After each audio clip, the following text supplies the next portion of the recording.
rollout. So I'll want to use caution a little bit about that. But again, not to take away from the fact that they issued, they issued 69 tornado warnings across all of the National Weather Services in the Carolinas.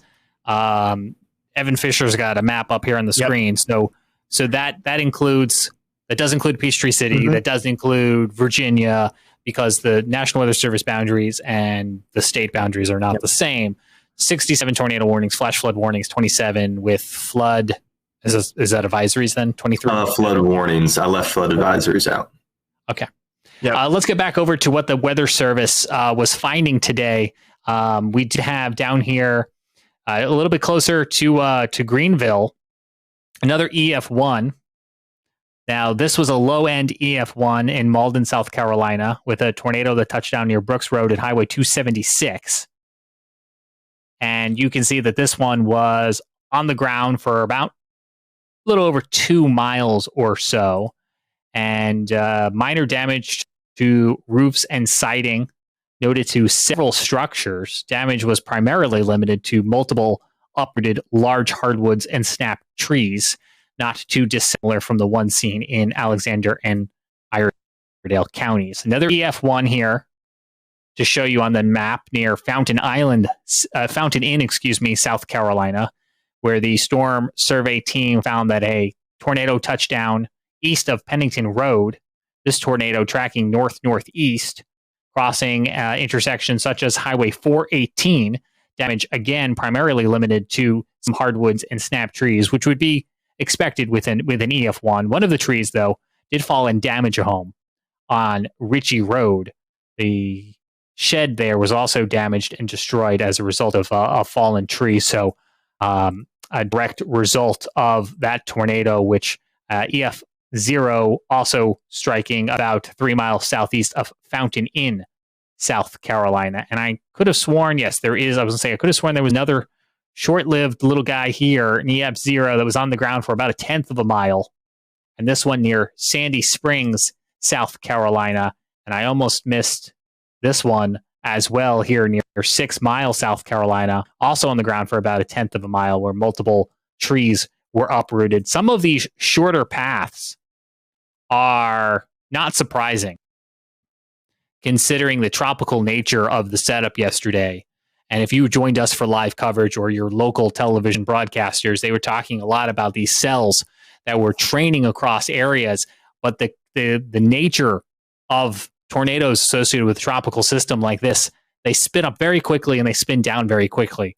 So it makes warning on them very tricky. You got to move very quickly, and then they don't live very long, which couldn't be good news. But it comes down to pulling that trigger, getting the effective communication, and then on your end at home, making sure you move to safety as quickly as possible.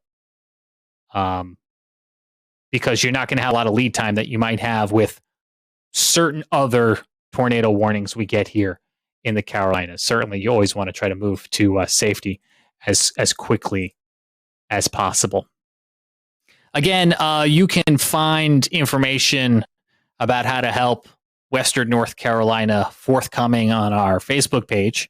We're looking for the county to tell us exactly where and when they need help. I know they did say earlier, thanks but no thanks to volunteers for search for rescue, leaving that first and foremost to the professional first responders. And they said that they would be issuing some additional information about how the community can get involved and helped as soon as they get to that phase of their recovery. Jared, let's shift gears here now. As folks, we are in mid to late August, and the tropical season is well underway. With Tropical Depression Fred now gone, what's next? So that's an interesting question. So and that's a question that is kind of shifting on us a little bit as we've gone through the day. First, Hurricane Grace, second hurricane of the season, is going to make a couple hops in Mexico, dissipate there. Not a concern for the Carolinas, certainly a concern for Mexico with heavy rain and potentially some strong winds. Right now, does not expect to become a major hurricane, thank goodness, but still a very rough go for the Yucatan Peninsula, and then getting into mainland Mexico here. So there's your path for grace again. Well, very far south from the Carolinas, not a weather concern for us. Where it gets interesting is with Tropical Storm Henri. So last night, you may remember that we've been talking about Henri a little bit and how it was thinking about, it was going to curve out to sea. Guidance picked up on an interesting trend today, and there's a lot of guidance members that are starting to come around to this idea, so much so that the Hurricane Center is starting to come around to this idea that as Henri it's going to get picked up by cutoff low, and it's going to head north and parallel the coast. Again, this is going to be more of a wave and rip current maker for us along the Carolina coast. We'll need to see how far west it ends up. So, we'll continue to keep an eye on that. I'll show you all another graphic in a second, talking about tropical storm force wind probabilities there.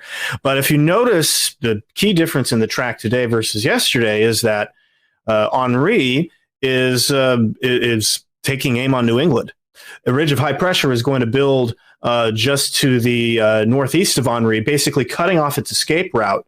And so if you have plans, if you've got plans or business, I know that, Charlotte in particular, a lot of banking business, Charlotte to New York, that's a pretty common commute. You may be dealing with Tropical Storm Henri by this time, by next Monday. We'll see how this turns out. Again, there's a long way to go. There's certainly uncertainty around this. We have some guidance that's really strictly on board with it. We have some guidance that has not yet gotten on board with it.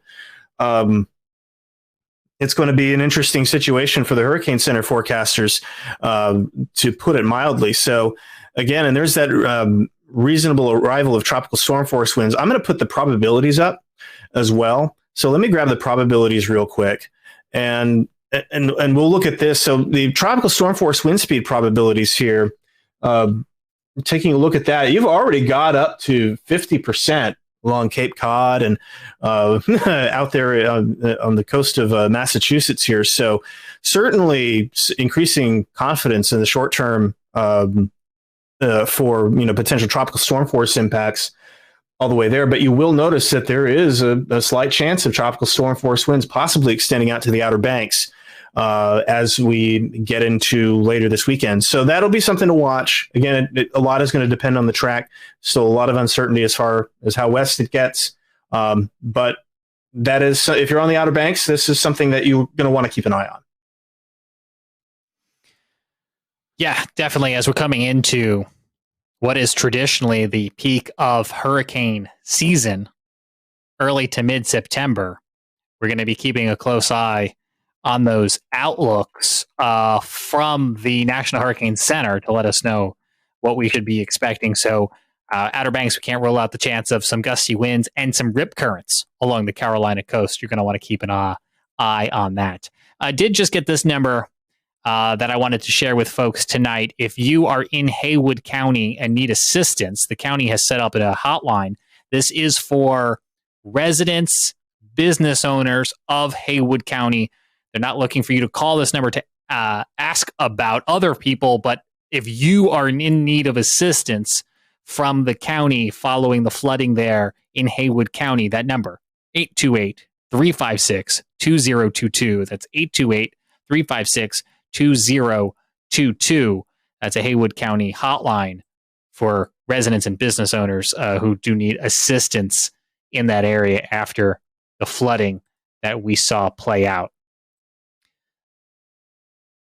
This has been a very tiring last couple days, not just for people who are communicating the weather, but the people who are out there with boots on the ground, the first responders, those coming in afterwards, the National Weather Service. And it really just goes to show that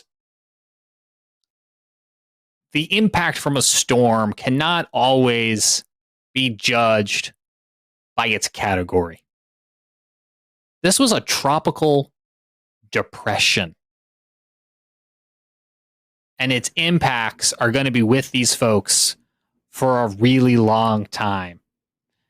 There are a lot of factors that go into forecasting weather and purely categorizing them into neat little buckets. Well, there's a lot more to it than that. When you factor in things like saturated grounds, stalled fronts, and I think that's a lesson for all of us. Not a critique, but a lesson for all of us to remember.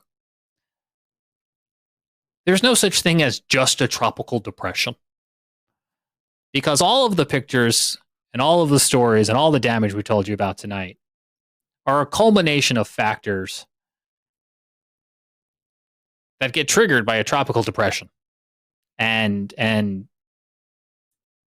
I hope that we remember that in the future. So as people are planning for whatever the future may hold, here in this hurricane season or another, have that go bag. Have it ready. Put it together now and stick it on a closet. There's no harm in just having it. It's better to have it and not need it than need it and not have it. And I think I'm going to be revisiting mine too. Because guys, I'll tell you, I wouldn't be ready if this rolled in here tomorrow. I've got some stuff stocked away either from being a weather nerd or from pandemic toilet paper hoarding. But I'm going to get really tired of eating canned black beans or whatever it is that's down there. And I think that's my upcoming weekend to-do list. Yeah. Best time to do it is now. And that's, aside from Henri potentially kicking up some waves, we've got nothing else out there. And there's a bunch of Saharan dust coming off. We may actually catch a little bit of a break. And that is a welcome reprieve. Yeah. That's a reprieve that we don't usually get in late August. So I will urge everybody, take advantage of this. Check your hurricane kits. Look at your evacuation routes. Get vaccinated. No time like the present. Do not deal with COVID. Don't try not to worry about COVID on top of trying to run away from a storm. You made up a good point on that yesterday. Because the combination of vaccines and masks and everything else instantly, fearfully goes into politics. But if you need to evacuate and go to a shelter, these are going to be factors and considerations on how you plan, where you go, what you can do when you get there. And they were conversations that came up last year and will certainly have to be revisited again if and when we need them. Gentlemen, that's going to do it for this special edition of the Carolina Weather Group. We thank you all at home for tuning in tonight, whether you're watching with us on Facebook or YouTube, or maybe listening to the audio podcast. I don't want to leave you out, our podcast friends. I know you haven't been able to see these visuals that we've been showing you, but the audio podcast is an important mechanism for us because it's a place that during a state of emergency, we will turn to continue to deliver information about the weather. Not live, of course, because a podcast inherently isn't live, but it's a place that we can put forecast updates, weather updates in a means that doesn't require a ton of cellular data, doesn't require a ton of battery power, things that can be scarce during severe storms. So I would encourage you to find Carolina Weather Group wherever it is you get your audio podcasts so that you'll have a yet another means to getting information. And we hope it's a part of a matrix of ways that you get information. And so as you're preparing those go kits, as we always say, please know a weather radio. Very important tool not to be overlooked. On behalf of Jared Smith, Evan Fisher, I'm James Brierton in Charlotte, North Carolina. That does it for this special edition of the Carolina Weather Group. We will see you again real soon.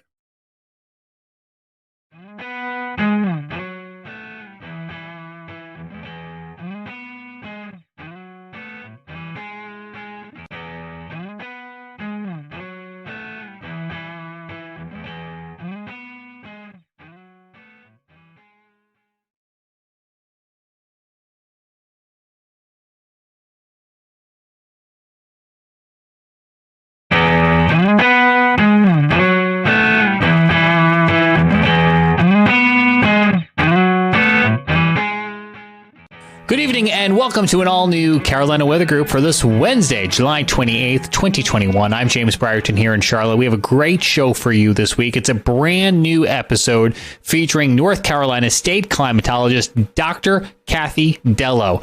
And you're going to hear it coming up in just a moment. I want to let you know ahead of time that there is a bonus part to tonight's episode. If you want to hear even more of the conversation, it is available for free, and you can find our whole chat with her on the audio podcast feed of the Carolina Weather Group. That's on Apple Podcasts, Spotify, or wherever it is you get podcasts. That's where part 2 of tonight's episode will be. But first, let's get on to part 1. Here's Evan Fisher. Hello, everyone, and welcome back to the Carolina Weather Group. We are here tonight with Dr. Kathy Dello of the North Carolina State Climate Office. We're super thankful that she's given us some time tonight, and we're excited to chat with her. It's been a long time coming. She is the North Carolina State climatologist, which is a bit of a lengthy title, right? Some people are, what is a climatologist? That's a question we're going to cover tonight. We're really excited for this, and we're going to chat more about North Carolina climate and everything that the North Carolina State Climate Office does. Kathy, one thing that we love to do with our first-time guests is ask them about their weather journey. How did you get into all of this? Yeah, so I'm from upstate New York, Western New York, as I'm supposed to say as a New Yorker. And lake effect snow just really blew me away, that you could get feet of snow in the course of a day. And I decided that, this was something that I needed to study. But also as a precocious preschooler, I went outside during recess and saw that the clouds were moving. And we had learned that day that we're on a planet that rotates, but you can't feel it. So I thought I had discovered something super big and went up to my teacher and was like, you said we can't feel it or see it, but I see it. And she's like, those are the clouds. So just built up this huge curiosity about kind of what was going on around me and what was going on with the weather. And I was dead set on being a meteorologist. So Kathy, I have to ask you, we have a few of our folks who grew up in your area up there. What was the biggest lake effect snow event that you remember? So I remember so I'm going to age myself here, the storms in the early 90s. One was an ice storm in 1991 and then the 93 snowstorm.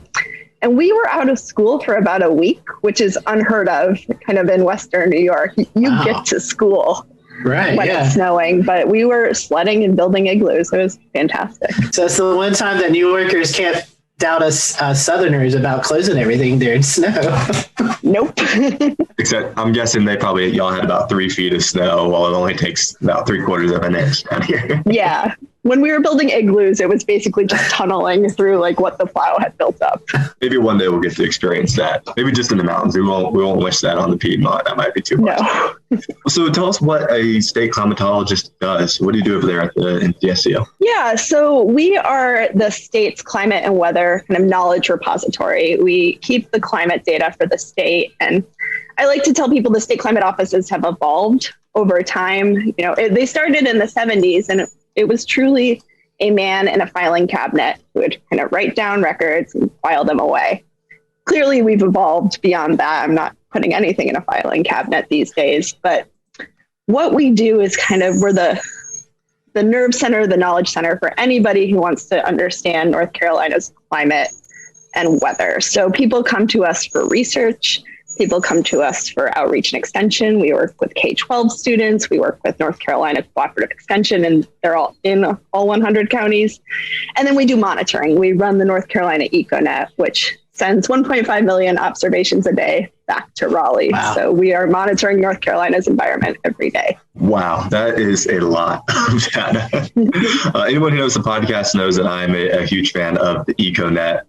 Kathy and the crew does a great job at the State Climate Office. They've got stations everywhere from, the furthest west one, Frying Pan, perhaps? I think so. Okay, Frying Pan is the furthest west. Now that I've gotten myself into geography, I might as well go ahead and pitch the question. There's a new furthest east station coming. Can you chat about that? Yeah, so we are putting up a station in Nags Head this summer. It's been a hole in our network. If you look at a map, we don't have any stations on the Outer Banks. We have one on Bald Head Island, and we get a lot of really fantastic, interesting info from there. So it only made sense for us to expand into this place that is so interesting climatologically and weather-wise. So we'll be at Chalky's Ridge State Park. And And that gives us an opportunity both on the education side, because we have people that will be visiting the park and learning a little bit more about North Carolina's weather and climate through the EcoNet. And then from a monitoring standpoint, we have stakeholders who have requested a site, especially ahead of hurricane season, to understand a little bit more about their local weather. Kathy, we call this like a mesonet program, and several states have those, but tell us what goes into put one of those weather stations there. I mean, what are all instruments? What all are you observing, taking in data? What does that look like? Yeah, so it is a 10-meter tower. So they're not small. So when we were thinking about the Outer Banks, it had to be in a place where it wasn't going to be next to a $1 million beach house, obviously.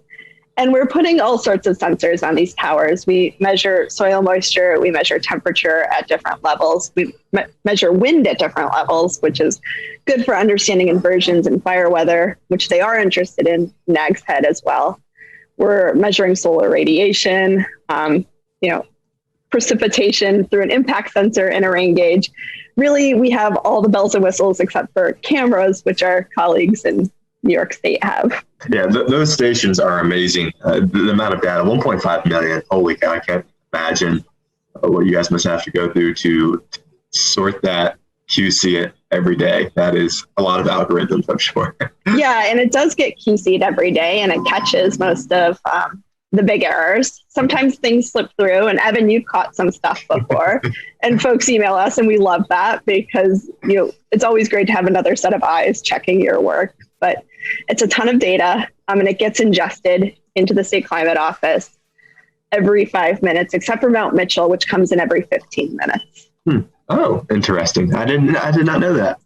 That's good. Yeah, we don't have cell service up at Mount Mitchell, so we have to use an old modem. Interesting. Huh. I realize that. Well, with the online products that you'll have, I know there's a big overhaul earlier this year to introduce a bunch of new web products, one of which is Cardinal. Can you chat a little bit about some of the stuff that you released earlier in the year? Yeah, so going back to how the state climate offices have evolved, it's no longer Kathy sitting with her filing cabinet of observations. We have all these data coming in from our network, from NOAA, from USGS, and we want to think of a way to serve it up to North Carolinians in a way that's accessible for them to access and use and kind of repurpose for their needs. So we had a system called Kronos. It was developed in 2003. So Kronos was old enough to vote by 2021.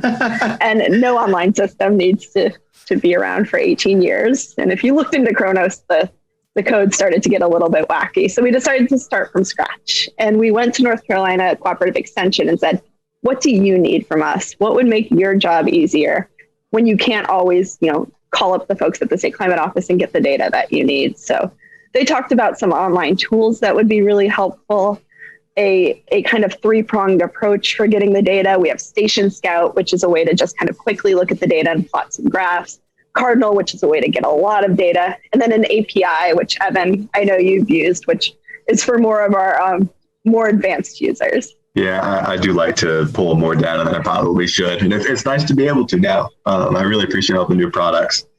It's super, super interesting. And one note for our podcast listeners, I don't know if anyone out there actually cares about Grandfather Mountain winds as much as I do, but I did just notice last night that a platform has been re-uploaded for the Grandfather Mountain weather station, which it's not technically part of the EcoNet, but it was part of Kronos, I guess, probably the way to say it. And it's fabulous. I'll tweet out a link on the Carolina Weather Group page, and you can find it on June 16th of 2021. Scotty, I guess I'll pass to you. I've been talking a lot. Yeah, well, Kathy, one thing that's new this year, 2021, is the new climate norms. And we get those, I think it's every 30 years. And so we've kind of closed out that cycle. And can you tell us a little bit about why we take like 30-year snippets, and then what has changed from the last cycle to this current cycle? Yeah, so we look at 30-year snippets of climate because we know that day-to-day weather is variable and day-to-day climate is variable. And these were developed even before, the climate really started warming. So they were used for kind of growing purposes and energy purposes. We'll return to Best of the Carolina Weather Group in a moment. Now your Carolina weather forecast. Here are today's forecast high temperatures for North Carolina. Here are the forecast lows for tonight for North Carolina. Here are tomorrow's forecast high temperatures. And here's forecast rainfall across North Carolina tomorrow. Here are the forecast highs for the day after tomorrow.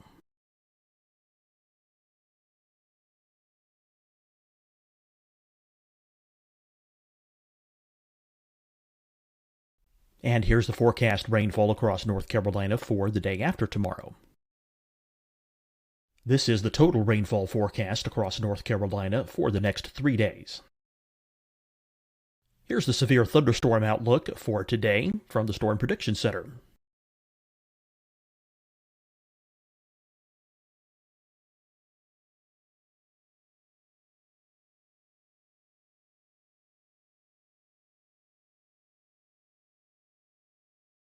Here are the forecast high temperatures for today for South Carolina.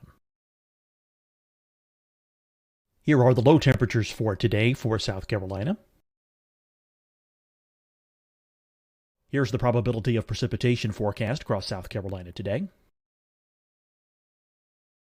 And here are the rain chances across South Carolina tonight. Here are tomorrow's forecast highs across South Carolina. Here are the forecast low temperatures for tomorrow for South Carolina. And here is the probability of precipitation across South Carolina tomorrow. Here's the precipitation chances across South Carolina tomorrow night. Here are the forecast highs for the day after tomorrow in South Carolina. Here are the forecast low temperatures across South Carolina for the day after tomorrow. And here are the rain chances across South Carolina for the day after tomorrow. And South Carolina's probability of precipitation for that night. Here's the Storm Prediction Center's severe thunderstorm outlook across South Carolina for today through tonight. Here's the Storm Prediction Center's severe thunderstorm outlook across South Carolina for tomorrow and tomorrow night. And here's the Storm Prediction Center's severe thunderstorm outlook across South Carolina for the day after tomorrow through that night. Here's the severe thunderstorm outlook for today from the Storm Prediction Center.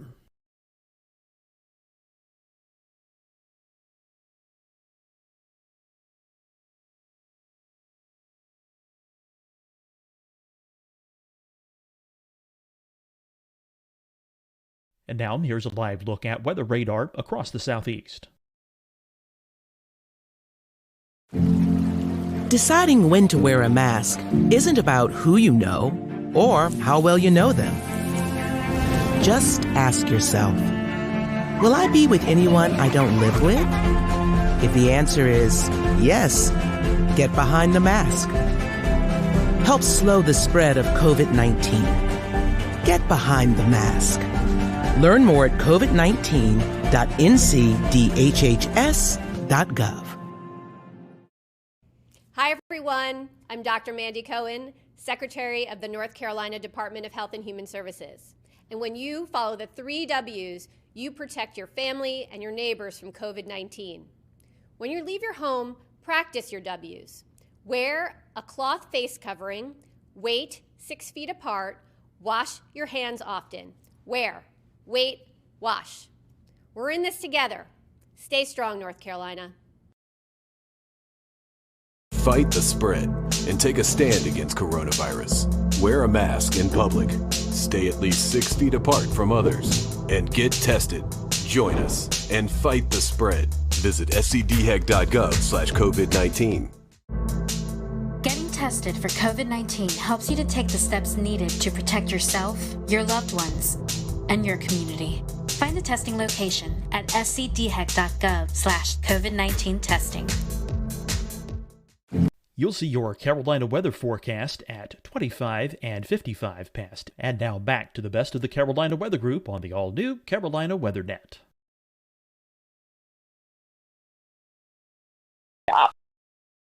Operate from. And they're updated every 10 years, and they're obviously still updated every 10 years. So we got the 91 to 2020 normals a couple months ago. And what they're showing, unsurprisingly, is warmer temperatures. So when you shift that baseline and you have those decades where it has been warmer, it shows up in the averages. But then we're seeing some parts of the country get wetter, including coastal North Carolina. But some parts of the country get drier. We're seeing a massive drought out in the western US where I used to live, but also western North Carolina shows up as dry in the new normal. So we're seeing some in-state variability as well. I see Scotty already scrambling at the keys, going pull numbers. Yeah, so one thing that we're working on at the State Climate Office, which I think is super cool with this conversation, Kathy, is a new climate trends analysis tool. And I've been poking around at it the past few days, and it is really interesting to see how parts of the Carolinas, despite how incredibly wet it has felt, there are parts of the Carolinas that have actually gotten drier, and a significant trend towards dryness over the last 30 to 50 years, I should say. Yeah, I mean, one of the fun things and tough things about working in North Carolina is that our terrain is so variable. So even without a changing climate, the fun fact that Lake Toxaway is the wettest spot in the state and Asheville's the driest spot, and they're so close to each other. We have all this internal variability going on within the state. And then obviously we've got our tropical systems. We get the direct hits on the coast in the east, but then we get these remnants that creep up from the Gulf hits in Western North Carolina. And we saw it last year kind of come at us from both ways. Yeah, I think many parts of West North Carolina are still recovering in a way from 2018. And that was an incredibly wet year. And it did set the stage for a series of wet months going through the rest of 2018, 2019, 2020. It just felt like it wouldn't let up there for a while. And now we find ourselves in a bit of a drier pattern. I think Mount Mitchell is actually having its driest year to date on record, which is pretty unusual considering they had 50 inches by this time in 2018. Yeah, it's amazing. We came off North Carolina's second wettest year on record in 2020. We had this really wet winter in Raleigh-Durham. It was the second wettest on record. Then we went to the driest spring at Raleigh-Durham Airport. And then the first 10 days of June have been extremely wet. So these swings between very wet and very dry. And farmers are telling us it's too wet to plant. And then when I can get in and plant, the soils are too dry and my crops are being compromised. So it's a big conundrum. Well, while we're on that topic, we, as of this taping in mid-June, you were talking about how dry it's been, especially in eastern North Carolina. As a climatologist, I guess drought is one of your biggest things you have to monitor for the state, and probably one of the most dangerous things, not only because of, we could lose water resources, but also a lot of agriculture in the state of North Carolina. So if you don't mind, could you tell us a little bit about drought and why it's important that we don't get in that condition as we have here currently? And I guess 2016 was the last drought that we saw here in the Carolinas. So drought's not a good thing. I know people complain about it raining all the time, but we actually do need some rain from week to week. Yeah, and it's interesting. So really, a lot of my background is in drought. I was in Oregon for 10 years, and I was our drought person in Oregon, and we had our drought of record in 2015. Since then, there's now been 2 more droughts of record, but almost no snowpack throughout the winter, and that's how the West gets its water supply. So I learned a whole lot about why drought matters to people, who needs the water, when people need water at different times, how different groups compete for water. It's incredibly fraught, and water is something that we all need to live. We can't just get by without it. So when I got here, I started poking around on what are the droughts of record that I need to know. What's the 2015 drought in North Carolina? And it's obviously 2007. And it's scary when you learn that towns were close to running out of water. So Durham had less than 100 days of water supply. The city of Atlanta, this was a big southeast drought, had water restrictions in place. Falls Lake in Raleigh, it did not look like a lake at that point. So we have droughts in the southeast U.S., obviously, even if it's kind of not like the arid West. And, here we see more of these flash drought situations, which is what I would define what happened from winter to spring to kind of what's happening now in the summer. Really, really wet to really dry flipping back and forth between these extremes. Whereas in the West, we've seen on the drought monitor that drought evolve over the past few months. And here, I mean, we grow a lot of crops in North Carolina. I just looked this up today. I don't remember why, but North Carolina is number 9 for crop growing expenditures in the country. So we still grow a lot of the country's food.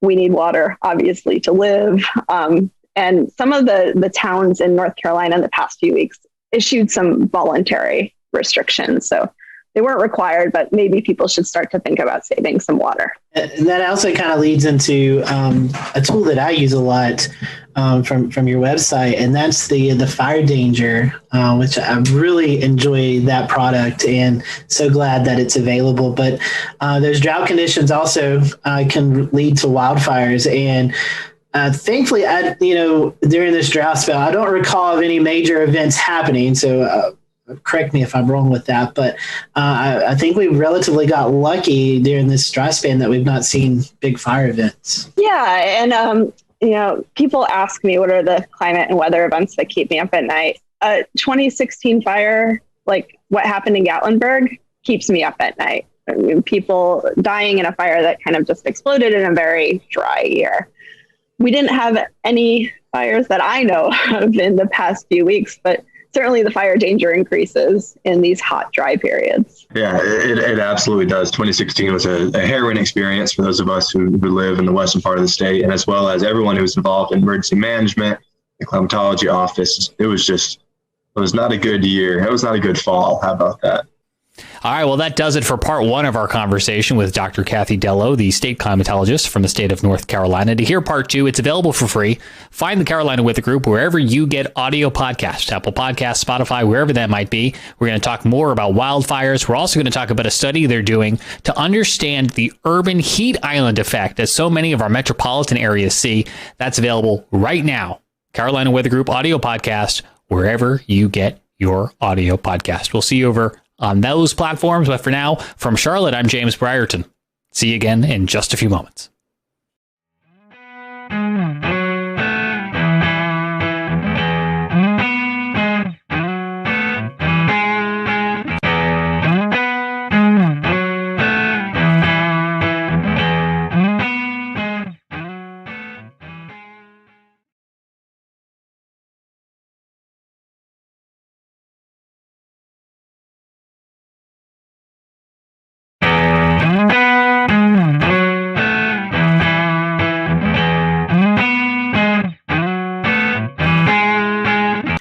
Welcome to the Carolina Weather Group. We're happy to have you this evening, and we want to bring in Alex Forbes, meteorologist student at Mississippi State University. And Alex has got a really cool project that he's been working on and was able to present over the last few months, and we're happy to have him on tonight. We're going to be talking about the SPC and the different risk levels.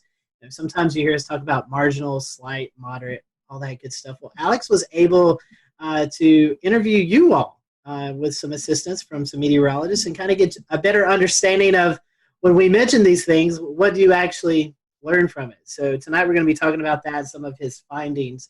We'll let Alex promote his social media towards the end of the show. So if you do have any questions that you'd like to tweet towards him, you can send them his way, and he can maybe help you out a little bit more with some of his research. So Evan, I know you and I, we're excited to talk about this. We saw this project a couple of weeks ago presented, and we're ecstatic to have Alex on with us tonight. So, Alex, before we kind of get into the meat of the subject, first-time guest with us, so we want to thank you for that. And we always ask the first-time guest question: how did you decide this is what you want to do? How did you catch the weather bug?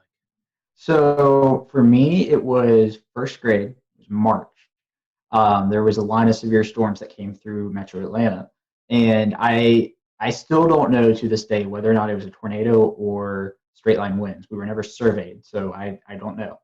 But a tree fell on the corner of my house, right over there, and it fell on the house and it fell on the ground. Woke me up at 4 a.m, and that was what planted the seed. But I didn't really start to get into weather meteorology until about 4th or 5th grade. And it just evolved over time. it started off with, or it continued with me doing the weather for the elementary news, and then in middle school and high school and so forth, it just kept building and building and building. And lo and behold, I'm a senior now at Mississippi State, so something worked out. So in Georgia, I know Georgia has the meteorology program. What made you decide to go to Mississippi State? Yeah, so I want to do TV. Georgia has a fantastic geography program of which meteorology is a part of. They just recently added the meteorology degree, but Mississippi State is known for broadcasting, and that makes a difference. Plus, it's not exactly far from me. Mississippi State's or Starkville is about 4.5 hours. It's close enough, and their scholarships they offer for out-of-state students is fantastic. So it really became a no-brainer. As a Florida Gator fan, I'd much rather cheer for Mississippi State than the Georgia Bulldogs. I know James won't be happy about that. But. Well, it's a matter of fact. So that's right. That's right. Well, let's before we get in trouble, let's talk about what you've done some research on. The Storm Prediction Center, Alex. We see these outlooks posted, especially in the spring and summertime, thunderstorm outlooks with severe weather. So you decided to kind of dig into it and kind of ask the public what they think of these words that we tossed out. But before we kind of get into your research, let's briefly go into each category. I know you had to do some research about those categories and basically kind of what kind of weather we see with those. Can you talk to us a little bit about those categories and what they mean, and maybe then we can lead into some of your research? Yeah, so the Storm Prediction Center issues convective outlooks. You might know them as the avocado maps. Typically, it's a green region with a yellow region inside of that, with an orange region inside of that. Sometimes you get the moderate, which is the red, and the high, which is the pinkish purple color. So what I did was a belief that has existed among broadcast meteorologists for a long time is that the names don't work. So marginal is you might see a storm. If you do, it could be severe. There's a certain percentage assigned to each of these that's arbitrary, and it doesn't mean a lot to the public, so I'm not even going to get into them because they're meant for meteorologists. Slight is a step up from marginal. You'll probably see storms. A couple of them might be severe. Enhanced is, okay, there's going to be storms. Probably half of them, give or take, might be severe. Moderate's like, okay, this is serious. There's going to be storms. They're probably going to be severe. And high is, there's storms. They're going to be severe. There's going to be, in most cases, tornadoes. Loss of life is a concern, so forth. But the other thing I would point out about them is that when these categories were updated in 2015, they're not equally weighted. Right? So the marginal was the old C text. It wasn't a category before this. It's not like an old slight is now a marginal. It's new category. Slight was split into two. They kept slight for the lower end of the threat, and they added enhanced for the upper end. And then moderate is still moderate, and high is still high. So if you jump from a slight to enhanced, that's not the same from jumping from an enhanced to a moderate. And that's part of what confuses a lot of people, is that meteorologists understand that an enhanced to a moderate is a much bigger jump from a slight to enhanced. People see, the lower category to the next category, and they say, okay, just another notch higher. So that's pretty much it in a nutshell. The other thing I will add is, in recent years, the Storm Prediction Center has begun to acknowledge a number system in association with the words. You'll see that on a few of their graphics, but it's not widespread use yet. So you reached out to the public to kind of do a survey and see how people were handling the threats and interpreting all of the different lingo that's associated with them. What led you to choosing the Southeast as your kind of study group area? Yeah, so there's been studies in the past that show the Southeast United States is emerging as the new tornado hotspot within the United States. A lot of severe weather studies are based out of the traditional tornado alley: Oklahoma, Kansas, Nebraska, Arkansas. Also, I live in the Southeast. I want to know what people around me think. I want to work in the Southeast. I want to know what my potential viewers one day think right now. I think there's a tremendous value added about knowing that the data is from a specific region. So such that, I am not conflating people's understanding of the outlook terminology in Georgia versus New York, because we get convective outlooks almost every day in the spring and summer. In New York, they get them 5-10 times a year, maybe. That's, an estimate. I don't know for sure. So I think there's tremendous value added in having a specific area and understanding that and what those people think in that spot. So what'd you find? I know that's kind of a big question with a big answer, but tell us about it. 4,000 responses culminated into this. And the headline is that what meteorologists, the hierarchy of the words that the Storm Prediction Center uses, that the meteorologists understand, is not understood by the public. Now, I will throw this caveat in there in that the convective outlooks technically are not designed for the public. They never were. They still aren't. They are designed for meteorologists to take and then interpret and relate to the public. But that does not negate the fact that they are used on TV channels, social media, everything that the public sees almost in terms of weather on a regular basis. So what the biggest thing is that the current hierarchy, the marginal, slight, enhanced, moderate, high, is what the SPC uses, and what the public perceives as the hierarchy of those words with no context is slight as the first level, marginal, which is the second, moderate, the third, enhanced, which is the fourth, and the fifth being high. So the high is the only category that translates from one to the other. So it's a problem. The results even surprised me to an extent. I expected the moderate and enhanced flip, but I did not expect the slight and marginal flip. It's something that needs to be taken into account, because whether we like it or not, the public has become the primary consumers of the convective outlooks. And if there's a disparity in what people believe, especially when it's conveying life-threatening information, perhaps days in advance, it matters. So that's the SPC part in a nutshell. There were some other pieces of the puzzle that was good news. Over 95% of people correctly identified alerts like a tornado watch, tornado warning, severe thunderstorm watch, severe thunderstorm warning.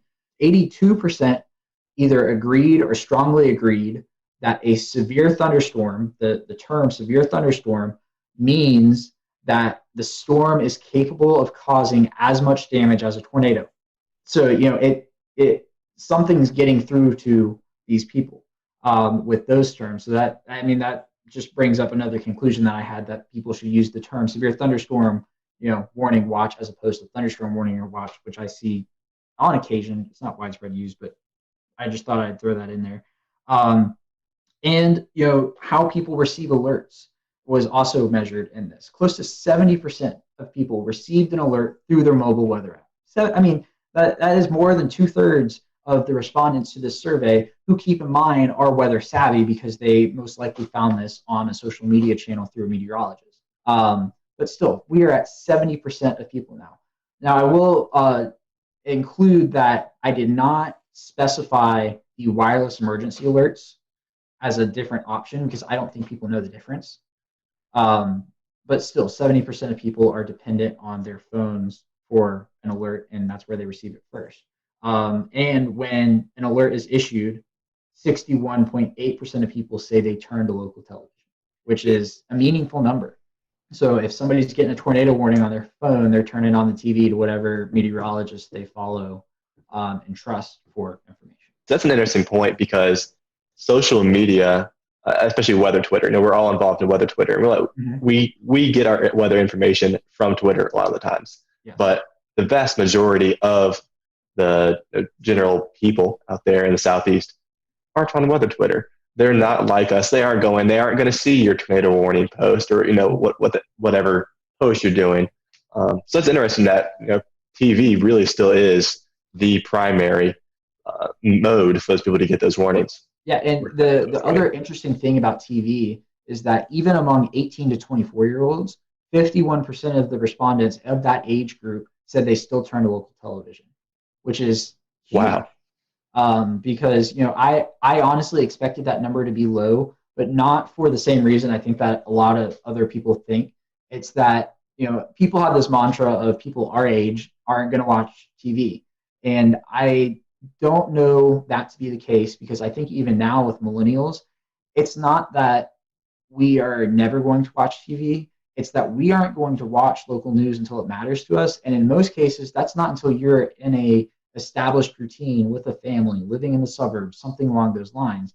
And I think the groundwork is there for local TV to prosper, actually, within, as our age group becomes older, if 51% of people now are already turning to local television whenever they receive an alert like this. Off of that, Alex, with local television, most of the time they are breaking in, but they're also simulcasting per se on a Facebook Live or on a Periscope or something like that. So, I mean, if you got to put the TVs in that aspect of the social media together, that's a pretty big percentage. Yes, absolutely. I found it interesting. I've got some of your stats up, and 12.3% of folks receive their warning first by NOAA Weather Radio. That's something that I guess I'm a little shocked by that, because I wouldn't think 12% of the people would even have a NOAA Weather Radio.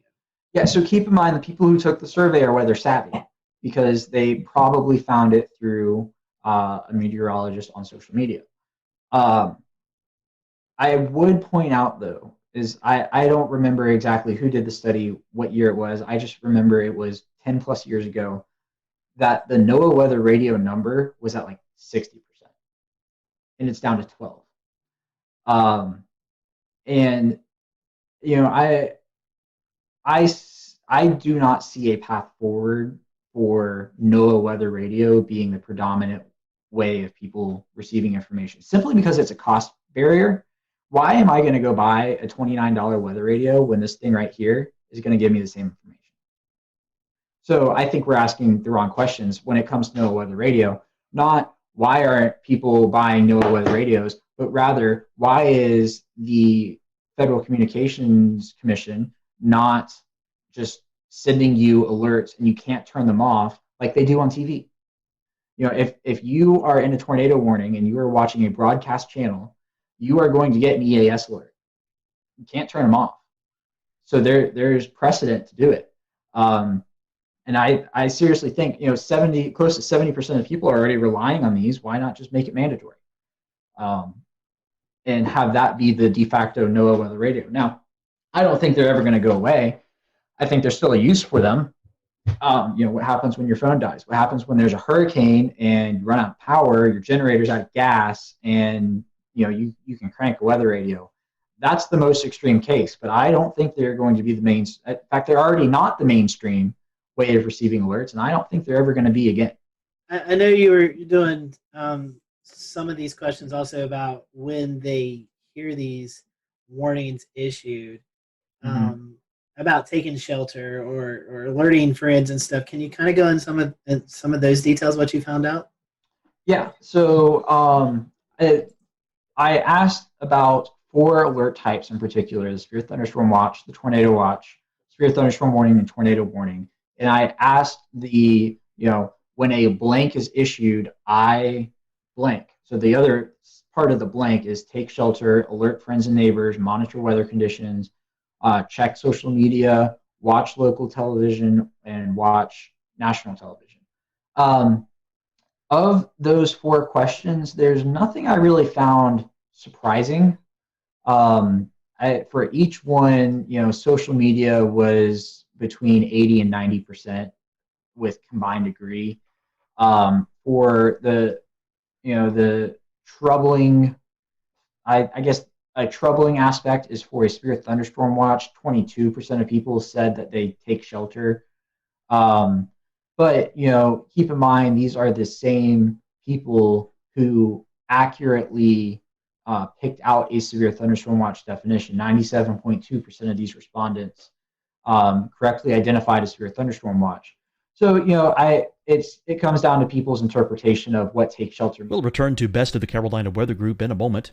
Now your Carolina weather forecast. Here are today's forecast high temperatures for North Carolina. Here are the forecast lows for tonight for North Carolina. Here are tomorrow's forecast high temperatures. And here's forecast rainfall across North Carolina tomorrow.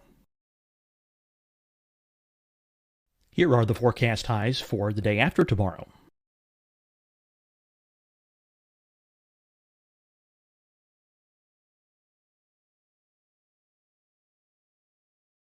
And here's the forecast rainfall across North Carolina for the day after tomorrow. This is the total rainfall forecast across North Carolina for the next 3 days. Here's the severe thunderstorm outlook for today from the Storm Prediction Center.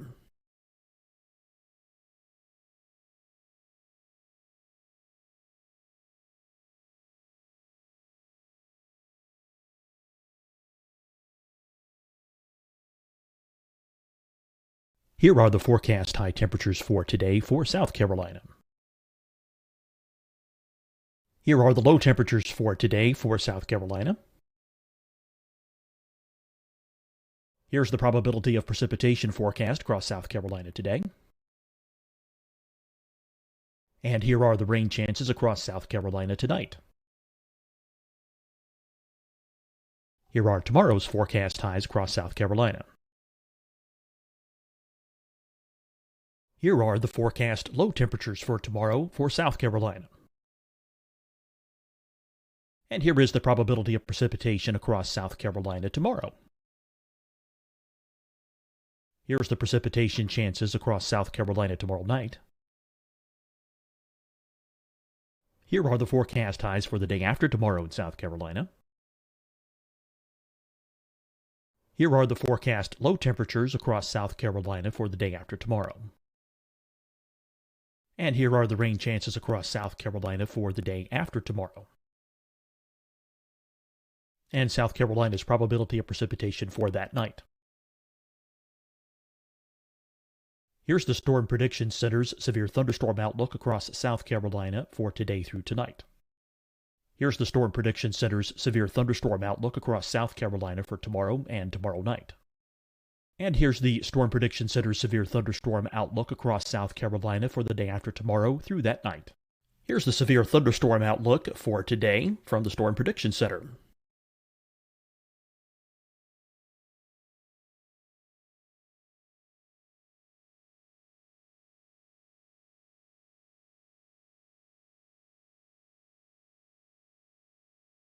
And now here's a live look at weather radar across the southeast. Deciding when to wear a mask isn't about who you know or how well you know them. Just ask yourself, will I be with anyone I don't live with? If the answer is yes, get behind the mask. Help slow the spread of COVID-19. Get behind the mask. Learn more at covid19.ncdhhs.gov. Hi, everyone. I'm Dr. Mandy Cohen, Secretary of the North Carolina Department of Health and Human Services. And when you follow the 3 W's, you protect your family and your neighbors from COVID-19. When you leave your home, practice your W's. Wear a cloth face covering, wait 6 feet apart, wash your hands often. Wear, wait, wash. We're in this together. Stay strong, North Carolina. Fight the spread and take a stand against coronavirus. Wear a mask in public. Stay at least 6 feet apart from others. And get tested. Join us and fight the spread. Visit scdhec.gov/COVID-19. Getting tested for COVID-19 helps you to take the steps needed to protect yourself, your loved ones, and your community. Find the testing location at scdhec.gov/COVID-19 testing. You'll see your Carolina weather forecast at 25 and 55 past. And now back to the best of the Carolina Weather Group on the all-new Carolina WeatherNet.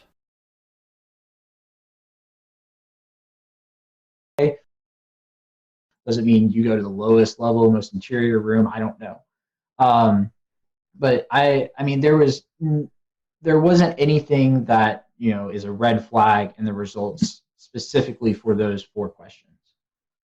You were talking about wanting to go all, broadcast TV in the Southeast. So keeping that in mind, there's a lot of different styles of severe weather coverage. I think you have some folks who just kind of say, present the radar. And then you have folks like James Spann who really gets down into the specifics, like it's going to affect the Dollar General in town X or town Y. I know you may have not surveyed the folks on that, but what's your opinion on that? What do you think is most useful for those folks who are turning into TV watching this coverage? Yeah, no, absolutely. The most precise you can be, the better. One of the reasons why James Spann has the following he does is because people see him as one of them. The fact that he knows where the Dollar Tree is in Gordo, Alabama, which I happen to know where it is too because I drive past there to get to Mississippi State, and he uses that example all the time, so I feel good about it.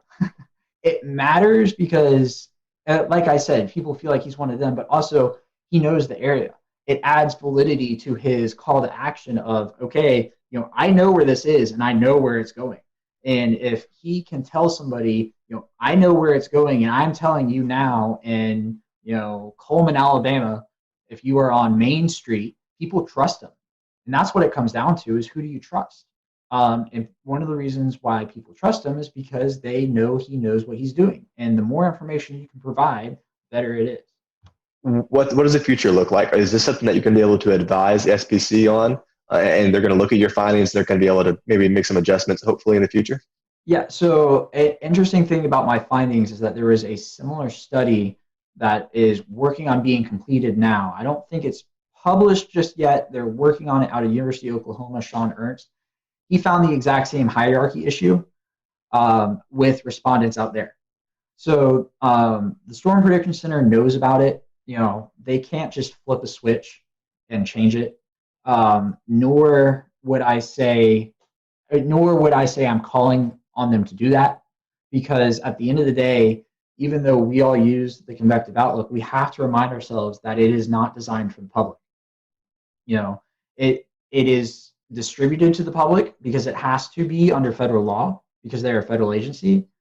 But at the end of the day, my main goal in publishing this was providing the groundwork to broadcasters and using a 1 through 5 scale to describe those terms, because a number scale is a universally identified language. 1, 2, 3, 4, 5 means the same thing in English as it does in Spanish, as in French, as in German, and it's already used for things like the Saffir-Simpson scale, the enhanced Fujita scale. People understand that the higher the number is, the worse the threat is. And just eliminating the words off the screen provides much more clarity for the general public. And I would encourage that to this day. Some folks are trying to go down the color line and trying to make colors represent the different severity. What's your thoughts on that? So I might get in trouble for this. A lot of meteorologists don't like the color scale, and I do. I think the green, yellow, orange, red, pink works. So within that, you have the built-in green, yellow, red, good, moderate, bad. And people are smart enough to drive that, okay, the orange between the yellow and the red is the intermediary. And if there's something after the red, it means it's probably worse. It doesn't matter what color it is, it's probably going to be that. And 2 other things I will add is no matter what colors you use, I still think people are going to translate the color to a number. If you show them 2 areas and you have, if you show them a green and a yellow area, and the yellow area is inside, and you've got a legend up top, and there's the 5 colors, they're going to translate with that. Okay, so it's the first 2 colors, and the yellow is the second worst. So, and there's the whole principle of a region within a region, right? You're not going to get a moderate area that is surrounded by a marginal area directly. You're always going to have a leveled marginal, slight, enhanced, moderate, high as it stands now.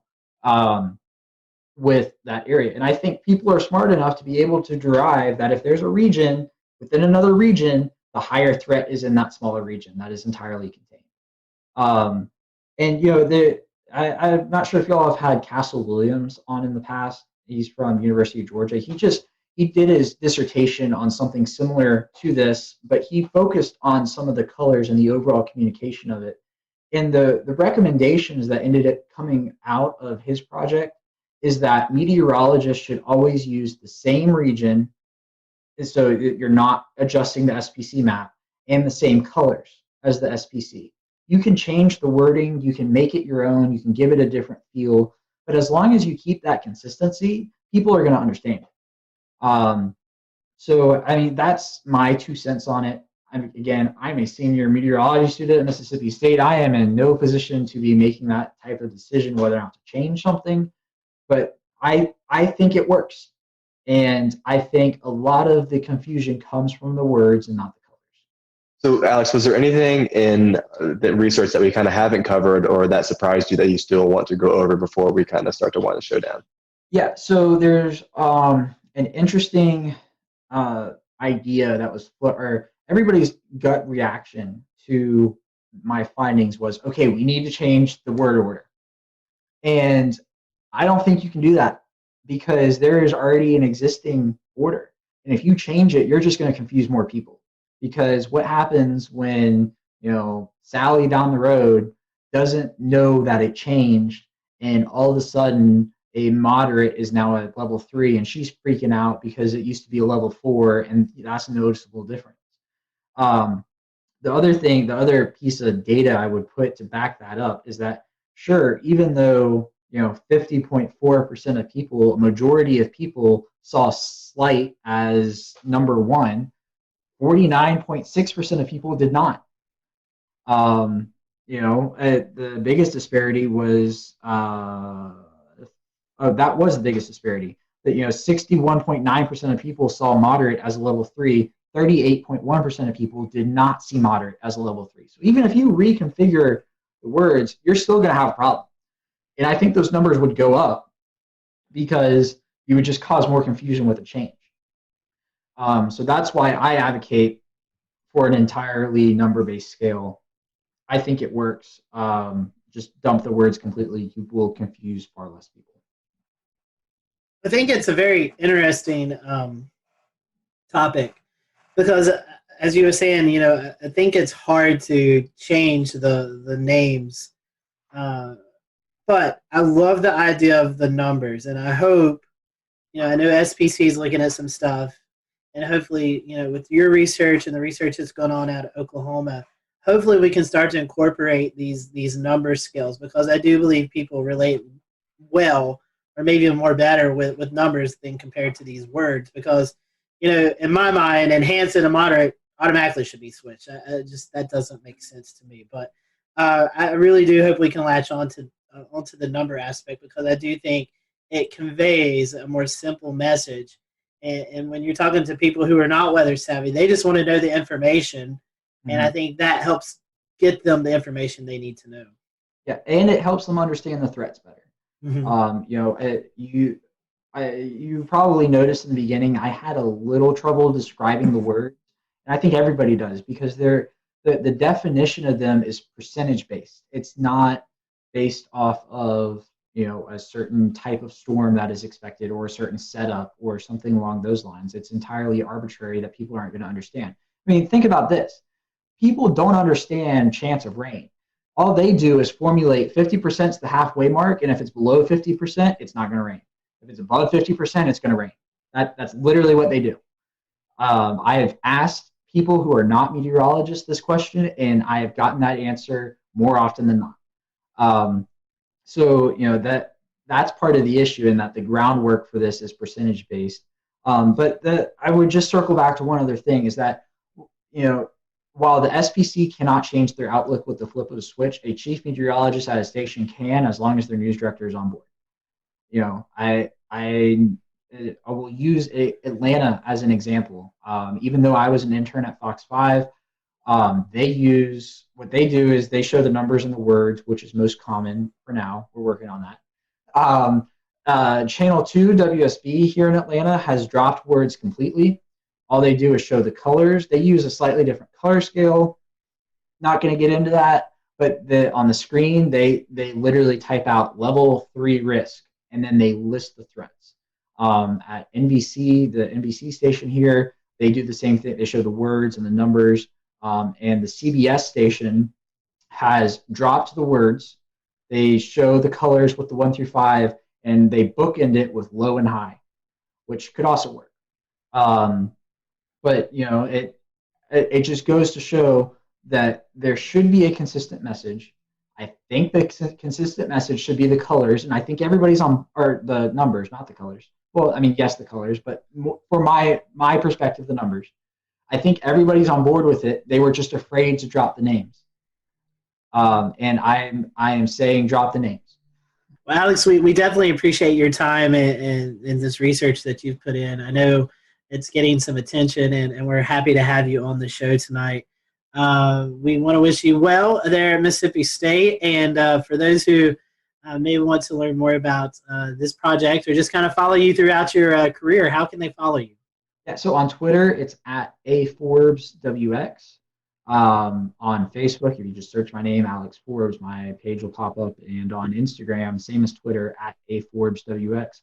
I have a drone. I love to fly drones. Half of my tweets and Instagram videos are drone videos. So, yeah, go follow me. Yeah. And you also help out with the severe weather conference that you guys do at Mississippi State every year as well. Yes, except for this year. That's right. That's right. Yeah. Yes, it's a lot of fun. We've had some fantastic people. We had the National Weather Service director come out to Starkville last year. We were going to have the National Hurricane Center director this year, but our conference was scheduled for March 22nd and 23rd, I think, or 21st and 22nd, one of the two. So obviously that got whacked. And we did not have it because it was in that awkward period of time where nobody really knew what was going on. And we didn't have the time to move it online. So we just, skipped it this year. It will be back next year, Corona, as long as that's gone. Fingers crossed for that. But, it's a lot of fun. If you can make it to Starkville, I certainly encourage everybody to come, especially, Mississippi State's alumni network is huge, and it's the perfect opportunity to get somebody else to pay for you to come back to Starkville. That's right. We'll leave it there. Alex, again, thank you so much for being with us, and thank you for watching the Carolina Weather Group. We'll see you next time.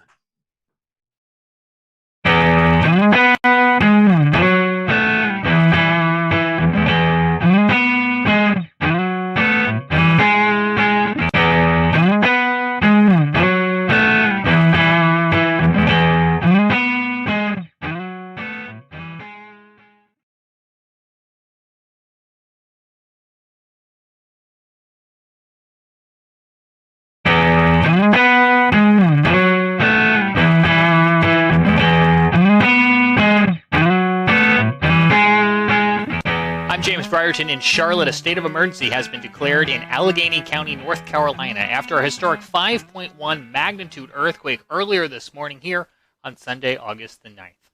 It was the 5th strongest earthquake in Carolina history and the strongest in the Carolinas since 1916. Luckily, no one was injured, but minor damage has been reported at over 100 buildings across the area and near the epicenter in Sparta. That's where our Scotty Powell was earlier today. I'm Scotty Powell here reporting just outside of Sparta, North Carolina, where you've seen a lot of the earthquake damage. Again, a 5.1 magnitude earthquake rocked Sparta, North Carolina earlier this morning, just after 8 a.m. A lot of damage to some roads, to some structures. In fact, some folks have been displaced from their home. I've never witnessed earthquake damage, but it definitely was something that I wasn't surprised to see. These big, deep craters crossing the road.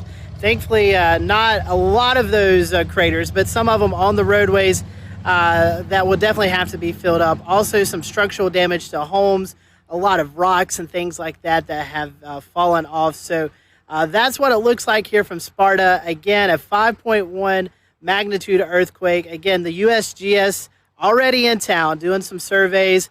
Emergency officials say that homes have been affected, but thankfully no injuries related to these earthquakes. From Sparta, North Carolina, I'm Scotty Powell for the Carolina Weather Group. The mayor of Sparta has declared a state of emergency, and Allegheny County Sheriff Brian Mills says he's spoken to White House officials about what has happened in their community. Sheriff Maines also spoke with our Scotty Powell earlier today. I actually woke up with the crashing of picture frames hitting the floor at my house. I live just over the hill here. And so it was pretty chaotic at my house. All the neighbors experienced a lot of chaos. And we've been going around today looking for injured folks. We've not found any major injuries. And so we're just so thankful that we've not had any reported major injuries right now on folks. And we're so thankful that there's no one been reported stuck in their home, things of that nature. There's been some folks that have had to leave their homes now because it's not safe to stay there. So there were smaller earthquakes ahead of the 5.1 magnitude earthquake, and USGS geologist Dr. Arthur Machat says the cause of Sunday morning's earthquake is still under investigation. First bit I got out of here, this officer took me here to see just the cracks in the road. Just looking for any to document any of the surface rupture or any of the other breaking of the structures or damage from the earthquake. So Western North Carolina, known for smaller earthquakes, 5.1 right now. Pretty big event for North Carolina standards, correct? Yes. We normally see smaller earthquakes. Kind of tell us, is this a fault area? What may have triggered this? It's simply, we don't know. Most of the eastern earthquakes are intraplate seismicity, so they're not tied with the direct fault. There are lots of zones. You mentioned there are zones that are known for more seismicity in the east. East Tennessee seismic zone, Charleston, South Carolina, Giles County have all known, and Central Virginia are known for seismicity in the area. Nothing here, so we don't know any recent faults or anything to tie it with. Reports of shaking and tremors could be felt upwards of 150 miles away from Allegheny County, North Carolina on Sunday morning. We have 3 reports for you coming up, one from Greensboro, one from Charlotte, and one from Bristol. And we start in Greensboro, where WFMY Chief Meteorologist Tim Buckley spoke with our own Evan Fisher to recount his early morning wake-up call. So bizarre. You don't expect anything like that in North Carolina. We get earthquakes from time to time. Sometimes they happen, and most of the times we don't even know about it because they're so weak. Usually on the order of a 1 magnitude or a 2, or maybe closer to a 3 if you're rounding. But a 5.1 earthquake is pretty unprecedented. I mean, it's happened before, but by our records, it looks like this is the strongest one to have an epicenter in the state since back in 1916. That was actually near Asheville in Skyland, North Carolina. So anyway, it happened this morning about 8:07. Everyone probably has a little bit of a different story. For me, I was sleeping soundly, and then it happened, and I really woke up. And bizarre, I've never felt an earthquake before, so for me, that was a first. I've missed the other ones. This one definitely was strong enough to wake me up. And checked my phone right away. Tons of messages on Facebook, on Twitter, emails. Everyone immediately, this was within like 5 minutes, wanted to know what was going on. And it took a little bit for that report to come in from the USGS, where we get our earthquake info. But once it did, it was pretty clear. Yeah, that was a strong earthquake, and it wasn't that far away. Starting to see some trickles in of damage reports here and there, mainly in that Sparta, Blue Ridge area. But even a little removed from that, I have a weather spotter up in Stokes County, which is just 2 counties away from Allegheny, where the earthquake was, and he has a cracked, a little crack in his roof, the ceiling, I guess, on the inside of his garage. So more than I've ever seen since I've lived in North Carolina over the last 10 years. And, even if you lived here 100 years, I think it counts for that too. Chris Mulcahy is a meteorologist with WCNC Charlotte. He was working Sunday morning when the earthquake first occurred and recounts some of the reports of those tremors that his newsroom received. And I didn't feel anything here. So I live in Northwest Charlotte. But one thing that was really miraculous when I was out here, that time in the morning, early part of 8 o'clock, a bunch of messages were coming in saying, hey, did you feel that earthquake from Denver, North Carolina? Did you feel that earthquake from TKK? Did you feel that earthquake in the southern parts of Lancaster County? This was a big deal. No matter what, even though I didn't feel anything, I gotta admit I'm a little bit disappointed, but seeing this unfold live time as we were doing our cut-ins for the Today Show, this is a historic event. Over 100 years ago is the last time that we had anything close to this, and even though there was one back in 1926 that was just a little bit stronger or similar strength, that's still a long, long time. So this is a big historic event, and one thing that I love that I learned today is that every year worldwide there are 500,000 roughly earthquakes that are detected. Of those, only 100,000 earthquakes are actually felt. The big fact, only 100 of those 500,000 produce damage. So that means the chances of this happening worldwide is a 0.0002% chance of happening.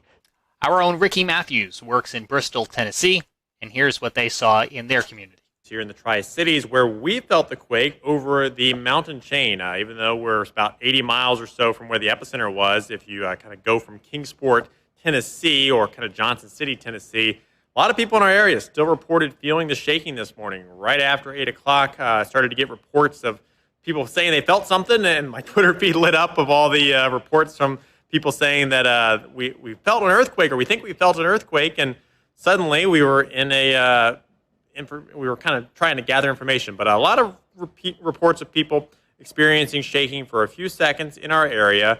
No reports of any type of damage in our area, but certainly something that kind of caught a lot of people by surprise early Sunday morning when they were just trying to sit down and enjoy their coffee. And there you have it. It seems 2020 had another trick up its sleeve, but we're happy to report once again no injuries following that 5.1 magnitude earthquake near Sparta, North Carolina on Sunday morning. Before we go, a quick tropical update for you. There is a tropical wave located a few hundred miles off the African coast. It continues to show signs of organization. A tropical depression could form in the next few days as the wave moves west at about 15 miles an hour. The next storm, if it were to be named, would be Josephine. On behalf of everyone here at the Carolina Weather Group, including Evan Fisher and Scotty Powell, I'm James Brierton in Charlotte. Thanks for joining us for this special edition of the Carolina Weather Group, and we'll see you back here again real soon.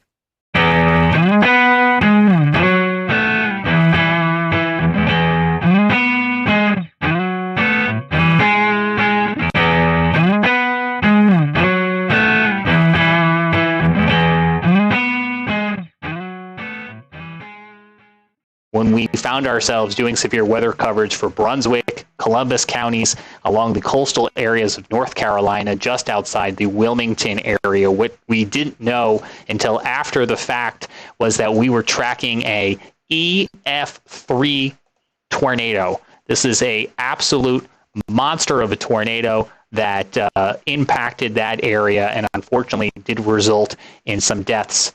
2 or 3, if I'm not mistaken, as well as 10 injuries. We got some new video today when North Carolina Governor Roy Cooper visited the communities hardest hit, and I want to allow the panel some time to talk about this, because this in and of itself would be a very big news story for us here in the Carolinas and on this show.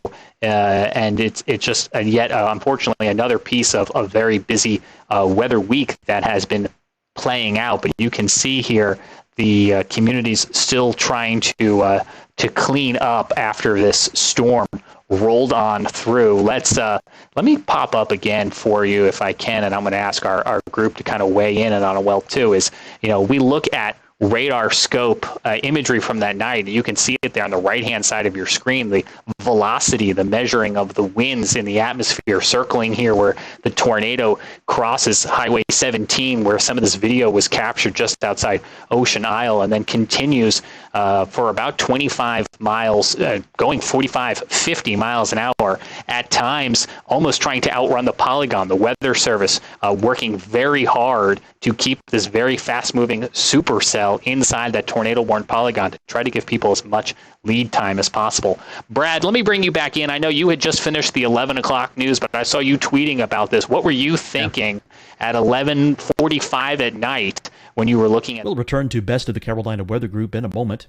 Now your Carolina weather forecast. Here are today's forecast high temperatures for North Carolina. Here are the forecast lows for tonight for North Carolina. Here are tomorrow's forecast high temperatures. And here's forecast rainfall across North Carolina tomorrow. Here are the forecast highs for the day after tomorrow.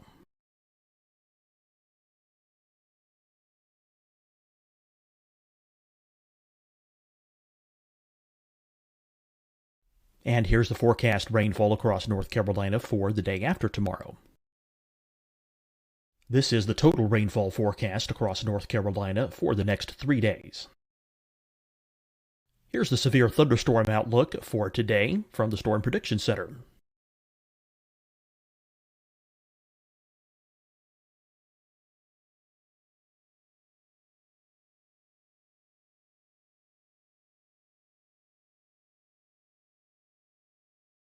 Here are the forecast high temperatures for today for South Carolina. Here are the low temperatures for today for South Carolina.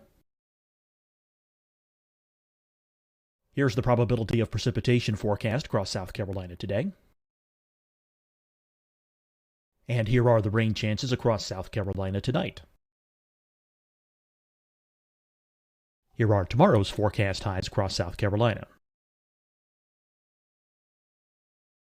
Here are the forecast low temperatures for tomorrow for South Carolina.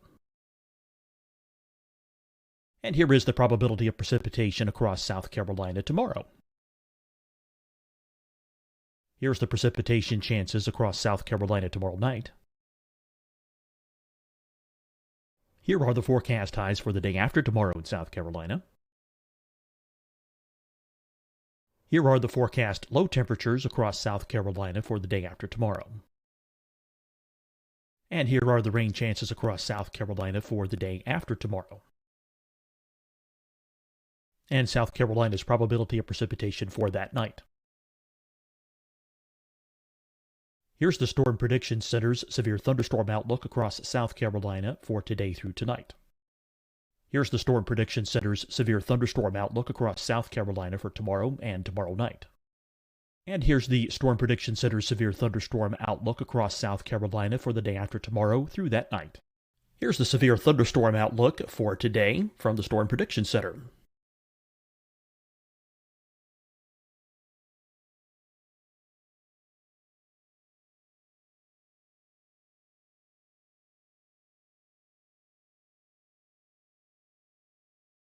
And now here's a live look at weather radar across the southeast.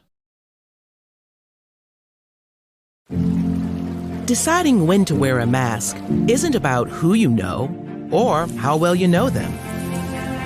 Just ask yourself, will I be with anyone I don't live with? If the answer is yes, get behind the mask. Help slow the spread of COVID-19. Get behind the mask. Learn more at covid19.ncdhhs.gov. Hi, everyone. I'm Dr. Mandy Cohen, Secretary of the North Carolina Department of Health and Human Services. And when you follow the 3 W's, you protect your family and your neighbors from COVID-19. When you leave your home, practice your W's. Wear a cloth face covering, wait 6 feet apart, wash your hands often. Wear, wait, wash. We're in this together. Stay strong, North Carolina. Fight the spread and take a stand against coronavirus. Wear a mask in public. Stay at least 6 feet apart from others. And get tested. Join us and fight the spread. Visit scdhec.gov/COVID-19. Getting tested for COVID-19 helps you to take the steps needed to protect yourself, your loved ones, and your community. Find the testing location at scdhec.gov/COVID-19 testing. You'll see your Carolina weather forecast at 25 and 55 past. And now back to the best of the Carolina Weather Group on the all-new Carolina WeatherNet.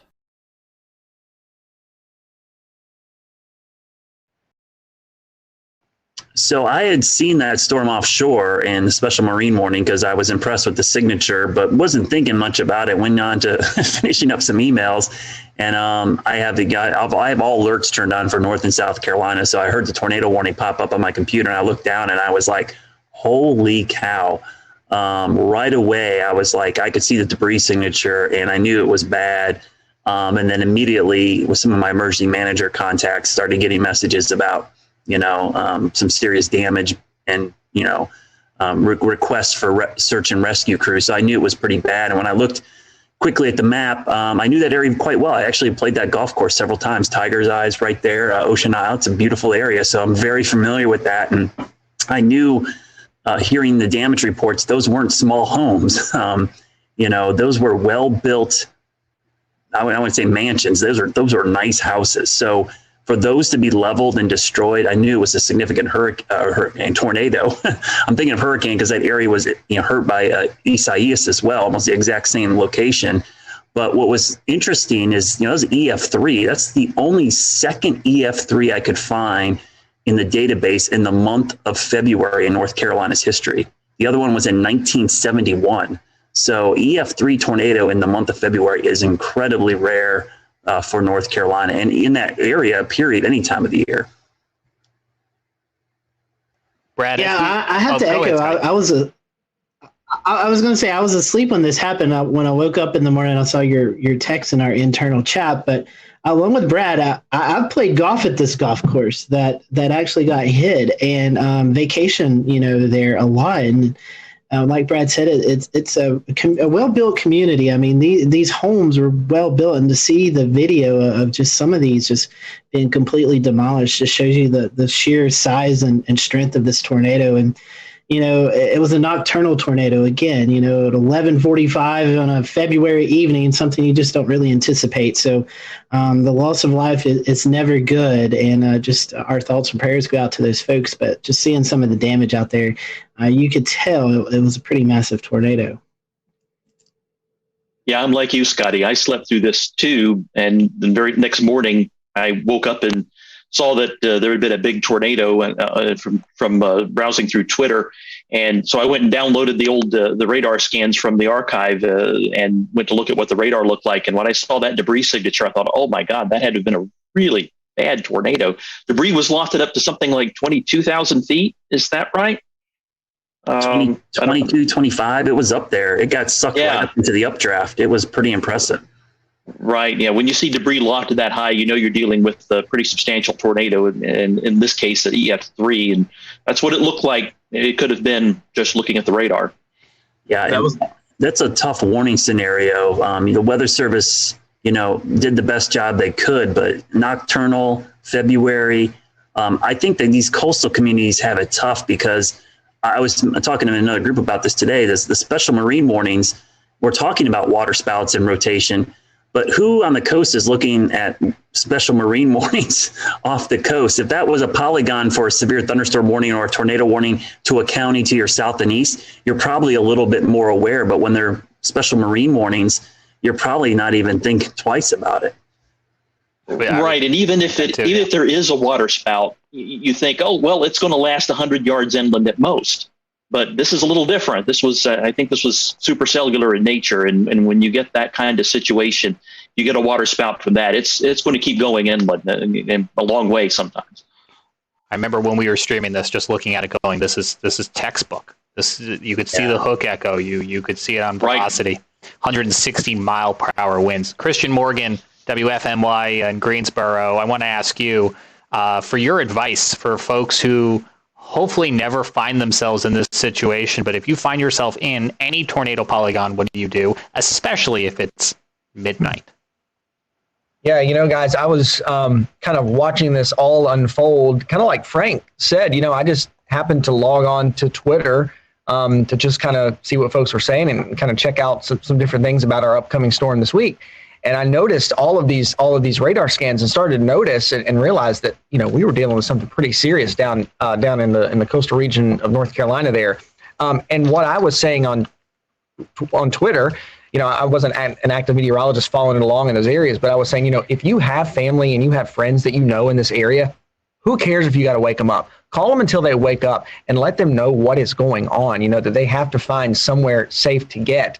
And really, in this situation, we say it all the time and it kind of gets drowned out and people kind of put it in the back of their minds. But really, you got to find that most inner room in your home. If you have a basement, that's the safest thing to do, away from doors and windows.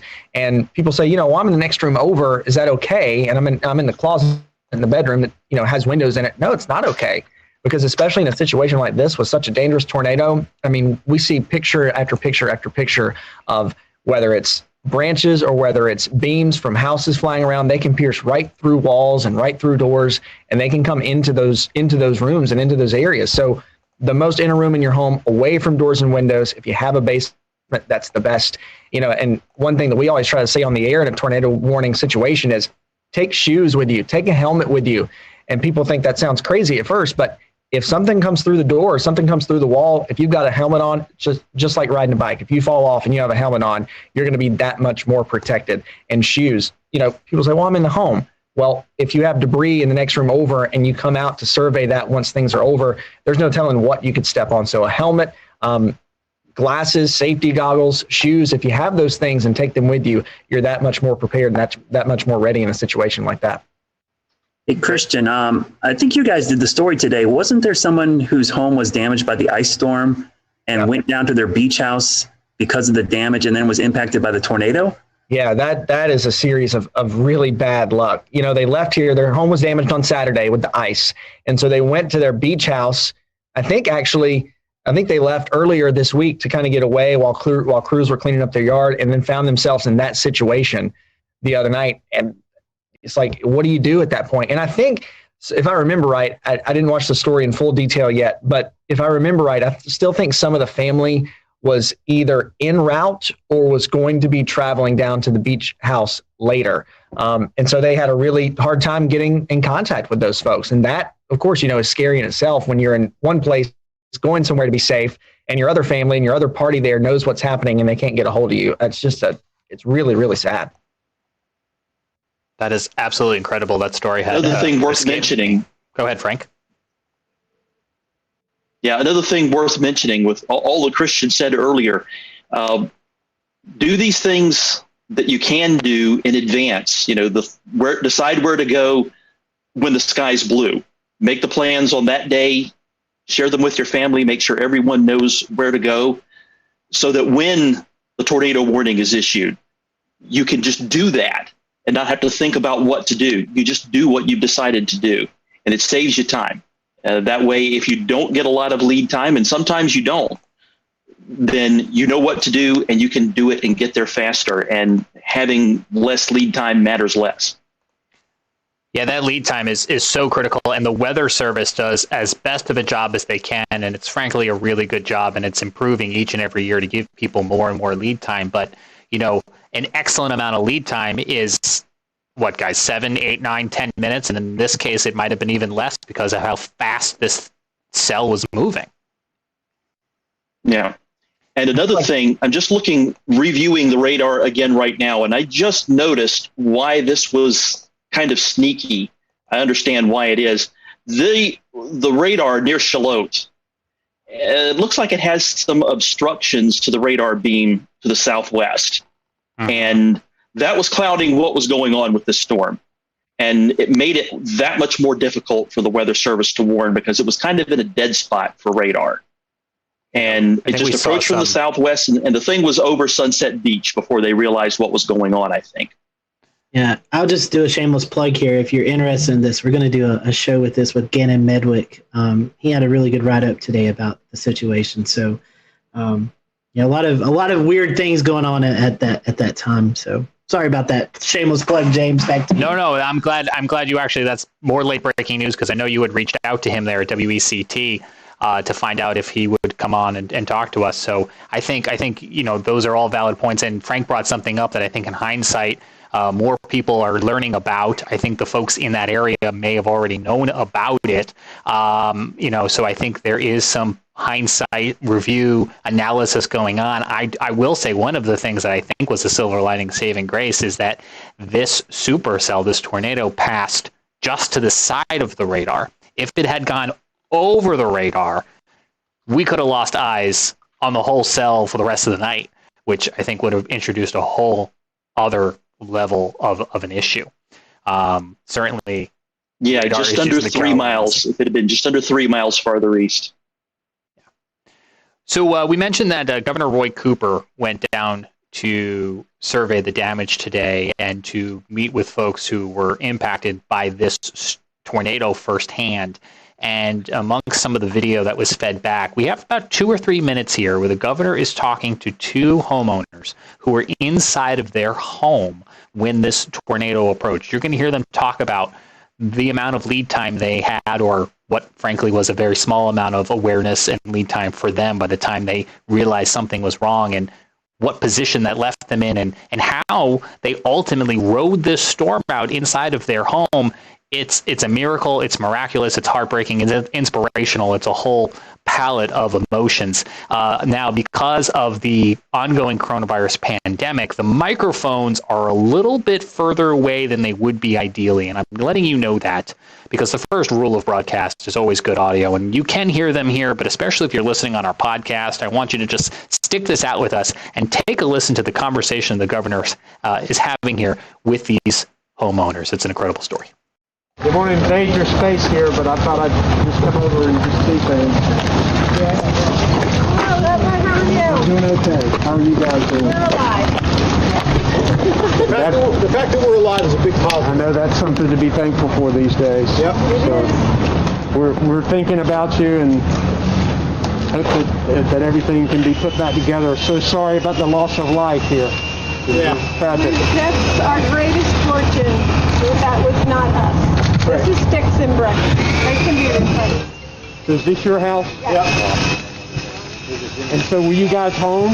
Oh, yeah. We were in the under the curtain. So what happened? How did you guys, where were you? I was in bed and I heard the hail, and at that point I said it's time to get up. And by the time I turned my back, the doors came in and hit me in the back and knocked me down to the sofa, to the bed. And that's probably the only thing that helped me survive, being knocked down. So, oh yeah, well you heard the hail. The amount of time between the hail hitting and the noise of the wind was instantaneous. There was no I couldn't tell you what just happened. I was on the living room sofa, and as soon as the hail cracked the first piece of glass, I ducked, and the whole back of the house flew in. And I went for a ride. Fortunately. So how far were you carried? Where were you? I was in the great room. The entire back of the house flew in. This wall here, I'm on the other side of it. Buried under everything else. And I'm sure the only thing that saved my life is our porch furniture is teak. And then one chair blew in on me like a TP tent. So everything falling and throwing landed on that and not directly on me. And I swear that's the only reason I'm here. That is amazing. Were either of you injured? Minor scratches. I had to get a couple of stitches. But considering, no is the answer. Bumps and bruises by comparison. Well, you have an amazing attitude about all of this. It's got to be devastating to lose your home like this. It's devastating, but you got to maintain a positive attitude. So we're here. We have something to deal with. There are others across the street and across the golf course that don't have that good fortune. Do you have a place to stay? We do. Yes. The neighbors here are families. The generous, phenomenal offers have been endless. So. Yeah, we have a place to stay. There are several people that had empty homes because they're not full-time residents. They offered the homes to us. I've had offers from New Jersey to Florida to help. So we've been fortunate. Absolutely an incredible story. Those folks, as they expressed, lucky to be alive. Again, 2 fatalities, 10 injuries, and as you can see, multiple homes damaged by this EF3 tornado there in Brunswick County, North Carolina. We will have more, as Scotty mentioned, on future shows here in the Carolina Weather Group, talking more about an event that is clearly going to be now marked on our calendars and our history books. 160 mile-per-hour winds. That is practically unheard of in this part of the country.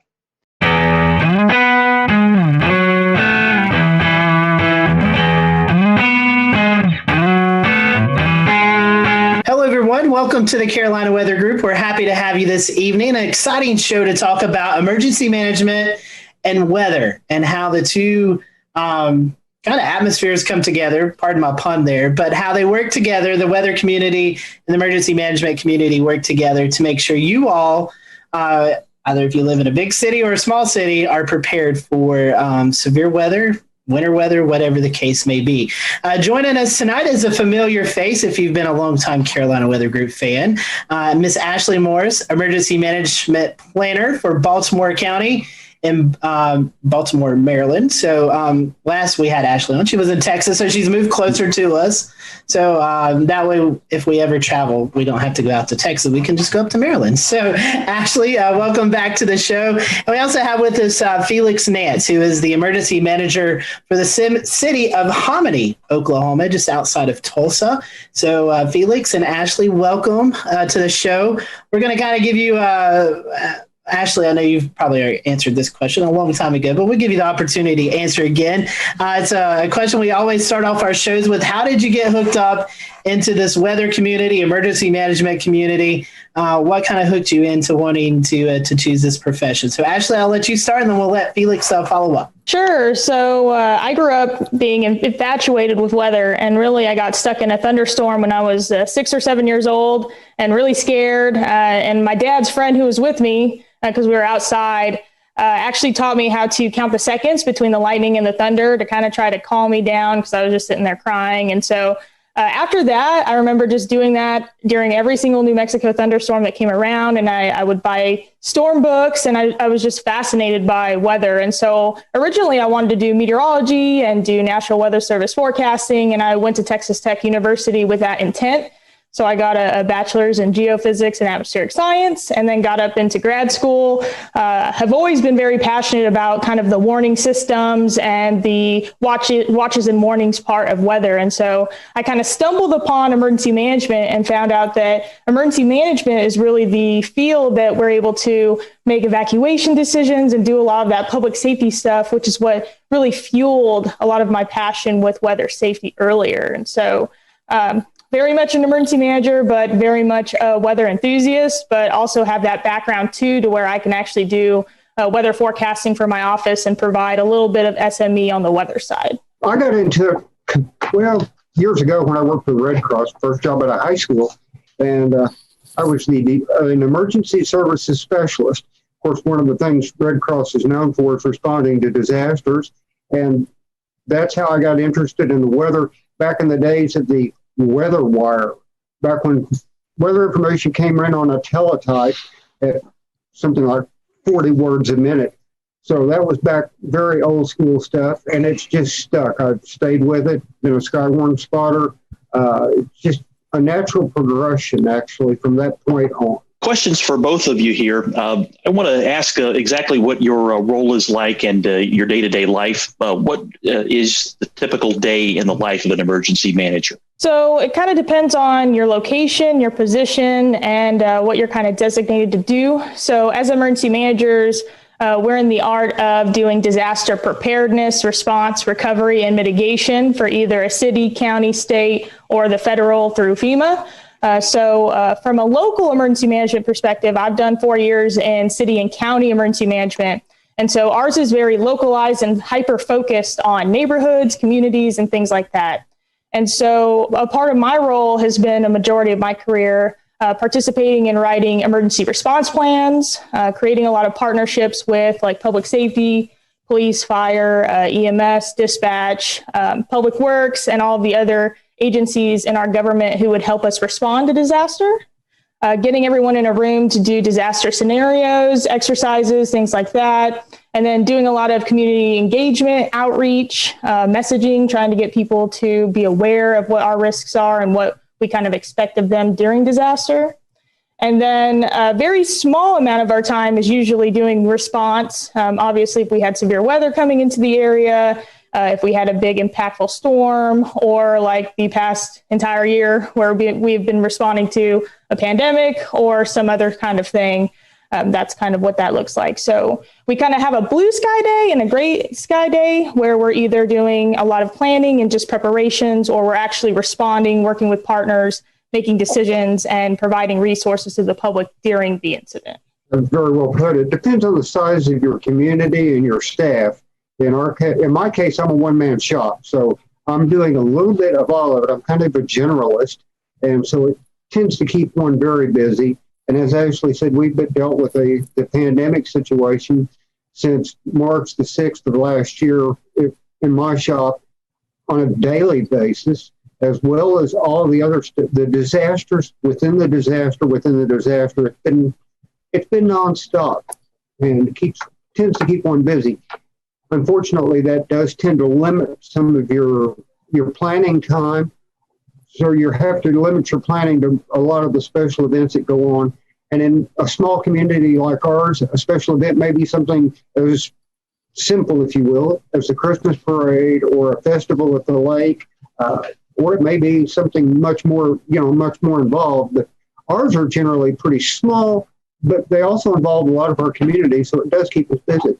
Kind of staying on the topic of, I guess at this point, the differences between, being in a more rural area versus being in a bigger city. So you explained you kind of wear a lot of different hats there, Felix, and you're kind of generalist. When a disaster response or emergency response actually happens, can you kind of tell us a little bit more about how that works in those scenarios, who you turn to and the process there? When you're a small community like ours, and let me give you a little quick lay of the land. Osage County is the largest county in the state of Oklahoma, larger than the state of Delaware, 2,400 square miles. We have the County Emergency Management Office that has a staff of 2. We have the Osage Nation, an Indian tribe, which has a staff of 2, and myself. So basically there's 5 of us in the county. And we kind of work together to make things happen because we can't be everywhere all the time. So it's not terribly uncommon for me to go to another city to assist or to assist the county because of the lay of the land and the lack of personnel. You're dealing with mutual aid situations on a regular basis where you have multiple, the county has 57 volunteer fire departments. So you start, you get out a wildfire, you're making notes and not necessarily just how many trucks, but where they're from. It's a conglomerate affair, and it works pretty well because everybody works together, and that's the key. So you're drilling, you're practicing. The blue sky days are the days you make the big progress because that's when you make the connection. Ashley, can you talk to us a little bit about how that works out kind of in a bigger city scenario? When an actual disaster or emergency happens, how is that delegated? And what's the response like? Yeah, so I'm lucky I have the background of both.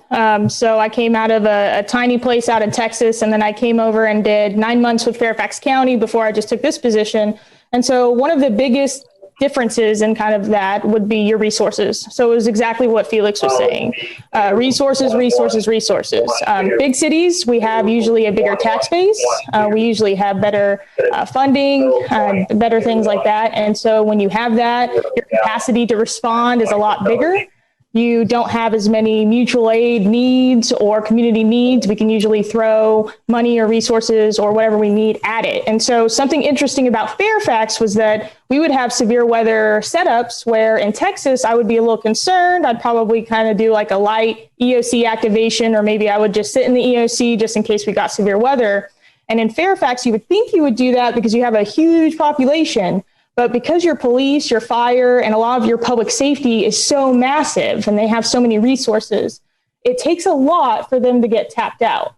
So we would have those squall lines with the trees down and stuff, but it wasn't a problem for Fairfax because we have massive amounts of department resources. And so that was something that I had to learn that was a lot different, just having those resources and those needs to actually be able to respond. Ashley, kind of piggybacking on that, Maryland's it's a pretty extensive urban area.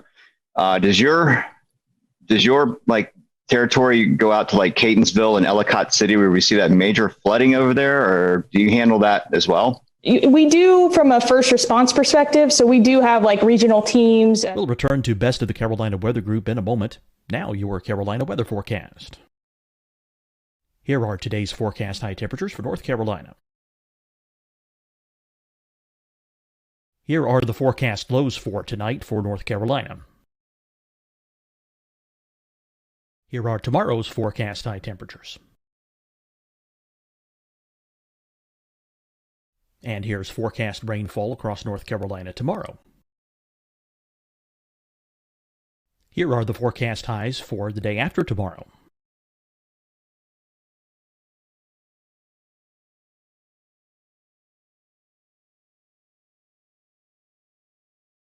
And here's the forecast rainfall across North Carolina for the day after tomorrow.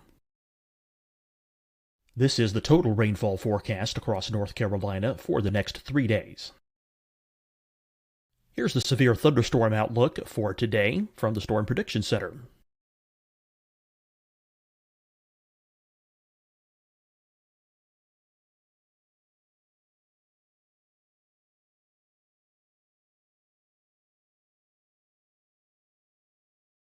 Here are the forecast high temperatures for today for South Carolina. Here are the low temperatures for today for South Carolina. Here's the probability of precipitation forecast across South Carolina today. And here are the rain chances across South Carolina tonight. Here are tomorrow's forecast highs across South Carolina. Here are the forecast low temperatures for tomorrow for South Carolina. And here is the probability of precipitation across South Carolina tomorrow. Here's the precipitation chances across South Carolina tomorrow night. Here are the forecast highs for the day after tomorrow in South Carolina. Here are the forecast low temperatures across South Carolina for the day after tomorrow. And here are the rain chances across South Carolina for the day after tomorrow. And South Carolina's probability of precipitation for that night. Here's the Storm Prediction Center's severe thunderstorm outlook across South Carolina for today through tonight. Here's the Storm Prediction Center's severe thunderstorm outlook across South Carolina for tomorrow and tomorrow night. And here's the Storm Prediction Center's severe thunderstorm outlook across South Carolina for the day after tomorrow through that night. Here's the severe thunderstorm outlook for today from the Storm Prediction Center.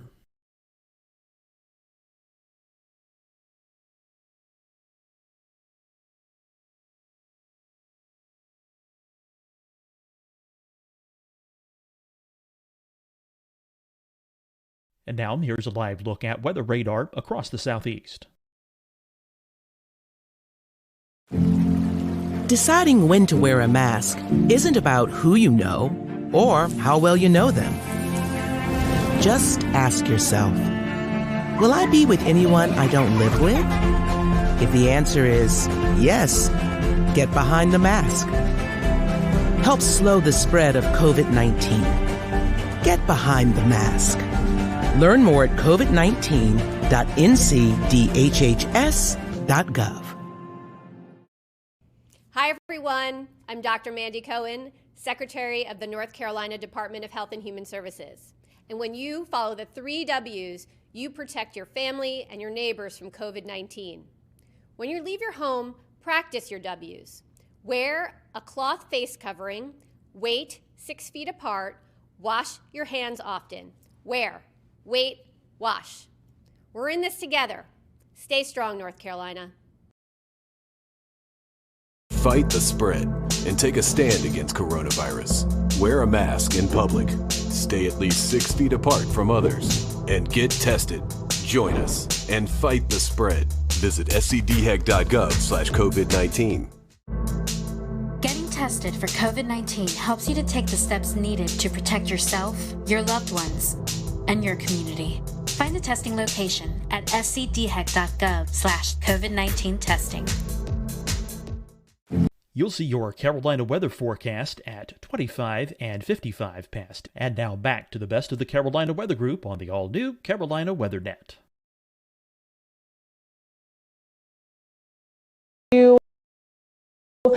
things like that. And so like our fire departments, even in the state, are very well linked to where they can deploy and do that mutual aid like they need to. From OEM and from Baltimore County, so I'm kind of back in one of those smaller roles being with the county. We're just establishing our program. So it's me as a planner and then a couple of fire personnel. And so depending on what the threat is and depending on what the threat would be to my county, we would probably sit back and make sure that Baltimore County would be okay. And then if they needed OEM support, we definitely would offer that. Luckily, we have a great state emergency management agency that keeps us all connected.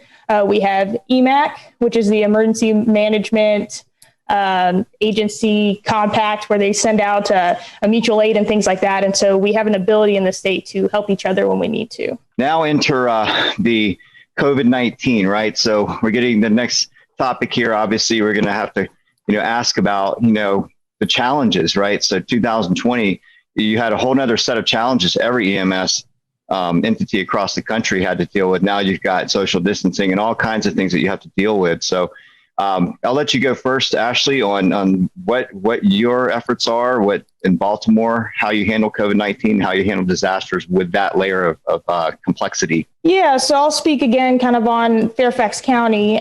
So we're a bigger jurisdiction. We have a pretty big public health, and it is a county public health agency where that's a lot different from other counties in Virginia because they actually have a state program. So we have state public health and a county. So we were able to have more county resources to throw at it. Because it is a disease or an epidemic or pandemic, that's all going to be related to public health. So they're going to be the lead agency.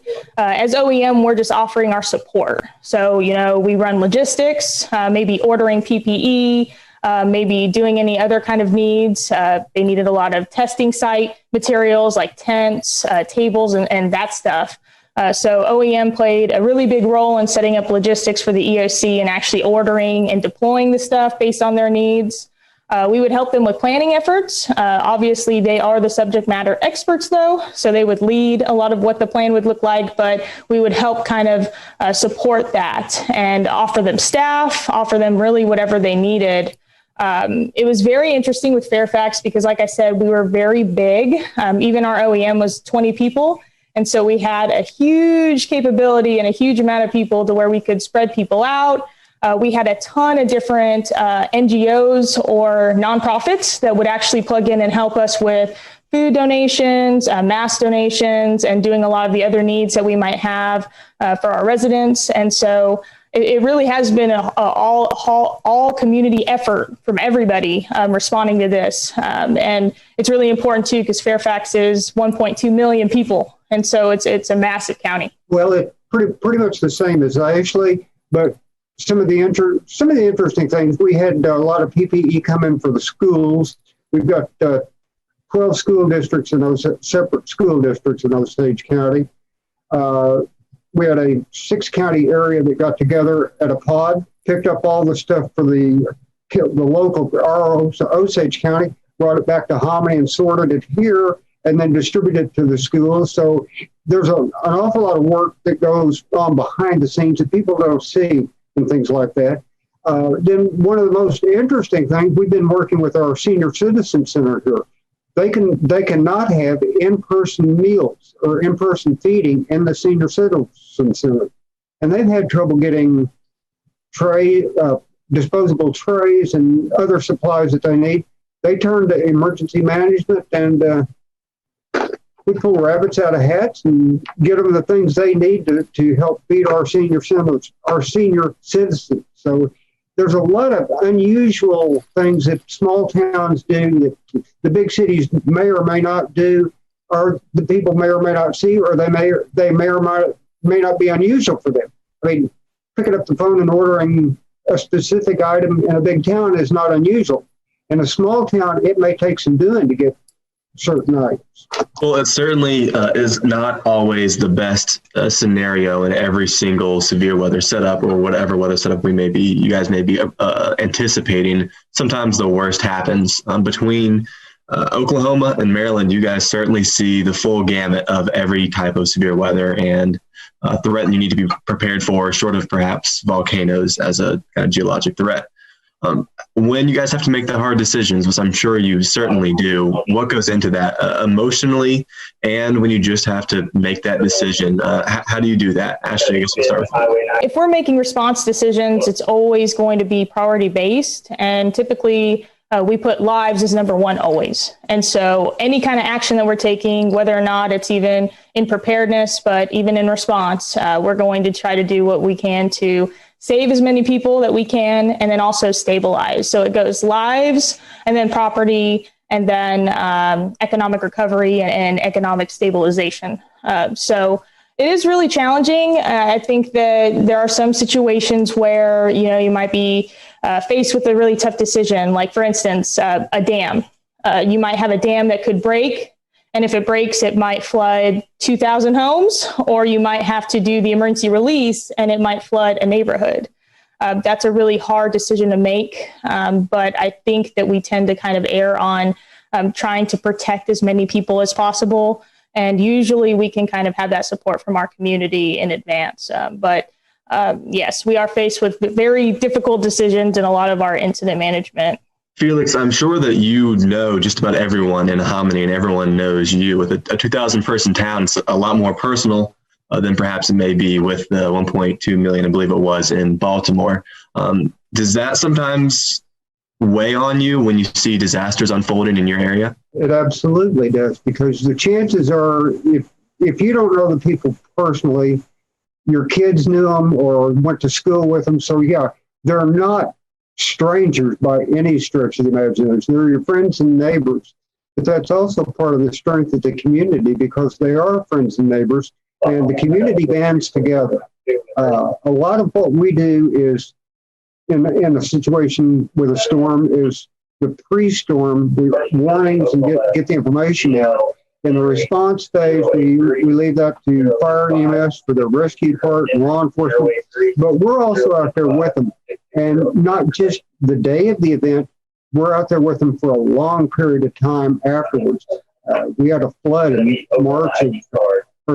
May of 2019 that affected 71 homes and 9 businesses in our county.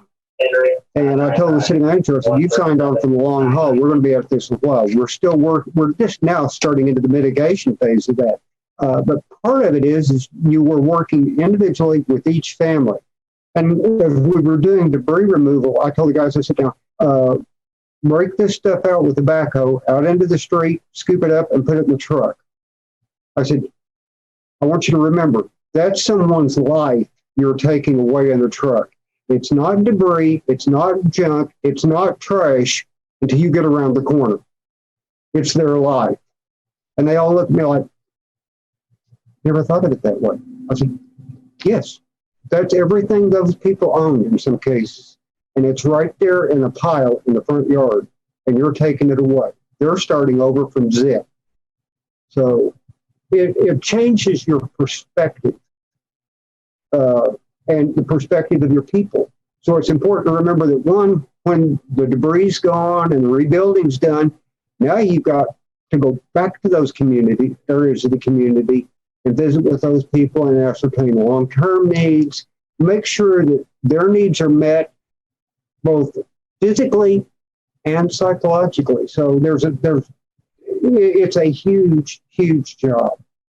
And it doesn't end. You'll see them in church months later, and they're still the same people. You're still the same people, and it still tends to evoke the same emotions. In January of every year, in January 2021, we just had NOAA release the $1 billion disaster map that they come out with every year. This year, I believe there was $23 billion, or 2020 had $23 billion disasters. Felix, I'm going to direct this question to you. And Ashley, living in Texas, you've experienced this as well. A lot of those $1 billion disasters were severe weather events. And Felix, it's known you're in Oklahoma, prime severe weather territory, tornado season. So my question to you, and Ashley, feel free to jump in with your experience in Texas. When you're setting in your office or the EOC or the situation room or whatever the case may be, and that moderate or enhanced or high SPC outlook has been issued for your area, and you're waiting for the storms to develop, and then they do develop, and then they're producing the severe weather. What's it like? Take people into like the situation room. What are those high intense weather days like? And it could be flooding or Felix, there's fires that occur out in Oklahoma a lot. You have your wildfire season. So what are those days like? Take the public into what it's like to be in your office on those intense days. It starts off with a very relaxed atmosphere. They give me a hard time because they'll see me come in and my arms will be behind my head and my feet will be propped up and I'll be watching radars and chat and different social media sites. And as the storms develop and approach what we call the I-35 corridor, which if you've been to Oklahoma, you're familiar with that. That means they're coming towards us. We're watching the WFO in Norman, which is our adjacent counties to the west, but that's only 20 miles. So I'm picking their brain by reading chat to see what they're seeing in the storms, plus the Weather Forecast Office in Wichita, which borders, their county's border is on the north, plus what my WFO in Tulsa is saying. So we're stirring all that together. The intensity level just starts to ramp up. The closer the storms get, the more information you get, the worse they get. The intensity kind of tends to ramp up to a point. Right now, all the fluorescent lighting's on and everything. As the situation gets worse, the radios kind of get turned down. The lights actually get turned down. We have a different lighting setup that we use when that happens to not have bright fluorescent lights. They're toned down on a dimmer, and the noise level goes down. The inversely, as the intensity level goes up, the light level goes down.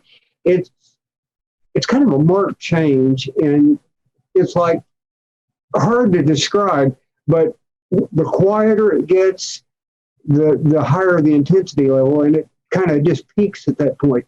And it's one of those things where you're sitting there watching and waiting, expecting the absolute worst and praying that, this is one forecast you could bust, and I wouldn't mind.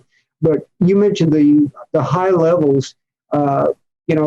That's kind of one of the keys. You're watching the SPC forecast days out to see what they're thinking. You're watching the local WFO stuff and their decision support page. It's a team effort.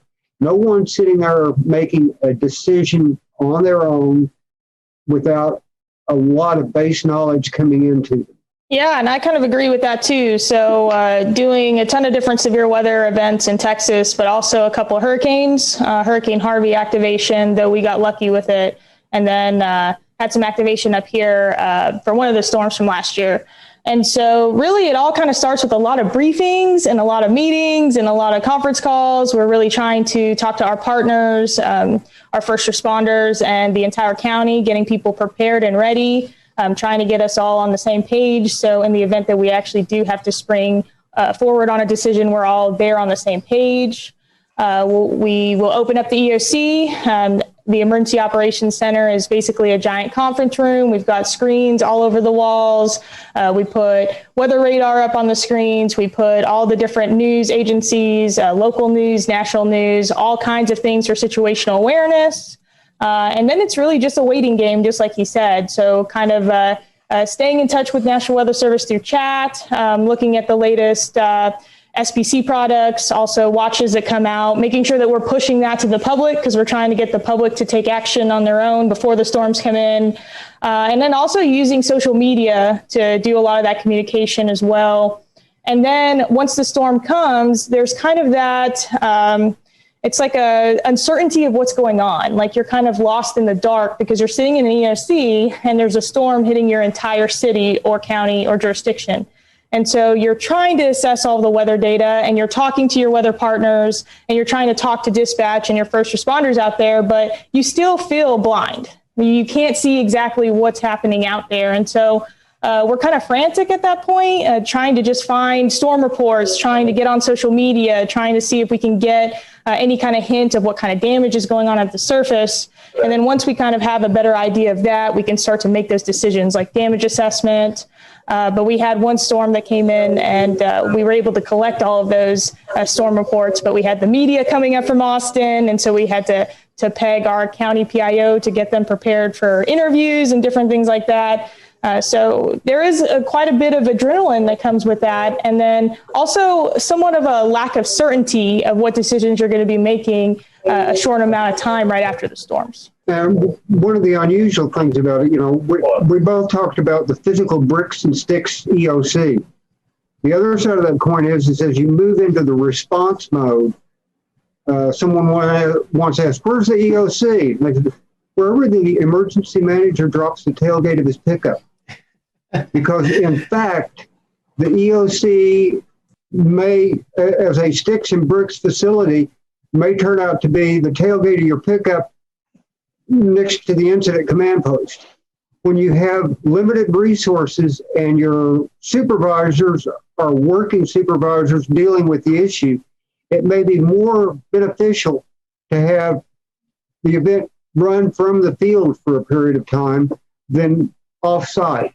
So it's a kind of an unusual type situation, and it sometimes runs headlong into the incident command structure and doesn't always meld well at points with that for a while. But it's one of those things we've done for years and have tended to make it work pretty well because of the nature of the community. Emergency management, besides terrorism and pandemic-wise, I want to keep this kind of weather centered. What is the one weather scenario that you just dread seeing coming your way? One thing that scares me the worst is when SPC puts up an enhanced or high-risk day, and you're sitting there waiting because you know the watch is coming, and it will likely be one of the PDS types. Because if they have that high a confidence level, you know they're expecting the absolute worst. So, when you're talking tornadoes, severe thunderstorms, tornadoes, that's kind of, that issue always crops up.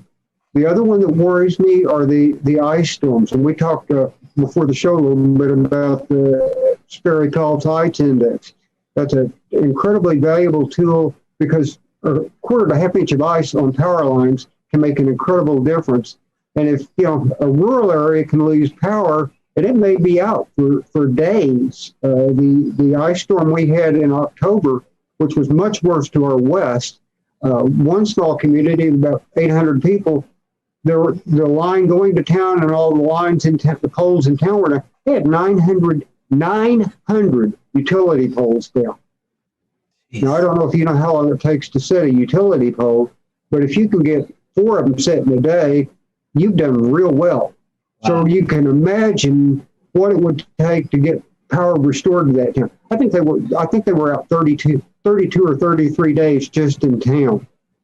Now, there is a whole planning process to hold food for thought. What are you going to do if you have no water or no electricity for 33 days? Does your power plant have a backup generator? Do you have plans, your sewer? Can you keep your infrastructure working? Yeah, so mine's kind of along the same lines as that. I was going to say derecho because we've had them here in the DC area. We had one that was pretty bad, and it did that. It caused power outages for over a week. And then on top of that, we had a heat wave come in behind that. And so we had heat-related fatalities because people did not have power to cool off. And so you see those collapsing incidents that follow. And so that's always kind of a concern. But I would say a derecho, again, with widespread outages, just like he was saying, losing communications, because a lot of us are really used to using social media to communicate to the public, even warning systems and cell phones. If we lost that stuff, I'm not quite sure how we would get messaging out about shelters and other things. And then on top of that, I don't think that our general public is very prepared for power outages, especially for long-lasting ones. And I think that we would be very challenged with getting them the right resources and making sure that they were able to get the help that they needed, because I just don't think that we're accustomed to really thinking that way. So that would be my number one. Number two is that I did some research on Baltimore County, and I've noticed that we've had several federally declared disasters that were snowstorms, either blizzards or something of that nature. And while I'm from New Mexico up in the mountains and I've seen snow, I've never seen enough snow to cause a federally declared disaster. So I'm very concerned about what that's going to look like. And what's even worse is they're always in January and February. And so I'm sitting here looking at the upcoming month and some of the winter storms, hoping that I can avoid that. So some great information. Felix and Ashley, we certainly appreciate your time. I think our audience will really enjoy seeing the behind the scenes of what all you all are doing to keep us safe on good weather days and bad weather days. So would hate to not give you the opportunity to promote any social media accounts that you all would like to. So Ashley, I'll let you go first. If there's anything you'd like to share or our followers would like to follow you, how can they do that? Sure. I am addicted to Twitter, so you can find me on Twitter as Ashley Morris or at Miss Ashes 92. And I'm also on Twitter at Felix A. Nance. Very cool. Well, it's certainly been a great conversation. Felix, Ashley, thank you for joining us. And thank you all for who are watching tonight. We appreciate it. We will see you next time here on the Carolina Weather Group.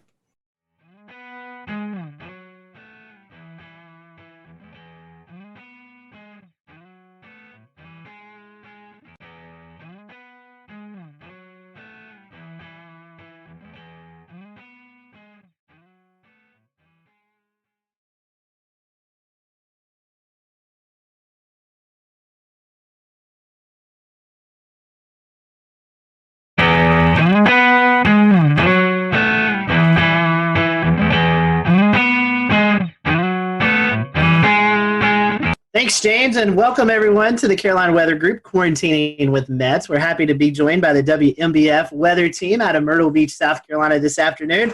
We have on with us Jessica Dobson, Robert Whitehurst, Andrew Dockery, and hopefully Jamie Arnold will be joining us here in just a little bit. So over the next 40 minutes or so, we're going to be getting to know your local forecast team there in Myrtle Beach, and hopefully we'll reveal some fun things that you may have not known about there. So welcome to the show. We appreciate y'all joining us, and we always like to start off with some fun questions. So, Jessica, I'm going to start with you because you kind of talked about this a little bit earlier. Iced coffee or hot coffee? Which do you prefer? Usually iced coffee all the way. I've been on this whole whipped coffee kick. Andrew hasn't heard me shut up about it for a long time now. But iced coffee on most days, unless it's like winter outside. And then sometimes I'll go for a warm cup. Andrew and Robert, you guys have a choice? I would say I'm an iced coffee guy. I wasn't until I moved here into Myrtle Beach. And once you get into the humidity here, you're almost kind of forced to be an iced coffee guy. So I do hot coffee in the mornings, but if I have it in the afternoon, it's usually iced. And yeah, that whipped coffee, Jessica talks about it nonstop, and it is very good. I wouldn't steer you wrong.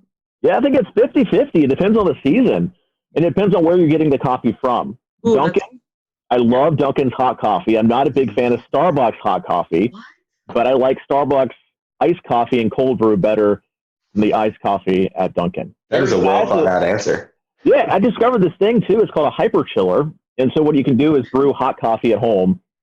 You pour it into the hyper chiller that's frozen, and you spin it around for 30 seconds, and you have iced coffee that's not watered down. Wow. I don't own any stock in this hyper chiller either, so I don't get any commission if I sell any product. How many sugars and creams, though? You know what? You're really, that's a hurtful comment right there. That's what gets me at Dunkin'. I'm like, load it up. Just keep squirting it.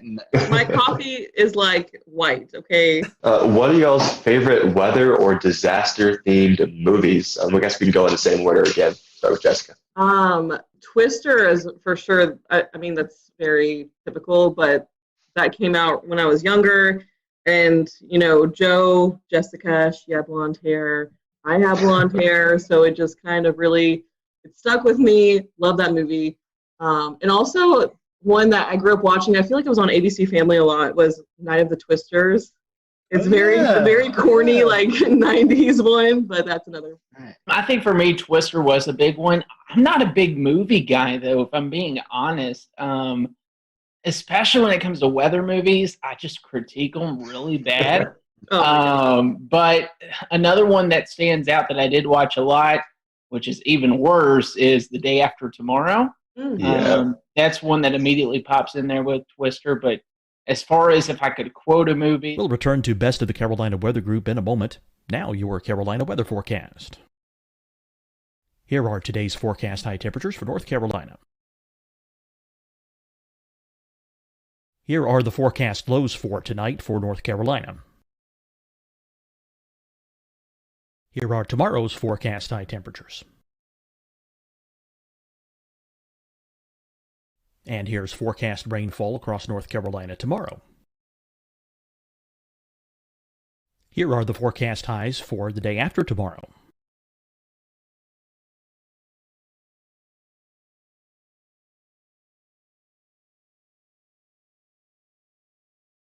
And here's the forecast rainfall across North Carolina for the day after tomorrow. This is the total rainfall forecast across North Carolina for the next 3 days. Here's the severe thunderstorm outlook for today from the Storm Prediction Center.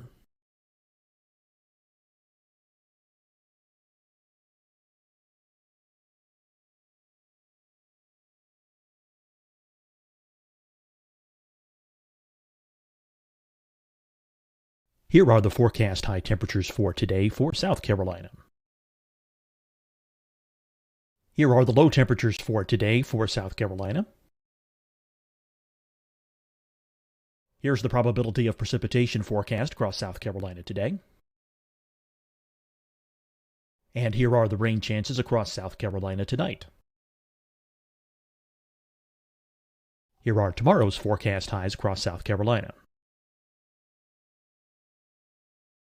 Here are the forecast low temperatures for tomorrow for South Carolina.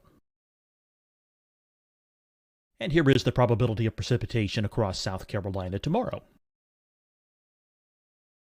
Here's the precipitation chances across South Carolina tomorrow night. Here are the forecast highs for the day after tomorrow in South Carolina. Here are the forecast low temperatures across South Carolina for the day after tomorrow. And here are the rain chances across South Carolina for the day after tomorrow. And South Carolina's probability of precipitation for that night. Here's the Storm Prediction Center's severe thunderstorm outlook across South Carolina for today through tonight. Here's the Storm Prediction Center's severe thunderstorm outlook across South Carolina for tomorrow and tomorrow night. And here's the Storm Prediction Center's severe thunderstorm outlook across South Carolina for the day after tomorrow through that night. Here's the severe thunderstorm outlook for today from the Storm Prediction Center.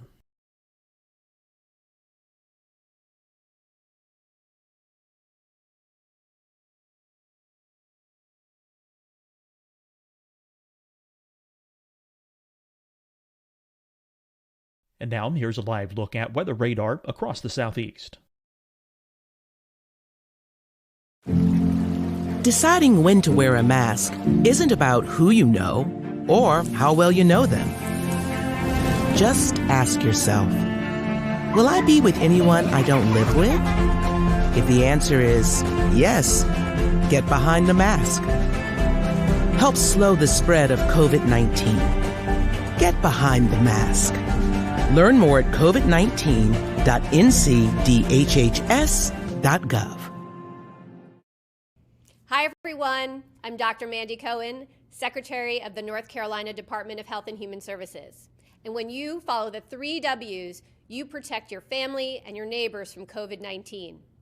When you leave your home, practice your W's. Wear a cloth face covering, wait 6 feet apart, wash your hands often. Wear, wait, wash. We're in this together. Stay strong, North Carolina. Fight the spread and take a stand against coronavirus. Wear a mask in public. Stay at least 6 feet apart from others. And get tested. Join us and fight the spread. Visit scdhec.gov/COVID-19. Getting tested for COVID-19 helps you to take the steps needed to protect yourself, your loved ones, and your community. Find the testing location at scdhec.gov/COVID-19 testing. You'll see your Carolina weather forecast at 25 and 55 past. And now back to the best of the Carolina Weather Group on the all-new Carolina Weather Net.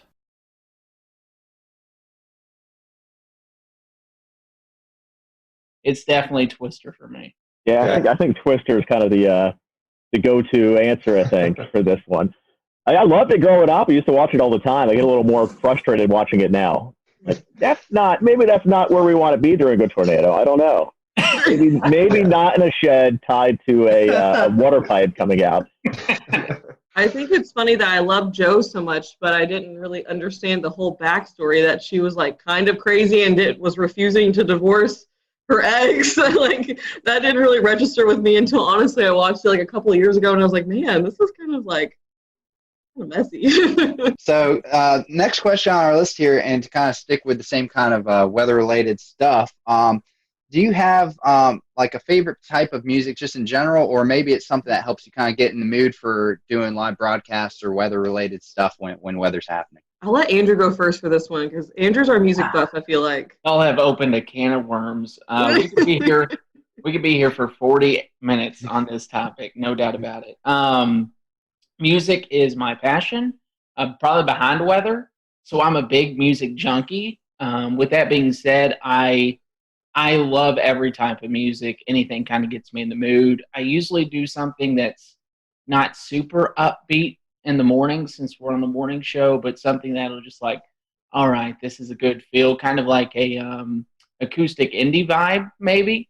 But I can listen to anything from Fleetwood Mac to George Strait to Tom Petty, Bruce Springsteen, you name it. I love it. I am a big component, though, of playlists. And I think I told Jessica this yesterday. I made a hurricane playlist. I might have to make it public one day. And it's all these songs about hurricanes. And I'm a big runner, too. So, like, right before Dorian arrived, I was just, like, rocking out to all these songs that had hurricane references in there, from Jimmy Buffett to Luke Combs to all kinds of music. And it was fun. But yeah, music is a big passion of mine. So we might have to get your hurricane playlist there to put out when we put out the show, right? Oh, for sure. Heck yeah, I can gladly do that. I don't really, I listen to a little bit of everything, but I don't really listen to music much when I'm forecasting. I think it distracts me a little bit. Honestly, so on the weekends, I'll do mornings and evenings. And honestly, it really depends on the morning show or the evening show, which one I'm doing on my mood. Because if it's the evenings, like I'm already like mostly awake and I've probably had a lot of caffeine in my system, so I'm like ready to go. And I'll listen to, honestly, like I love throwback playlists, like whether that's like throwback R&B and hip hop from like the early 2000s or like early 2000s hits or like late 90s hits. Like those always put me like in a really good mood. But when it comes to mornings, I kind of like, what is it? I have like a couple of different ones on Spotify. Like my Spotify is so disorganized, it's not even funny. I'll like think of a band and I'm like, oh, I want to listen to that kind of music today. But mostly like things kind of more chill, probably like Mumford & Sons or Neon Trees or Kings of Leon too. I listen to them a lot in the mornings. It really depends. Like my mood changes also throughout the morning. Sometimes I'm like, no, I need something a little more somber. Like so it really depends too for me. But I like all music too. Like I'm the worst when I'm driving in a car with someone else and a song comes on and I start singing it and it goes down. Like the Spotify playlist used to work great for me until I had a daughter, and now it'll go from Luke Combs to the Frozen 2 soundtrack. Moana. Then back to Aladdin and Moana, and then back to some sort of rock song. It really brings you all over the place. Yeah, that sounds honestly kind of great though. Like gotta throw in a Disney song every once in a while just to kind of bring things back down. Yeah, I gotta humble you. All right, weather question, kind of a two-part question. When did you know you wanted to be a meteorologist? And was there someone that you looked up to when you were younger, going through high school, college, that kind of also pushed you into that direction? So for me, I don't think there was ever really a moment in time where I just knew. I honestly just kind of always knew. Like even when I was looking at colleges, I was like, okay, well, I'm going to do meteorology. but I didn't know I wanted to do broadcasting because I used to be really shy. I don't really know what happened. Something happened, so now I can't shut up. But that kind of evolved throughout college. But in terms, I watched a lot of the local meteorologists. I think someone who pushed me a lot, though, who I met in high school, didn't realize how important it was to meet him, though, was John Gordon.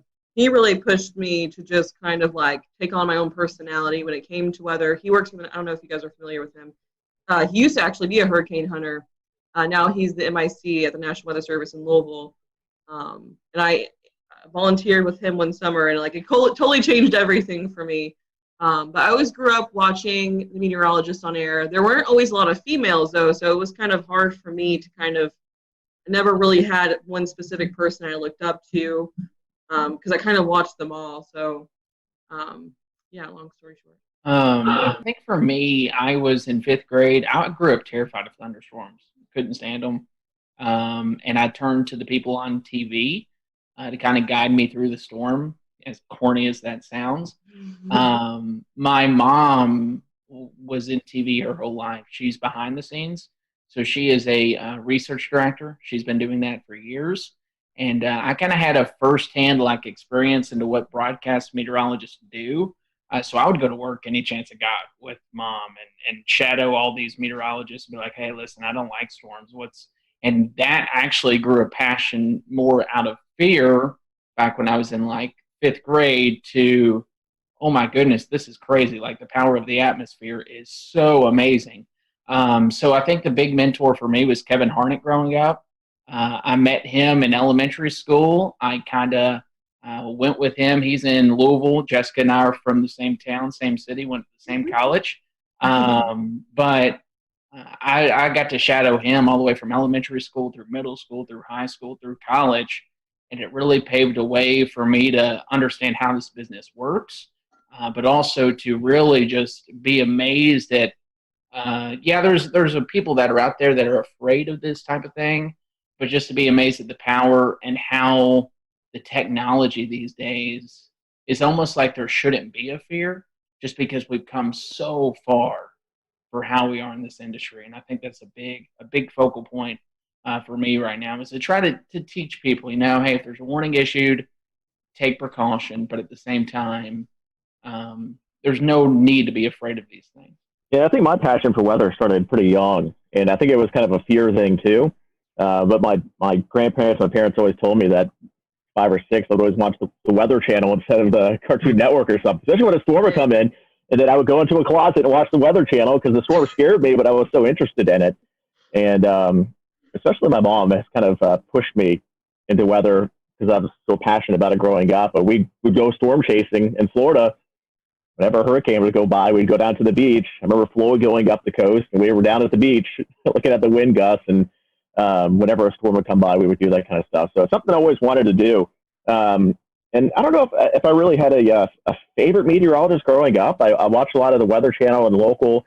We had Tim Deegan in Jacksonville. I think he's still there. He's been there a long time. John Gahn there as well. So I think growing up in Florida, hurricanes was kind of my passion, and that's always been still my passion. That's why I'm still in the Southeast. So this is maybe a question that's been a little bit controversial in the past. We've had some interesting answers. But model websites, you see model output all over Twitter and Facebook and anywhere that social media exists. Do you have a favorite website? So in college, we always used Pivotal and COD, or College Up to Page. And so like in college, I got so used to those that like those kind of, I'll use other ones. Like I can never remember the one we use now. Like, I think Robert, you have it on our computer, or it's like your account. But that one's good too. But I always end up, I think, going back to COD and then or Pivotal because I don't know. I just always like Pivotal, the colors. And then when it comes to COD, I like their satellite data a lot. I always go to their satellite, their surface analysis. I am a weird one when it comes to models. Twister data, does anyone remember like that site back in the day? Yeah. Like how the color table was so great, but like the features were a little I'm a big fan of like ensemble forecast and having a ton of variety on a website. So simple is great.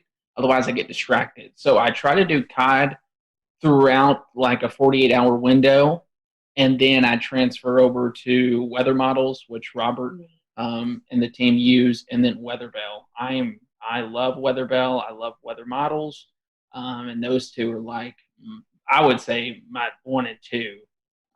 But if it's coming to a quick 48-hour look of a forecast, it's usually Pivotal Weather or College of DuPage.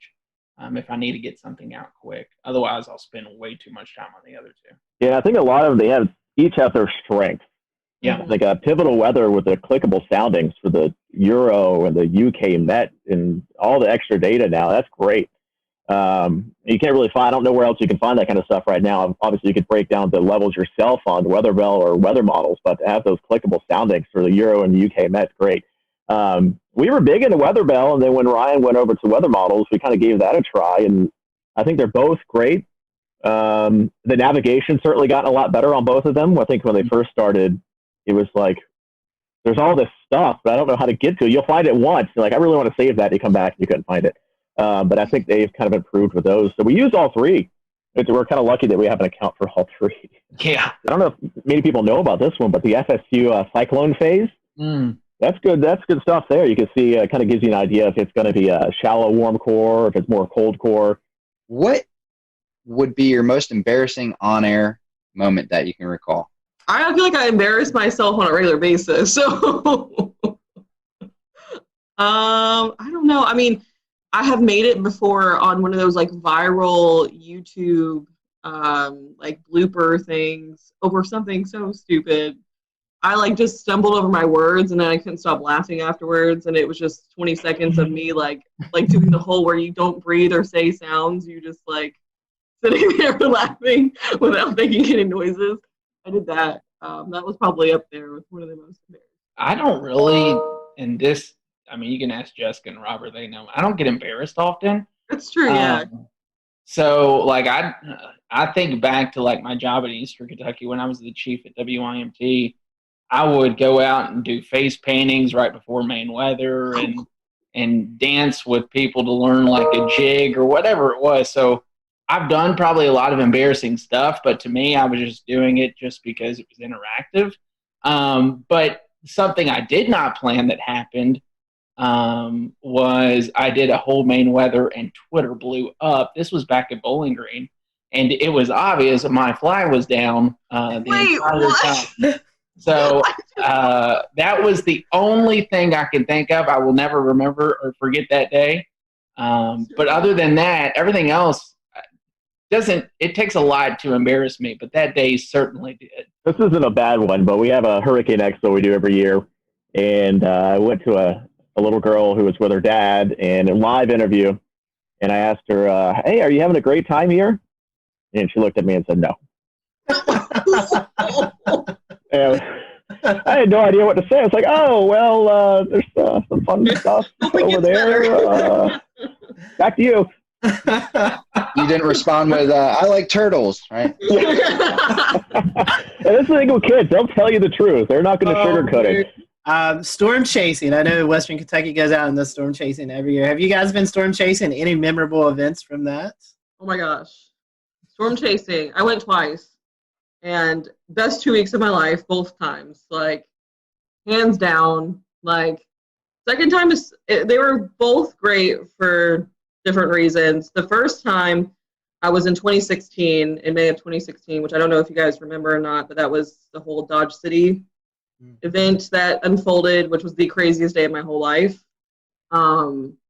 Just like a tornado on the ground for I think over an hour, and it had, sister tornadoes at one point, and it was just like complete madness. Like I'd never seen chasers like that before either. And really that whole season I got to see pretty much every type of storm structure you would want to see, whether there was tornadoes or not. So that was really big for me. It was like literally, like everyone says it, but it was literally like everything you learned in your meteorology class, in your textbooks, everything you see, but it was like in front of your face. And so that was really cool for me. The second time, we didn't see quite as much, but WKU goes over a 2 week span, which I think a lot of schools probably do that too. And we did a lot more sightseeing. We went out to New Mexico, and we got to do a lot of cool things outside of the whole storm chasing thing too. But I got to be with like my best friends when they saw their first tornado. So like lots of bonding, and like, it was just the best of both worlds, like being with your friends, but also at the same time learning so much, like being able to share all those like experiences and your same passion with other people. I could go on for days about storm chasing.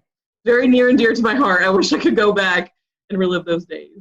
For me, I did go on the storm chase trip.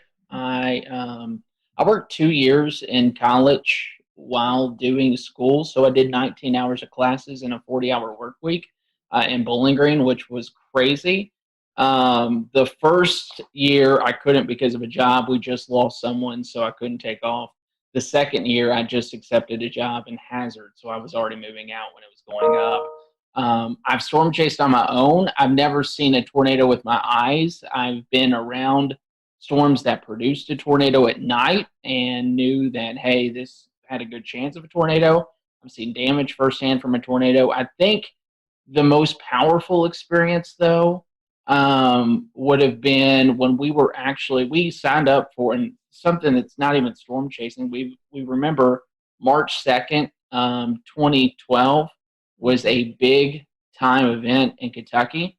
It was the one time I left Kentucky to go to and paid like for this big conference in Oklahoma. I never attended the conference. Like I just sat there and like, because everyone back home was so freaked out. So that was probably one of the more memorable events, is coming back and seeing the damage of what that produced up in Henryville and all that, because it's still crazy to look back at. But yeah, it's kind of a bucket list thing for me. I've never really done storm chasing much, other than with my mom going to the beach when hurricanes went by. And of course, in Jacksonville, it's always when they went by for the most part. So we could go down to the beach, and I went gusts 40, 50 miles per hour. It was kind of crazy to watch. And they would always shut down the bridges going over the waterway, so we get stuck at the beach for an hour or two until the storm went by. But I've never really done any big storm chasing. I worked in Hattiesburg, Mississippi for a couple of years, and we certainly had quite a bit of severe weather there. A lot of tornadoes, and certainly saw a lot of pretty bad damage around there, but never actually seen one in person. I foresee a WMBF storm chasing trip here in the near future. I am down 100%. So our next question is about favorite non-weather related hobbies. Robert, I don't think we've started with you yet, so I'll let you lead off if you want. I love to get outdoors. So I love to mountain bike. We love to camp, go fishing. Growing up, my dad and I would always go up into North Georgia and go camping for a week and do some trout fishing in the Chattahoochee, going up into the little rivers up and streams up in North Georgia and to the upstate of South Carolina. So, of course, I'm outdoors for this shot too. So I guess that I'm a big outdoors guy too. Hiking, kayaking, boating, running lately has been a big passion of mine, just because I love food too. So food's a hobby. I love to eat. And then I also, like I said, I love music. So I play guitar, play the mandolin, play a little bit of piano. Any instrument I could play, I try to get my hands on. But yeah, I think those are the big things. I just love being outdoors. I hate sitting on the couch all day. I always have to be doing something. My hobbies have kind of changed over the years. I used to dance growing up. I was on the dance team in college. But obviously now don't really do that as much. But I kind of, now that I live near the beach, I don't ever like to be sitting in my apartment. So I go to the beach literally as much as possible. Like when I get off here, I'm probably going to try to go to the beach because it's so nice outside. I love to read. I love reading books, especially recently, like autobiographies about either meteorologists or people in broadcasting, like books that I can take a lot away from. I love to cook. I don't like to clean. But I like to cook pretty much any chance I get. And I like to experiment and try to, like, if I can't, like, recreate, like, really good dishes from places I like, so I'm not as tempted to eat out as much. But it's really hard in Myrtle Beach. I plan on eating my way through this place. So, yeah, and then hanging out with my cats. Since all three of y'all like doing stuff kind of around the city and stuff, is there a shout out to some of the places or things that you like the most? What makes your city so great? Can you name a couple favorite spots? Beach. Any particular part of the beach? Yeah, I mean, there's a couple spots here. I mean, everybody kind of, when they come to visit, they go to downtown Myrtle Beach, and it gets a little busy, a little crazy. I think the locals go a little farther north or a little farther south, and it gets a little quieter, and you can actually relax a bit. So maybe that's if you're going to come to visit Myrtle Beach, try to branch out from just downtown Myrtle Beach. There's a lot to offer up and down the coast. And that's the thing with Myrtle Beach. They want to stay as close to the beach as possible, the buildings and the homes. So instead of going inland, everything here is built up and down the coast. You have to kind of go quite a bit to see everything. But it's worth a visit from North Myrtle Beach all the way down to Merrill's Inlet. Polly's Island's beautiful, a little farther to the south of Myrtle Beach. Yeah, I will agree with that. And the food is great too. You can go all the way up into North Myrtle Beach and hit up portions up near downtown North Myrtle down to Barefoot Landing. I think a Flying Fish is a great seafood place there. Highly recommend that. It's a 48 catch to plate rule, so everything is super fresh, 48 hours. And then I'm a big South Strand guy. So what we say about South Strand, south of downtown Myrtle Beach, Surfside, Garden City, Merle's Inlet, the marsh walk is beautiful. And then you go even further south, Huntington Beach State Park, Brook Green Gardens, Polly's Island. It's just a beautiful area down there that I would highly recommend anyone to come check out. Come to Myrtle Beach, check out downtown, and then go south would be my recommendation. And then if you have another day, go north, because you could eat your way through this city in the Grand Strand, no doubt about it.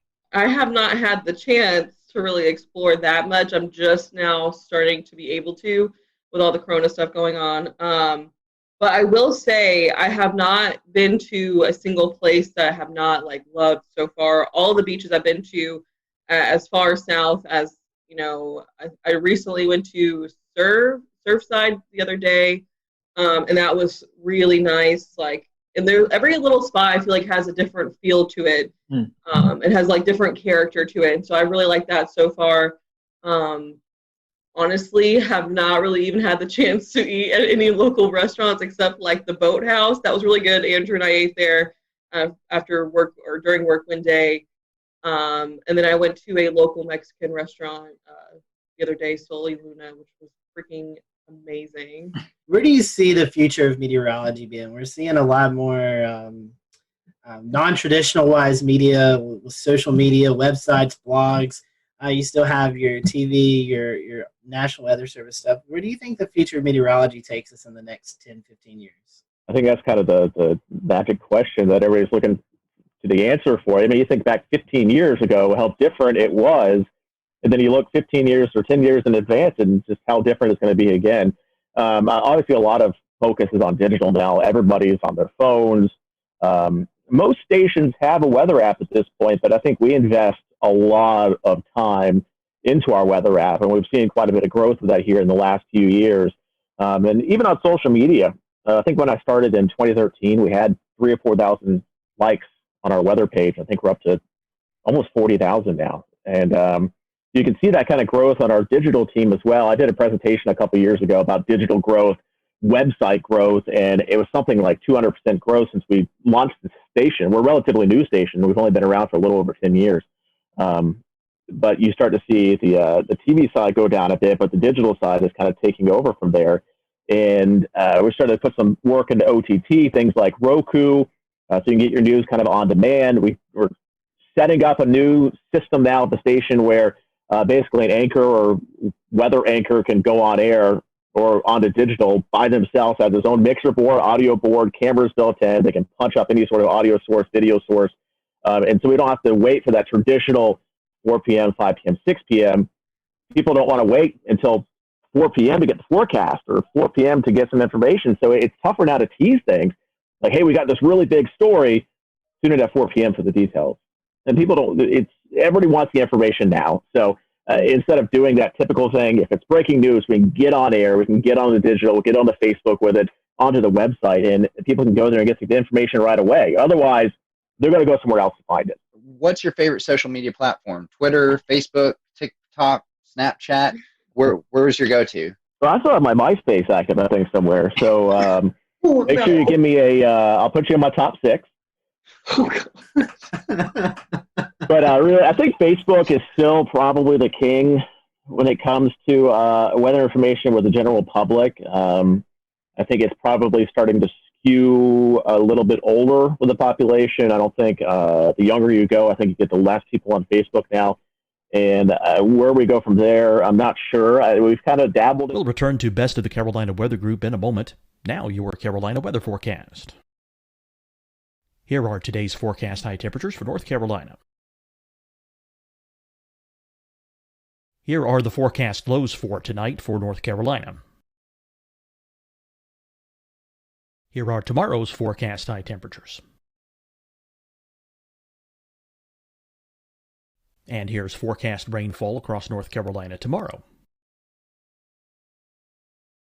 Here are the forecast highs for the day after tomorrow.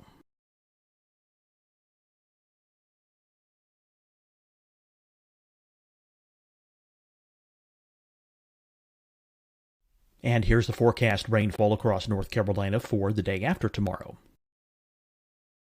This is the total rainfall forecast across North Carolina for the next 3 days. Here's the severe thunderstorm outlook for today from the Storm Prediction Center.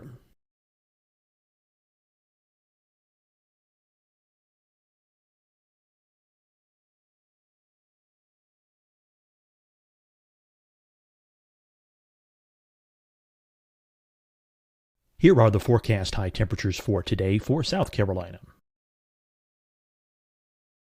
Here are the low temperatures for today for South Carolina. Here's the probability of precipitation forecast across South Carolina today. And here are the rain chances across South Carolina tonight. Here are tomorrow's forecast highs across South Carolina. Here are the forecast low temperatures for tomorrow for South Carolina. And here is the probability of precipitation across South Carolina tomorrow. Here's the precipitation chances across South Carolina tomorrow night. Here are the forecast highs for the day after tomorrow in South Carolina. Here are the forecast low temperatures across South Carolina for the day after tomorrow.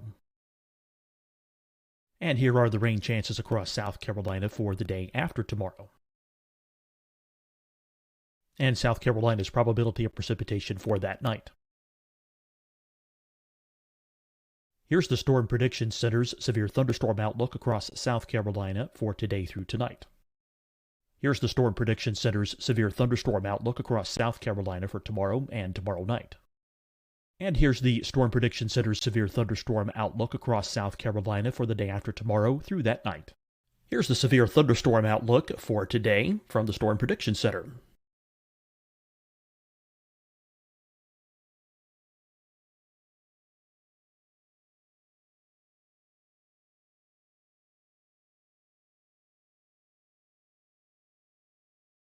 And now here's a live look at weather radar across the southeast. Deciding when to wear a mask isn't about who you know or how well you know them. Just ask yourself, will I be with anyone I don't live with? If the answer is yes, get behind the mask. Help slow the spread of COVID-19. Get behind the mask.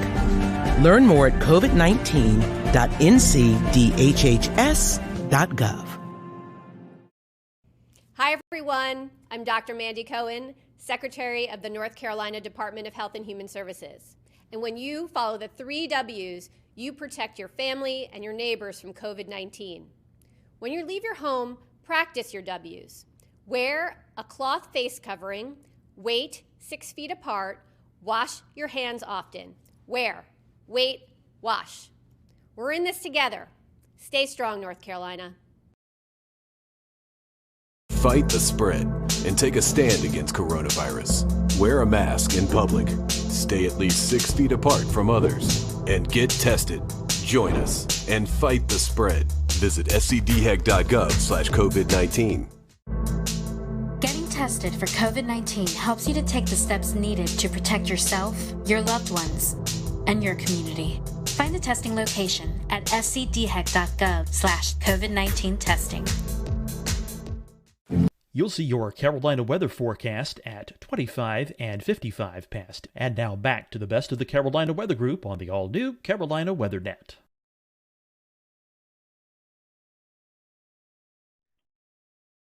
And we have decent luck with it, but I don't think we've got a huge amount of traction on there yet. But it seems like most TV stations still use Facebook as the kind of big digital social metric, and then you just kind of have Twitter and Instagram and some other things on the side. All right, we're gonna end with a couple of fun questions. So I'll end with this one.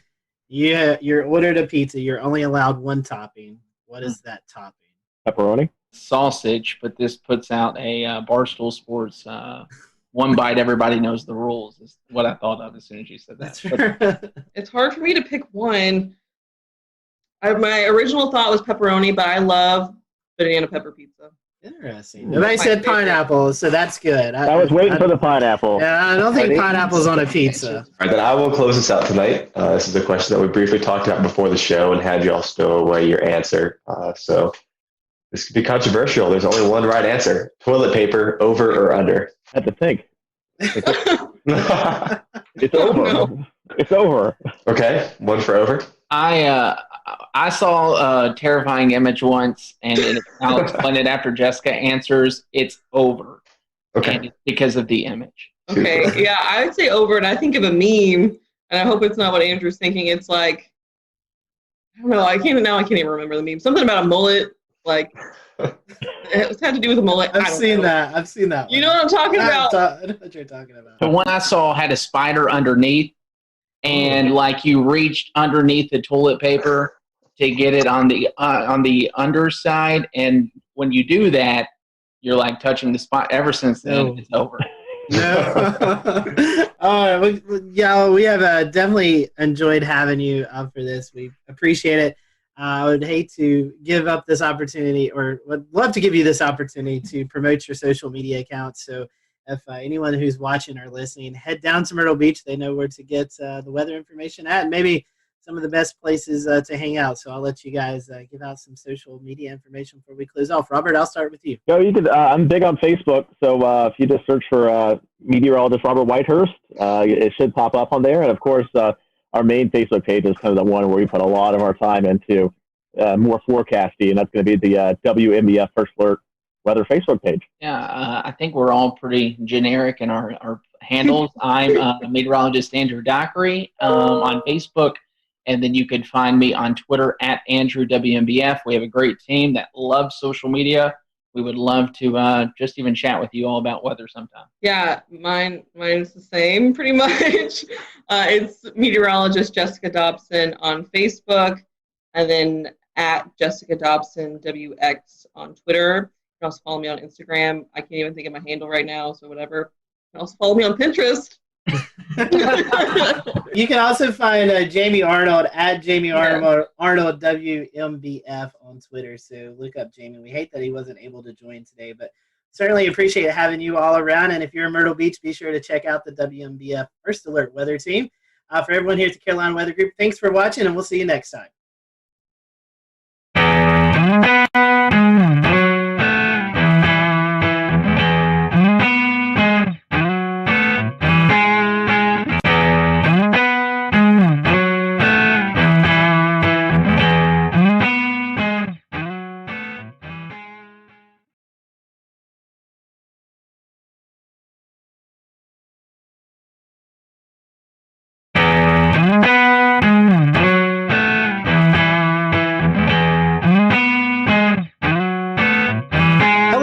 Welcome to the Carolina Weather Group. We're happy to have you this evening. Tonight, we are joined by the WLTX Weather Team out of Columbia, South Carolina. That is the CBS affiliate there. So if you watch Channel 19 at Columbia, you probably see some familiar faces. And if you don't, hopefully after tonight, you'll get to learn about these meteorologists and tune over and check out the weathercast. So Efren, Daniel, Alex, and Danielle, thank you for joining us, and happy to have you all, and thank you for a little bit of your time. So we're going to start off this question probably one you've been asked several times, but we're going to ask it again. How did you guys, how did you know you wanted to be a meteorologist? What persuaded you to do that? And Everett, I'll start with you, and I'll just let the team continue after that. The interesting thing is that when I went to school, I actually wanted to be an aeronautical engineer. I had an interest in weather, but I never had an interest in meteorology as far as a study. And I took one class, and it was an orientation to professional meteorology. There was a one credit class, and I got hooked. It came down to really the same thing. I'm always talking to kids, high schoolers, college students, and come down to the one word I always say when I talk to people about meteorology. It's why. Why is it sunny? Why is it hot? Why does that cloud look like it's cut in half from the bottom? Why is it raining at my house, but my neighbors who are just a quarter mile down the road, they're not getting a lick of rain? Why? And that's where my interest really came in. Why is the weather the way it is? And every time I ask the question, and still today, it's that passion of wanting to know why it is. And even finding out why it is, I just still wanted to know more. It's like those little kids who, when I was 8 years old and sitting on the lawn and looking straight up and going, that cloud looks like a dog, and that cloud looks like a tree. Those are the things that, really got my interest peaked when I was a kid. But it wasn't as an adult that I realized that there's a very big interest, and I just want to know more. So I always knew I loved the weather. For me, it was, flying to Florida for the summer and seeing all those big puffy clouds and just wondering, how do clouds that produce so much rain, stay afloat, as a kid. I was just so amazed by the idea that it was just totally sunny along the approach when you're flying into, let's say, like Orlando, for example, and then by the time you're at the airport and you're getting the taxi, it's pouring, So just the power of the weather in the Southeast was actually what started it. But I'm from New York originally, so it wasn't the snowstorms and things like that that initially did it for me. So that was kind of a surprising thing, because a lot of my, fellow colleagues and friends that I went to school with, it was snow for them because I went to school at Rutgers in New Jersey. So yeah, I originally wanted to be kind of more of the operational forecasting side of things. But then I realized when I was in school after Hurricane Sandy that I wanted to do more television and communication, because a lot of people were impacted by storm surge because they had no idea what it was. It wasn't well communicated, as far as the city evacuating people from for Sandy. Hurricane Sandy wasn't a hurricane when it made landfall. So there were just so many communication things. I mean, we see it now with the derecho in the Midwest. People don't know what a derecho is. And so there's all of these different things that kind of go into the communication aspect that I was like, what, that is absolutely where I feel comfort. I need to, kind of explain what's happening because I love learning about the weather and why it's happening. So that was sort of what did it for me. I'm kind of like Alex. I grew up outside of Philly, but it wasn't snowstorms that did it for me. I have a lot of good memories of snowstorms, but kind of like the two big things I remember growing up was sitting on the back porch, dangerously close, just listening to thunderstorms and this is the coolest thing ever. And then just kind of growing up, the news was always on in my house. And for my 15th birthday, I think my mom took me to the Today Show so I could meet Al Roker and do that whole experience. So I knew I kind of wanted to do news, but I hated writing. And I naively thought weather's cool. I love science. I'm never going to have to write as a meteorologist. Wrong. But I kind of just combined a lot of different interests and it really worked out. And it's been great. And it's fun, like Alex said, communicating while also being a scientist and kind of digging deep with the math and science was always kind of what I leaned towards growing up. Well, I'll go ahead and tell you back in 1984, a tornado destroyed the school I was in. And so that kind of sparked a little bit of interest for me. And then Hugo back in 1989, that was a big deal as well in South Carolina. And all y'all know it as well. That's still the litmus test for hurricanes is Hurricane Hugo. But I think those are the two things that kind of sparked my interest. I do apologize. I'm sitting in the car. They don't like for us to stay in the station. So I'm sitting in the car kind of holding the phone. You look good, Daniel, and you sound good. Appreciate that. Hugo, definitely one of those benchmark storms for the Carolinas. Speaking of that, Daniel, I heard you mention Al Roker. So our next question, was there a meteorologist that you looked up to growing up or maybe even in college with internships, someone that you looked up to as you went through your career? I can start. So yeah, Al Roker, like when I was growing up for sure. And then, so I got to go to school at UNC Charlotte. And so being in Charlotte, Panovich is who you kind of watch and who you're kind of like following along. So on the more local scale, Panovich was definitely a really good mentor and then ended up being a teacher at school. So he was one of the people that definitely helped solidify that for me. Daniel?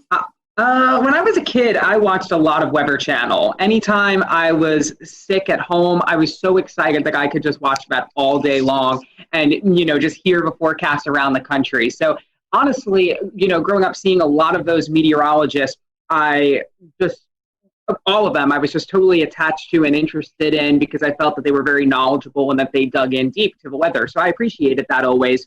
I have to say, probably in high school, Stephanie Abrams her career was really starting to rev up.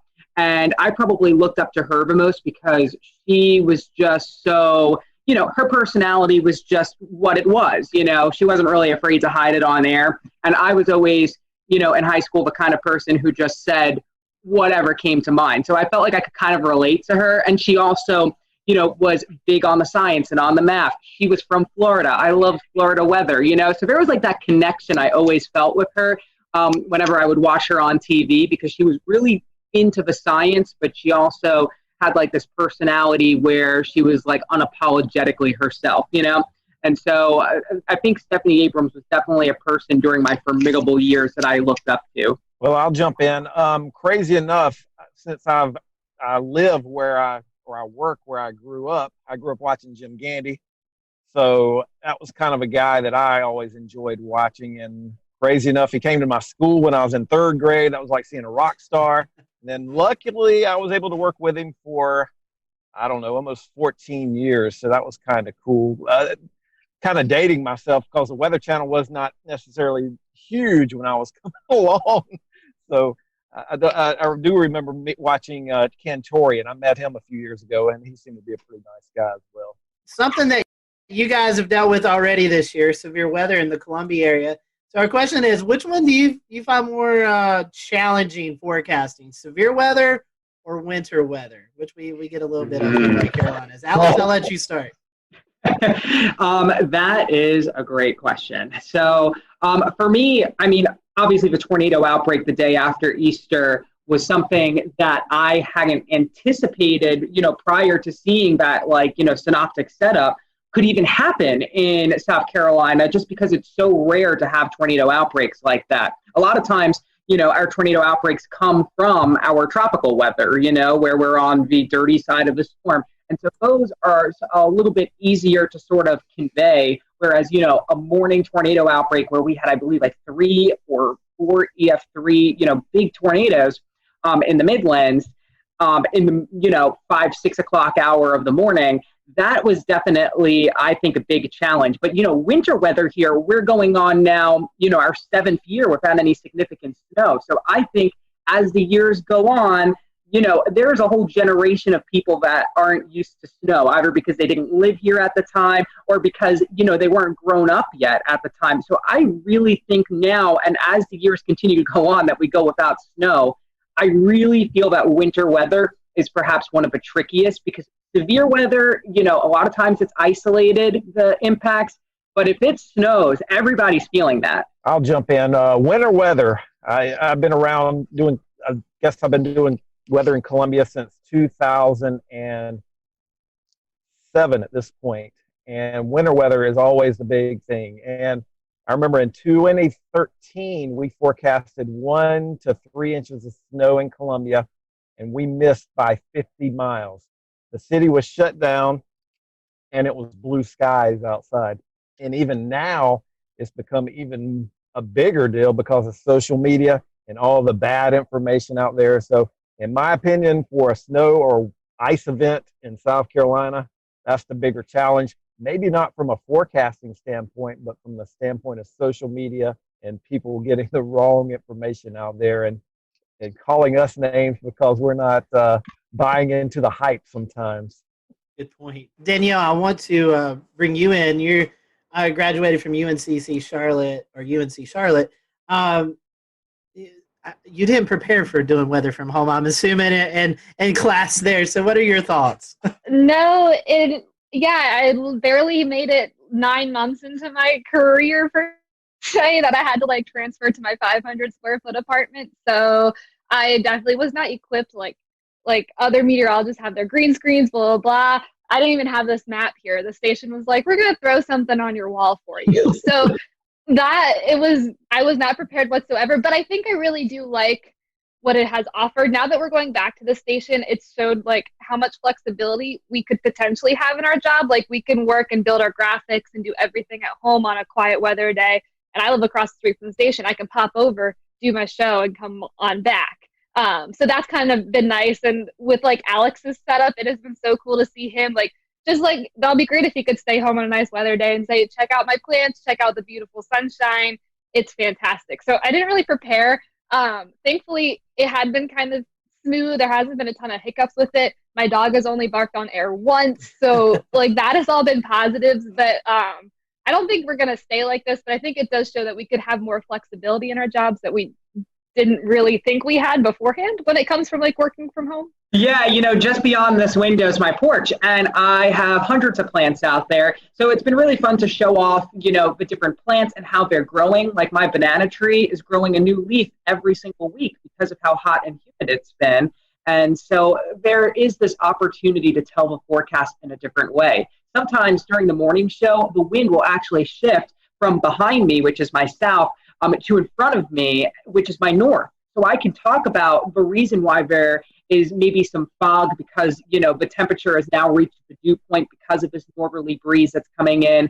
It really has been a good opportunity. And a lot of people have come up to me and said that they really like that I'm out on my porch because I'm wearing a jacket when it's cold out and, I'm wearing my windbreaker when it's misting. Luckily, I have a roof over my porch, so I don't have to worry. And since it's the morning show, I don't have to worry about storms very frequently getting in the way either, because if there was lightning, then I would not be outside. And that's only happened once during the morning show. So yeah, it's been a good opportunity to sort of change things up a bit. I still have my forecast graphics. I'm still doing, still showing the same things, but now I get to like bring the weather outside where it's happening.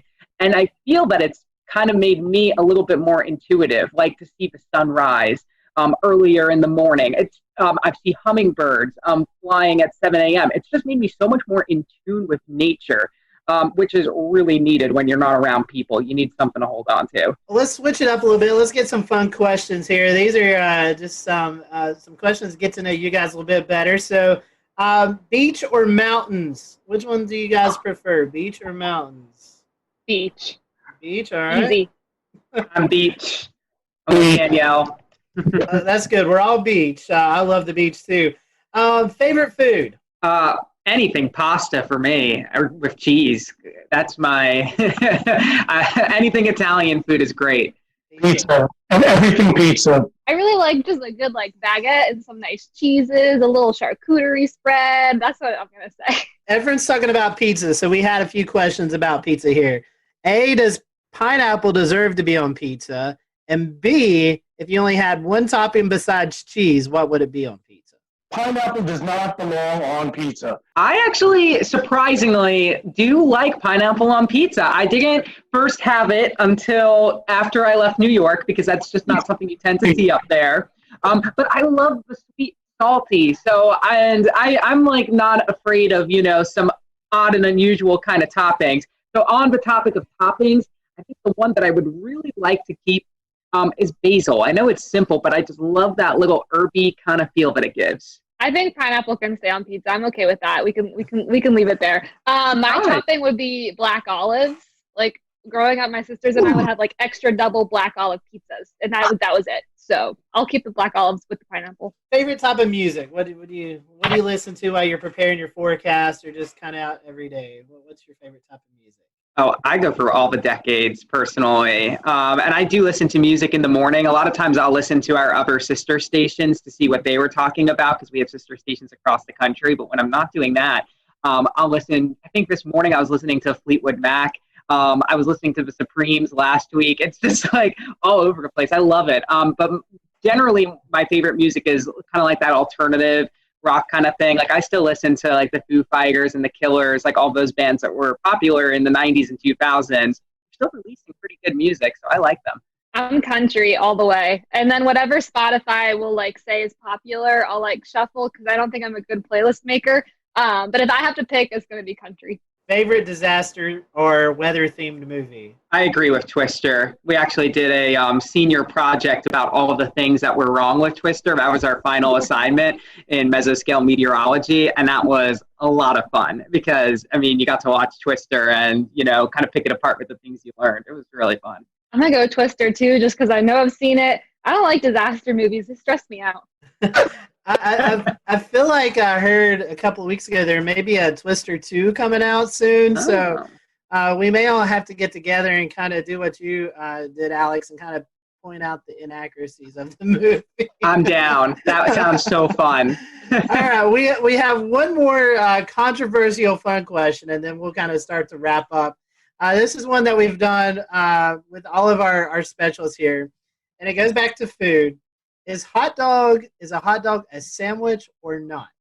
Oh. A hot dog, is it a sandwich or is it just a hot dog? Some people say it's a sandwich, some people no. What's the definition of a sandwich? Well, they say it's two pieces of bread and a meat, but a lot of people say that doesn't qualify. A hot dog doesn't qualify. Bread. It's one bread. That's one bread. True. That's a good point. I'm with Efren. That is a really good argument. Final question. This is one to promote your city, Columbia, or your forecast area there in the Midlands. Tell us why we should visit your area. Give us maybe your favorite spot to hang out at, something that anybody should go out and see if they're in the Columbia area. We have so many river walks. Those are like my favorite places to like take my dog and exercise or like go tubing down the river, and you're still like right next to downtown. So I feel like there's a really good mix of like, you can do your downtown thing, but you could also like kind of get out in nature. I really like that aspect of the city. I was going to say the same thing, the rivers. And we have some great parks too. And so you have like awesome geography. Like I'm up towards the Sandhills, which is totally different than Riverwalk, and they're all like a 15, 20-minute drive. And sometimes I'll go to both of them in the same day. And in one of them, you know, my feet are all sandy, and then in the other, you're, you know, at the bottom. So it's a great place to sort of learn the fault line because we're right on it, and sort of what the difference is. Plus, it's, you know, literally the dead center of South Carolina. So if you want to go to the mountains or to the beach, you're kind of like in a good territory to go to either. Truly say this to a lot of people. I live in North Carolina, but South Carolina is like a second home. It's a beautiful state. And it's definitely a place that you need to check out. So y'all, we appreciate your time today. I'll let you be able to promote your social media, Facebook, Twitter, Instagram, if you guys want to do that. So if our followers aren't already following you, they can there on social media. Alex, I'll let you go first. Sure. It's Alex Calamia WX. That's my Twitter, and my Facebook is Alex Calamia as well. My Instagram is very plant focused. We have Gandy's Garden here at WLTX, which is all about climate and the garden, and it's applicable to everyone in the Southeast. So Instagram is a big place for you to see all my plants. So that's Alex Tropical Pics. You'll also see it on my Twitter and Facebook. We're always talking weather and plants. It's fun. I am at WX_Danielle on Twitter and Instagram. Lots of forecasting on there. And on Facebook, I am meteorologist Danielle Miller. So come on over. Nice and simple for both my Twitter and my Facebook. It's Efren WLTX. EFREN WLTX. You can find it on both of them. It's easy. As long as you spell my first name correctly, you'll be able to find me. Daniel just emailed me, said his phone was overheating, so he wasn't able to stick around. But if you want to follow Daniel, It's Daniel_Bonds on Twitter, and then on Facebook, I think it's the same thing. You can follow his weather page, Daniel Bonds. Just search it up, WLTX. So we want to appreciate you guys watching us here at the Carolina Weather Group. Guys, thank you for spending some time with us, and we will see you all next time here on the Carolina Weather Group.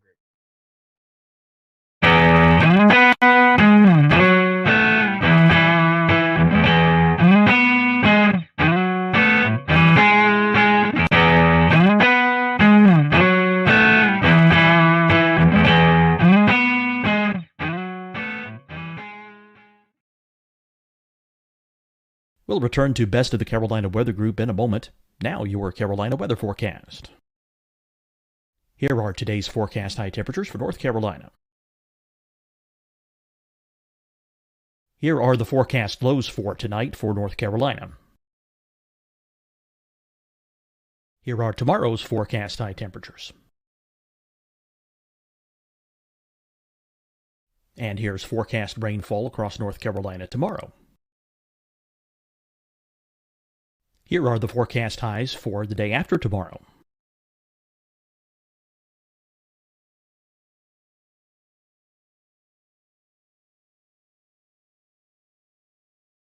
And here's the forecast rainfall across North Carolina for the day after tomorrow. This is the total rainfall forecast across North Carolina for the next 3 days. Here's the severe thunderstorm outlook for today from the Storm Prediction Center.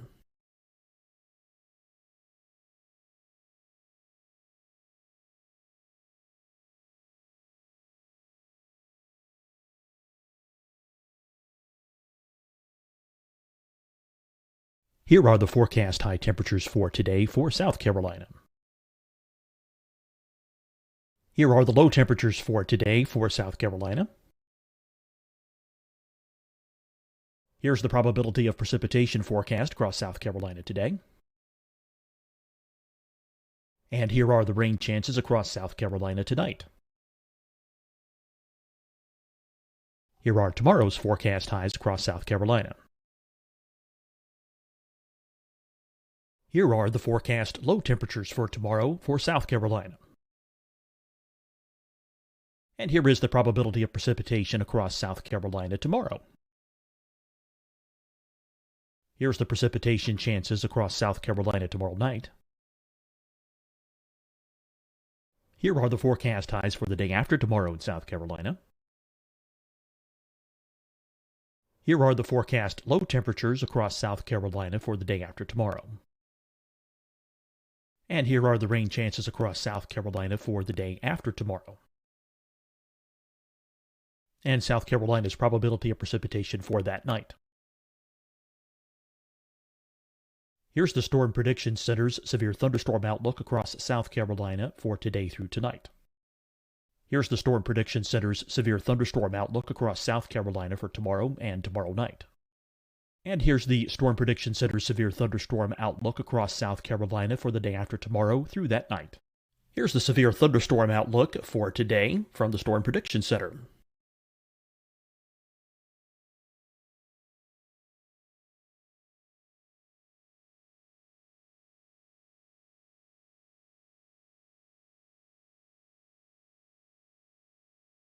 And now here's a live look at weather radar across the southeast. Deciding when to wear a mask isn't about who you know or how well you know them. Just ask yourself, will I be with anyone I don't live with? If the answer is yes, get behind the mask. Help slow the spread of COVID-19. Get behind the mask. Learn more at covid19.ncdhhs.gov. Hi, everyone. I'm Dr. Mandy Cohen, Secretary of the North Carolina Department of Health and Human Services. And when you follow the 3 W's, you protect your family and your neighbors from COVID-19. When you leave your home, practice your W's. Wear a cloth face covering, wait 6 feet apart, wash your hands often. Wear, wait, wash. We're in this together. Stay strong, North Carolina. Fight the spread and take a stand against coronavirus. Wear a mask in public. Stay at least 6 feet apart from others. And get tested. Join us and fight the spread. Visit scdhec.gov/COVID-19. Getting tested for COVID-19 helps you to take the steps needed to protect yourself, your loved ones, and your community. Find the testing location at scdhec.gov/COVID-19 testing. You'll see your Carolina weather forecast at 25 and 55 past. And now back to the best of the Carolina Weather Group on the all-new Carolina Weather Net.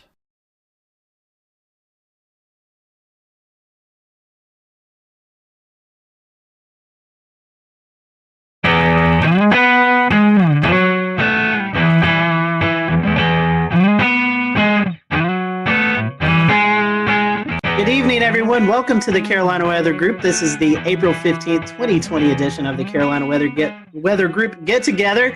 If you're tuning in tonight to watch the April 16th, 2011 severe weather look back, sorry, we have a new one to talk about.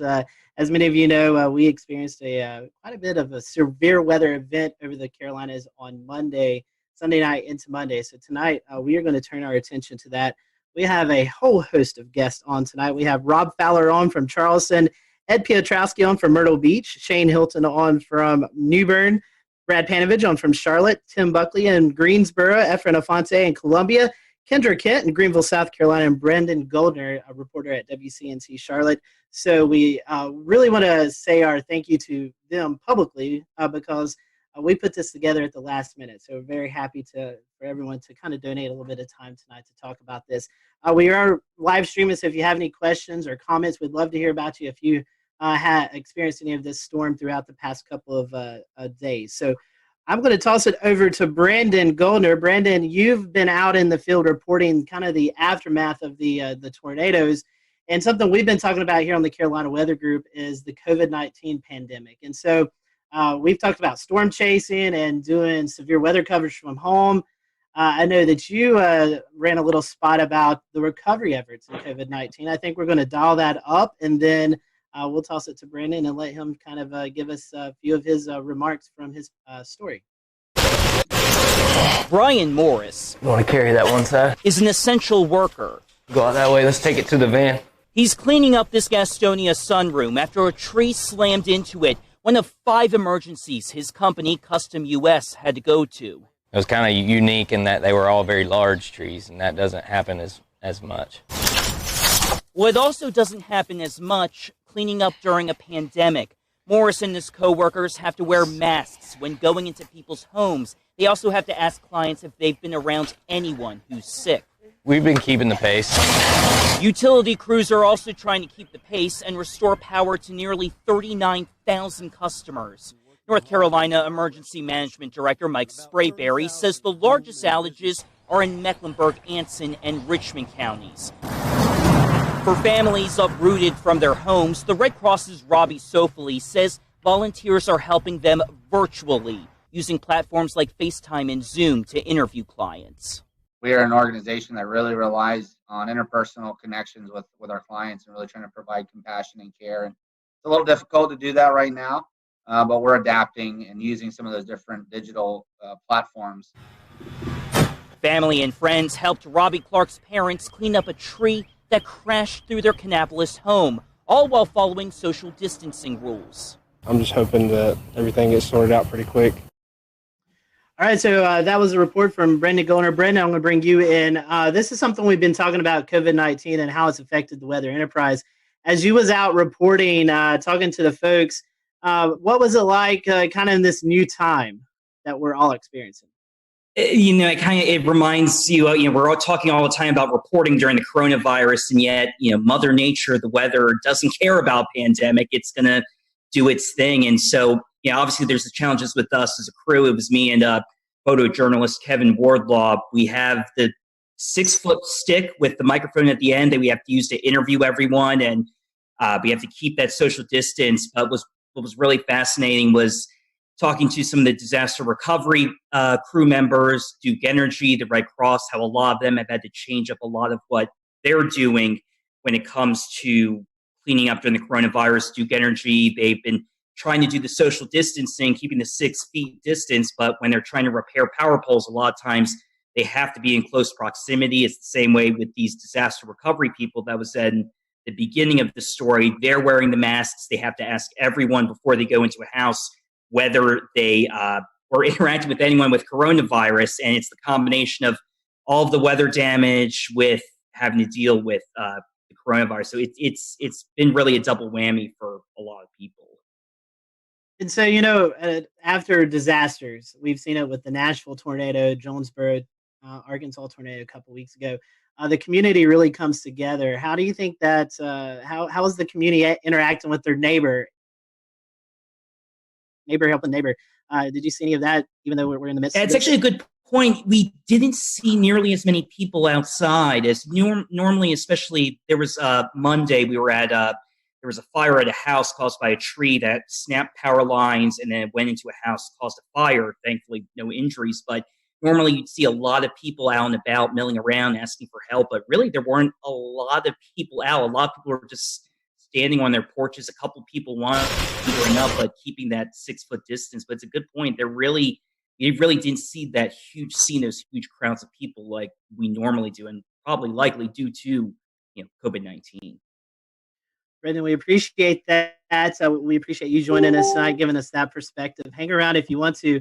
I'm going to toss it to Dan, and Dan, you was out actually chasing this event. Maybe we can talk about that towards the end of the show, but I know you want to bring in one of our panel or one of our guests. Yeah. So, talking kind of about some of the stronger tornadoes that hit there in South Carolina, I want to send it over to Rob there. There were a couple of significant tornadoes that hit, especially given the fact that this developed with not these ordinarily discrete supercells that would produce larger tornadoes, but they were within the line there. And especially we saw some interesting things like the Hampton County EF3, the Walterboro EF1s. Can you talk a little bit about that, Rob, that being in your area? Yeah, absolutely. I've been here in Charleston for 33 years, and I've been through several tornado outbreaks, and I don't know how substantial compared to other parts of the country they are. We know every tornado for us is very important because we don't get that many, so we don't really prepare that often for these. But when we got here early on Monday morning to see what was going on in southeast Georgia, because these really started there and then crossed over the Savannah River and came all the way through eastern South Carolina. So to see the debris ball in Hampton County, which officially the winds are 165, they finished that survey and released it today, but it's on the cusp of an EF4. And I think here in South Carolina since 1950, only 3% are EF3s and 1% EF4s. So you're talking about something very rare for us in a state that, depending on which service you look at, averages 12 tornadoes a year. Then obviously, for us here in our Channel 2 viewing area, Hampton County is more in the Savannah area. Our neighbors down at WSAV taking care of that, but that's still in our state. But then Colleton County is the next county over. And then we really got concerned there, seeing what was going on in Hampton, transferred to Colleton County. Colleton County, that was released. There were 3 separate EF1 tornadoes there. One of them 110 miles an hour that, if you saw the video, did damage at the Low Country Regional Airport. Unfortunately, we had 1 fatality there. A tree came through a house and killed a lady there. And then kept on moving into our more populated areas of Dorchester, Berkeley, and Charleston counties. Had a separate tornado that moved, probably started as a water spout, moved over Edisto Beach. And then they surveyed just a little while ago that Berkeley County, they released it. And that was an EF2 with the winds of 120 miles an hour. So, and then came into Ed's territory up into Georgetown County. We kind of share that, and they already had confirmed tornadoes up there. And I know Shay, Weatherflow, you guys measured a wind gust of 114 miles an hour right there. So, Dan, to put it, I don't know. I'm still shaking my head. I'll put it that way. It was just something I've never seen before, and I've been through a lot of the hurricanes that produce tornadoes like Francis, but this was unbelievable. In Irma, we had 4 tornadoes in the Charleston area, but I think we're all still shaking our heads. Okay. Yeah. Well, and I was watching very closely on radar as that Hampton County tornado started showing up on radar in CC, and also kind of the debris ball that was showing up there. I mean, that was a significant signature on radar that you just don't often see in the Carolinas at all. It's something you would generally see more in the deep south of Alabama, Mississippi, or in Oklahoma, Kansas, something along those lines. The damage report has it at least a half a mile of a width of that tornado. Fortunately, it seems like a lot of that did happen over rural areas, but that being one of the first tornadoes that happened in that early morning, did that kind of set a precedent for how you were responding to the other tornado warnings and potentially trying to get the message out to people who may have been asleep at this point, knowing that how huge these could be? Absolutely, Dan. I think here personally, myself, Josh Marthers, our morning meteorologist, he was on the air on News 2. I was manning Facebook Live for a long period of time. We know that's become a major way to get information out and get information in. But I think we were looking at that couplet, which was, we just don't get to see that on Velocity products very often here, and to see that continue to hold together all the way across the state. Absolutely. We were able to give warnings upstream. And I know it's a cliche, people write in saying, hey, because we watched you, you probably saved our lives. But I think in this situation, it really comes to play, because we could show it, we could tell them, we knew where it was going, we knew who might be impacted. And if we could give them any warning at all, this was the case. Most of our tornadoes that happen could be a water spout. The couplet's not as well defined. It could be very broad in some cases. So this was really fine. That I think it really prepped us for what we had to do for the rest of the morning. But I think probably the saving grace for all of us is the fact that with the crisis going on, schools were not in session, people were not going to work, they were not in the car on the highways going from point A to point B. So if anything, I think we were able to reach a lot of people in their house, and they could just hunker down right there. And Rob, also, I wanted to ask, how was your response with your audience this early in the morning? This is really early, right? A lot of folks just waking up. There's no commute, but we did get a couple of days of warning out for this event to start happening, right? So we kind of got the word out. But how do you feel folks responded to your? I think the preparation was great. I loved Marshall Shepard's tweet going into this. He said, "I don't want to hear anything about this came out of nowhere, or where did this come from?" Because I think the warnings were there. SBC did a fantastic job, and we tried to disseminate that information here to our viewers that, we couldn't tell them exactly what was going to happen that Monday morning, but we knew that as time crunched a little bit, we felt more confident that something was going to happen and could potentially be a pretty significant outbreak. So I think our viewers were well prepared, and I haven't heard a single comment like, where did that come from? And I never knew that was coming. So I think they were listening, and hopefully we were getting the information to them as quickly and as succinctly as we possibly could. Efren, I'd love to hear your perspective on the Midlands, because unfortunately you guys saw the highest number of EF3s as well as an EF2 that passed real close to Orangeburg and even over I-26. How has the community responded to all of these tornadoes, and what kind of steps are y'all taking to recover? Well, the cleanup process right now has been incredible. There's been a lot of community help in this. And even with the coronavirus, in which a lot of people are taking heed to that warning, there was a very large presence of people helping out. Now, the EF3 tornadoes that came through part of the CSRA, the Low Country, into eventually our Southern Midlands community, those areas are very rural. And the fortunate thing was that we were already on the air at 4:30 in the morning. And there were a lot of storms that were crossing over the Savannah River into the upstate, but there was already a knowledge of all of our viewers, since we've been talking about it in earnest since Friday, that we're looking at the possibility of strong thunderstorms. That was the message on Friday. The message on Friday was like, there's very likely going to be a severe weather outbreak of some sort in the lower Mississippi River Valley.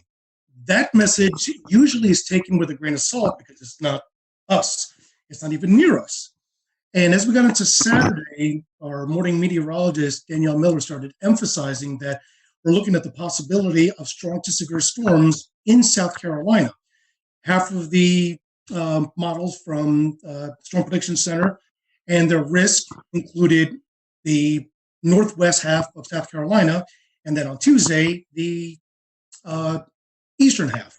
So the message was already out there. And by Sunday, it was a clear message that this is going to be an event that we're going to see storms on Sunday, probably late morning, that may be strong to severe, but at least the knowledge that there is going to be storms on Sunday, but that's only the first round. The stronger storms and the worst ones are going to be in the overnight hours, and that was the biggest emphasis that we sent the message. And the worst part was waiting. As a couple of us were talking about before the show started, the Storm Prediction Center alluded to the fact that there were two significant models. One that was indicating that the storms would very likely start entering portions of South Carolina upstate and the high country by late morning, and by midday crossing to the areas from northwestern North Carolina into the Piedmont and the PD down to the Midlands into the early afternoon. That would have been the worst case scenario. The evolution of the storms were far greater, and the magnitude of the damage would have been far greater. The other model was one that verified, showed that it came in a lot earlier. The problem is that when you have storms that early in the morning, and the first tornado warning actually came out, I believe it was 6:30. That was the tornado warning that was in Richmond and Columbia County in Georgia. And then once it crossed over to South Carolina, it was still warned. At that point, we're already talking about it in earnest, that these storms are tornadic. One is already confirmed, and this has got a direction that will be impacting part of our southwestern communities. And at that point, things just exploded. The one interesting thing that we did watch very carefully and with great concern was when the tornado was confirmed crossing out of Richmond County, crossing into Richmond County, Georgia, into Aiken County, South Carolina. Within 3 or 4 scans for about 12 minutes, we noticed that the inflow was pushing at about probably 95 to 100 miles an hour, but there was no debris ball. Once it got right along the county line of Barnwell and Aiken County, there was no doubt a debris ball. Within a span of 5 to 7 minutes, 2 scans later, we now see 2 debris balls. And I mentioned on chat, I was like, guys, do we have twins? And they said, we definitely have a TDS on both storms. Now we got a bigger issue. We now have 2 tornadoes that are heading almost in the same direction, at least parallel. And the message is already out. You have to take your tornado precautions. The craziest part about this is that, and I'm sure a lot of the meteorologists here will say, Rob alluded to it, this is something that does not happen in the Carolinas. We're well known for the Carolinas to have the type of tornadic event that's low Cape, high shear, versus when you go out into the central and southern plains, it's the exact opposite. But we've had our fair share of tornadoes that have been low Cape, high shear, but nothing to this magnitude. I'm really hoping that the viewers were prepared. Unfortunately, we had 2 deaths out of the EF3 tornado that went through western Orangeburg County in the community of Livingston, and as well as 7 injuries. But this happened at least later in the morning. If this happened 2 or 3 hours earlier, the result could have been significantly different. Efren, you were talking about the twins. There's some speculation on Twitter, and after looking at the radar scans, it could have kind of been like a Fujiwara effect, like they were kind of dancing around each other. Any comment on that? That's a good possibility. Keep in mind that the only data that we can go off, since we can't really go off of any visual satellite, is off of the radar, but that is the possibility. However, both of the debris balls were running parallel to each other, probably about 7 to 8 kilometers apart, but they were going unidirectionally. Usually when you see a Fujiwara effect, you'd see the debris balls that are actually dancing around each other. They really weren't dancing around. They were running parallel. So at the very least, we know that this was 2 confirmed separate tornadoes. Was the debris ball and eventually the second one from the original tornado that came out of Aiken? Because the deadly tornado actually originated in northern Bamberg County, northern Barnwell County, then eventually moved into southwest Orangeburg County. But just as the initial tornado dissipated, the other one continued going.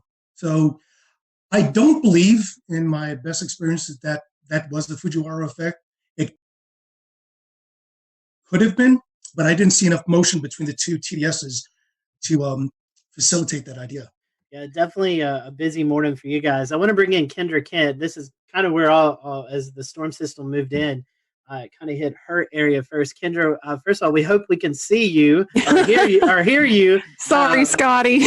You're fine. We can hear you now. And I just want to ask you. I know you guys kind of started the live coverage first when these storms first moved in. Mm-hmm. Tell us a little bit about your morning and how things went there in the Greenville area. Well, I feel like I learned a lot from this particular outbreak. And can everybody hear me okay?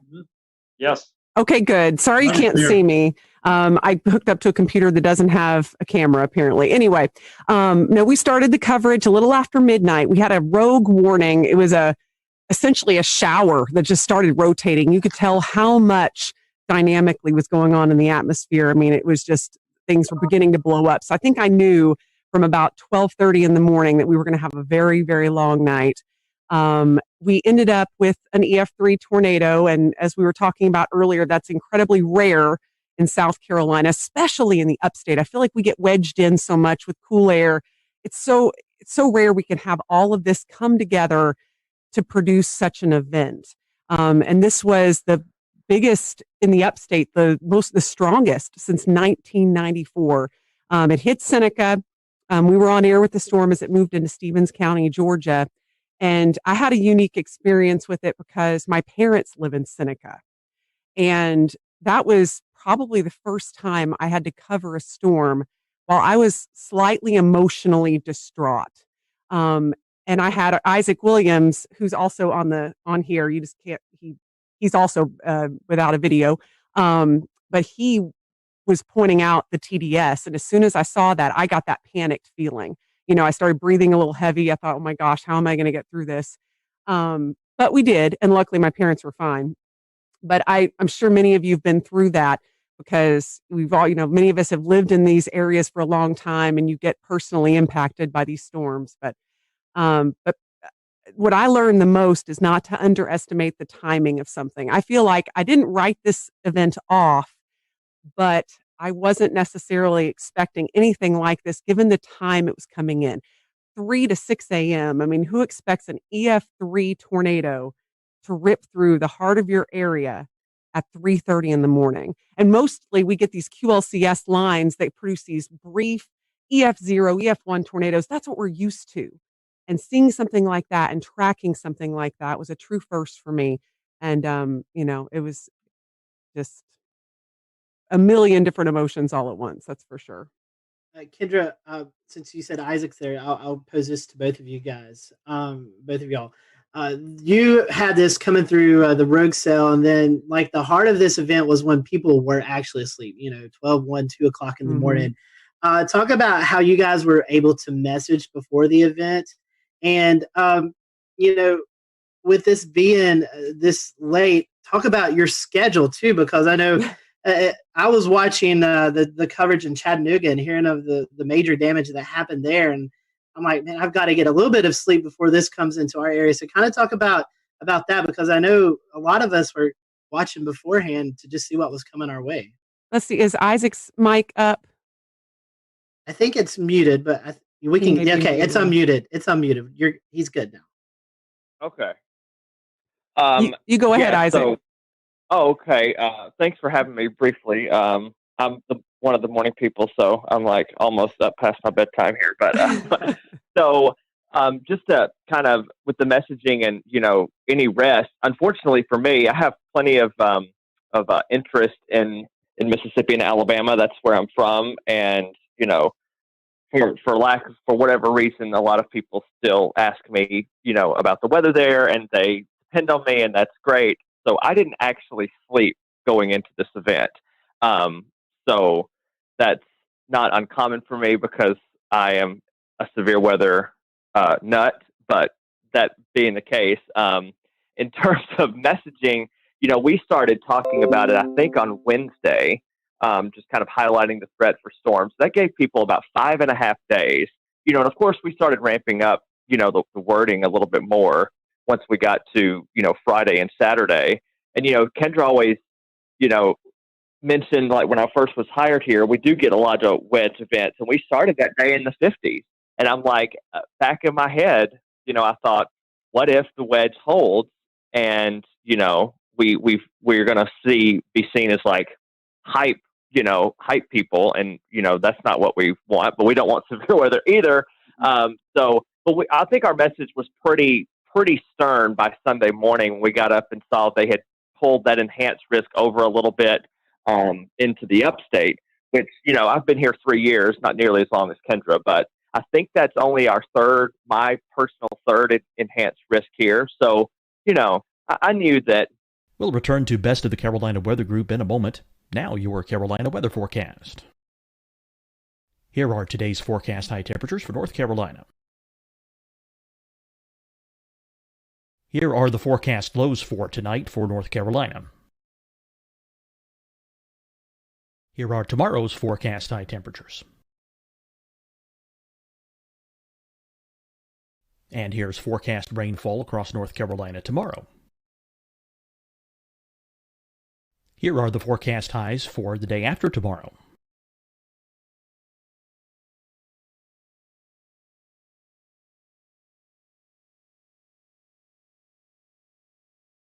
And here's the forecast rainfall across North Carolina for the day after tomorrow. This is the total rainfall forecast across North Carolina for the next 3 days. Here's the severe thunderstorm outlook for today from the Storm Prediction Center.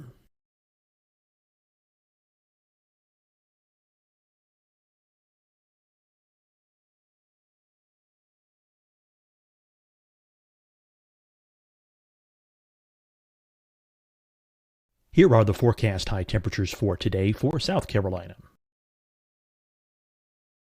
Here are the low temperatures for today for South Carolina.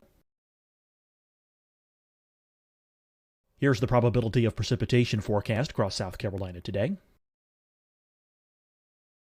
And here are the rain chances across South Carolina tonight. Here are tomorrow's forecast highs across South Carolina. Here are the forecast low temperatures for tomorrow for South Carolina. And here is the probability of precipitation across South Carolina tomorrow. Here's the precipitation chances across South Carolina tomorrow night. Here are the forecast highs for the day after tomorrow in South Carolina. Here are the forecast low temperatures across South Carolina for the day after tomorrow. And here are the rain chances across South Carolina for the day after tomorrow. And South Carolina's probability of precipitation for that night. Here's the Storm Prediction Center's severe thunderstorm outlook across South Carolina for today through tonight. Here's the Storm Prediction Center's severe thunderstorm outlook across South Carolina for tomorrow and tomorrow night. And here's the Storm Prediction Center's severe thunderstorm outlook across South Carolina for the day after tomorrow through that night. Here's the severe thunderstorm outlook for today from the Storm Prediction Center.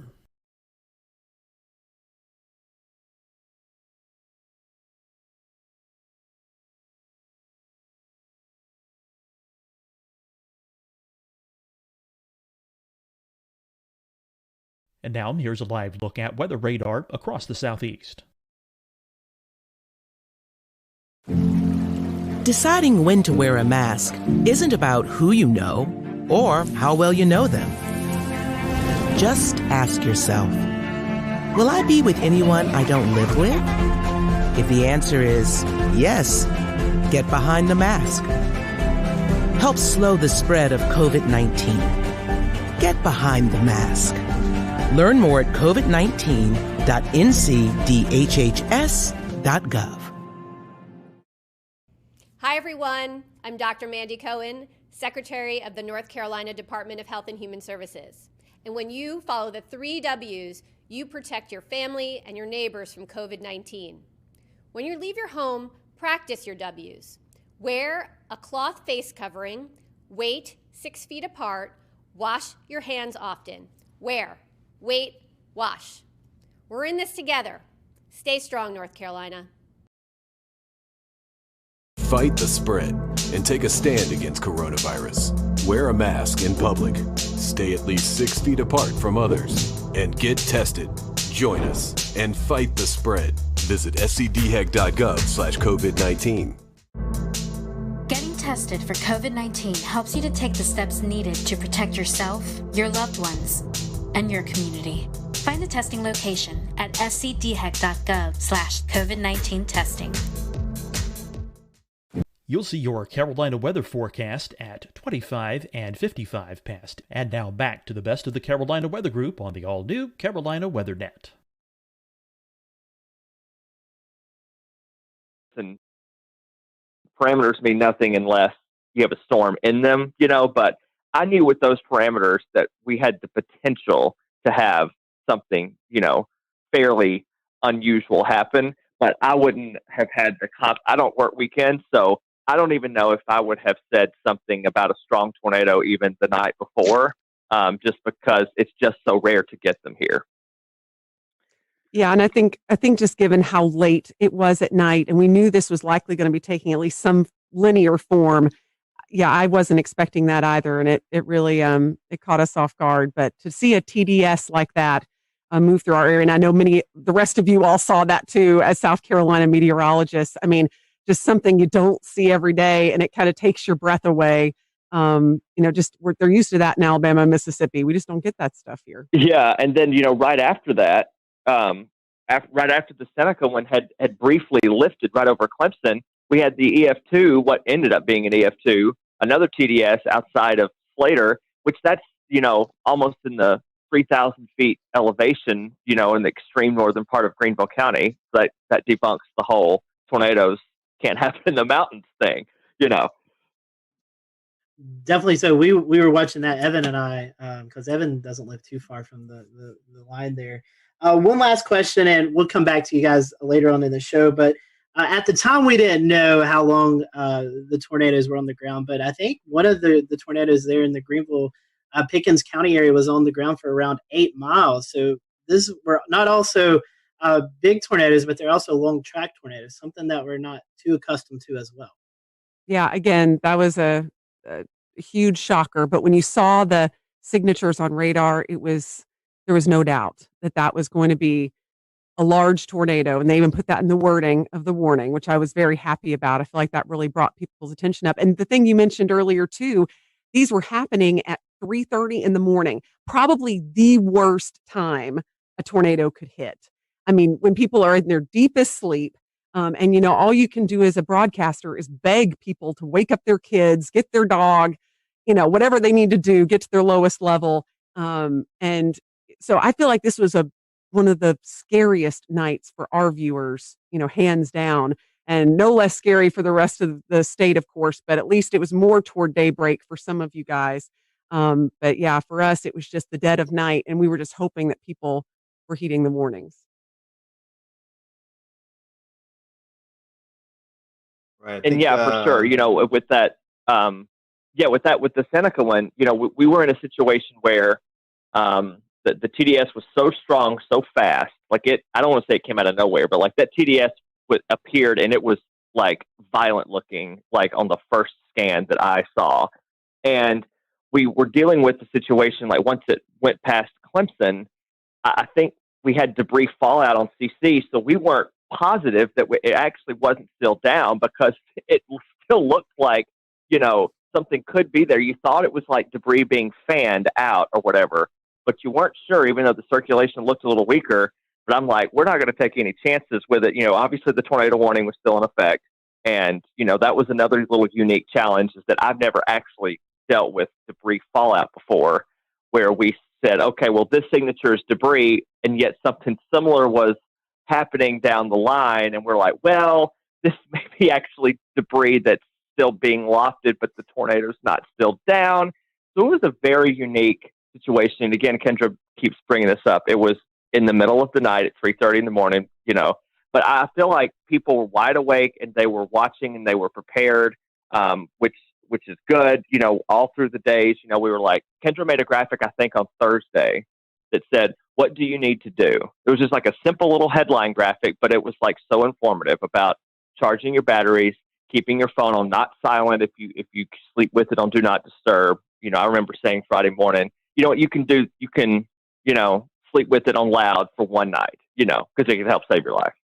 So it was a insane, again, I worked in Mississippi. I've dealt with, plenty of tornadoes in my day, but yet this is still a first for me as well.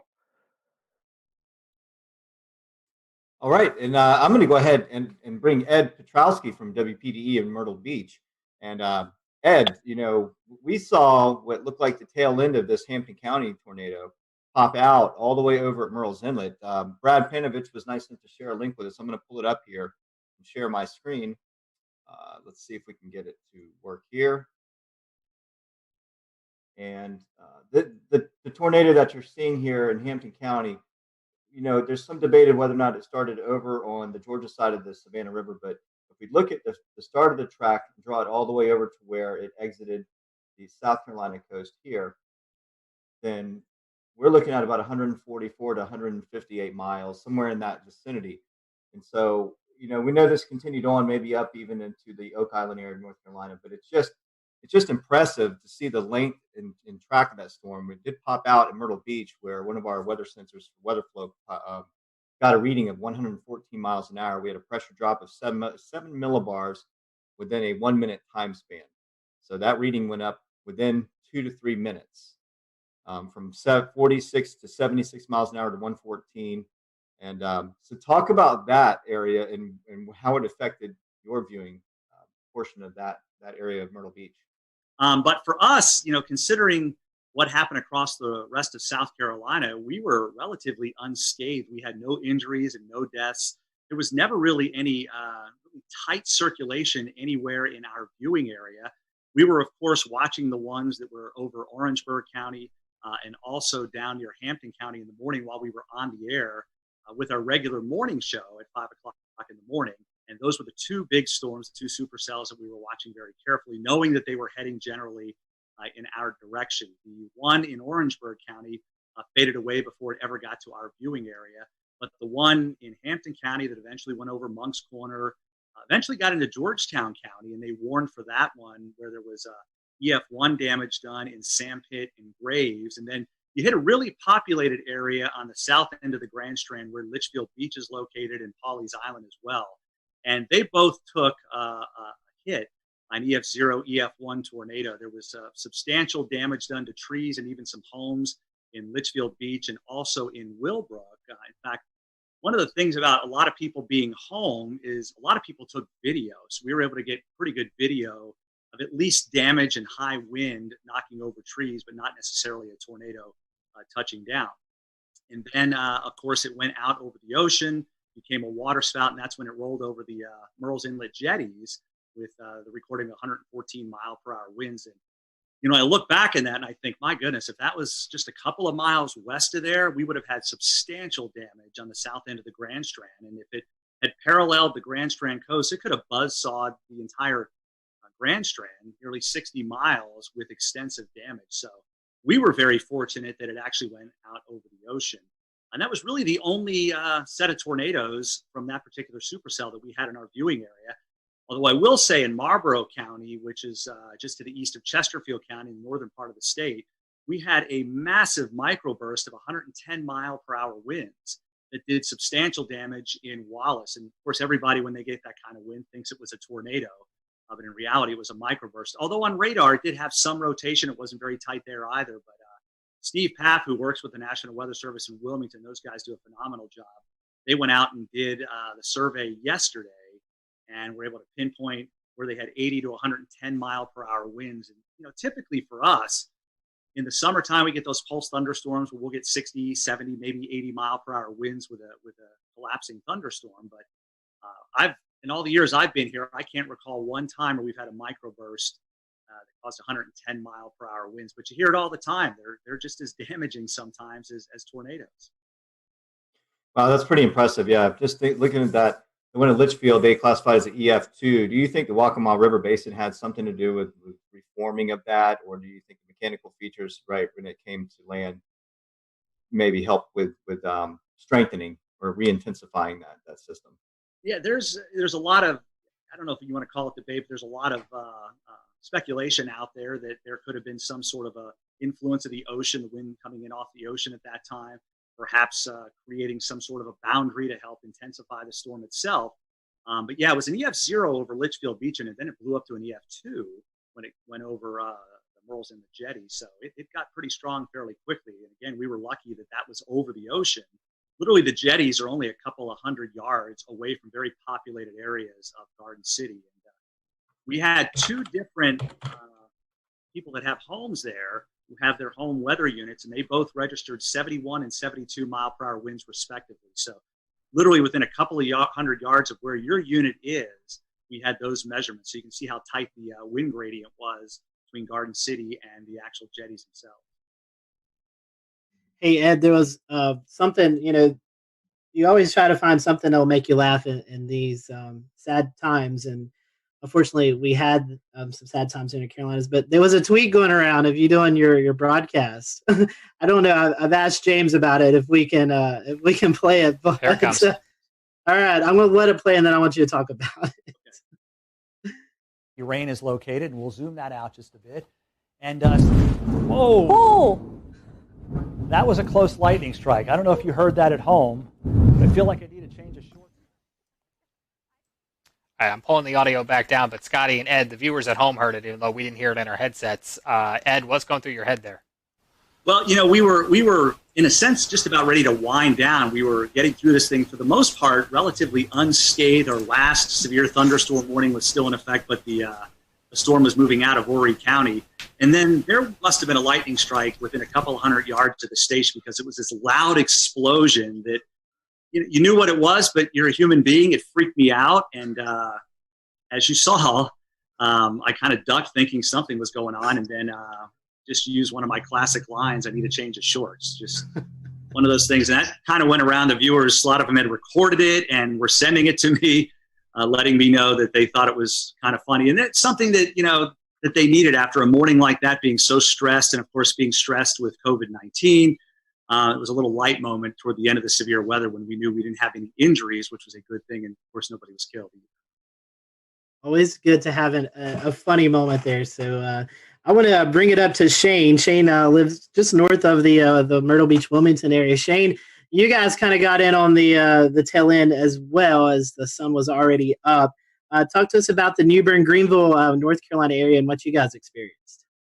Yeah, we were kind of late to the party, I guess, compared to everyone else in regards to receiving the storms, but very much like Ed's situation, very thankful and blessed really to not have any injuries or fatalities with any of our systems. We did end up having 6 confirmed tornadoes, and thankfully for us, the strongest was the EF1 that we had in the Hawes Run area. I believe I've been taking notes here just to make sure it was anywhere from roughly 100 to 110 mile per hour sustained winds.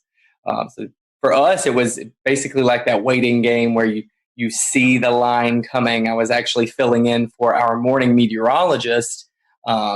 He had a vacation day, but he got reeled back in right towards the end of it.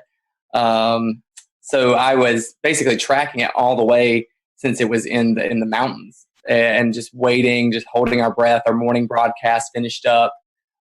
We had declared it a severe weather alert day for our station, so we were cutting in. We would normally cut in every hour, but our morning meteorologist says, you know what, let's just go ahead and do every half hour. And it was actually very fortunate and wise that we did that, because during the half-hour cut-in at 9:30, with about maybe 1 minute left in my cut-in, our weather radio starts going off in the weather center. And then I said, okay, well, we're starting now. And we were on for an hour and a half with all of the tornado warnings. There just came a point where when we were swapping off, he would just say, we have 4 tornado warnings. And I'd have to interrupt and say, I'm sorry, no, we're at 5 now. I was like, it just keeps on going back and forth. And it was just like a straight line. So when we're trying to describe it for our viewers, it was almost like a complicated mess. And honestly, that's what I started describing it whenever we would switch off and I would be on the screen. I would just say, I know it is very difficult to kind of pin everything out because every warning was overlapping. And I think with my experience with tornadoes, with coverage I've had, which naturally have had many, especially with our hurricane coverage that we've seen over the years, I've never seen that many warnings stacked back to back to back in a straight line. It was fascinating, but also terrifying at the same time, because you feel like you need to give equal coverage to each warning in each area in your viewing area. Even though we knew the strongest one at the time was the one we were seeing to the south, simply because it had held for the longest amount of time. It seemed like it had the strongest signature. Looking back on social media after everything kind of died down a bit, I was able to see what other meteorologists from around the country had done and taken screenshots, and seeing all the feedback and all the scans of it that we weren't even able to see at the time, because we were having to bounce in between 6 different tornado warnings all at the same time. But looking back on it, it was very clear, seeing everyone's screen grabs of the tornado warning to the south, that was the strongest one. It had the strongest sustained winds. It had the longest track out of all the tornadoes that we were tracking that morning. And Shane, one thing we were noticing, because we were watching that storm, is it was going through a fairly populated area. Jacksonville, that's probably one of the bigger cities out eastern North Carolina. So I'm sure that was kind of pressing to want to get that information out to one of the bigger population areas. Absolutely.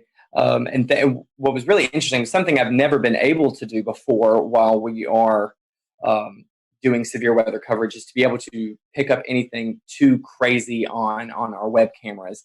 And we did have a webcam situated in the Jacksonville area near the Freedom Fountains. And while we did not see the feature at all, you could see it looked like the flags about to be ripped off of the top of the flagpoles. I've never seen that before, and never been able to capture anything during the height of a storm or during a warning before, until this particular system. So naturally, yes, we did have all that concern, because even for our specific station, Jacksonville is a very heavy populated area into which they tune into us. They know that we are the closest station to them, so they rely on us heavily. But thankfully, I believe the heaviest damage that was sustained in that area was at a hog farm. So we might have a few pigs that won't be tuning into our broadcast next time. But like I said, just very thankful and blessed that we had 0 fatalities, 0 injuries throughout the entire morning. Shane, I got a good chuckle out of that. Thank you. Tim, we still have 2 areas to cover, Charlotte and Greensboro. So Tim, I want to start off with you. I know you're just dying to talk. We've had you waiting for 40 some odd minutes now. But you guys did have one tornado in Alamance County.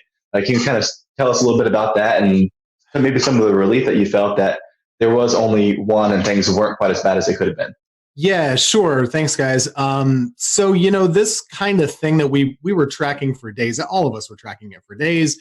It was pretty much all anyone could talk about for the Easter weekend. So one of the things leading up to it, I kind of sensed I was kind of trying to read the room and on my Facebook page and just see where people's heads are at. It really seemed like people were dreading this, and they were very freaked out, and they really were spooked, just in the sense of maybe they were stressed out already. I am not a psychologist, but there was just a lot of stress building up. And I think whenever something is coming in the middle of the night, people are really worried, and justifiably so. So one of the things we decided to do is just let them know, we're going to be there the whole night. Because even with, we had the warm front coming through in the afternoon. I'm always worried about those little warm fronts too. You can kind of get little spin ups. So I was there starting at 8, 9 o'clock, and I just stayed till the morning. We had the rest of the morning Mets come in as well to help out. And good thing that we did, because, one of the things, we just kind of walked people through the night. We would just do Facebook Lives, and they would chime in, and we would say, everything's still okay. You can go to bed, but make sure you have the phone. And you got to wake up if the warnings are issued. And people really did that, and I think it helped out. But you mentioned we had one confirmed tornado in our area. We had 9 tornado warnings, and I had no problem with any of the tornado warnings. And a lot of times I'm complaining in the back of my head about some of them, right? none of them were light tornado warnings at all. There was so much rotation in almost every storm that was pushing across our area. Everyone in this chat knows this. We have a radar issue here. The radar beam is so high. So, of course, when we're showing these warnings, it's showing more mid-level rotation. It's not at the ground. So all we can do is say, hey, this storm is spinning like crazy. Our first tornado warning came in at 4:20 in the morning, and we had continuous tornado warnings until 7 in the morning. So we were on for a while with all of those different storms. And it turned out that the last one in Alamance was the one that, in fact, was confirmed. And we confirmed it on air, too. You know, we were watching it, Taran Kirksey and myself, and there was a clear as day debris ball just a few scans after the first couplet showed up. So I believe they talked about this in South Carolina, too. Some of these, they formed, they came right down, and they did the damage right away. And it was very quick. And thank goodness, you know, the Weather Service did a bang-up job. They had a warning on it right away. And we were just bouncing around. It was a very busy morning. But I think people were very appreciative that we were there the whole time with them, just kind of holding their hand. There's this storm. Here's what you do. Grab the kids, grab the dog, put a helmet on, put shoes on, and get ready to go. And, you know, we made through it. Thankfully, there weren't there were no injuries or fatalities in that one tornado. On the same token, in the squall line itself, we did have a tree, unfortunately, kill somebody in their home. And one of the things with this line that we also tried to do, you have to give the highlight coverage to the tornado warnings. But this whole squall line, we knew it was capable of putting down 80-plus mile-per-hour gusts. Just with all the wind fields. So we did try and bounce around and say, hey, you're not in a tornado warning in Guilford here right now, but this line is nasty. So you should probably be in your safe spot too. So it was a very busy morning, but we anticipated it. Everybody in the weather enterprise talked about it for days. People knew about it. And I actually think it's a big success story that in the middle of the night, people were still well prepared and took good action. And the fatalities really, I think, were minimized, at least in the Carolinas, as far as I can. Ted, you're already kind of making my transition easy because the second question I wanted to ask was about, there was some information going around on Facebook before the storm that was a little bit unsettling for a lot of viewers, and it was definitely not accurate information, but I know that you were definitely a part of reassuring your audience that the storm, while yes, it's definitely going to be dangerous, this is not something that they couldn't handle. Talk about the importance of the trust that your viewers have in you, and how you're the source where they get all of the information from. I mean, social media is a blessing and it's a curse, right? Like it gives good information and it gives bad. There was some post floating around out there that was advertising potential for EF5 tornadoes in North Carolina, even though we've not had one before on record. But people were freaked out initially. We of course saw the damage in Mississippi and Alabama. That can freak people out here when they know it's coming our way. So, you know, one of the things I tried to do in the days up leading to the event is, you know, everyone's freaked out right now just in life. I don't get freaked out by weather. I'd get freaked out a little bit about this pandemic, if I'm being honest. So one of the things I told them was just saying, hey, you know, we're living in crazy times. We don't know exactly what's going to happen with daily life with this virus and stuff, but we know how to handle severe weather. We have the technology. We do this every year. We got this. It could be bad, but we know what to do. And if it is bad, we're going to let you know about it. We're not going to go crazy. We're just going to let you know where the storm is, where it's going, what you should do, and what to do next time. Because there's always a next time with weather. This is not abnormal, really. We had a lot of tornadoes, but, you know, 1 year ago, basically in April, North Carolina had 12 tornadoes also. So this is not really that different. We do know what to do, and I think that was reassuring to folks just to let them know, hey, okay, well, they're used to this. They're going to keep us covered, and that's really the whole reason why we're here. We're not here for the sunny days like today. I could not show up, and that would be fine. But you know, Monday we're pretty important to keep folks calm and hopefully encourage them to make the right choices, and I think a lot of people did. Absolutely, yeah, Scotty. And so, Tim, talking about radar coverage, that brings me to Mr. Brad Panovich. And Brad, unfortunately, we had a tornado kind of go under the radar, like that little pun there, in the Charlotte area. So we had one in Anson County. But You've been on the show several times talking about our radar gaps, and this one kind of bit us in the behind because we didn't catch this. Yeah, and I'll give a little bit of a pass to the Weather Service on this one because I think Tim brought up a good point. Something we were doing on the air Monday morning was we were telling everybody to treat the severe thunderstorm warnings like tornado warnings on Monday morning because every severe thunderstorm warning had a tornado tag in it, and we knew the environment that these storms had. I didn't want people near a window or near the outside walls with straight line winds on Monday morning. So we actually, for the first time in a long time, I basically treated every severe thunderstorm warning like a tornado warning. But you're right, there was no warning with the 2 tornadoes we had touched down in Anson County, even though in hindsight, looking back into the Raleigh radar, there were signs of rotation. But, I mean, we were all looking at radar Monday. We'll return to Best of the Carolina Weather Group in a moment. Now your Carolina weather forecast.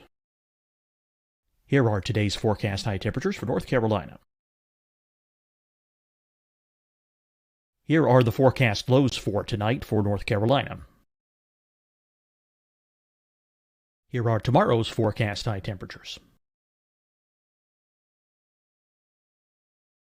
And here's forecast rainfall across North Carolina tomorrow.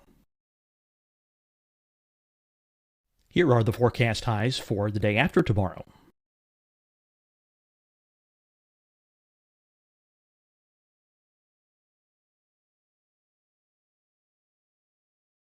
And here's the forecast rainfall across North Carolina for the day after tomorrow. This is the total rainfall forecast across North Carolina for the next 3 days. Here's the severe thunderstorm outlook for today from the Storm Prediction Center.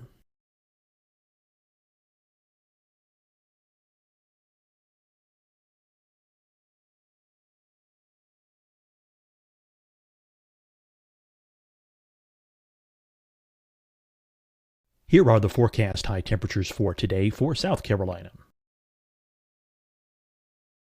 Here are the low temperatures for today for South Carolina. Here's the probability of precipitation forecast across South Carolina today. And here are the rain chances across South Carolina tonight. Here are tomorrow's forecast highs across South Carolina. Here are the forecast low temperatures for tomorrow for South Carolina. And here is the probability of precipitation across South Carolina tomorrow. Here's the precipitation chances across South Carolina tomorrow night. Here are the forecast highs for the day after tomorrow in South Carolina. Here are the forecast low temperatures across South Carolina for the day after tomorrow.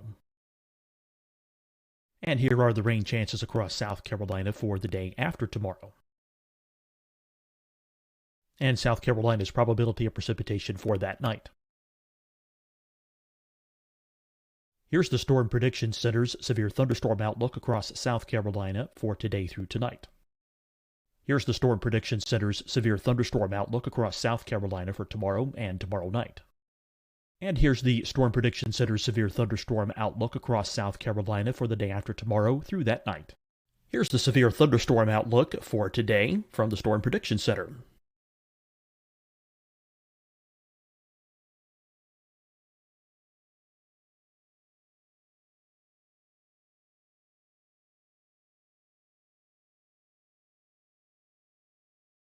And now here's a live look at weather radar across the southeast.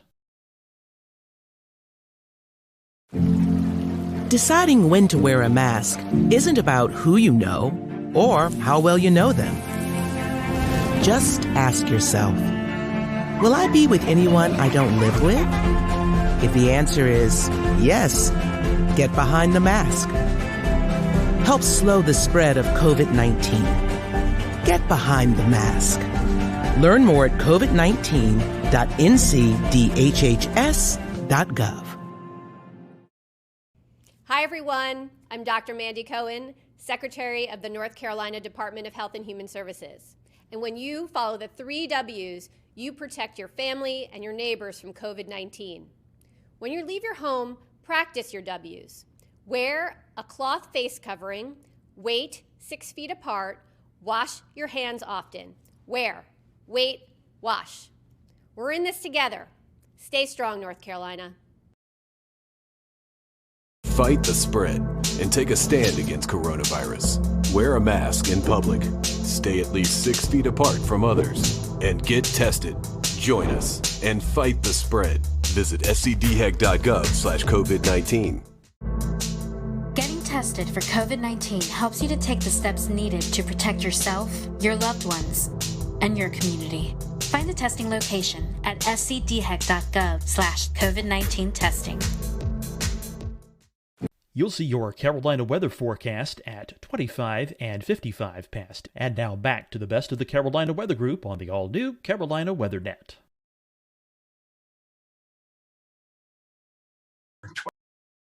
Tornado warnings on some of these. It was just, you knew there was probably a tornado in there. There were several times I saw little couplets trying to spin up where you saw that inflow notch starting to increase and you're waiting for the outflow to kind of kick in, and it never did. So, there probably was numerous small spin ups in there that we never recognized, but it does highlight the same issue, right? We've had this huge radar hole over the Charlotte metro area that goes up into the Greensboro metro and really out towards the Fayetteville area. It's kind of that triangle of just horrible radar coverage. So the Raleigh office, they're trying to issue a warning in Anson County, which is basically closer to Charlotte than it is Raleigh. And the two radars they're looking at is Raleigh, Greer, and a terminal Doppler at Charlotte Douglas, which doesn't actually have the range to make it into Anson County. So it's a tough situation in a morning like that. Unfortunately, that tornado did damage about 10 homes.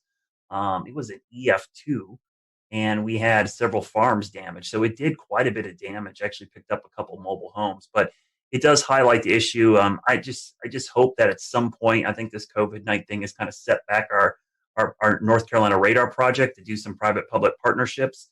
But this problem's not going to go away. And hopefully in the very near future, we'll have the goal is to have 3 C-band million-watt dual-pole radars spaced out over that radar gap to enhance radar coverage going forward. But man, that was, every time this happens, I'm like, I wish I had a better look. I wish I had it, especially that time of the morning when no one's spotting these things. You need that radar coverage. And it really makes it difficult. And I'll just say one of the things about the coverage that morning, everybody knew this was coming. The only messaging issue that I had with this whole event was because of the timing being between day 1 and day 2 outlooks from SPC, there was a lot of disconnect about this thing like skipping over us. And the one thing I tried to do Sunday night and Monday morning was like, hey, you got to understand the day 1 outlook goes from 8 a.m. Sunday to 8 a.m. Monday. And then the new one comes out for Tuesday. It's 8 a.m. Tuesday to 8. And so it looked like it was going to jump over the Piedmont, but it really was just an artifact of it being right at that time of day between the two outlooks. So that was the only issue I had communicating. A lot of people thought this was going to happen on Sunday, and it really was a Monday morning event. So from that standpoint, I'm glad a lot of people paid attention, but the timing was a real problem because of the way the outlooks are issued from SPC. Ideally, we'd like to have had it from midnight to midnight. I think that would have had a much better perspective of what's going on. For the viewers, a few asking about radar. For those who may not be familiar with radar, tell us why the Charlotte area, the Greensboro area, Fayetteville area is kind of in that hole. Why does the radar miss those areas? Oh man, it's a lot of politics. I'm not going to lie to you. When the Weather Service was reorganized, for whatever reason, Charlotte, which is, I'm biased, I live here, but it is the biggest city between Atlanta and Washington, D.C., all right? It does not have a radar within 50 miles of the biggest population center in this part of the country. And that doesn't just affect us. It affects Tim up in Greensboro and Winston-Salem. It affects Hickory, Boone. It affects a large area. And so there's some little stopgaps. And I hear this all the time from people, well, you got a terminal Doppler radar. I'm like, all right, terminal Doppler is a Band-Aid. It's like a little tiny Band-Aid that helps fix a little bit of the issue. But, if I had to tell another meteorologist, hey, I'll take your 88D out and put a C-band, non-dual pole radar there to take you out, they would never want that, right? They would want an 88D dual band radar. And so it's just a Band-Aid approach. And we just have a huge issue with it. And it's unique to Charlotte. We are the biggest city in the country that does not have a radar within 50 miles of the city. So luckily, local governments are recognizing this problem. We've brought it to their attention. I think everyone brings up their phone app and goes, oh, we've got radar coverage. A lot of people don't understand that radar are like cell phone towers. The farther away you are from the dish, the worse your reception is. And so in Charlotte, we got this big population center, and our closest radar or cell phone tower is in Greer, South Carolina. So it makes it incredibly difficult. It's not that we don't have any coverage. I don't want to make it feel like, we're in this giant hole. We just have degraded coverage. We have really poor coverage. We have 1 bar on our cell phone. We want 5 bars. So what we're trying to do is get that radar closer, because the radar beam, as you see in the picture right there, thanks, James, the radar beam goes in a straight line, but the Earth curves. So by the time the radar beam gets to Charlotte, depending on which part of Charlotte you're in, it's at 8,000 to as much as 10,000 feet above our heads. Tornadoes happen down in the lowest 1,000 or lower. So missing a lot of these tornadoes is a problem with the radar gap. And so I hope going forward that this problem will get solved. For years, we tried doing this back 10 years ago, and we went through federal issues, and it's just dealing with the government sometimes incredibly difficult to get things. But now that we have this private-public partnership, it's the closest we've been to solving this problem, because we've got local, state, and even private entities involved, and the data is going to be public and free for everybody. Speaking of partnerships, I wanted to ask Brad and Shane and Tim. Unfortunately, a lot of our other guests had to jump off because they have a 10 p.m. newscast. But in this era of COVID-19, you guys aren't in the weather center with your fellow meteorologists. You're doing a lot of work from home. How was the communication preparing for this event? Was it any different? I mean, I know you wasn't personally beside the meteorologist, but was the communication still there? Was there anything that you think maybe it could have went better or not as good? I mean, any comments on that? We over communicated, and the only reason that I really over communicated was watching Ryan Vaughn in Jonesboro a couple weeks ago work from home and cover a tornado there. And I thought, it gave me a little sigh of relief saying it could be done, but they still had somebody in studio.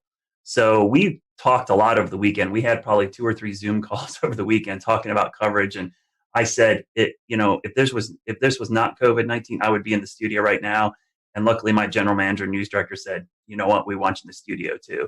So for the first time in a month, I was actually in the studio instead of home. And I worked in the morning show. Normally, I'm an evening shift person, but I came in and tag team with Larry. We did do social distancing. We never crossed paths. We stayed away. I stayed in one location, which unfortunately meant I didn't get to go to the key wall, but I could be in the weather center with a standing shot and do it. So I think, to answer your question, Scotty, we actually over communicated, probably more so than we ever had, because we knew the logistics of this was going to be really problematic. Yeah, just to echo that, we did the similar thing. We had the fun part about planning is you get to be on Zoom calls with your boss like every other day, right? So we had a lot of Zoom calls just like this, and it made planning a little bit more tricky, because we really had to advocate for the necessity of being in the studio. And it's not just a presentation thing, like that's somewhat cosmetic, but I don't have a generator at my house. None of the folks on our weather team do. So that was really the thing. What if? And we have 3 folks working, but it could sure happen that all of us lose power. So we really needed to be there. But when we were, I was at we have a separate room key wall. I was there. I didn't talk to anybody. You can see Ruben is and zooming. then in the studio, Taran Kirksey was there in front of a monitor wall with a computer with our graphics. And we had another meteorologist at home just doing like this and Facebook and stuff. So it really worked out well, but it was more planning and, just jumping through all the hoops that we all have to do just to go to the grocery store or something like that now. Strange. Yeah, I think kind of just like adding on top of that, this situation has brought anything, it's teaching everyone, in a communication field, how to communicate even more, or the importance of communicating more. In our case, we are still fully broadcasting from our station. We don't work from home. I typically will do noon shows twice a week, and then I do double shifts on the weekend, all of our morning and all of our evening shows. So I'm usually the only one in the station for the meteorologist on Saturdays and Sundays anyway. So I was closely monitoring it, and whenever I saw it on one of my weekday shifts, I think I had sent an email out and said, I think we should go ahead and just start having a plan in place. This is our first time trying it with social distancing. So I think it's even more important that we start planning further in advance. And I just think these are times like this where you do learn how crucial communication is between a team. And I think it really applies for all fields, not just our specific industry. We started it with an email chain. We did not do Zoom conference calls because I don't like my employer to know how many times I'm wearing pajamas when I'm on the call. So it is all on the phone only. But at the end of the day, you're keeping in touch with them. You are making sure that there's consistent points that are going to every single one at every level so that everyone is on the same page.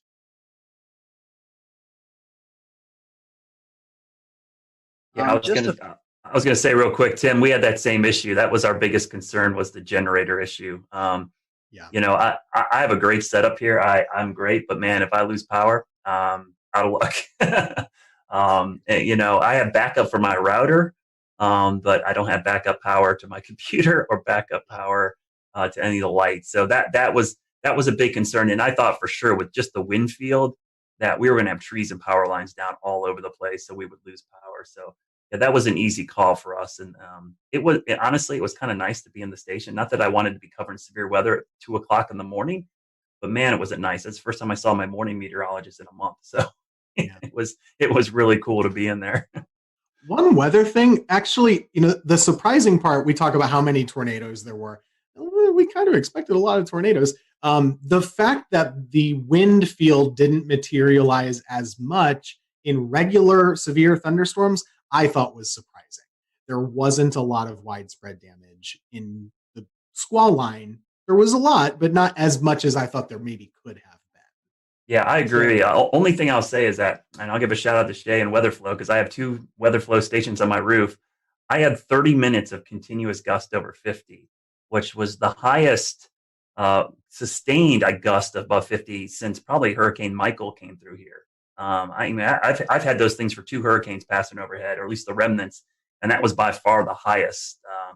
So yeah, it was really impressive. And what happened in our viewing area was we had a lot of wake up calls. People just heard that roaring sound of the wind and the rain hitting their windows, and people were freaking out. They woke up, and so it was easy for me to get people to act because it was so loud. It woke people up from a sound sleep. That sound, and we had a lot of people sheltered in their bathroom for these straight line winds. But yeah, I'm surprised we didn't have more damage, Tim. But I was really impressed with the data from my roof. I looked at it, and I'm like, I actually had a camera up there that swung around and broke off, and I had to fix it again because my house got hit by a tornado back in February. So. And I had a 71 mile-an-hour wind gust with that storm. So it's been crazy having all these events at my house and having this data now collecting from my house. My wife's texting me. She's like, the kids are freaking out. Should we go downstairs? I'm like, yes, go downstairs. Well, Brad, what a way to QC those stations with a camera breaking, right? And then the stations are still standing. But I mean, that's pretty impressive if you think about the mechanical features over land. How trees and other homes block wind, and you're still getting gusts like that. You could almost assume that just above homes, right at the treetop level, probably several notch stronger just because of those mechanical features. But yeah, you know, even here along the coast, just like Tim said, I was surprised we didn't see a lot of those, you know, those gust fronts or those really strong convergences right ahead of the storms. It never really materialized here. I mean, we got 30 to 40 knots. And then maybe one little spike upwards, but we didn't see any of these big blasts of wind like we normally do here at the coastline, where the energies just drop out of the storm, and then we get a long line of really strong wind. So that was a good thing because it was less damage over the entire area, even though we did have one tornado along the coastline, immediate coastline, and even one just inland. But you know, a lot of folks just saw a lot of heavy rain, lightning, and just some gusty wind at times. It wasn't terrible. So I mean, there's a little bit of reprieve from that storm, at least here along the immediate South Carolina coast, except for Murrells Inlet area and Litchfield. Yeah, so today's date, I think, is kind of significant too. The initial thing we were going to air today was going to be about the 2011 tornado outbreak that everybody really thinks about when they think about the strongest storm system maybe they've lived through or seen. You know, we chose to do this instead because this was such a significant severe weather outbreak. going kind of back to you, Brad, and anyone else who wants to talk about it, is there any sort of feedback that you're receiving from the public that this is going to be kind of the new thing in their heads, is there as the biggest severe weather threat that they've seen? Or how do you think this compares as far as response to what we kind of saw on April 16th, 2011? I remember that April well, because that is the highlight of that month. But there were 4 separate significant severe weather events back in April. We had a derecho, we had baseball-sized hail, we had the tail end of the Tuscaloosa tornado outbreak actually affect the Carolinas, and then April 16th, which I remember that night because I stayed up all night long and watched that line of supercells pass over Charlotte, not touch down, and then immediately as the sun came up, start spinning. But I think what helped us out on Monday, 2 things. One, COVID-19, everybody's home. They're sheltering in place already. But 2 was our tornado outbreak back in early February. That was still fresh in a lot of people's minds. We had significant tornadoes that morning, and that wasn't too long ago. And that was in Charlotte. That was, we had EF1 damage across a big chunk of South Charlotte, including my backyard. So I think that in the back of people's minds helped. And anybody who's worked in emergency management or done this, the level of preparedness is only as good as your memory of the last disaster. And in this case, having that last disaster kept people prepared. And so they were kind of ready for this. Yeah, for here, this one is not going to be remembered for years for most of the Piedmont area, and at least near the Triad, I wouldn't say, except for the folks who actually were in the tornado path in Alamance County. Just to add to this time of year, it's always very busy. 2 years ago today is the anniversary of the Greensboro tornado, which is still so fresh. We had a reporter do a story today. How is East Greensboro doing? The answer is, still not great, unfortunately. It was a really rough urban tornado, a strong EF2 that came right through the city, stayed on the ground for 30 miles, all the way up basically toward the Virginia border. And that was just 2 years ago. So for a lot of folks, that's still what they remember. Or maybe it's always very personal. So if you're in High Point, you remember the High Point tornado in 2010, right? It just depends on who you are and where you've lived. For me, that April 16th event is still, way up here and everything else is way down. I was working in Wilmington, but that thing was another level. And that year was just another level of severe weather. And I'll just add my own commentary to that. It was a year ago that we had a tornado outbreak here in the Carolinas. I don't even remember the number, but a year later, our thought is already bouncing back to 2011 and not a year ago. Yeah, that was 12, and it was Good Friday. I remember that very clearly. You're right. Scotty, I think that was the first time you sought shelter in your... I remember doing that, but I couldn't remember what date it was. Like, I forgot 2 years ago. I knew the Greensboro tornado, but I didn't know it was today's date. That's... Monday the 13th is my son's birthday.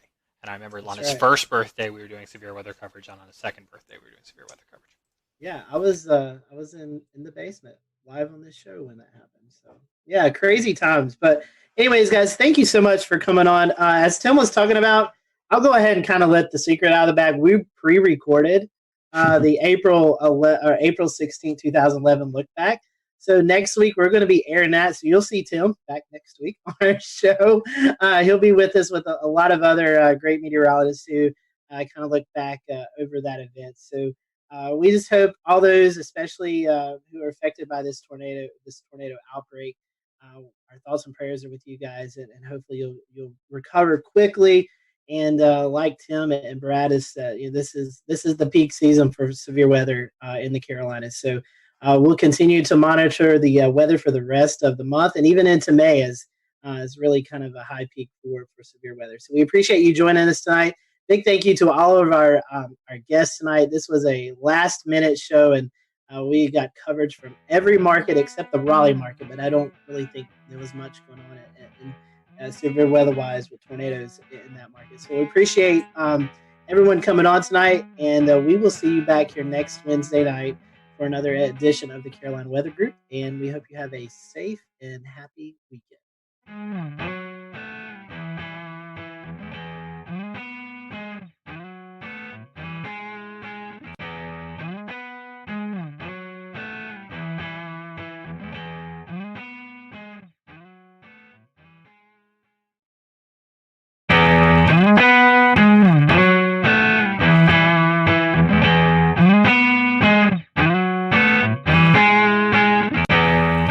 James Brierton in Matthews, North Carolina. This tree, one of many that has fallen here in Matthews and across the two-state region of North Carolina and South Carolina following last Thursday's tornado outbreak. 10 tornadoes in all confirmed by the National Weather Service, who then spent Friday going out and surveying damage like this here at the playground of Matthews Elementary School. The school closed on Friday with power still out and trees like this still down. School was closed in Charlotte, Mecklenburg. Now, the National Weather Service happened to be celebrating its 150th anniversary this week. We're going to be talking about that coming up. The important life-saving mission they played today was all created over a century and a half ago. But first, let's talk more about the recovery efforts here in Matthews and across the region. This tree, the EF1 tornado coming through here on Thursday, caused damage across the region. 95-mile-per-hour winds knocking down trees like this, and also, unfortunately, taking down some homes where the roofs were damaged when big trees like this fell. All in all, we had about 2 storm deaths across the region, and that's too many. But it could have been a lot worse, and that's why we're going to spend some time in this episode talking about the very important life-saving role the National Weather Service played, because none of those deaths came inside of tornado polygons, and I think that has a lot to do with the role that the National Weather Service plays, getting those warnings out on TV, on radio, to NOAA weather radios, and now to our cell phones, wireless emergency alerts, alerting people like myself that they were in the path of danger. On Thursday, I was trying to make my way to the day job at the TV station when I received one of those wireless emergency alerts on my phone. I happened to be streaming on Periscope at the time. I'm driving here on Interstate 45. As that message comes in, take a look what happens. Just now receiving an emergency wireless alert on my phone for a new tornado warning issued until 12:45. Severe thunderstorm capable of producing a tornado was located 9 miles northwest of Indian Land or over Carolyn. Impact. Flying debris will be dangerous to those. All right, so this actually might be a problem for me. All right, ladies and gents, we might be seeking shelter here in the next little bit because I'm going to be coming right into this, and that is not my intention. As soon as this lets up a little bit, I'm going to go and look for some damage in that area. Right now, I am not moving. I am just to the south of that warning. That is where I want to stay. I do not want to be in the thick of it, but I want to be able to move quickly afterwards to take a look at what might be going on around there.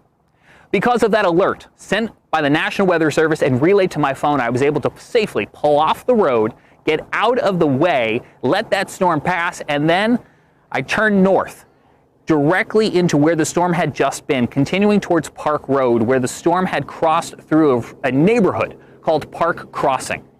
Here's a look at what I saw moments after that tornado came through and as that tornado was continuing east into Matthews.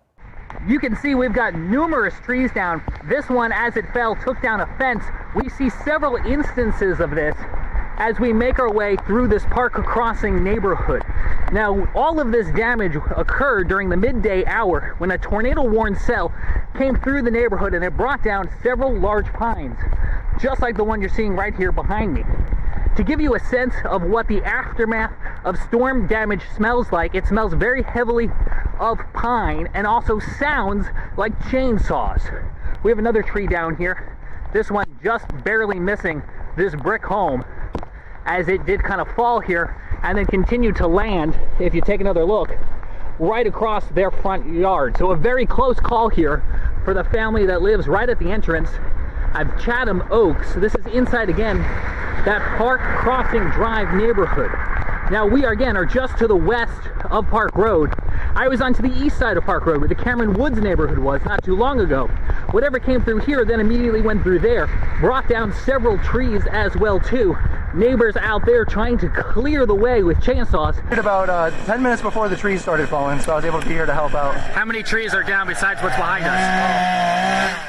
I'm not one for hyperbole, but it's countless at this point. There's trees on houses, there's a lot of roads that are blocked. We're just trying to get cleaned up so people can get through. And also clear those storm drains, because as you can see, the rain is continuing to fall here at this hour, and so all of this water is going to need a place to run off. So you can see neighbors trying to also clear those drains as well. Back out here in the Park Crossing neighborhood, you can see this fence was no match for whatever came rolling through here a little bit earlier on, knocking down not only the wood sections of the fence, but also tearing it right from the brick pillar. The National Weather Service will be looking at damage like this and like the tree laying across the road to determine what exactly rolled through here during the height of the severe weather.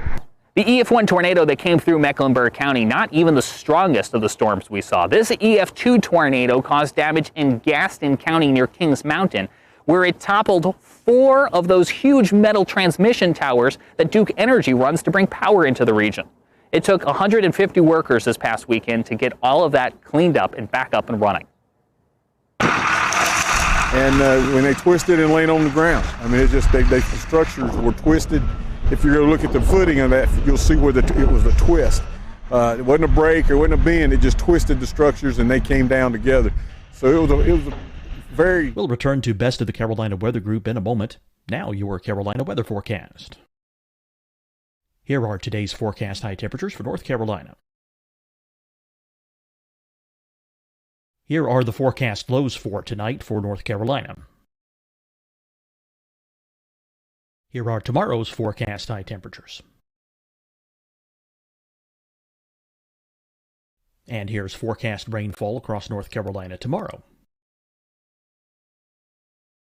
Here are the forecast highs for the day after tomorrow.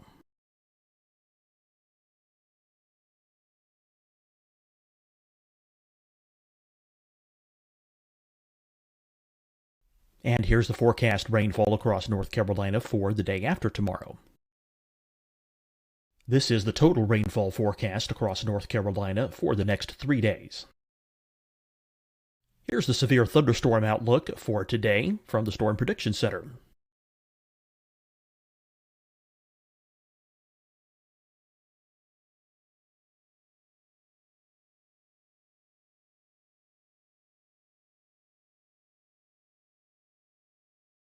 Here are the forecast high temperatures for today for South Carolina. Here are the low temperatures for today for South Carolina. Here's the probability of precipitation forecast across South Carolina today. And here are the rain chances across South Carolina tonight. Here are tomorrow's forecast highs across South Carolina. Here are the forecast low temperatures for tomorrow for South Carolina. And here is the probability of precipitation across South Carolina tomorrow. Here's the precipitation chances across South Carolina tomorrow night. Here are the forecast highs for the day after tomorrow in South Carolina. Here are the forecast low temperatures across South Carolina for the day after tomorrow. And here are the rain chances across South Carolina for the day after tomorrow. And South Carolina's probability of precipitation for that night. Here's the Storm Prediction Center's severe thunderstorm outlook across South Carolina for today through tonight. Here's the Storm Prediction Center's severe thunderstorm outlook across South Carolina for tomorrow and tomorrow night. And here's the Storm Prediction Center's severe thunderstorm outlook across South Carolina for the day after tomorrow through that night. Here's the severe thunderstorm outlook for today from the Storm Prediction Center.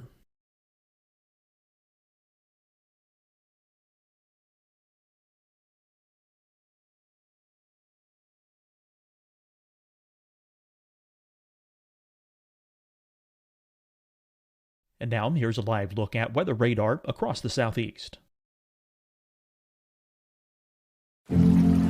Deciding when to wear a mask isn't about who you know or how well you know them. Just ask yourself, will I be with anyone I don't live with? If the answer is yes, get behind the mask. Help slow the spread of COVID-19. Get behind the mask. Learn more at covid19.ncdhhs.gov. Hi, everyone. I'm Dr. Mandy Cohen, Secretary of the North Carolina Department of Health and Human Services. And when you follow the 3 W's, you protect your family and your neighbors from COVID-19. When you leave your home, practice your W's. Wear a cloth face covering, wait 6 feet apart, wash your hands often. Wear, wait, wash. We're in this together. Stay strong, North Carolina. Fight the spread and take a stand against coronavirus. Wear a mask in public. Stay at least 6 feet apart from others. And get tested. Join us and fight the spread. Visit scdhec.gov/COVID-19. Getting tested for COVID-19 helps you to take the steps needed to protect yourself, your loved ones, and your community. Find the testing location at scdhec.gov/COVID-19 testing. You'll see your Carolina weather forecast at 25 and 55 past. And now back to the best of the Carolina Weather Group on the all-new Carolina Weather Net.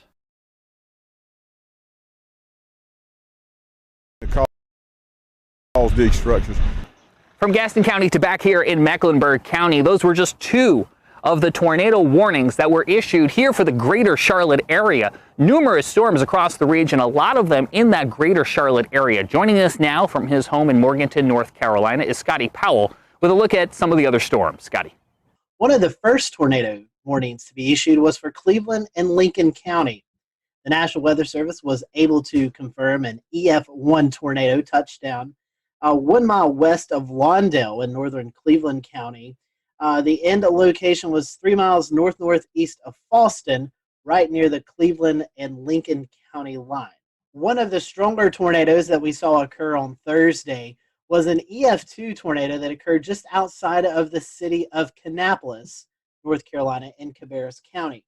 The tornado began just west of Interstate 85 near Lane Street. The awning of a service station was damaged. The strongest damage was found just east along Pless Road, where several homes were damaged from this tornado. This damage suggests wind speeds of 125 miles per hour. The tornado weakened as it moved east, snapping and uprooting trees as it went, and it ended in Rowan County. Again, no fatalities or injuries from this tornado. I'm Carolina Weather Group panelist Scotty Powell. Thank you so much, Scotty. Continuing our coverage now with even more of those storm survey results from the National Weather Service. Here's Evan Fisher. One of the first tornadoes to occur last Thursday happened in Spartanburg, South Carolina. This one touched down pretty early in the day, before noon. It had a path length of 10.26 miles, so the second longest of the day, and a rating of EF1. This tornado did the most damage near the mall, just to the west, Westgate Mall in Spartanburg. As you can see here, there's a bunch of EF1 damage indicators near the mall area. However, as it tracked closer to Spartanburg, it did weaken a bit, and as it passed through downtown, there was minimal tree damage with just EF0. We had a pair of tornadoes in Stanley County, North Carolina, the first of which was pretty short-lived, only 0.4 miles long, the maximum width of 100 yards. Peak winds around 100 miles an hour, only did some minimal tree damage. However, the other one was a little bit longer with a path length of 7.3 miles, albeit discontinuous damage. But you can see here that there was damage indicators on the eastern side. Then again over here where there was a little bit more civilization. This tornado occurred just to the west of Albemarle, out in kind of a rural area. But nonetheless, this one did damage a child care center, ripping off some roofing, as well as damaging some manufactured homes with trees that fell onto these homes. This one actually had a maximum width of 1/4 mile, 400 yards, which is one of the more impressive widths of any of the tornadoes on Thursday. Moving a little bit further east, I guess all the way to the east, we actually had one tornado up in northeastern North Carolina in Gates County. As you can see, compared to all the others, if we zoom out, the rest of the tornadoes were down here near Greenville and Charlotte and Greensboro and Raleigh. However, there was one up here in Gates County, rated an EF0. Kind of flip over to the damage survey here. Tracked about 3 miles with peak winds of 85 miles an hour. Touched down near Taylor Mill Road and Askew Road, and crossed Turner before doing some tree damage, as well as a few homes suffered damage, mainly from falling branches. From Evan Fisher now to Tim Pounds, who joins us with a look outside a storm that crossed from Georgia into South Carolina. Well, thanks, James. The storm team out of the Columbia, South Carolina office of the National Weather Service confirmed that an EF1 tornado touched down in southwestern Aiken County. This occurred near Vaucluse in the Springfield Church Road area near Stableview Farm. Luckily, there were no injuries or fatalities indicated with this storm, and it was a pretty short-lived storm with maximum wind speeds of 105 mile an hour. The tornado only had a path length of about 1.15 miles and a maximum width of 75 yards. Another area of concern in the Augusta area was the Savannah River. The U.S. Army Corps of Engineers indicated that there was going to be a lot of extra flow from all the rain that occurred in the area, and they had opened the floodgates on the Strom-Thurmond Dam, releasing almost 30,000 cubic feet of water per second. So it was going to be a lot of water going down below the dam in the next few days. But other than that, that's about the extent of the storm report here in Augusta. James? So it had a lot of water that fell. A lot of water that fell from the sky, making it possible for big trees like this to fall in very spongy soil, but also challenging the water systems, the watersheds, the rivers, the creeks that now have to take all of that water that fell and eventually funnel it out to the Atlantic Ocean. We're watching rising waters along rivers and creeks and waterways that are now having to try to cope with all of that water. When you take a look at the debris that remains days after the tornado outbreak of last week, you have to pause and think for a moment and realize that it could have been a lot worse. But if it wasn't for the folks who tirelessly put in long hours at the National Weather Service, not only forecasting and warning about storms like this, but then spending hours and days afterwards going out into the field and looking at debris and conducting their storm surveys, well, frankly, if we didn't have the National Weather Service, we'd be in a lot of trouble. Now, the National Weather Service celebrated 150 years on Sunday. We, of course, wish them a very happy birthday. Now, we had Tom Nizzle on our program a couple weeks back. Now, Tom spent years at the National Weather Service in Buffalo, New York, before coming south to work at the Weather Channel. He now resides just across the border in Tennessee, and he's a bit of a National Weather Service buff, you could say. And he was very happy to spend some time with us to enlighten us on the history and the important role that the National Weather Service has played in its first 150 years and counting. Tom, you got to know the National Weather Service from the inside. What does this 150th anniversary mean?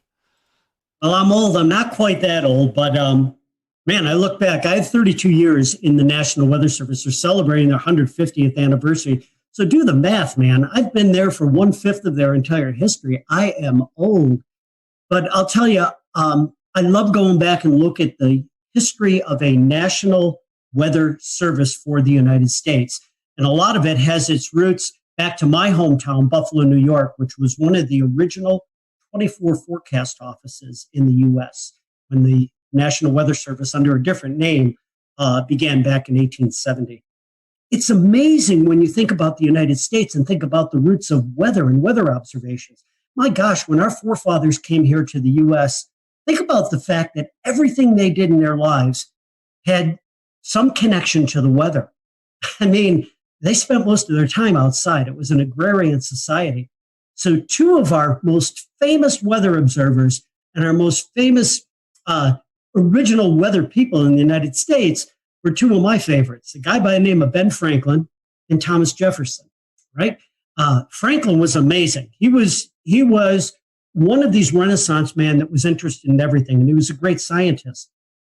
Franklin, by the way, was the first person to really study and chart something that's right offshore of the Carolinas, known as the Gulf Stream. That really was actually discovered in a way in a scientific basis by Ben Franklin. Franklin also took weather observations every day. How about Tom Jefferson, another Renaissance man? This guy took weather observations on a regular basis, and he shared those observations and developed a network with people that were around him. In fact, the cooperative weather observers in the United States today, their top honor that they can get is the Jeffersonian Award for them taking weather observations. So those are two of the guys that really started things off. You know, we get into the 1800s, and as the country began to expand out to the west, all right, now the beginning of the 1800s, Weather Service actually went into a national operation in 1870. So 70 years before that, the U.S. was moving out and expanding to the west, and based on Thomas Jefferson's suggestions, the Lewis and Clark expeditions, they wanted to take science observations. Most of the Army surgeons who were trained as scientists would take weather observations on a daily basis. And they would mail them back in. They would, arrive months later into places like the Smithsonian, where they would gather this information and bring all this information together, begin to plot it onto maps and try to understand this array of data that we were gathering across the country. But my gosh, none of it was timely. It took months to get that information. So you come across to about the mid 1840s, and we had this amazing invention that takes the science of meteorology and rockets it forward. And it was called the telegraph. Because once you got the telegraph, you could get this data from around the country that these surgeons were taking, and in almost real time, you could get it to one central area where that data could be compiled.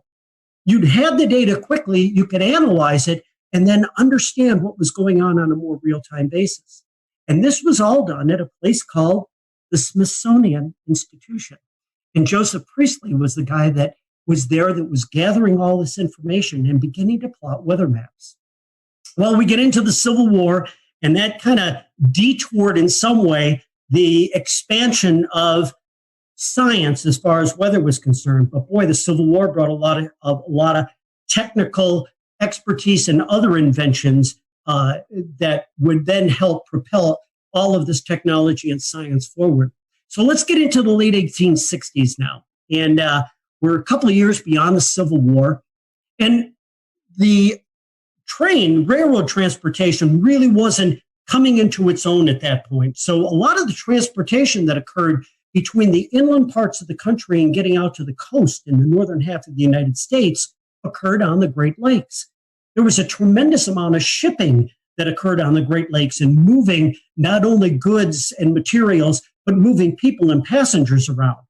And in 1868 and 1869, in 2 consecutive years, there were over 1,100 shipwrecks on the Great Lakes. Think about that, 1,100 shipwrecks and hundreds of fatalities on the lakes.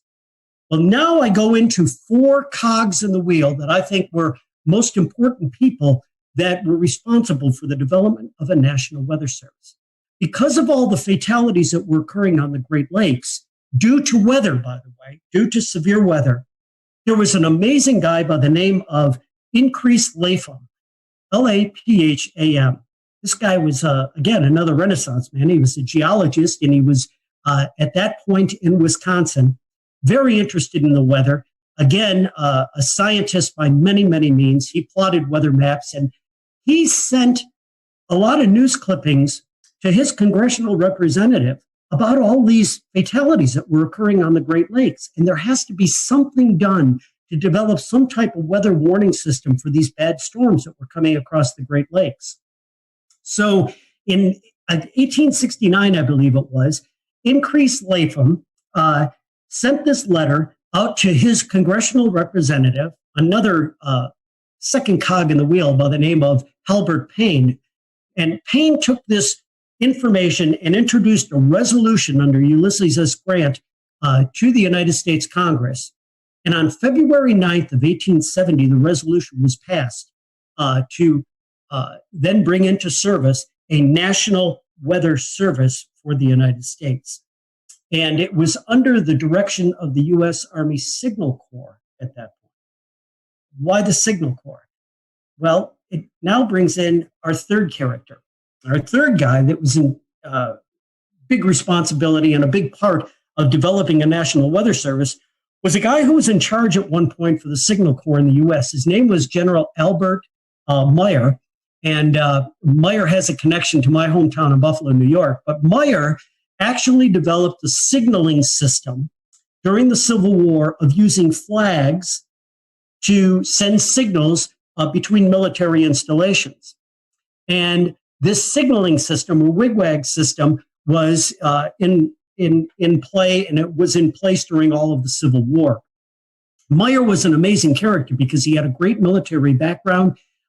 He had the ability to organize, and he also was in charge of this signaling system that they were using at that time. And so when Ulysses S. Grant signed the orders to bring into law a national weather service across the United States, Albert Meyer was brought in as the first head of the National Weather Service. And Meyer then brings in the fourth cog in the wheel, the guy that really made this happen from a scientific point of view. His name was Cleveland Abbey, and this guy was a scientist by every stretch of the word. He is the person who first began to issue forecasts, actual weather forecasts across the eastern part of the United States, and he had a tremendous science background. And when he came into that first beginnings of the National Weather Service, it was Cleveland Abbey who introduced science, who introduced coursework, who introduced the theory of meteorology and the science of meteorology to those employees who were hired to man the 24 original offices across the United States. It was really, really a fascinating time.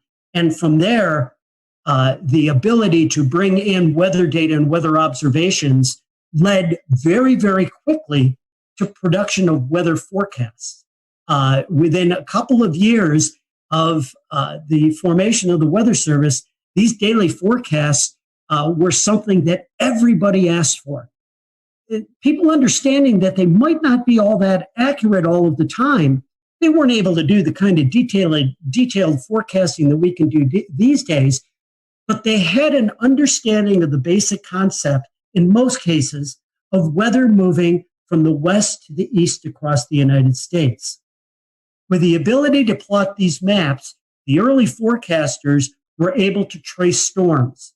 And as storms were moving from Chicago to Detroit to Cleveland to Buffalo and out to New York City, these forecasters could time to some degree the occurrence of this bad weather that was coming in that direction.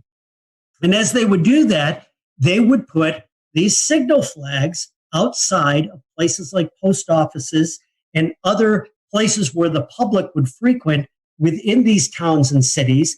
And so a quick walk down the street, someone would look at the flag and they would understand that the red flag with the black on it, okay, again, if you were in a coastal area, could mean a hurricane warning that was out. There were other types of flags that they used to get this information out.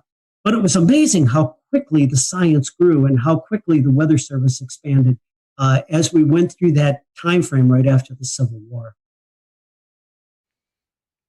Tom, if you think back to what they started with and what we have today, if you could imagine, what do you think they would make of all the tools we have today?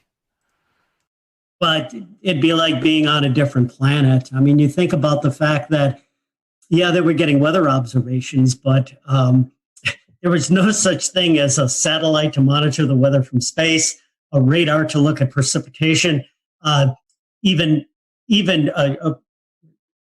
heaven forbid, a computer model, something that would actually foretell by using basic laws of mathematics what the weather would be like several days or maybe even into weeks in advance. It would be like a different world. And by the way, because I'm such a senior person at this point with a history of being in the National Weather Service, I came into the Weather Service at a time before computers were even introduced into weather forecast offices. At a time where there was something called a teletype machine, a machine where it actually typed out the weather observations onto this giant typewriter. And as weather forecasters, we would rip that information off of this machine and sit down and hand plot and draw weather maps. I got to do that when I was an intern in my first couple of years within the National Weather Service. And to go from that to what we have today is amazing. So I can't imagine what someone like Cleveland Abbey would be thinking if we were able to place him into a science office like we have within the National Weather Service today. This is a very specific reference, and I'm not sure how many of our listeners will know it, but if you've ever been in the New York metropolitan area, and Tom, you're obviously from the state, and you listen to 1010 Winds AM, they have that tick, tick, tick, tick, tick, tick, tick, tick, tick, tick, tick. That's what I'm imagining when you say teletype, just all of that constant automatic typing. So the RFK bridge getting up to the Bronx is also very slow, and because of that, leaving Manhattan. That brings back memories for me, because that was the background noise in the Weather Service. It was like the old newsroom where you heard that, and that was the teletypes rattling away. I'm going back to my history. Only 35, 40 years ago in the National Weather Service, when I first came online, that's when we were first beginning to get satellite pictures, we'll call them, into the National Weather Service office. Now, we get satellite data today at minute intervals. It comes in on the computer. We run these huge loops at any resolution in any part of the globe on a regular basis. Everybody can do that online these days. In the weather office back then, we would get one image that would come in every hour. And if you wanted to do an animation of what was going on, all those images were placed on a clipboard. And you literally would take your fingers and take the pictures and let them go, and you could see the clouds moving across the eastern part of the United States. That was our animation back then. And that was after a tremendous increase in science and technology. It's fascinating because, as we all know, wars are terrible. War is hell. But wars also bring out tremendous advances in technology. And, World War II pilots, they were responsible for discovering the jet stream. As we got into World War II and immediately after, we developed the first large-scale upper air network across the United States with the launching of radiosonde balloons twice a day to get that information from the upper atmosphere, because weather occurs on 3 dimensions, right, throughout that depth of the atmosphere. The advance of weather radar. My gosh, you took military radar, again, developed in World War II, and then after that war, they not only saw airplanes when they were looking at the radar, but they saw these features that kept getting in the way of them looking at airplanes. It was precipitation from storms. And, we turned that into the ability to monitor weather systems and then get into the tremendous science of severe weather and understanding tornadogenesis and tropical storm formation from all of that technology. So it's just been amazing to watch the history. And it all began back there in 1870 when there was concern for the loss of life on the Great Lakes and of course, along the coastal areas from shipping as well. Tommy, you're talking about the advances in technology. One thing that kind of comes to mind is the advances in the warning process. Trying to explain to the younger generations that we didn't have things like cell phones, right? Just a generation or two ago, with these text messages and alerts that came across at any time of the day or night, the ability to communicate that information has saved countless lives and will continue to do so. And the ability now to be able to put out 911 messages to a huge area, an entire community, to get that information out has been married with the technology that allows us to be more confident to get those warnings out by being able to use something like a Doppler radar to understand what we should be warning on and what we should not be warning on. Because in the early years of issuing severe weather warnings in particular, but certainly all types of warnings, much of the public was very frustrated with the fact that the weather forecaster may, for lack of a better term, cry wolf a lot of times and send these warnings and watches out and not be able to verify them because we just didn't have the technology to do that. We've got that technology now. And to be able to then marry that to the ability for people to get warnings anywhere at any time, day or night, it has just gone a tremendous way to save lives across this nation. Talking about communication, and then I'll toss it off to someone else.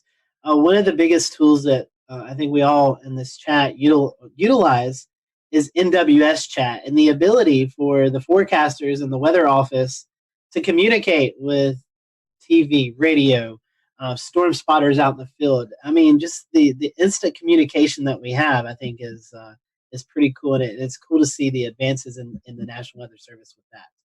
That's a really important point. And what it's done also is it's changed the responsibilities and the type of work that goes on within the National Weather Service offices.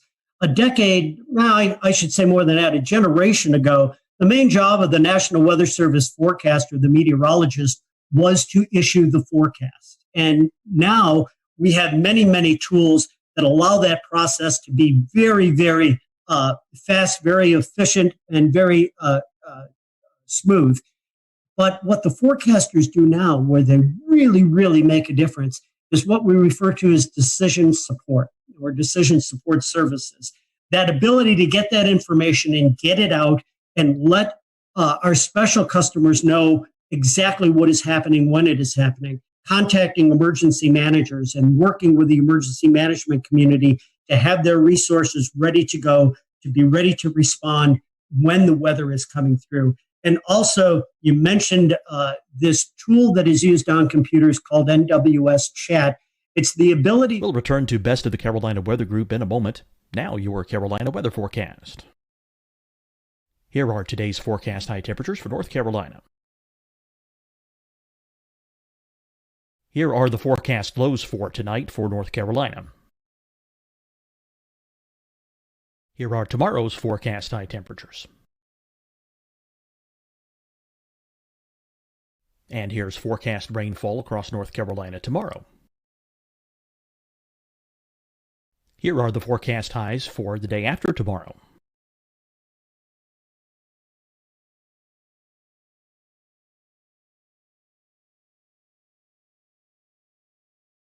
And here's the forecast rainfall across North Carolina for the day after tomorrow. This is the total rainfall forecast across North Carolina for the next 3 days. Here's the severe thunderstorm outlook for today from the Storm Prediction Center.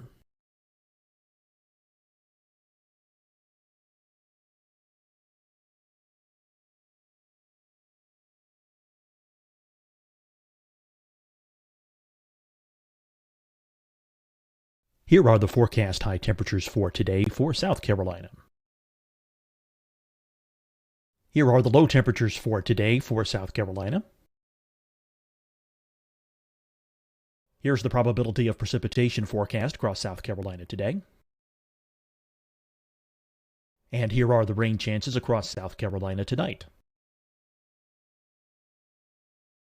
Here are tomorrow's forecast highs across South Carolina.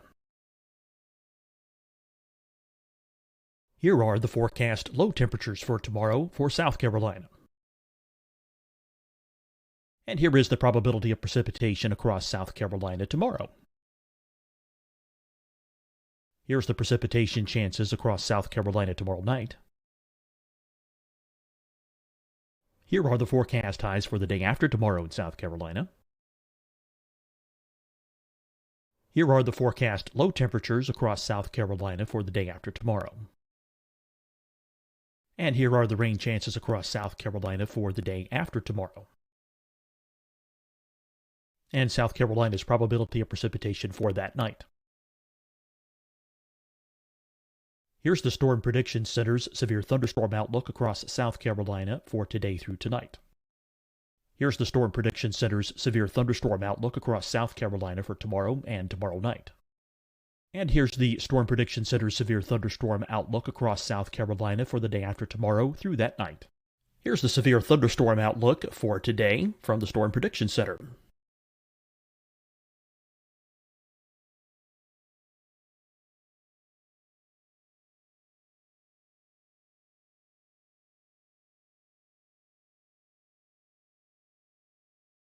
And now here's a live look at weather radar across the southeast. Deciding when to wear a mask isn't about who you know or how well you know them.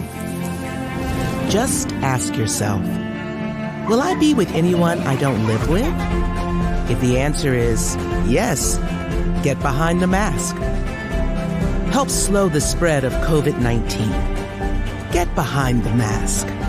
Learn more at covid19.ncdhhs.gov. Hi, everyone. I'm Dr. Mandy Cohen, Secretary of the North Carolina Department of Health and Human Services. And when you follow the 3 W's, you protect your family and your neighbors from COVID-19. When you leave your home, practice your W's. Wear a cloth face covering, wait 6 feet apart, wash your hands often. Wear, wait, wash. We're in this together. Stay strong, North Carolina. Fight the spread and take a stand against coronavirus. Wear a mask in public. Stay at least 6 feet apart from others. And get tested. Join us and fight the spread. Visit scdhec.gov/COVID-19. Getting tested for COVID-19 helps you to take the steps needed to protect yourself, your loved ones, and your community. Find the testing location at scdhec.gov/COVID-19 testing.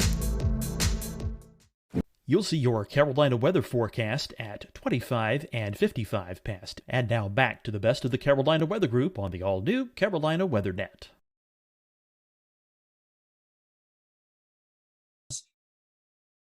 To chat or to talk or message to many of its users, its media, its emergency management system, those types of individuals, to get the most reliable and timely information back and forth from those communities and sending out their thoughts from the National Weather Service offices. I found it fascinating when I worked at the Weather Channel that we, within a matter, and I mean this, within a matter of less than a minute in many instances, a damage report, say somebody had a half-inch hail that came down in their neighborhood outside of Charleston, South Carolina. And they sent a report in on their phone to the National Weather Service saying, we got hail here. Within a matter of a minute or so, the Weather Service gets the report, pops it into a computer that goes into this system. And at the Weather Channel, our graphics meteorologists were watching that data coming in. And when they picked that data up with the click of two buttons, it ended up on air. I was amazed to see how quickly that process took. And it's the ability to get that information and communicate it out to the public, because time is of the essence, especially with severe weather. So it's another huge increase in technology that, once again, is helping to save lives. Tom, I don't know if there's any telling what this world would be like without the National Weather Service. So let me try to phrase this closing question to you this way. What would day-to-day life here in the United States be if tomorrow morning we woke up and there was no National Weather Service? I think it would be chaos. If you think about how much of our economy and daily life is tied directly to the weather, and the way you see that most succinctly is being in the checkout line at the grocery store, because everybody's talking about it. You have to know what's going on with the weather if you're going to react with the real world. Everything from our transportation to our agriculture to daily life in general revolves around the ability to understand how nature, how the atmosphere is going to impact us over the next several days. Without the National Weather Service, I think we would be way, way behind in where we are right now. We again thank Tom for his time, and to all of the folks at the National Weather Service who continue to keep us safe each and every day. We can't thank you enough. And to you at home, thanks for joining us for this special edition of the Carolina Weather Group.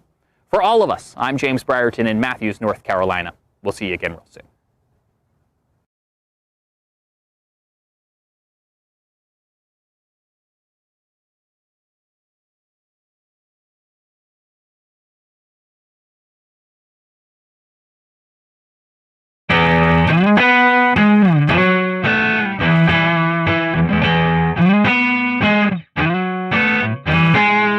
Hello, everyone. Welcome to the Carolina Weather Group. We're happy to have you this evening, and we're going to be talking about winter weather.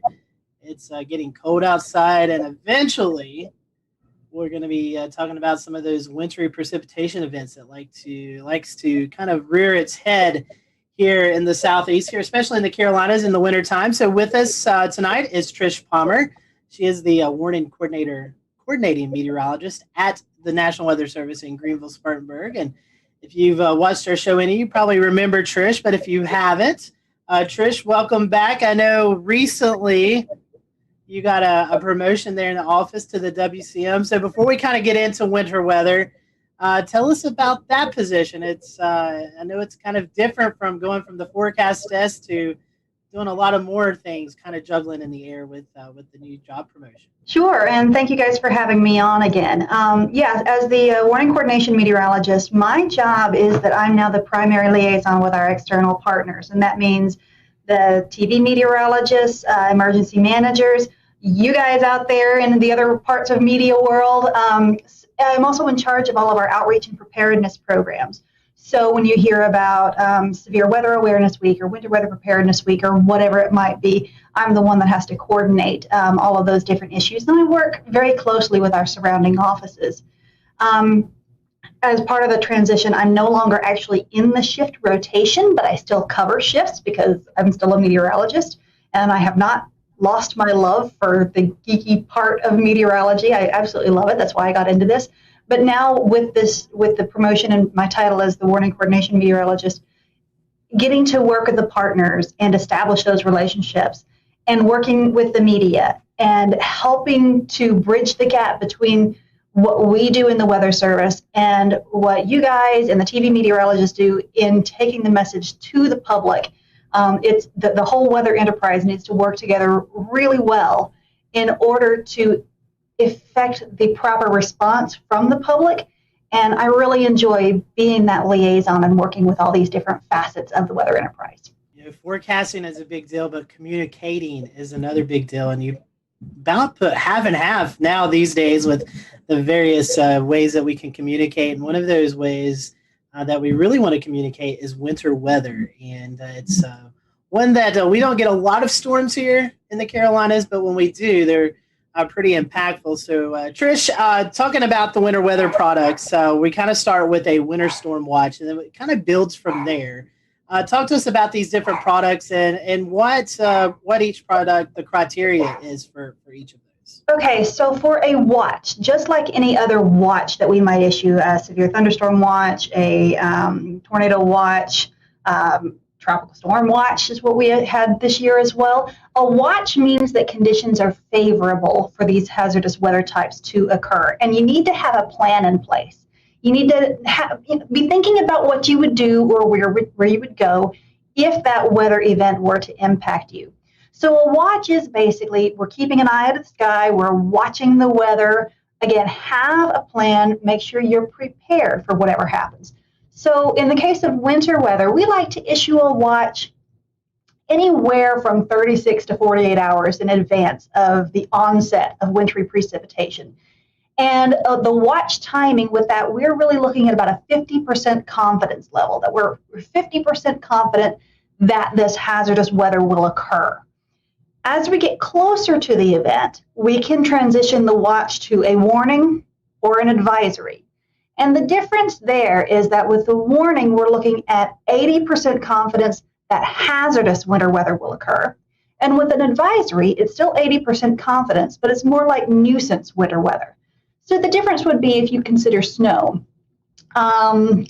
Right now, for the Piedmont of the Carolinas, our criterion for winter storm warnings for snow is 3 inches. So if it's below that, that would be more of a nuisance event, which would warrant an advisory. And if it's 3 inches or above, you'd get a warning. Now, we do have flexibility with our forecasters because we all know that, say, 2 inches of snow in Charlotte at 2 o'clock Sunday morning is very different from 2 inches of snow in Charlotte at 7 o'clock Monday morning, right? So we are able to take the societal impacts into account when we're issuing those warnings. So for 2 inches of snow at 2 o'clock Sunday morning, probably an advisory. 2 inches of snow at 7 o'clock Monday morning, you're talking about rush hour, school buses, that's where we would have that flexibility to go ahead and issue a warning, even though the objective, the number criterion isn't quite met. So we have that flexibility there. We have different criteria for sleet and freezing rain too. For a warning for sleet, we're looking at 1/2 inch. For freezing rain, for a warning, we're looking at 1/4 inch.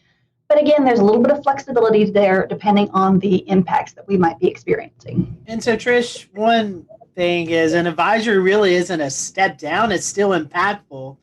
It just, the accumulations are different than what a warning is. And, some folks may see advisory as, it'll be okay, when in fact it's still going to be impactful to people. Right, especially when you're talking bridges and overpasses. You could still have dangerous areas on the roads, dangerous travel conditions, even with an advisory. Again, going from a watch to either a warning or an advisory, we're going from 50% confidence to 80% confidence. So we're confident that something is going to happen. It's just the scale of whatever that is.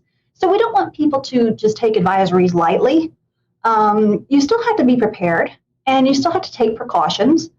It's just that we're talking the chances of, say, like widespread power outages and stuff like that would be much less with an advisory type situation than with a warning situation. Right, and Tricia, one of the things that sticks out that I wanted to reinforce is that the criteria for this is it's tailored to each area in your forecast area. Like, for example, the impacts and the impacts are what matters most.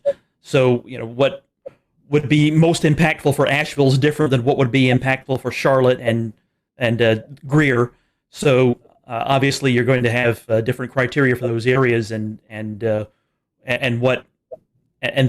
what matters, and that's the thing you need to be thinking about, is whether you get this lower level advisory but still important, or the higher level warning, which is even more important, that would be issued for your area. Right, exactly. And we all know that the mountains get more snow than the Piedmont does, right? So our criteria for the mountains for snow is 4 inches, whereas the Piedmont gets 3 inches. And the further north you go, the higher that gets. You go for places like New York, you're looking at 6 or 7 inches, maybe even 8 inches before they get to a warning, because they know how to handle it. They have the resources. The impact isn't as great up there as it is down here. Again, just partially based on climatology. And something else to think about if you're traveling outside this area is that criteria will be different elsewhere. If you go into Raleigh, if you go to Philadelphia, if you go to Chicago, those criteria are going to be different still. Think about the level of impact when you hear about these advisories or warnings being issued. It indicates how serious the event's going to be. Right, and we have the exact opposite in the summer. Down here we can handle the heat a little bit better than people can up north. So if somebody down here may go up north in the summer and it's a heat advisory, whereas down here we're expecting heat indices of 105 for a heat advisories, but up north it might be more like 95 or 100. And we Southerners are like, what? I can't handle 100 degrees. But it's different. It's based on climatology and what your body is acclimated to. Trish, the National Weather Service also issues wind products year-round, but during the wintertime, it gets especially breezy across the western half of the Carolinas, and specifically in NWS-GSP's forecasting area. That's maybe not a winter weather type that most people think about, but it can definitely drive wind chills down and cause widespread power outages. So can you talk a little bit about the criteria for wind products in general? Sure. Well, we've got the wind aspect, and we've got the wind chill aspect. And then, of course, we have the winter weather aspect. So when we have a winter event, lots of times we roll them all into one product rather than issuing a whole bunch of different products, because as you guys are probably aware, a wind product is handled by one set of products. It's called a non-precipitation warning, whereas the winter storm and wind chill products are handled by the winter storm products. So it can get very confusing. So we often wrap these in together. And so we can sometimes tweak our criteria to make it match what the weather is looking like. And again, just to make more sense to the residents across the Western Carolinas and Northeast Georgia. So for example, when we issue a high wind warning, that's when we're expecting frequent gusts over 50 knots or 58 miles per hour. That's not uncommon in the northern mountains in the middle of the winter, because we have the jet stream coming down. We've got some really tight pressure gradients that set up often. And anybody who's watched the weather at Grandfather Mountain knows it can get very, very, very windy up there. So you'll see those products a lot. The step down from there is a wind advisory. And that's really when we're expecting winds, 30 to 39 miles per hour with frequent gusts over 40 to 45 miles per hour. Again, we have the flexibility to adjust that. It's been kind of a wet season, so maybe we might issue a wind advisory at wind speeds just a little bit lower. We also know that once we get to wind speeds that are over 35 miles per hour, school buses have a real hard time driving in that. So we're trying to line up our products a little bit more with what the schools are needing from us. And that's part of the communication between us and those decision makers. So they let us know what they need. And we tell them what the weather is going to be. And sometimes it's just easier for us to issue a product based on those more widespread impacts. So when we take the wind and the temperatures into account, then we get the wind chills on top of that too, right? So once we're looking at wind chills below 0 Fahrenheit, that's when we're going to start looking at wind chill advisories, wind chill warnings. Again, it's going to be a little bit lower in the mountains than it would be in the Piedmont. But again, we're not going to, during a winter weather event, we're not going to issue a winter storm warning for 4 inches of snow and then a separate product for -5 wind chills and then a separate product for 40-mile-per-hour winds. We're going to all roll them into one product and then just outline it there in the text. And so, Trish, one more thing, and we'll kind of transition out of the warnings. There is a few more that we've not talked about. That's the ice storm warning, and we've had those occasionally here in the Carolinas. Can you tell us a little bit about that product? Okay. Well, again, it gets kind of complicated with all these different types of products. But we have a winter storm warning and we have an ice storm warning. The difference is that a winter storm warning is considered, either a mix or a mostly sleet or snow event, whereas an ice storm warning is mostly freezing rain. The difference is, again, in the impacts. When we have snow, we don't have quite as many widespread power outages as we might with a freezing rain event, because the freezing rain is accumulating on the power lines, whereas snow doesn't always accumulate on the power lines. The difference is, like, if we could look back to December of 2018, that was pretty kind of an earlier snow event. So there were still some leaves on the trees that hadn't fallen off. And so we had more widespread and prolonged power outages just because, the leaves were brown, but they hadn't all fallen off. So there are some, again, impact-based issues that we're dealing with there. But freezing rain can often be a bigger hazard for travel than snow can, because if we can get the roads treated for snow, lots of times the road crews can keep up with it. But ice is a totally different beast, because you've got the power lines, you've got the tree issues, you've got bridges and overpasses. Sometimes you can't even walk, whereas with snow, you get a little bit of traction just based on the snow itself. So ice storms are a slightly different beast, and we're happy we haven't had a big one in a while. NOAA released their winter weather outlook not too long ago. And it all it takes everything into consideration, the La Nina state that we're in currently, as well as other factors throughout the year. Can you tell us a little bit about that outlook and how it might impact the Carolinas? Well, the outlook, like you said, it takes a lot of big picture seasonal things into effect. And the outlook is developed by another branch of the National Weather Service called the Climate Prediction Center. And these are folks who are climatologists by training. They have a lot of experience in seasonal forecasting, and they look at all of this stuff and they produce this outlook. Now, for us, partially because we're looking at a La Nina year, we're looking at more likely we are going to have above average temperatures through the winter season and below average precipitation. Now, I want to be clear that that doesn't mean we're not going to get any big events. If anybody remembers back in 2011, January of 2011, here at GSP, we had 6.5 inches that year, and that was a strong La Nina year. So it doesn't mean we're not going to get any big events. We actually had somebody call the office and said, well, we're going into a La Nina winter. Does that mean we're not going to have any flooding? No, that doesn't mean that at all. It just means on a seasonal basis, the average temperatures will likely be above normal, and the average precipitation will likely be below normal. But here on the local level, we look out 7 days. And we're forecasting for these high impact weather events. And we're going to issue watches and warnings no matter what the seasonal outlook is, because you could still have an extreme event any time of year. Very important to consider when we live in the South here that one snowstorm can bring you double your normal snowfall in a year. So even though on average we're likely to see a warm and dry winter, it only takes a 1 week long cold pattern to give you above normal snowfall. So keep that in mind, because what's normal is actually not much.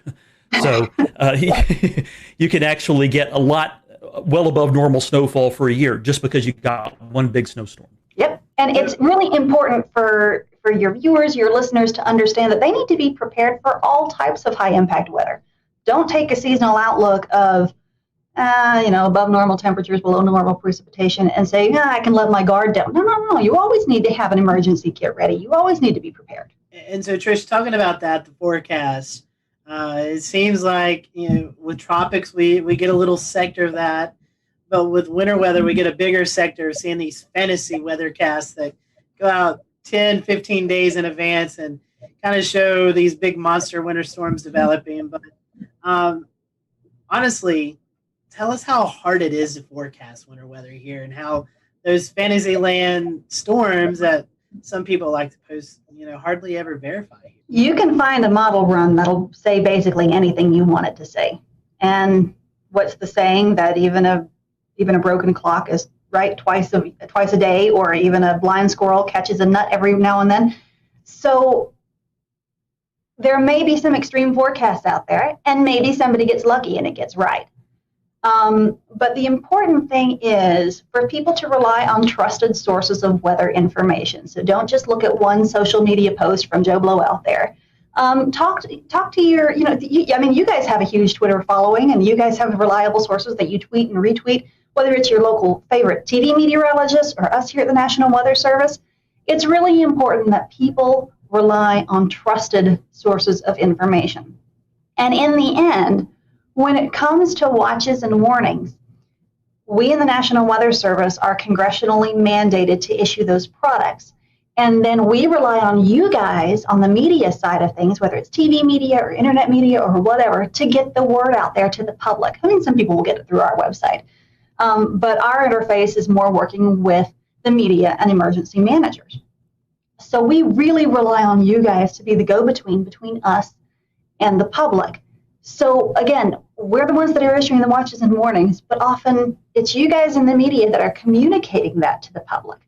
So that back and forth interaction is really important. And when it comes down to some random social media post with some random forecast, anybody can be right every once in a while, and a lot of that is just clickbait.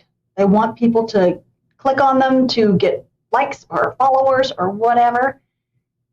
And there's really no point in scaring people with crazy forecasts all the time. Again, go to your reliable, trusted sources of weather information. Absolutely. Know your meteorologist. If you're finding weather information from someone you don't know who is actually posting it, it's some anonymous type of weather site, you may want to take that with a grain of salt.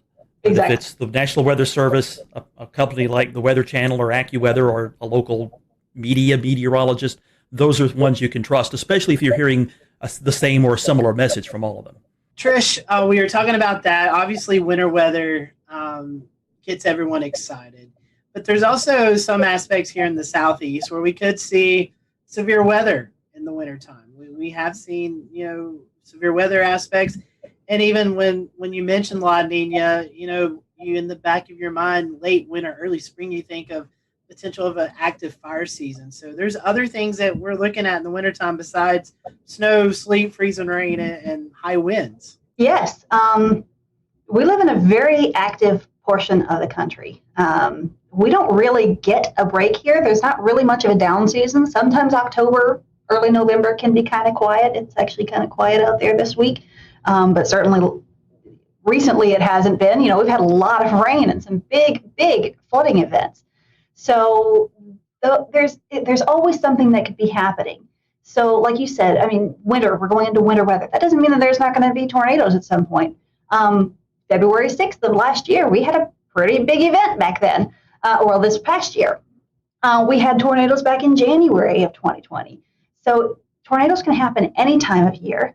And again, that's why people need to be watching the forecast, be prepared for anything. And you mentioned fire weather. We've been lucky in the fire weather aspect, and that we haven't had much of a fire weather season in the past few years. It's been 2016 since we've had a really big one, and that was a bad one. To avoid fire weather, we've got to have a lot of water, right? So you get 6 of one, half dozen of the other. But that is certainly an issue before the leaves start greening up, the big spring green up. As we get into late winter, we still got leaves on the ground. It's not quite as wet anymore. We still got some big wind systems that are coming in that'll continue to dry us out. So yeah, fire weather in the early part of the spring is a big issue. This time of year also, in the late fall, it's also a big issue. because all the the leaves are falling down. So it's also always important to be monitoring fire weather conditions as well, especially if you need to do some outdoor burning. Check with your local officials to find out if there's a burn ban. Please, please do not burn a brush pile without checking the forecast. I have personal experience with this.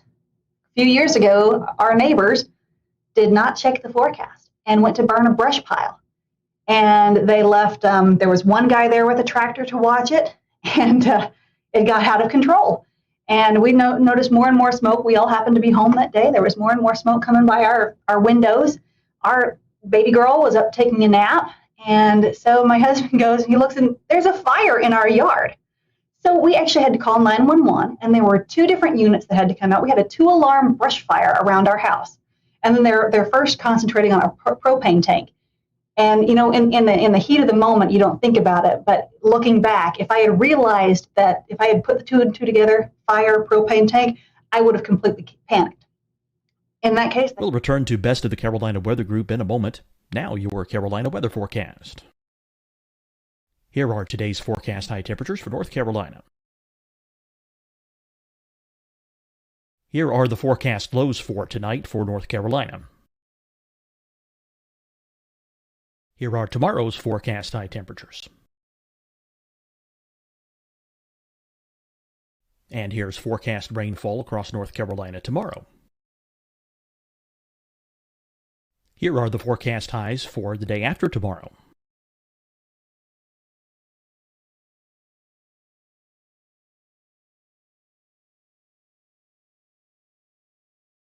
And here's the forecast rainfall across North Carolina for the day after tomorrow. This is the total rainfall forecast across North Carolina for the next 3 days. Here's the severe thunderstorm outlook for today from the Storm Prediction Center.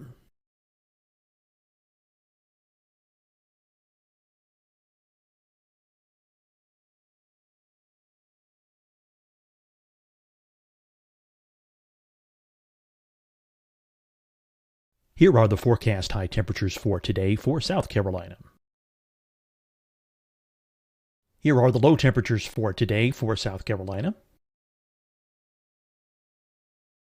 Here's the probability of precipitation forecast across South Carolina today.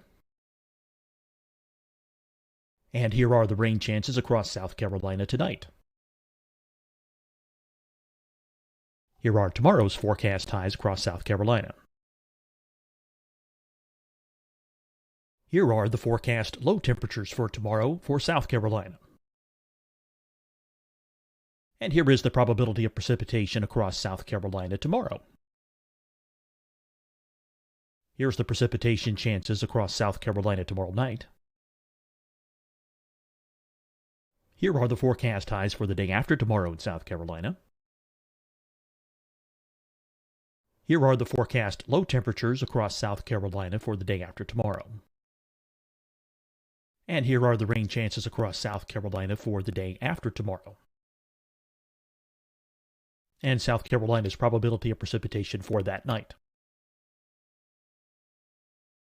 Here's the Storm Prediction Center's severe thunderstorm outlook across South Carolina for today through tonight. Here's the Storm Prediction Center's severe thunderstorm outlook across South Carolina for tomorrow and tomorrow night. And here's the Storm Prediction Center's severe thunderstorm outlook across South Carolina for the day after tomorrow through that night. Here's the severe thunderstorm outlook for today from the Storm Prediction Center.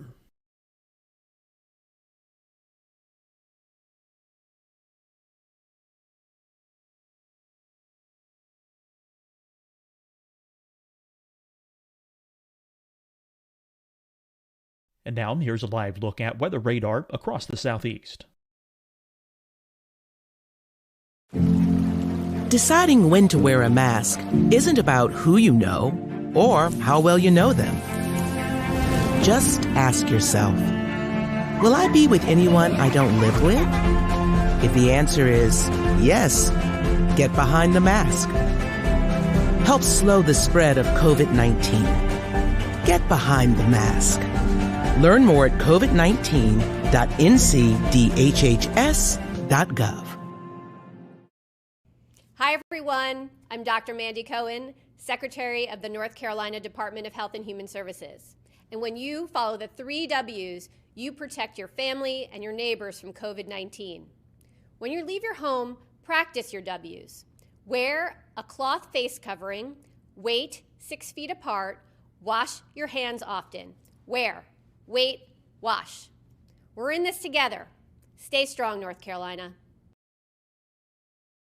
Fight the spread and take a stand against coronavirus. Wear a mask in public. Stay at least 6 feet apart from others. And get tested. Join us and fight the spread. Visit scdhec.gov/COVID-19.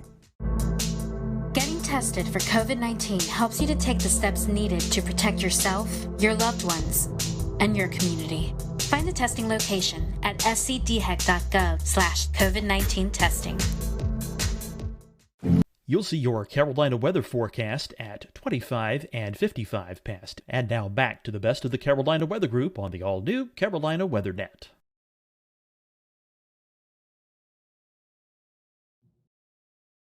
But it could have been a devastating situation because our mulch was on fire.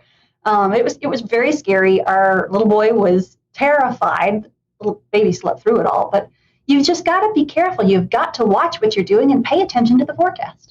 So, Trish, what are some of the sensible safety precautions that the public can take? We talked about putting together a kit so that you can be prepared, but what would go into that and really tailored towards winter weather? Well, it'll depend on what you're doing and what you need to be doing and your life situation.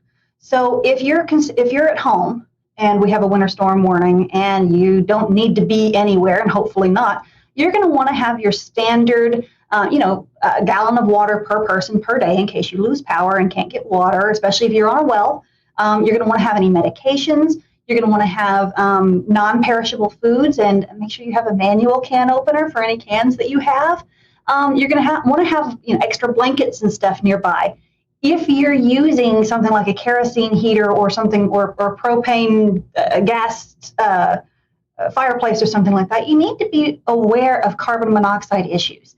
And always have a way to vent the carbon monoxide out. And if you've got the best thing is to have a carbon monoxide detector in your house, because that is truly a silent killer. Because people go to sleep and they never wake up. They have no idea, they don't know what happened. So again, have a way to stay warm, have a way to stay fed, and have plenty of water. If you have babies, make sure you have plenty of baby supplies with you. Again, your medications.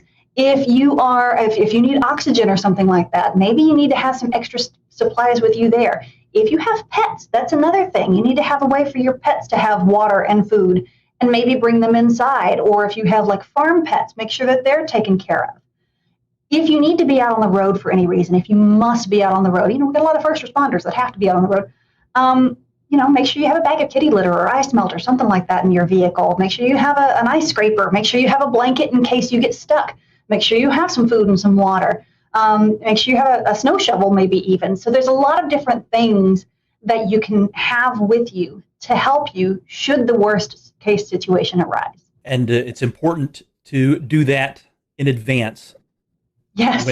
For example, current times when the weather's relatively quiet, advanced planning is the key to being ready when things happen.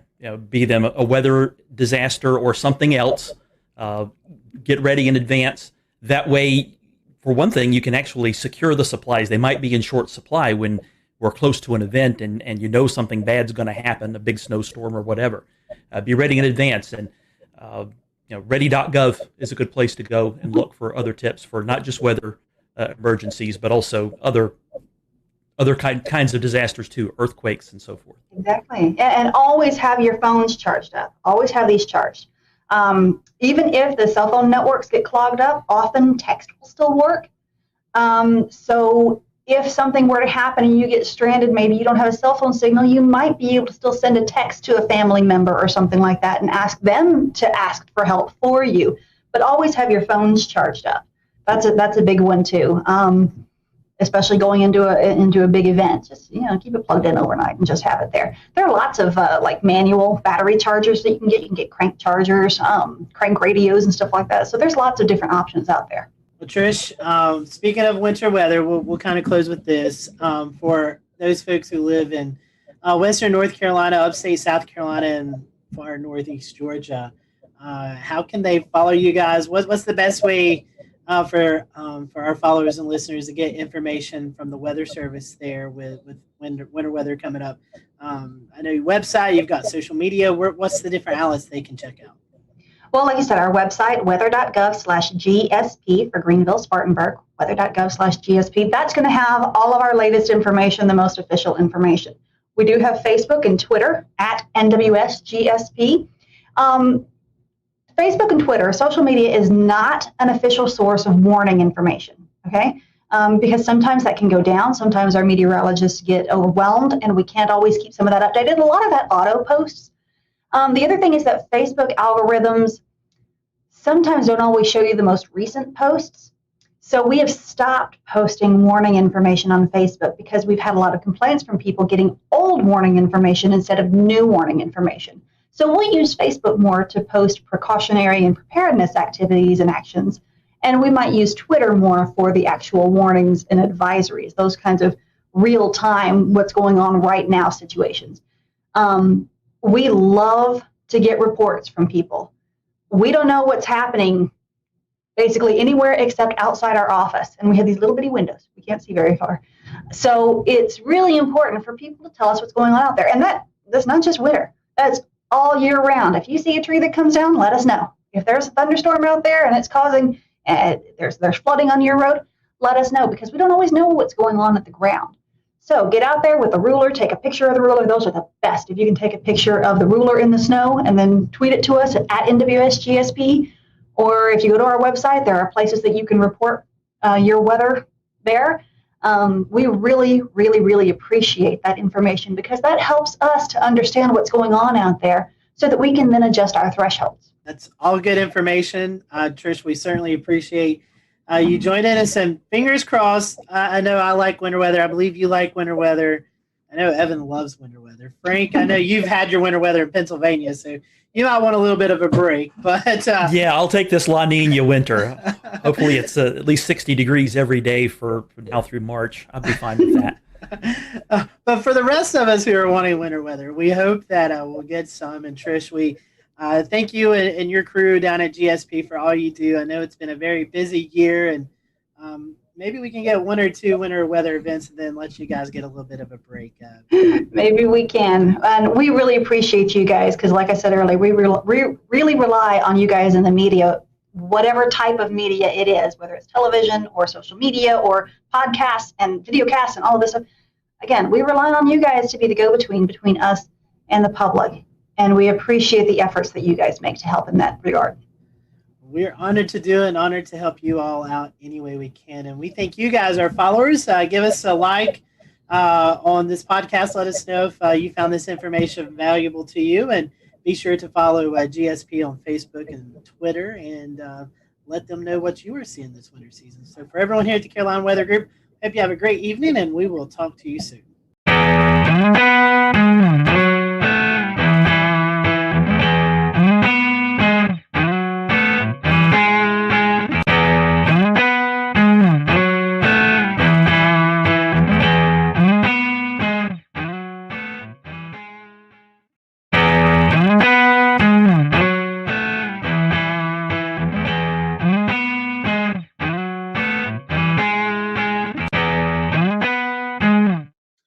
Good evening, everyone. Welcome to the Carolina Weather Group. This is the April 1st, 2020 edition of the Carolina Weather Group. We hope that you're doing well on this Wednesday evening, hoping that you and your family are safe and sound during these crazy times that we're experiencing, and that's kind of the topic of tonight. We're going to be talking about coronavirus, COVID-19, and weather. You know, we still have weather going on during this crazy time that we're experiencing throughout the country. And in fact, tonight, we're going to be talking to Ryan Vaughn, who was covering a EF3 tornado that struck in Jonesboro, Arkansas this past weekend. So we're looking forward to that. We are streaming live right now on our many streaming platforms. So if you'd like to interact with us tonight during the conversation, just drop a comment in the Facebook Live or the Twitch or Periscope link, and we will monitor those throughout the show. And James, I'm going to toss it off to you, because you have been working from home for the past couple of weeks, and we're we're starting to see more and more people work from home. And so I know it's been a crazy time for you and everyone involved in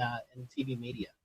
You know, it's been a very interesting time indeed, Scotty, because everyone has kind of moved very quickly, whether they liked it or not, real fast into the cutting edge technology of 2020. Everyone suddenly knows what Zoom conference is. It wasn't but 3 weeks ago when we would be booking guests for the show saying, hey, we're going to send you a link to a Zoom conference, and then had to proceed to explain what Zoom conference is. We do not have to do that anymore with so many folks using Zoom conference or similar products. So we're going to be talking to Ryan here in just a moment about his experience this weekend with him and his team covering a very severe and significant incident in Jonesboro, Arkansas. We also have Brad Panovich on with us tonight from WCNC Charlotte, who is very comfortable in his home studio. You've seen his weather video blogs many a times, and now that is his TV space as well, too.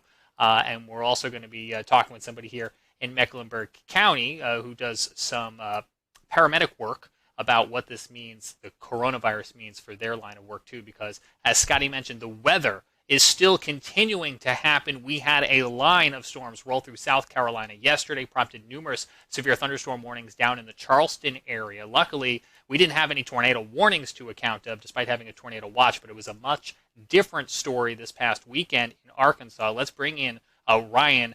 You were actually working from home, and you had your other meteorologists back in the station. Just bring everybody up to speed if they're not familiar with what took place this past weekend. Okay, so typically in a severe weather situation, we would all be in the studio. We were going into this, we were low wind, severe weather threat. We knew tornadoes weren't out of the realm of possibility, but we were kind of thinking gusty winds, and I think everybody, even the Storm Prediction Center, kind of had northern Illinois pegged for the hot spot. Well, tornado warning comes out for one of our southern counties. And we had already kind of discussed that, okay, in the interest of social distancing, and we were already kind of playing that that role already was already kind of unfolding. I said, well, we've got a solid system here. How about I go here and you guys stay back there, and we wouldn't be there, and hopefully we wouldn't go into long form programming. And so the tornado warning came out for Woodruff County a little bit after 4 o'clock. And at that point, you could draw a line and see that there was a chance that this was going to come into Jonesboro. We have some video from your coverage. We're going to pop up here in a double box. Oh, man. Walk us through. This must be the moment that tornadic cell started producing in Jonesboro, if I'm correct. Hold on one second. I just now lost. There we go. I'm back, I think. Yeah, that's this is where it was producing here. So what was going on? Zach Holder is in front of the chroma key wall, and we had already at this point had a pretty large tornado out of Jackson County. So we were watching this one pretty close, and the meso was going right over town, and we really just started getting some indication that it was cycling. And sure enough, we were concerned that it was going to, if it cycled through and it produced a tornado, it would be right in the middle of Jonesboro. And you see what unfolds here. Now, for Zach, he's in his 20s. He hasn't covered a ton of, tornadic storms, especially like that in front of a weather camera. He did spectacular Aaron Castleberry. If I'm not mistaken, I think that was his first severe weather event ever covering broadcast wise. So, it was hard to not get emotional. I've lived here almost 20 years, and outside of a couple of years, I lived in Alabama, and to watch that go through the town that you've forecast for and covered for so many years, it was tough to kind of hold the emotions back on that one. I want to ask Ryan, you. Go ahead, Ricky. I was going to say, talk about having to work with the delay and the live view delay or the TVU delay, and being able to hear Zach and the folks in the studio at the same time. Yeah, that was tough. I learned some lessons. We had the delay, and stepping on each other and things like that was a little bit of an issue because when you're in severe weather coverage, you speak in half sentences. You can be sitting there talking about, okay, guys, this tornado is coming for, and you'll stop, and you're thinking they're done, and you step in. And so there was a little bit of an issue there. In the middle of that also, so while we're all going through that, Southwest Power Authority feeds Jonesboro and Paragould. So even though I was 19 miles to the north, when they started taking power hits, I started taking power hits. So I lost programming. I lost what they were seeing, and then also was losing access to Max. So I had Max 1 up in here. They were using Max 2. Then they lost Max 2, so they needed access to Max 1. So after I lost programming, after I lost ability to have Max, and they needed it anyways, that is when I grabbed my phone, grabbed my laptop, and that's when I went out chasing, if you saw the coverage afterwards. Ryan, previous to this weekend, had you ever done live TV from home? Oh, live television yet from home? Yes, that past Thursday we had done all shows. We were kind of dabbling. We're going, okay, do we want to do this completely from home? Do we not?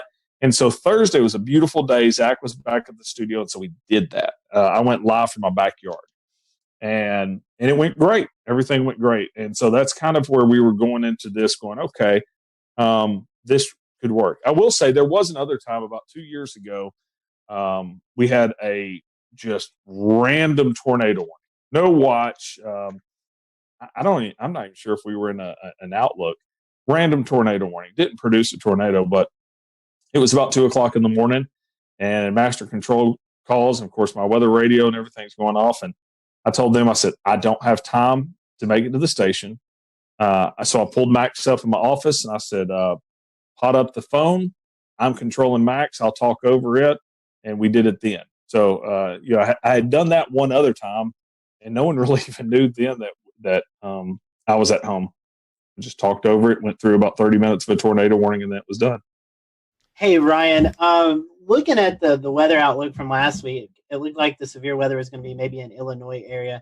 How did you and your team go about preparing for this with, trying to keep as minimum people in the studio? What was the preparation like for the days leading up to the tornado on Saturday? Well, we were going into anytime we have that we think there will be watches, warnings, or advisories, we mark that on the 7-day forecast as red. And we do certain things like put social media graphics out there specifically for social media. So we were ramping it up. We knew the possibility was there. Of course, you look at it. If that had been over an open field, yeah, it would be a big deal, but not this big of a deal. We knew the possibility was there for tornadoes. But not enough to risk everybody being in the same studio together. If that makes any sense. That morning, I can remember Zach, we kind of have like a little group chat going on with text messages. And I can remember that morning, Zach goes, I'm getting a little concerned about the tornado threat on this also. So, we knew it didn't sneak up on us, but it was still kind of a low end deal. We put a medium risk out a little bit farther down to the south into southeast Missouri. But it still didn't play out exactly like I think anybody thought. I think one of the remarkable things about this was being able to show the images live. Talk about your camera network and how valuable being able to see that. Because I was watching it on radar in real time. I'll tell you what, if I didn't have that camera at the same time, I would have thought for sure it was producing it on the ground, but it wasn't yet. No, it wasn't. I kind of thought that also when we have 8 cameras. I think 9 cameras across our viewing area. And that goes back to, that's a James Spann thing. I worked for 2 years down in Montgomery, Alabama, and of course got to know all the stations down in that area. And, James was really big on cameras back then. And it did just make sense. It's like, man, if you can get eyeballs in every single county, especially when you live in as flat of an area as we are in, it's going to be really hard for a tornado to sneak by us. So we have several cameras in Jonesboro. We have some to the west down in Batesville. We've got some up here in Paragould. I say some, one in Paragould, one up in Pocahontas, one in Walnut Ridge. We've got almost every county around us covered. Now after this, I want 2 or 3 more. But I've always been a big fan of cameras. This is actually our second tornado in about a year that we've caught on camera. So, and the other one was heading right for my house also. So. Ryan, you talked a moment ago about the emotional impact of being able to see this tornado. Is that one of the roles that the Skycam network plays as opposed to just colorful imagery on radar? Well, I had so many people. One thing that I always do is I go out to the damage path as soon as possible afterwards. And that night and that next day, over and over again, people said, man, we watched it and we knew it was serious. You can say all day long until you're blue in the face, hey, this tornado's on the ground, this tornado's on the, you can tell them, and they're still going to run out there and look at it. But showing it like that, everybody was taking cover. You're not going to be out looking about for it. You also, as you just mentioned, went down to look at the tornado path after the storm. And you mentioned on James Spann's Weather Brains earlier in the week that that's one of the things you do. You are actually a community responder. Talk to me a little bit about the importance of having that dual role that you play as both a broadcast meteorologist and a community responder. Yeah, I'm part of the rescue squad here in the county that I'm in. So if you listen to the coverage, at one point I turn on the radio and I'm trying to communicate to our guys and emergency management and dispatch in this area. And then I was thinking, as we were driving down there, my son was going with me, and he said, "Are you going to put your turnouts on when you get down there?" And turnouts, if you're not familiar with that, that's all of your gear that you put on when you start to get in the rescue and extrication for vehicles or rescue of tornadoes. And I really, for the first time, was thinking, I don't know. I don't know what I'm doing. Am I getting down here and I'm helping with rescue? Am I getting down here and telling the story of the tornado aftermath? Am I doing a little bit of both? So I was confused. It was one of those first times where I was thinking to myself, what are we going to be doing when we get down here? And of course, our news folks were already on the scene. Zach and Castleberry were continuing the coverage from a weather side of point of view. And I really did. I mean, you look at that, I thought we were going to be pulling dead bodies out all night. And we weren't. So we had Damon Lane from KOCO in Oklahoma City on our show 2 years ago, and he talked to us about what it was like one day to be on television at the studio tracking a storm as he knew it was coming into his neighborhood. What was it like to be home with your family within earshot and having a tornado in your community while also trying to be a broadcaster? Well, a lot of people have laughed about hearing the snapping. I was going, and what I was doing, I was trying not to go, hey, Jennifer, yell into the other room, or hey, George and Avery and Kate, get downstairs. I was trying not to do the yelling at your family, get the dog out of here, get the dog downstairs, that thing. So I was kind of meaning get in here so I can, lip sync to your, and so Jennifer comes in here and I said, get downstairs. And I point over at the television, and I wasn't sure if they were watching it in there. And judging by my wife's eyes, I don't think they were. And she looks over at the television, and by that point, it was tearing stuff up, and they moved real fast and went down there. But our wives do this, without us here all the time. In severe weather, they get tornado warnings here, and her job is already to get all the kids and pets and go downstairs. So I don't really know what I was doing, saying, hey, like I'm going to step in and be the leader of this, because they've done this in the past. And so I realized that after the fact. I'm like, you don't need me to tell you to go downstairs. You probably already knew. But it was wild. And then when I was leaving here, we were having flash flooding in our neighborhood. And it was kind of wild, but I knew that they had everything under control here. And fortunately, I've got a 17-year-old that can handle things here. So I felt comfortable leaving in the midst of that also, once I knew it was going east of us. Ryan, the tornado EF3, 140 miles per hour winds. I think this happened right around the 5 o'clock time frame. On a normal Saturday night, people would be out at restaurants, shopping. But with the coronavirus going on, thankfully, Unfortunately, we had 22 injuries, but I feel like this could have been a whole lot worse if we wasn't going through COVID-19. Oh, this would have been. We would have been pulling bodies out. Of those 22 injuries, only 2 of those were hospitalized. So you got to think of a large part of those were probably just scratched up arms and things like that. But I just think I had just left the mall about 2 hours earlier. We went and picked up a cake right beside the mall, right where it hit. And I can remember going by Best Buy. My wife and I were even talking about it. We were like, wow, look at that. They've got a tent out front. And what they were doing is, she goes, yeah, I bet they're, you pull up and you say what you need and they run in and get it and check you out. And I was like, oh, yeah, that's kind of cool that they're still open. We even commented, talked about it before we were heading home. And so you had, just a handful of workers in the mall. The rest of the mall was closed. So if you look at the aerials, I mean, it just tore up the mall.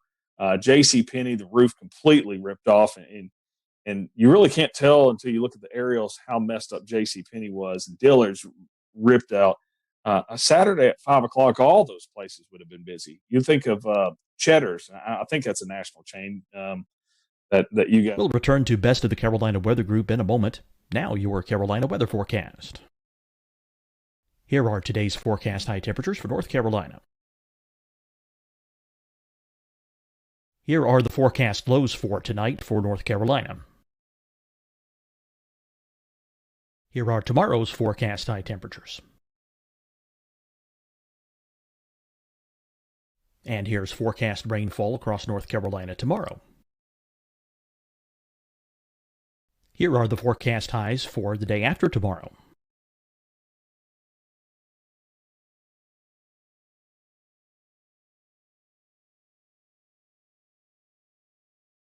And here's the forecast rainfall across North Carolina for the day after tomorrow.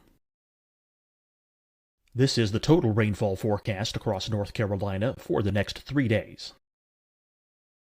Here's the severe thunderstorm outlook for today from the Storm Prediction Center.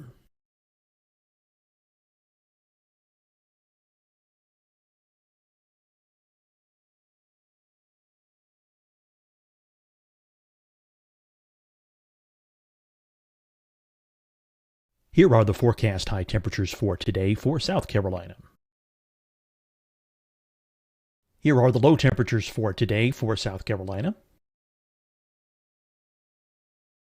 Here's the probability of precipitation forecast across South Carolina today. And here are the rain chances across South Carolina tonight.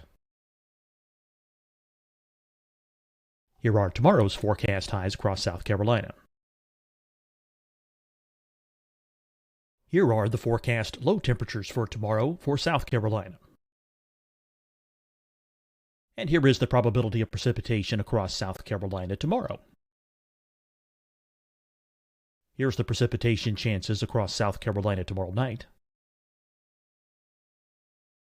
Here are the forecast highs for the day after tomorrow in South Carolina. Here are the forecast low temperatures across South Carolina for the day after tomorrow. And here are the rain chances across South Carolina for the day after tomorrow. And South Carolina's probability of precipitation for that night. Here's the Storm Prediction Center's severe thunderstorm outlook across South Carolina for today through tonight. Here's the Storm Prediction Center's severe thunderstorm outlook across South Carolina for tomorrow and tomorrow night. And here's the Storm Prediction Center's severe thunderstorm outlook across South Carolina for the day after tomorrow through that night. Here's the severe thunderstorm outlook for today from the Storm Prediction Center.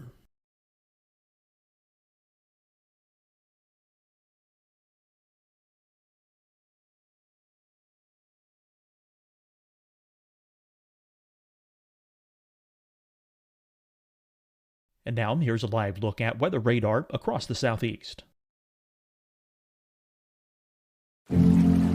Deciding when to wear a mask isn't about who you know or how well you know them. Just ask yourself, will I be with anyone I don't live with? If the answer is yes, get behind the mask. Help slow the spread of COVID-19. Get behind the mask. Learn more at COVID-19 www.ncdhhs.gov. Hi, everyone. I'm Dr. Mandy Cohen, Secretary of the North Carolina Department of Health and Human Services. And when you follow the 3 W's, you protect your family and your neighbors from COVID-19. When you leave your home, practice your W's. Wear a cloth face covering, wait 6 feet apart, wash your hands often. Wear, wait, wash. We're in this together. Stay strong, North Carolina. Fight the spread and take a stand against coronavirus. Wear a mask in public. Stay at least 6 feet apart from others. And get tested. Join us and fight the spread. Visit scdhec.gov/COVID-19. Getting tested for COVID-19 helps you to take the steps needed to protect yourself, your loved ones, and your community. Find the testing location at scdhec.gov/COVID-19 testing. You'll see your Carolina weather forecast at 25 and 55 past. And now back to the best of the Carolina Weather Group on the all-new Carolina WeatherNet.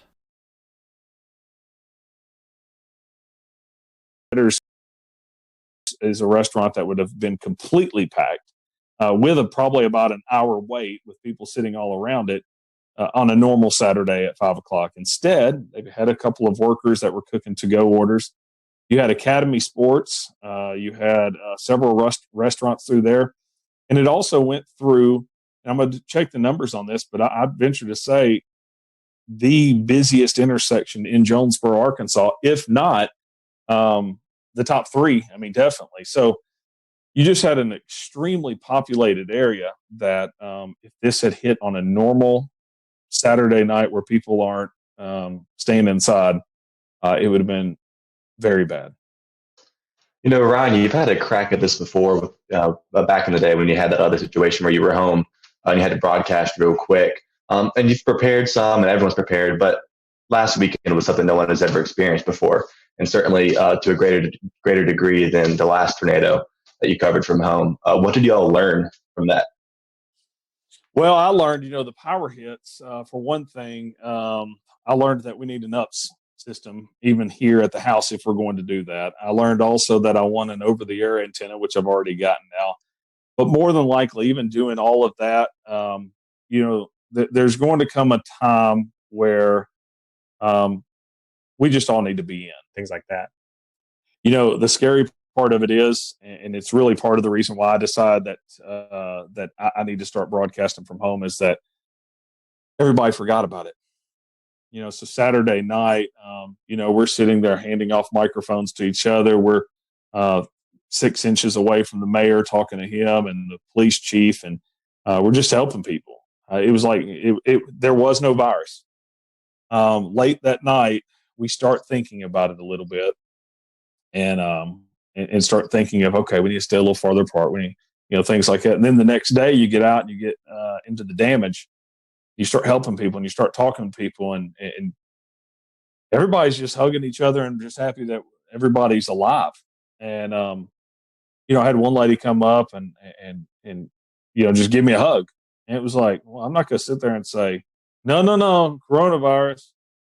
You're not going to say, well, I'm not going to go in this person's home and help them clean up because of the coronavirus. But later in the day, everybody just kind of starts thinking, well, this could be really bad. We've got people coming in from out of state. We've got people that are older. We've got, just everything started coming around to where you slowly started seeing people taking more precautions. You slowly started, people are elbow bumping instead of hugging and crying and things.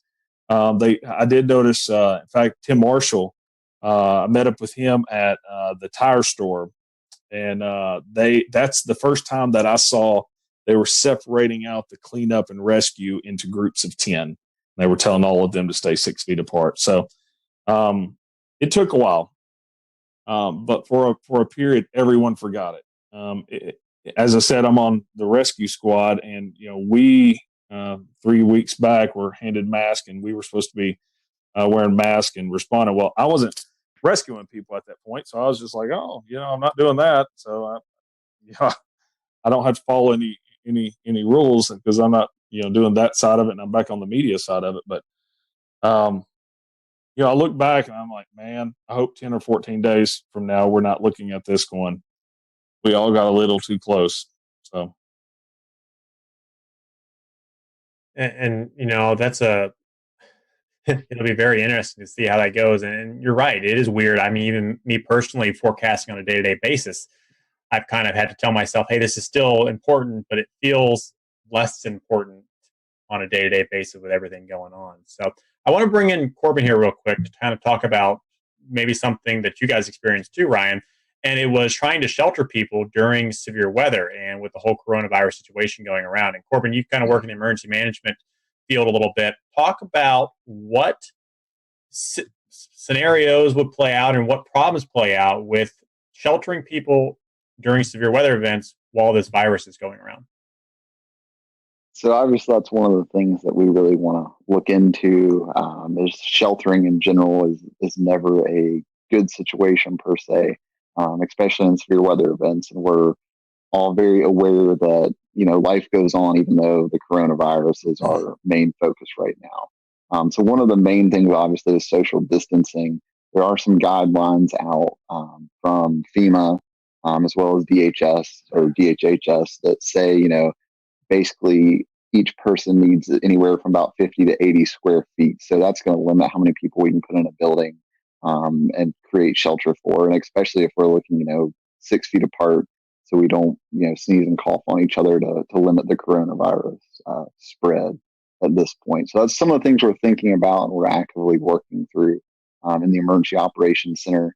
I think in North Carolina currently at the last count, there are 46 emergency operations centers active. So it's definitely something that's on the forefront of our mind.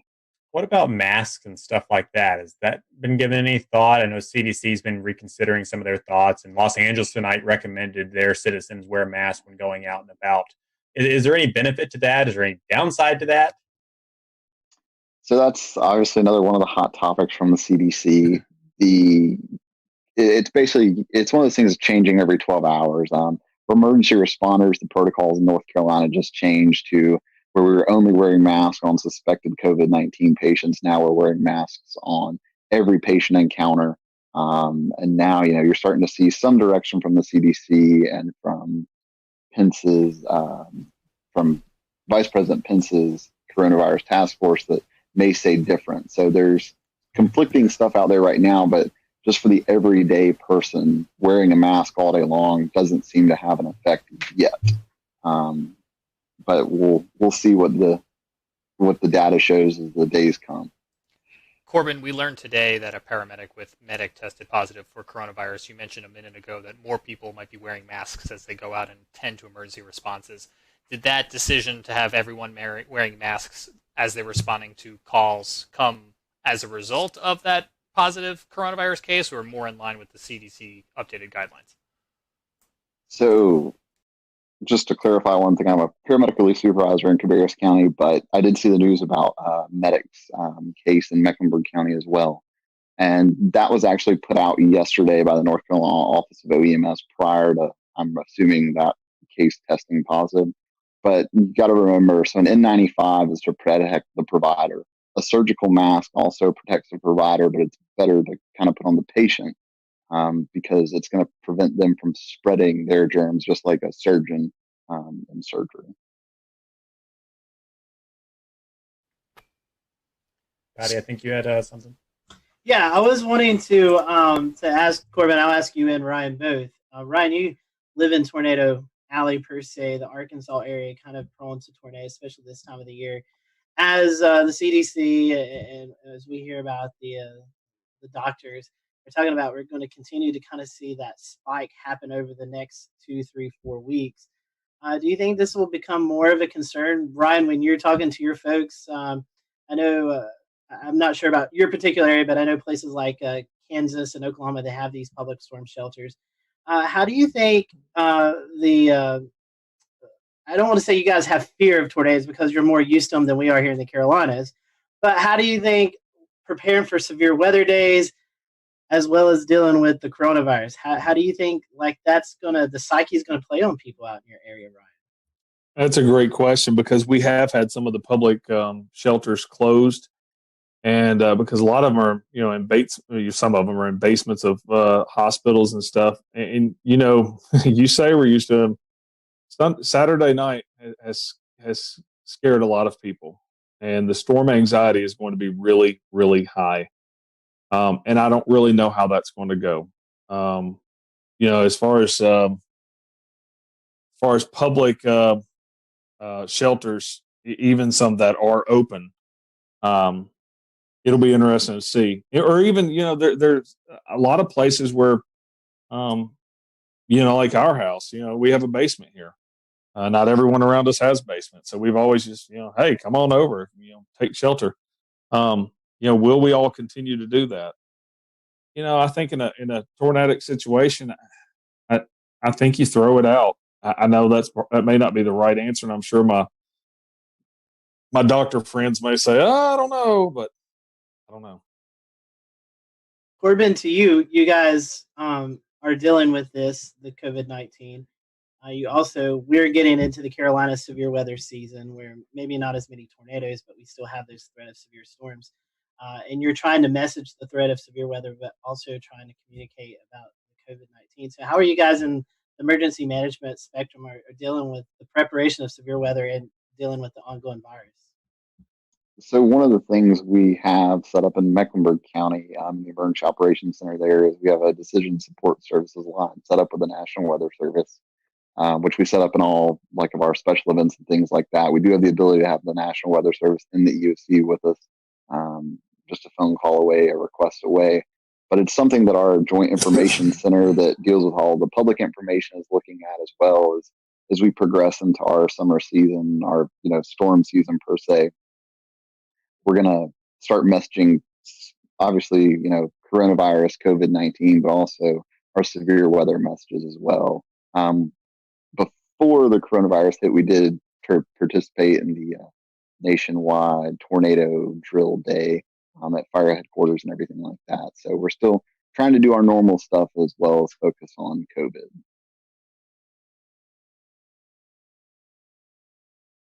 Let's bring in Brad Panovich, who is a broadcast man at WCNC in Charlotte. Brad, if you were to go to air tomorrow for a tornadic situation, do you have something in mind that you would tell people in the event they either needed to leave a manufactured home to go to a sturdy shelter, or even afterwards if their homes were damaged?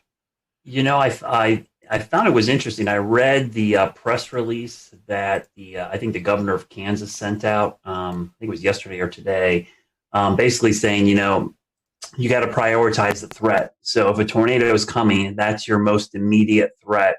So you need to seek shelter. But if you are going to seek shelter in a community setting, try to do the social distancing the best you can. But it's one of those things. If there's a train coming at you, you get out of the way of the train first, okay? And then you worry about all these other things secondary. So I think that what I would tell people is, do the best you can, but please avoid the tornado because that's the most immediate threat and most likely going to cause you your life.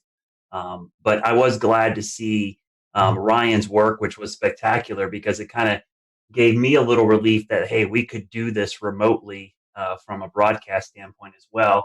But just like Ryan, I think if we knew a couple days ahead of time that we might have a moderate threat day, that we probably are going to send one of us into the studio, likely me, and we'll keep everybody else out of there. But the fact that we can do this remotely with somebody in studio is great. The whole reason I had this monitor behind me was I was thinking ahead, like if I have to track storms at home, I wanted some kind of graphic behind me where I could be in front of it. So I think that potential is there as well. But it's the first time in a long time, as a meteorologist, I'm like, I hope we have a super quiet spring. I'm just like, I do not want to have the added worries of severe weather. And I've already been thinking about hurricane season as well. I don't want to have to deal with any hurricanes. I just want it to be quiet because I think it's the last thing people need to worry about right now. But we know, it's April. For us, April's the peak of severe weather season. Hurricane season's around the corner. So at some point in the next couple months, we're going to be dealing with severe weather and coronavirus at the same time. And hopefully we'll be a little more prepared by then. something else to think about, guys, through all this is I wonder what the viewership numbers are, and I wonder what the connected people numbers are. Are people that are using Netflix more? Are people watching these streaming services more? And maybe not watching actual television. My cable box will override with the EAS if something happens, but Netflix and place things like that won't. So it'll be interesting to see if more people pay attention, less people pay attention. You're not at work, so maybe you're more connected. Well, it's a good point, Ricky, but I think one of the things, what happened in Jonesboro is a good example. I think the fact that everybody's in a home already is a good start. I mean, at least they're there. One of the things that I love what Ryan did during this event was, tell people to call people. I mean, the thing is, as a broadcast meteorologist, you can never assume everyone's watching you. They're not. So, but you can connect other people to the people that are watching you by telling them to call people, DM them, text them, do whatever, amplify your message, and that will wake people up and get them, away from Netflix and maybe flip on the broadcast network. But this is where digital and social media is really important to us as broadcast meds. It's a way for us to reach people when they're not watching us. And so hopefully they'll flip us around. The thing I worry about, Ricky, honestly, is that, and we've already seen this, our internet and digital systems overwhelmed with so many people at home. Are the WIAs going to be bogged down? Are the cell networks going to be clogged up? Are we going to be able to push out this information because there's so many people using all this bandwidth right now? Yep, good point. James, I think you had something. Yeah, I had a question for Ryan. And, so often in interviews, we end the interview by saying, what else did you want to share? What did we not ask you? And while that's exactly what I want to pose to you now, because we are trying to think of everything, but inevitably we're not. And unfortunately, you had a situation where you've now experienced one of these scenarios that we're still fearing. So let me ask you, what did you learn that we're not even thinking of? Well, two things. This wasn't my first time to have a tornado in front of us on live television, but it was the most populated. And you just have to remind yourself to keep your emotions in check. It's tough, and you can say it a million times. Oh, I would, but you really have to keep, stay calm, because it's going to continue moving forward. And so that's one thing that, for every broadcaster, as Brad said, telling people to call people. And that was huge. There was a lot of people that I didn't run into anyone that said they didn't know it was coming. It was either I was watching you guys, your app went off, or my mother or sister or whoever called me and said it was coming. So nobody knew it wasn't coming, but you got to spread out the tentacles and get everybody working for you, more or less. But from the side of this whole new thing with social distancing and everything, is in the cleanup process. Even though we're all wanting to hug each other for all being alive and making it through it, we just got to be smart through this whole thing. Corbin, what about you guys from an emergency response paramedic scenario in your experience? Do you think if we got into a weather situation, the response might look slightly different, or the advice coming out from officials to the public might look slightly different? It may look slightly different, but obviously we're going to prioritize life and safety first before everything. So everything we do is to save life. And if that means, that we have to put people at risk of getting COVID-19, then that's probably something we're going to do in that situation. Whereas if it's a sheltering situation, it's a little different. We can, open more shelters per se for less people. Instead of a shelter we put 300 people in, we may just put 100 people in and then open 2 additional shelters, something to that effect. So it's something that, it's taken into consideration, but ultimately that life safety is the priority of every first response agency out there. Yeah, it's certainly a lot to weigh. Brad mentioned a minute ago an analogy with a train, and Ryan, you mentioned it as well too, in that, in some sort of silver lining, not having people out at the restaurants and the malls and the supermarkets may have done you guys some good. That is a huge lifesaver. Not having the people on the road. We still had people on the roads, but not having large numbers of people out there was saved lives. What other agencies, we're talking a lot about weather and medical and first response, but the hospital systems as well too, I think could be a concern. Brad, what's on your mind, I guess, when you think of this strain on the entire system? Well, when you have so many people in the healthcare, emergency management, everybody working on this COVID-19 pandemic, if we have a mass casualty event or some kind of huge, you worry about how the resources are stretched so thin already. And I even think about it from a health standpoint. It's like, this is not the time to have a broken arm or leg, because you are not a priority at the hospital when you go in there. And in fact, going to the hospital puts you at more risk than, treating yourself maybe outside of the hospital. So that's what I worry about. If we have a big event in a populated area, and I'm sure that's what Ryan was worried about on Saturday, it's like, this thing's plowing through his main metro. It's like, man, how are we going to handle this with all this other stuff going on? So I think that's a big concern. And that's why I think just people in general have to be very cautious over the next couple of months. We don't need to have unneeded visits to the ER for things that, we could prevent. Like, I've even talked to my kids, like, hey, let's not jump out of the tree, okay, for the next month or so. Let's not try to jump the bike over the rock, because we're probably not going to be able to get into the ER. So from a weather safety standpoint, don't take that added risk. If there's lightning outside, let's just go inside. We don't need someone to get hit. If there's severe weather, let's be overly precautious and safe in this situation, because we don't want to have to go to the hospital or the ER in this situation when they have a whole mess of another concern to worry about right now. Yeah, absolutely. And I think the trick there is going to be getting people to maintain that attitude for a prolonged period of time. Scotty read an interesting article today, and I'm going to go to him in a second to summarize, talking about weather data and observation. And I feel like now is a good time to bring it in, because we're talking about the strain on the response system, but also the strain on that data system. Going back to what Brad was talking about could the systems be overwhelmed, the emergency alert systems, or even the data observations? Scotty, that was something that you were reading about today, right? Yeah, so the World Meteorological Organization, the WMO, came out with an article today talking about COVID-19 and how it could affect some of our weather modeling, weather forecasting. I can maybe toss this to Brad here in a little bit, and Ryan, maybe they can tell you a little bit more than I can. But basically, there's all kinds of observations. We run satellite radars. If you're familiar with the Carolinas, it seems like one of our radars is always down, and so it takes people to go out and fix those. And with the strain and the social distancing, the folks may not be there to get that. There's also another concern with the airplanes that are taking off, just everyday flights. A lot of these airplane companies have weather observations on them. They send temperature, humidity levels, wind speed, wind direction, and all that's kind of fed into our systems and kind of help us with our weather modeling and our weather forecasting. So with the less flights that are going out right now, with people not traveling from COVID-19, and just the strain on the staff to get out and fix these instruments that we use every day in the weather community, we could start to see some concerns with that as we get longer and longer into this COVID-19. Brad, I know you love to talk about weather models and how we get all that data in. I know you've actually done some weather school talks about that, which we'll talk about in just a little bit. But can you kind of tell the public a little bit about how we could start to see more inaccurate weather data as we get through this process? Yeah, so I actually posted some graphs the other day.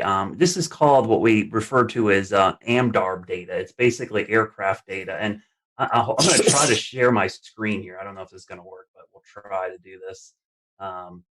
You guys can see my screen. Oh, maybe it's not going to share. I'm going to share it here, hopefully. Not yet. Otherwise, is it something you tweeted? I can double box? No, it's let me see if I can bring it up. It won't let me share it. But what it was is a chart basically showing the lack of upper air obs from aircraft. People don't realize that every commercial aircraft that takes off and lands collects, data for us. And so what has happened is that we have actually, let me see if I can share it. There we go. You guys see it? Yeah, we got it. So what you're looking at here is, I made it a little bigger. This is the GFS model, and that red line is the drop in observations from aircraft going into the GFS model. You can see pre-COVID, which is earlier in the month, we were getting about 15 to 18,000 observations into the 12Z GFS. As of this morning's GFS, that is down to like 2,000.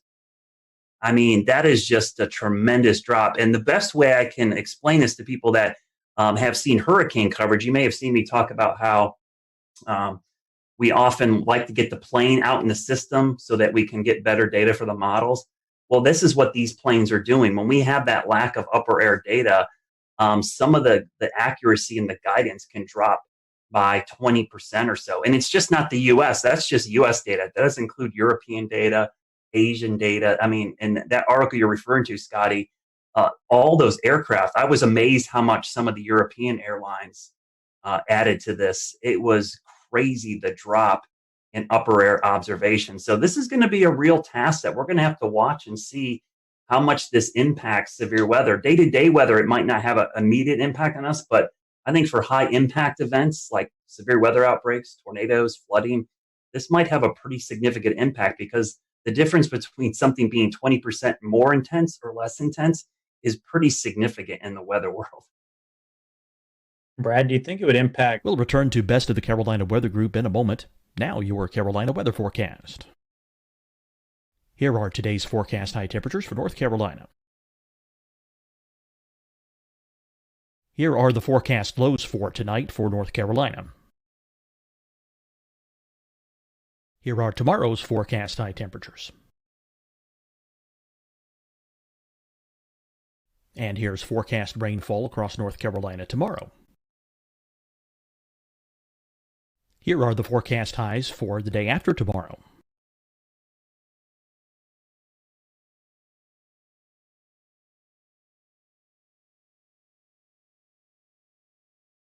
And here's the forecast rainfall across North Carolina for the day after tomorrow.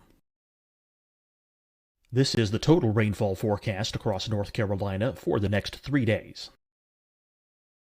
Here's the severe thunderstorm outlook for today from the Storm Prediction Center.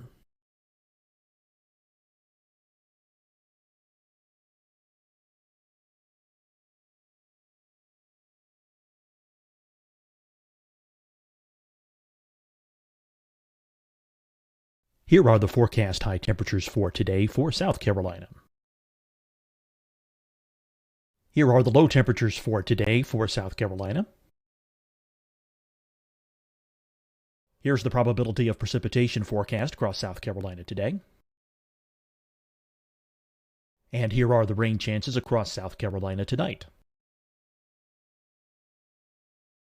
Here are tomorrow's forecast highs across South Carolina.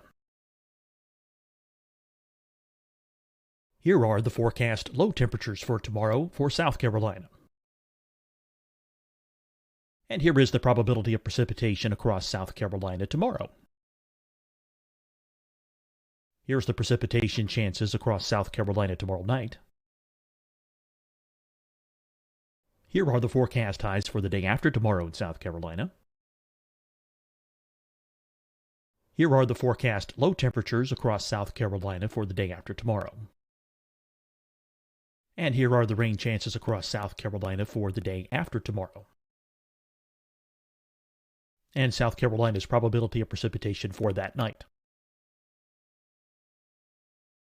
Here's the Storm Prediction Center's severe thunderstorm outlook across South Carolina for today through tonight. Here's the Storm Prediction Center's severe thunderstorm outlook across South Carolina for tomorrow and tomorrow night. And here's the Storm Prediction Center's severe thunderstorm outlook across South Carolina for the day after tomorrow through that night. Here's the severe thunderstorm outlook for today from the Storm Prediction Center.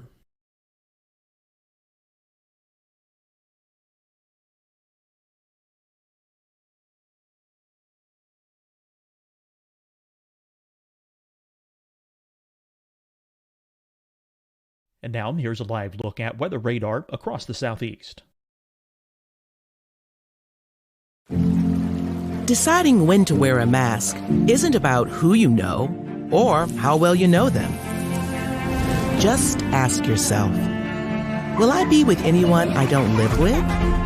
If the answer is yes, get behind the mask. Help slow the spread of COVID-19. Get behind the mask. Learn more at covid19.ncdhhs.gov. Hi, everyone. I'm Dr. Mandy Cohen, Secretary of the North Carolina Department of Health and Human Services. And when you follow the 3 W's, you protect your family and your neighbors from COVID-19. When you leave your home, practice your W's. Wear a cloth face covering, wait 6 feet apart, wash your hands often. Wear, wait, wash. We're in this together. Stay strong, North Carolina. Fight the spread and take a stand against coronavirus. Wear a mask in public. Stay at least 6 feet apart from others. And get tested. Join us and fight the spread. Visit scdhec.gov/COVID-19. Getting tested for COVID-19 helps you to take the steps needed to protect yourself, your loved ones, and your community. Find the testing location at scdhec.gov/COVID-19 testing. You'll see your Carolina weather forecast at 25 and 55 past. And now back to the best of the Carolina Weather Group on the all-new Carolina Weather Net. Models like the global forecast system. It seems like it'd be more the global forecast because the upper air data is really key for, big, long wave troughs and ridges. You're looking at long wave pattern. I think the CAMS models are going to do fine. Thank goodness we have the GOES 16 and 17 sounder data, and now we have the polar orbiting data. The only problem is you need clear skies for good sounding data from the polar orbiters. But that sounding data, back after 9/11, we saw a similar drop in this aircraft data, but we didn't have the satellite data that we have now. So I think the satellite data is actually offsetting some of the issues, but this is going to be a much longer period of time that we'll start missing this data. It's only been, about 2 weeks now. I think we start getting 3-4 weeks, and now the long wave pattern across the whole globe will be totally impacted by this lack of upper air data. Well, you've been teaching us some stuff now, and I think, James, part 3 of our episode tonight was about teaching folks about weather. Do we want to transition over to that? Sure thing. Real fast, let me ask Ryan one last question, and then we'll certainly go to that, and I appreciate the transition. Did you guys, Ryan, have any issue with observations during or in the aftermath of your storms with everything going on coronavirus related? You talking about from weather observations? Yeah, Jonesboro Airport took a direct hit, and there's going to be some interesting things come out of that because KJBR did take a direct hit. You can go back and look at the data and see the winds backing as it was coming in. And the interesting thing is it looks like power was knocked out. It looks like the altimeter was knocked out, but was in kind of a separate area from the actual ASOS. So we probably, like you said, with the weather service being stretched thin and social distancing and stuff, we probably won't have observations from Jonesboro for quite a while. That's interesting, and I think that's going to play into this bigger picture as we're just trying to use whatever we've got available, and everyone's trying to do their best and safely to restore all of this. As Ricky mentioned, I know Brad Panovich here at WCNC has started to do some at-home weather classes. Brad, how did this come about? Why is it an important thing with so many kids at home that you guys saw a void to fill?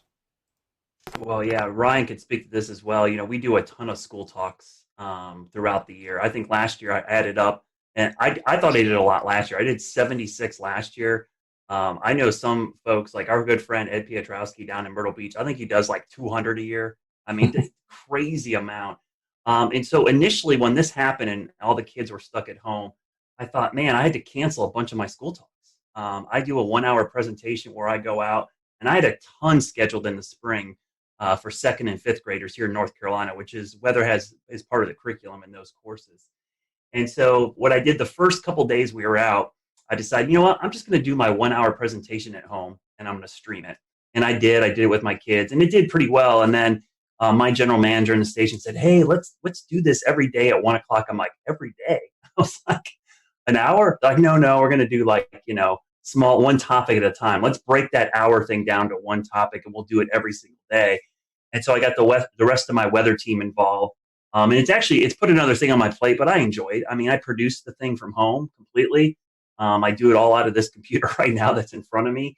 And we send it out every day at 1 and on YouTube, Twitch, Periscope, Facebook, our app, and our website. And the cool thing is our YouTube page, we have a playlist built that James put together that archives all these. So if kids miss them or teachers miss them, they can go back and watch them again. And it's been a lot of fun. I think we created a monster, though. I have a bad feeling. When sales starts asking questions about it, I'm like, uh-oh, what did we do here? So we've already had that inquiry. I know nothing about this. Yeah, so you're like, oh, what did we do? Now it's going to have a sponsor, and we're going to have to do this every day for the rest of our lives. But I think it's really important because the cool thing about weather, I'm a weather geek. We're all weather geeks, right? We love it. But to me, it's one of the few sciences for a kid. It's just not something in a textbook.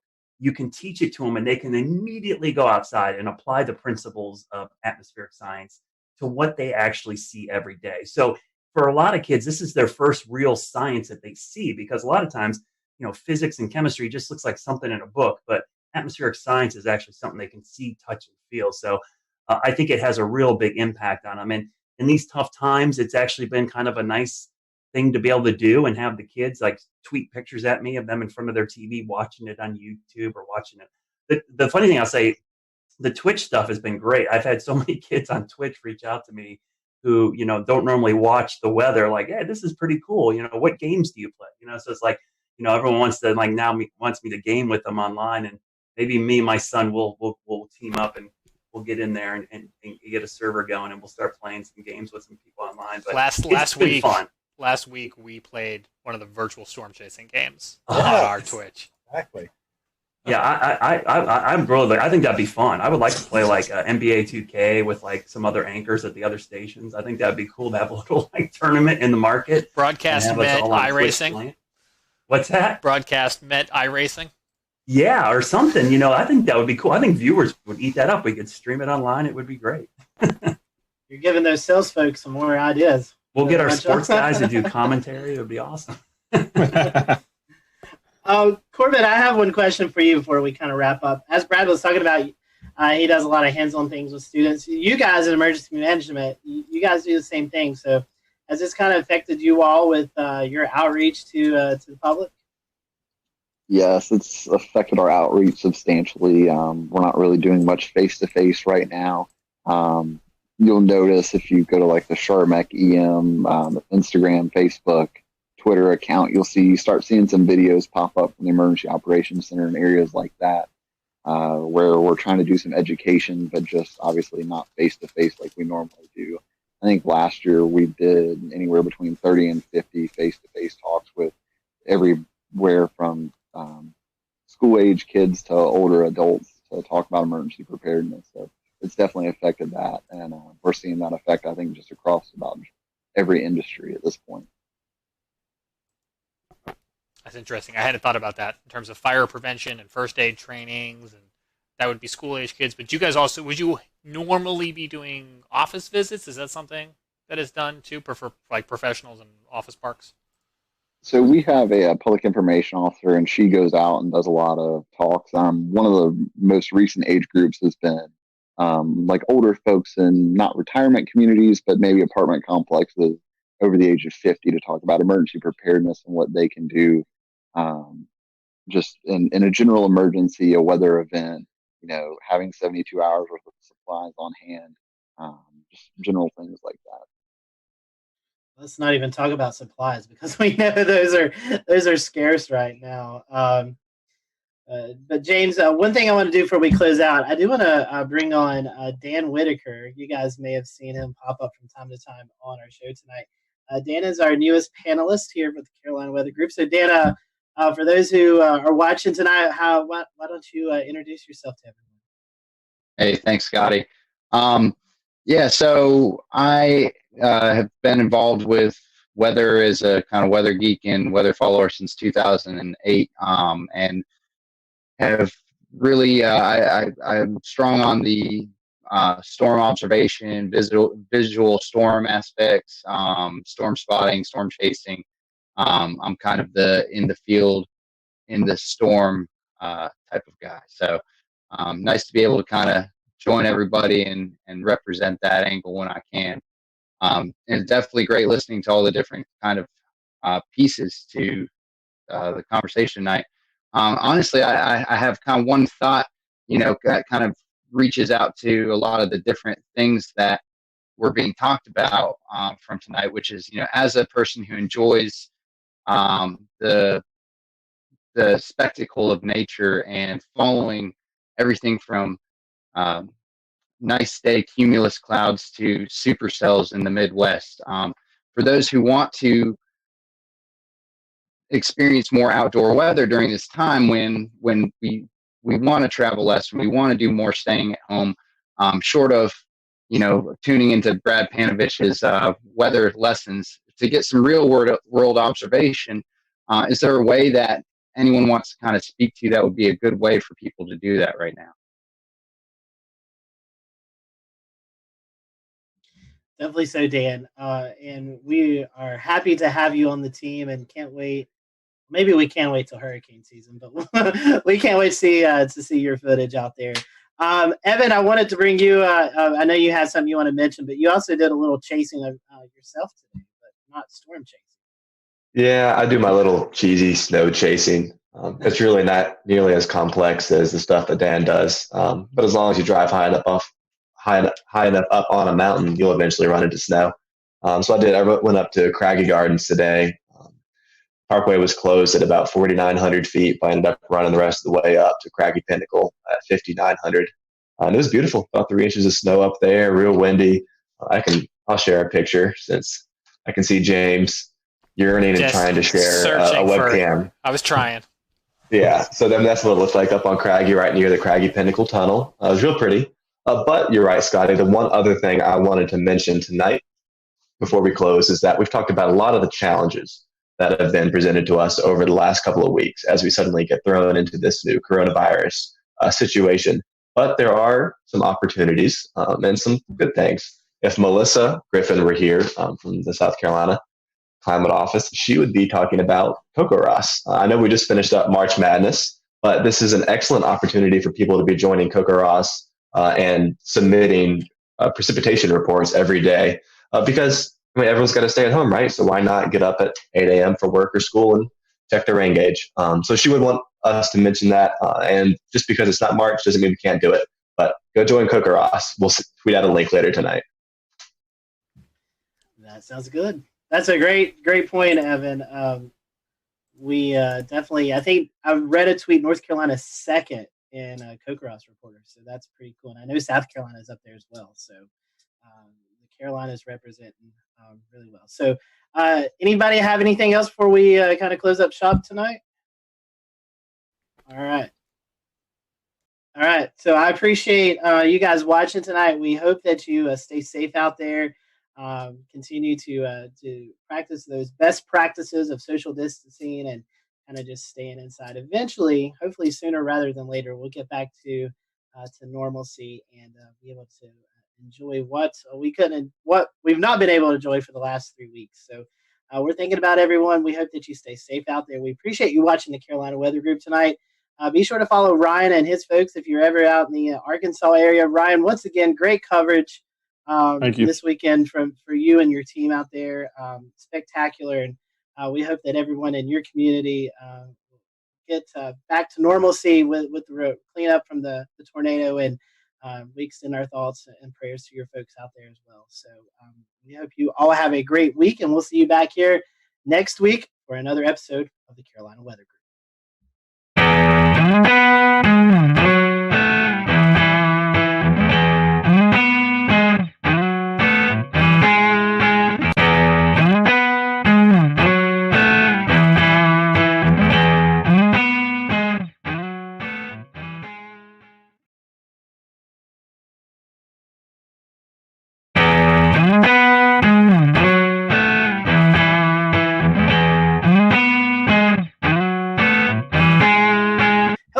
Welcome to the Carolina Weather Group. We're happy to have you this evening, and we want to welcome our guest, Mr. Stephen Baxter. He works for NOAA headquarters. He is the Winter Weather Services program lead, and we're getting into that season where we're transitioning more into fall and winter, and with that comes the threat of winter weather, and that's what we're going to be talking about tonight.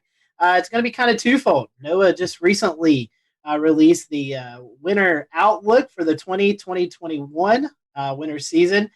So we're going to go over that briefly, and then we're also going to talk about a new product that NOAA is releasing. And this is kind of similar to what we see in the summertime with storms, the threat of storms. So it's going to be a new outlook that we're going to talk about and really dig into, because this is a new product and one I think everybody will find useful. So we'd love for you to join in on the conversation as you're watching tonight. Feel free to drop any comments if you want to. Stephen, welcome to the show, and thank you for joining us tonight. I know kind of a busy season with you getting ready and ramping up for the winter weather season. One thing we always like to ask our first-time guests, and we talked a little bit about this off air, but we'll go through the short, brief version. Tell us about your weather journey. How did you kind of get hooked into the weather field, and how did you get to where you're at right now with NOAA? So my interest in weather started at a young age. A lot of us have some formative moment where we decided that we wanted to be meteorologists. Mine was the blizzard of '96, early January of '96. I was in second grade, and I still remember it quite vividly, actually, watching the Weather Channel and watching the local on the 8s every 10 minutes. And I think my parents thought there was something legitimately wrong with me as I was just watching this constantly. I loved it. I was hooked. And so I love winter weather. That's always been my favorite type of weather. And so I went to Millersville University in Pennsylvania, where I got my bachelor's degree in meteorology. And when I was there, I was lucky enough to do an internship at the time. Was called the Student Career Experience Program. Now it's called the Pathways Program. It's actually a broader, it's not just the Weather Service, but it's a broader federal initiative. But I did it for the Climate Prediction Center.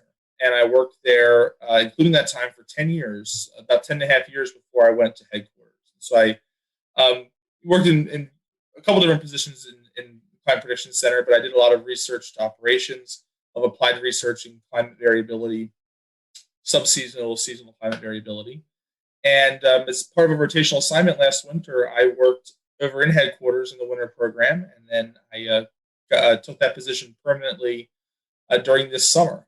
And so that's what brings me here tonight. So I'm pretty new in that position. So I'm still doing a lot of spinning up. There's a lot to learn. There's a lot of awesome stuff and great people throughout the agency. And going from climate to weather, which is kind of funny to say in the Weather Service, but to do that and to do that with winter weather, which is our newest service program, is a lot of fun. But there's a lot to learn, and there's a lot of work that we have to do. But we're really happy with where things have gone recently, and I'm happy to be here tonight to talk about some of that progress. Well, speaking of the National Weather Service and NOAA, they have just released their 2020-2021, kind of a mouthful, winter weather outlook. And La Nina has been a word that's been talked about a lot, and some of our viewers may not fully understand what a La Nina is. So what is the winter outlook, and how does La Nina play into that? Great question. So we start with La Nina. So La Nina is the cold phase of what we call the El Nino Southern Oscillation. So the reason this is important is because the tropical Pacific is an important heat source in generating convection in big swaths of thunderstorms across the equator, especially in the central western Pacific. And that plays a really critical role in the formation and maintenance of the climate as we observe it even in the mid-latitudes, namely through the formation of the jet stream. And what happens during La Nina and El Nino is the sea surface temperatures in the Pacific are either warmer in the case of El Nino or colder in the case of La Nina. And what that does is it alters relative to normal those patterns of troubled convection. And that in turn affects the jet stream across the North Pacific especially. And that has what we call teleconnections. So I think a lot of weather folks or people who love weather are familiar with teleconnections like the North Atlantic Oscillation, for instance, or the Pacific North America pattern is another prominent teleconnection. And so itself imparts an extratropical teleconnection, and so is the El Nino Southern Oscillation. And so that kind of classic La Nina teleconnection, if you will, is what drives in large part the outlook for the upcoming winter. And so if you look at the forecasts that were published by the Climate Prediction Center, so I used to do these outlooks until about 3 or 4 months ago, you'll see that there's kind of a very typical La Nina type pattern that you might be familiar with, which shows, generally speaking, milder than normal conditions across the southern tier of the United States are favored. And then across the northern tier of the U.S., especially across the north central, northwestern parts of the U.S., colder than normal temperatures are favored. And then actually El Nino actually has a slightly stronger precipitation footprint than temperature, in fact. And across the southern tier of the U.S., drier than normal conditions are favored in La Nina. And across the northern tier, generally speaking, it's wetter. But there's kind of two centers of action you'll see. So one is in the Ohio Valley, which tends to favor wetter than normal conditions, the Ohio Valley and the Great Lakes. And then again across parts of the northern Rockies and the interior Northwest. It's a pretty classic look that you see in La Nina winters, and it's fairly close to the exact opposite of what you see in El Nino. Not exactly. There's some interesting reasons for that, but generally speaking, with a moderate-ish, maybe strong La Nina this winter, certainly a robust La Nina event, that's going to have an important impact, and so that's what forms the basis for that winter outlook. So, in regards to the La Nina oscillation, what about the NAO, the North Atlantic oscillation? Are there any trends regarding what the outlook might be for this season? Another great question. So this is actually something I worked on quite a bit while I was at CPC for the last few years. So the short answer is not really-ish. So the NAO is a very important pattern of climate variability across timescales. So we know it's important for short-term climate variability for the next week or two. We know it varies on longer timescales, potentially up to decadal timescales. The problem is the ability to predict it on seasonal timescales, especially once you remove a little bit of a La Nina influence. So the way the NAO is calculated, right? So you think one way you can think about the NAO, or one way it's calculated, is by looking at the relative sea level pressure anomalies in the North Atlantic between, say, near Iceland and the Azores to the south.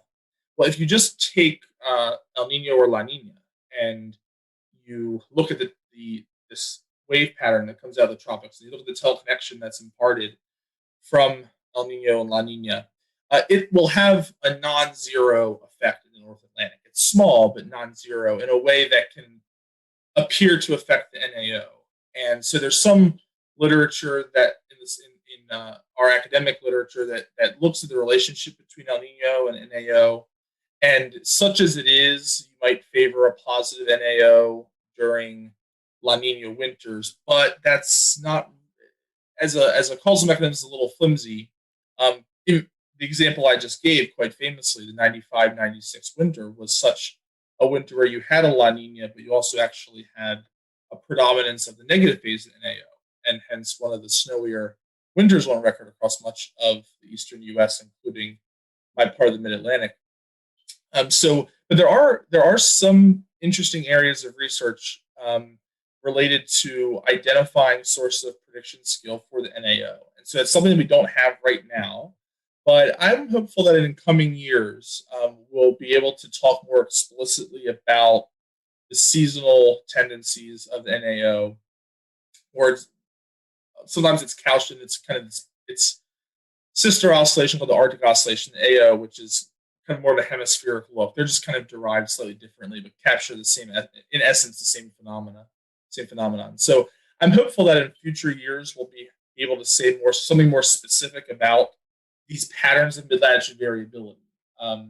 Unfortunately, in this winter outlook, and what we're comfortable imparting in the current outlooks from the state of the science, wouldn't really support that quite yet.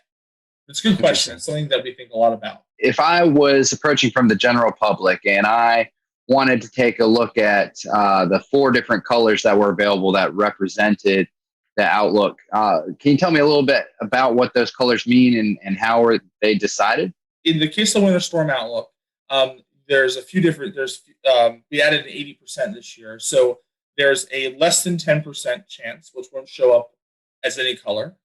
There's 10 to 30, 30 to 50, and 50 to 80, and then there's in excess of 80%.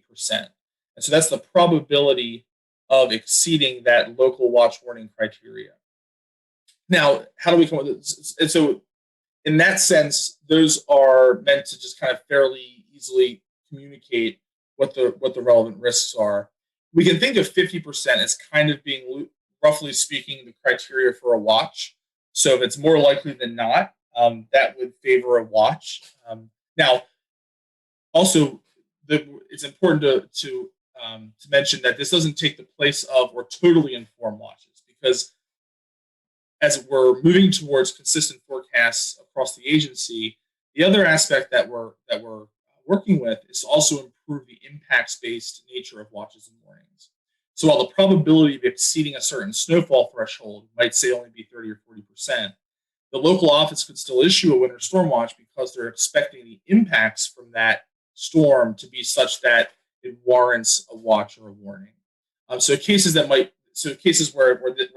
this gets a little slippery are where you have mixed precipitation, where you have sub-warning criteria in both snow and ice, situations where shoulder seasons, and we saw some examples of this earlier this year, especially in the Central Rockies, where snowfall events that are... We'll return to Best of the Carolina Weather Group in a moment. Now your Carolina weather forecast. Here are today's forecast high temperatures for North Carolina. Here are the forecast lows for tonight for North Carolina. Here are tomorrow's forecast high temperatures. And here's forecast rainfall across North Carolina tomorrow. Here are the forecast highs for the day after tomorrow.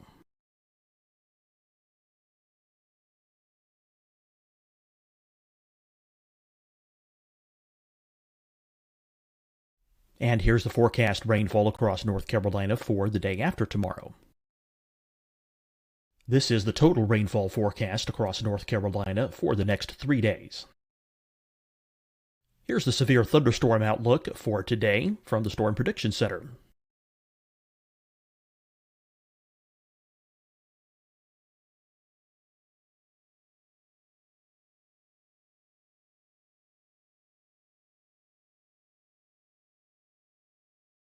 Here are the forecast high temperatures for today for South Carolina. Here are the low temperatures for today for South Carolina. Here's the probability of precipitation forecast across South Carolina today. And here are the rain chances across South Carolina tonight. Here are tomorrow's forecast highs across South Carolina. Here are the forecast low temperatures for tomorrow for South Carolina. And here is the probability of precipitation across South Carolina tomorrow. Here's the precipitation chances across South Carolina tomorrow night. Here are the forecast highs for the day after tomorrow in South Carolina. Here are the forecast low temperatures across South Carolina for the day after tomorrow. And here are the rain chances across South Carolina for the day after tomorrow. And South Carolina's probability of precipitation for that night. Here's the Storm Prediction Center's severe thunderstorm outlook across South Carolina for today through tonight. Here's the Storm Prediction Center's severe thunderstorm outlook across South Carolina for tomorrow and tomorrow night. And here's the Storm Prediction Center's severe thunderstorm outlook across South Carolina for the day after tomorrow through that night. Here's the severe thunderstorm outlook for today from the Storm Prediction Center.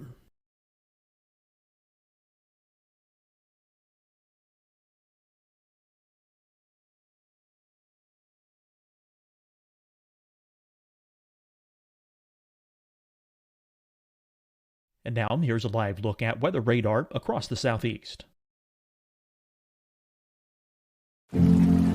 Deciding when to wear a mask isn't about who you know or how well you know them.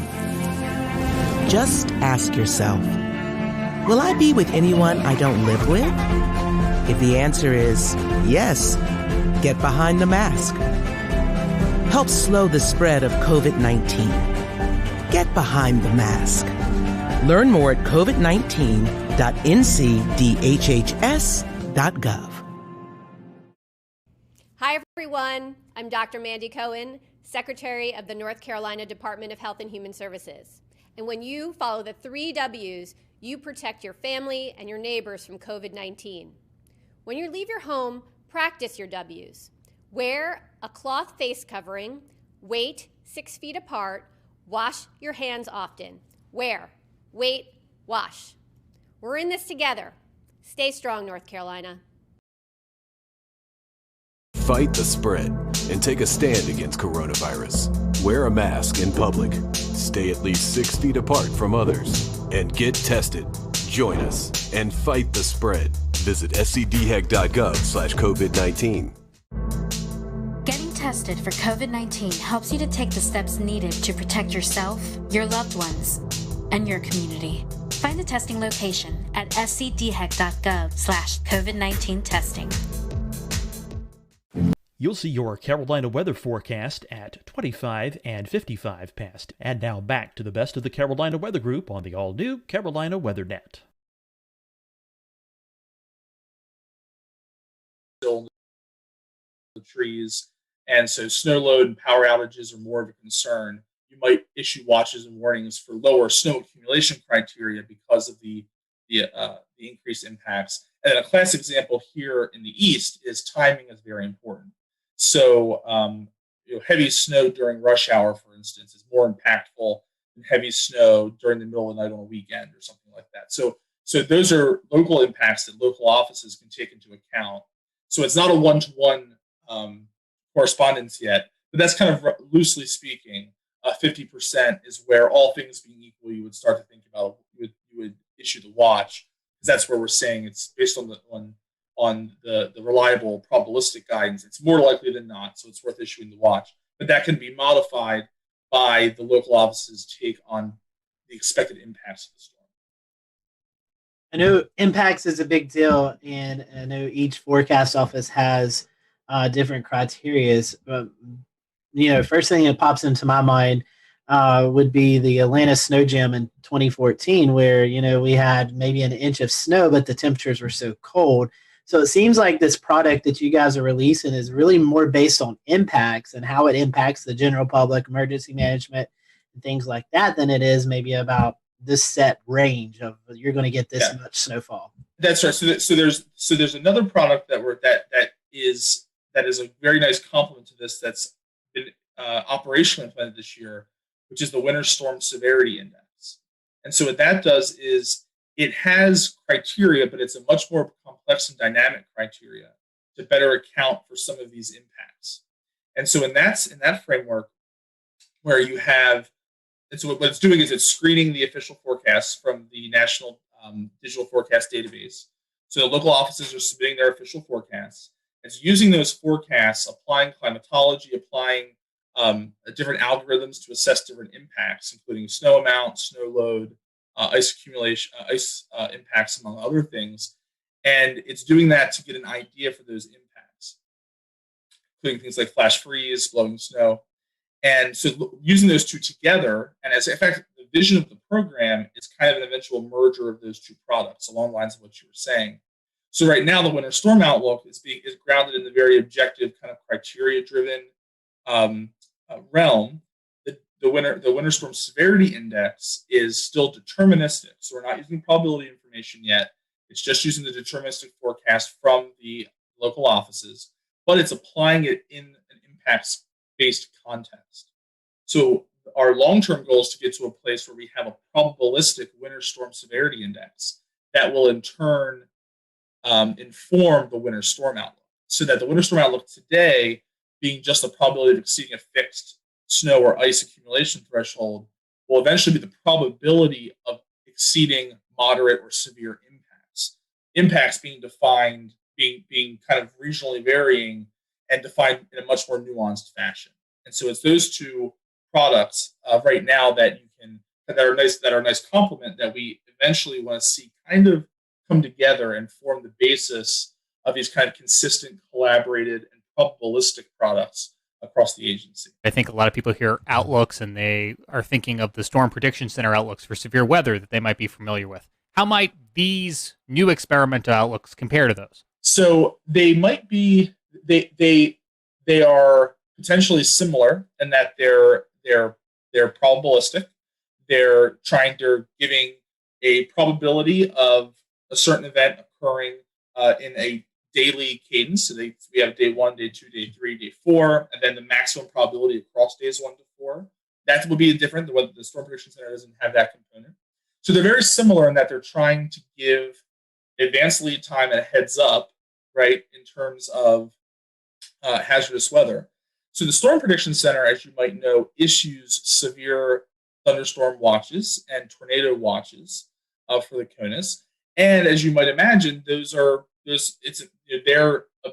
objective probabilistic outlooks, convective outlooks, play an important role in that, and starting that process through which they work with the local offices to issue those watches.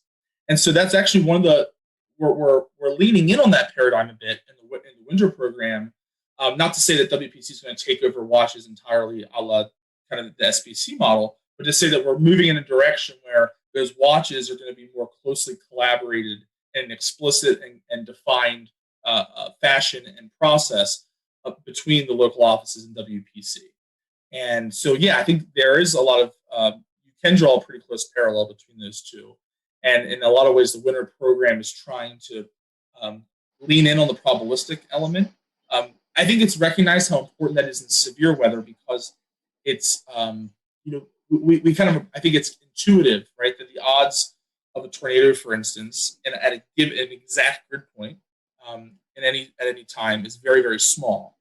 And so specifically, right, in SPC space, the outlooks are the probability of the event occurring within 25 miles of the point, right? And so it's this kind of stenciling out of the grid. And in winter, that's not so much our problem, but we do have the problem of conveying the uncertainty in the forecast. So when you're issuing a forecast for winter weather, we need to know how much liquid equivalent precipitation is falling and its phase, and if it's snow, right, the snow liquid ratio, which can vary as well. And so there's a lot of degrees of freedom there. And so it's important that we flesh out all of those possibilities. That's why the probabilistic forecasts are so important. And then once we have that suite of probabilistic forecasts, we can kind of take a slice through them and look for these cutoff points where the probability of exceeding a hazardous criteria is enough to warrant kind of these public messages, like a winter storm watch, for instance. As far as who this product's actually meant to kind of serve the best, on your product description document, it talks about emergency services, different kind of broadcast elements, and it also mentions the general public as well. Can you kind of elaborate a little more on that? So the product actually has its background in a watch collaborator tool that was an internal tool to help forecasters collaborate between the national centers and the local offices. And basically the idea was to broaden it up and give some of our stakeholders, including the general public, access to this kind of national picture image that gives you the probability of hazardous winter weather at extending lead time, right? So day 1, 2, 3, 4.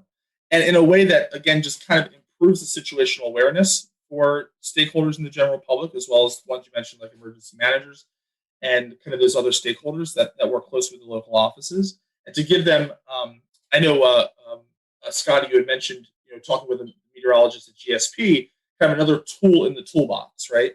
And so that's the idea here, is that we're giving the general public, as well as more sophisticated, maybe decision makers, not to say that the general public's not sophisticated, but the general public, as well as more acute decision makers, another tool in the toolbox to improve situational awareness, to understand the threat of hazardous winter weather, but also to highlight areas where maybe the threat of winter weather is lower than would qualify for a watch, but where certain very sensitive industries might still want to be aware of that. And so it's also an opportunity to better inform the public and those stakeholders about the utility of probabilistic forecasts and how we use them. So how can the public give feedback on this? So it is important when we have experimental products. So the process that we go through in the Weather Service is when we have an experimental product like this, it goes out for what we call an experimental comment and review period. So it's reviewed not just by internal meteorologists, but it's also being reviewed by the general public. And so if you go to the Winter Storm Outlook website, which is hosted by the Weather Prediction Center, there's a link there at the top where you can provide feedback in a survey to give feedback on anything from there's a set list of questions, but it will include things like scientific integrity, the accuracy of the product, as well as the aesthetics of the product. Does the display make sense? Does the web page make sense? Is the data easy to access? I do think the Weather Prediction Center has done a really awesome job with that website. It's dynamic. It's in GIS format. You can download the shape files, KMLs. You can pull static images if you want. So there's a lot of great ability to get hands-on with the data there. It has custom level zooms to each of the county warning areas. So for each office, you can kind of get a zoom in to whatever office, whatever area of the country you're in. So it's really a very accessible website, but it can certainly be improved, I'm sure, based on the feedback that we get from the public. And in fact, that's actually important. I'm glad you asked that question because last year, like I said, this is the second year that this has been experimental. In the first year, last year, we didn't get a whole lot of public comment. And I think it might have just been an awareness thing. A lot of people weren't as aware that this existed, that this product was out there, and that we were looking for comment on it. And so hopefully one of our goals this year is to hopefully get more public feedback. And that's not only important to help us improve the product, that is important, but also helps us make the case to organizational leadership that this is a product that we want to support operationally. It's not a foregone conclusion that this will be around forever, right? If the feedback's not positive or not sufficient or it can't be resourced, we might have to discontinue the product, right? So experimental products aren't guaranteed to continue forever. And so it helps us build that case to transition it to operations or to make improvements and then transition to operations in a way that keeps our program and our programmatic goals moving forward. Well, speaking as a daily GIS user, that new user-friendly interface sounds awesome, and I'm really glad that opportunity is going to be there. Lastly, are there any other winter weather products that y'all are working on besides this winter weather outlook? So that's a great question. So the Winter Storm Outlook, that's experimental right now. I did mention the Winter Storm Severity Index that's operational. Okay, so that went through this experimental process and has been implemented operationally this year. So a few key initiatives that we're working on, I'll just run over real quick, and they're kind of in experimental space or in development space, just things to look for. But these are just kind of general things that we're interested in from a programmatic perspective. I mentioned moving these products through the medium range, and so extending the Winter Storm Severity Index and the Winter Storm Outlook through day 7 is an important priority. I touched on briefly the development of a probabilistic impact-based component. So a Winter Storm Severity Index that's in probability form. That's something that we're working toward. We're working with kind of the research arm of the Weather Service to help kind of move that along and get that into the operational pipeline eventually. And then lastly, one of the things that you might also be familiar with is there's the local probabilistic snow experiment.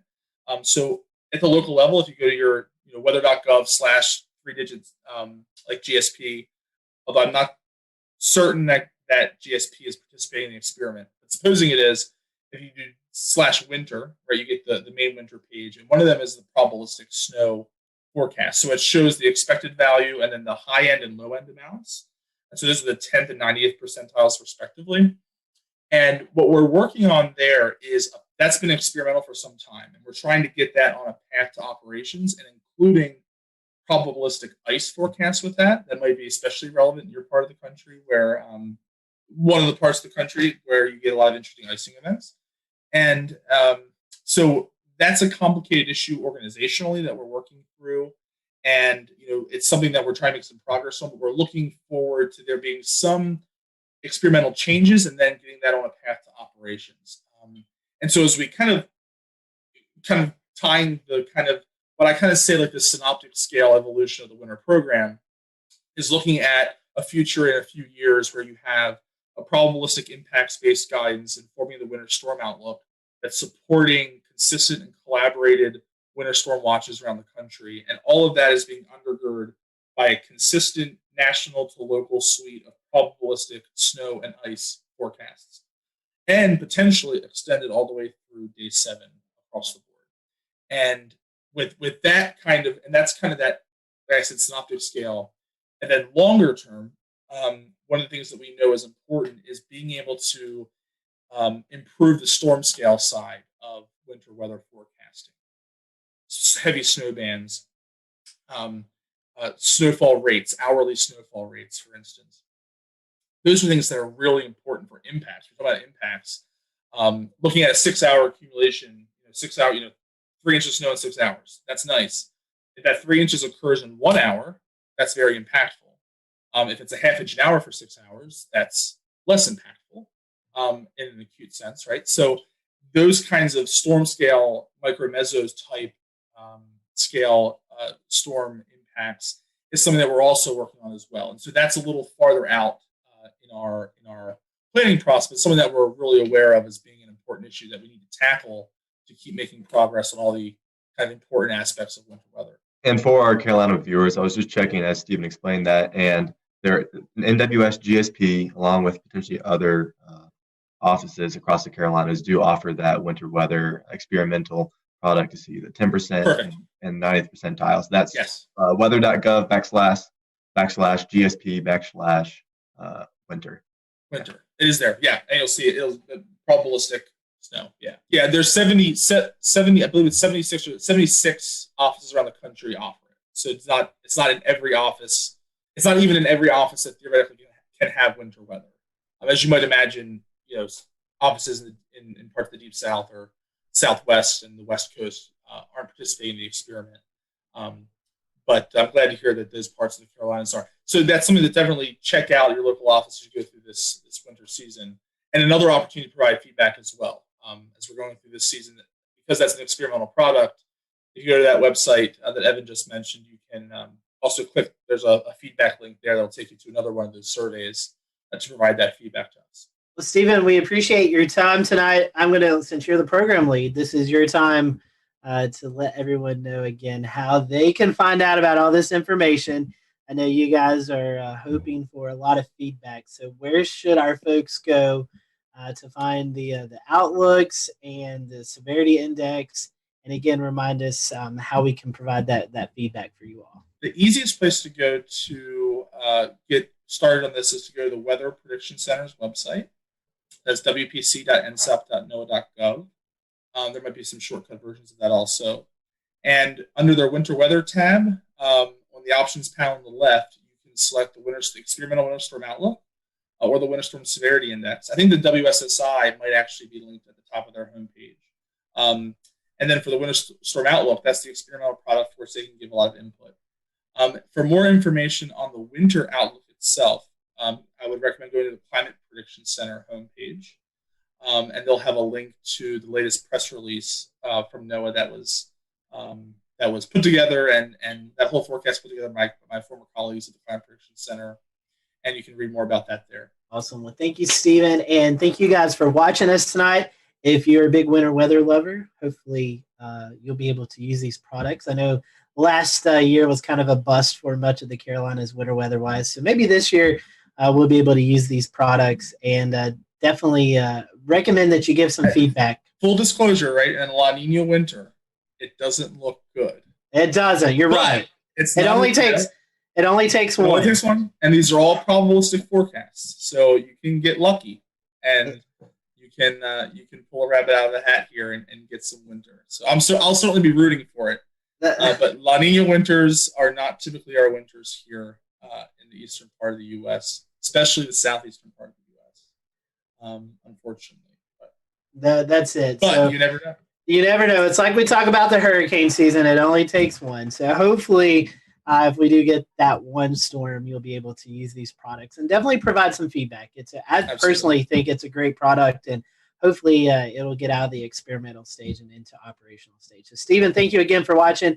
Thank you all for watching tonight. We'll see you real soon.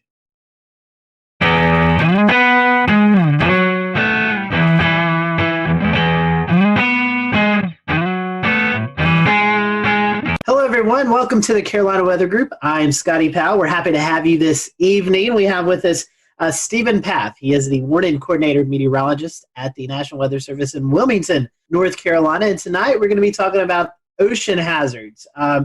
The Coastal Weather Service offices issue several advisories and hazards and programs like that other weather offices don't. So when you find yourself on vacation or visiting the beach or something like that, you may hear something that's not familiar with you. So tonight, we're going to kind of dive into that and kind of go through all of these unique and different advisories and program and hazard programs that we see along the coast. And Stephen, working in the Wilmington office, is the perfect person to go to that. He does a lot of outreach events. So happy to have Stephen on with us tonight. As always, if you are watching and you have any questions, feel free to drop them in the comments section. We'll be monitoring those throughout the show, and we'll direct you. If we don't know the answer, we'll direct you in a place that hopefully you can get the answer. So we, again, appreciate you watching tonight. We're going to be focusing on ocean hazards and the different programs that the Coastal Weather Service offices use throughout this vacation season that's coming up. So, Stephen, welcome to the show.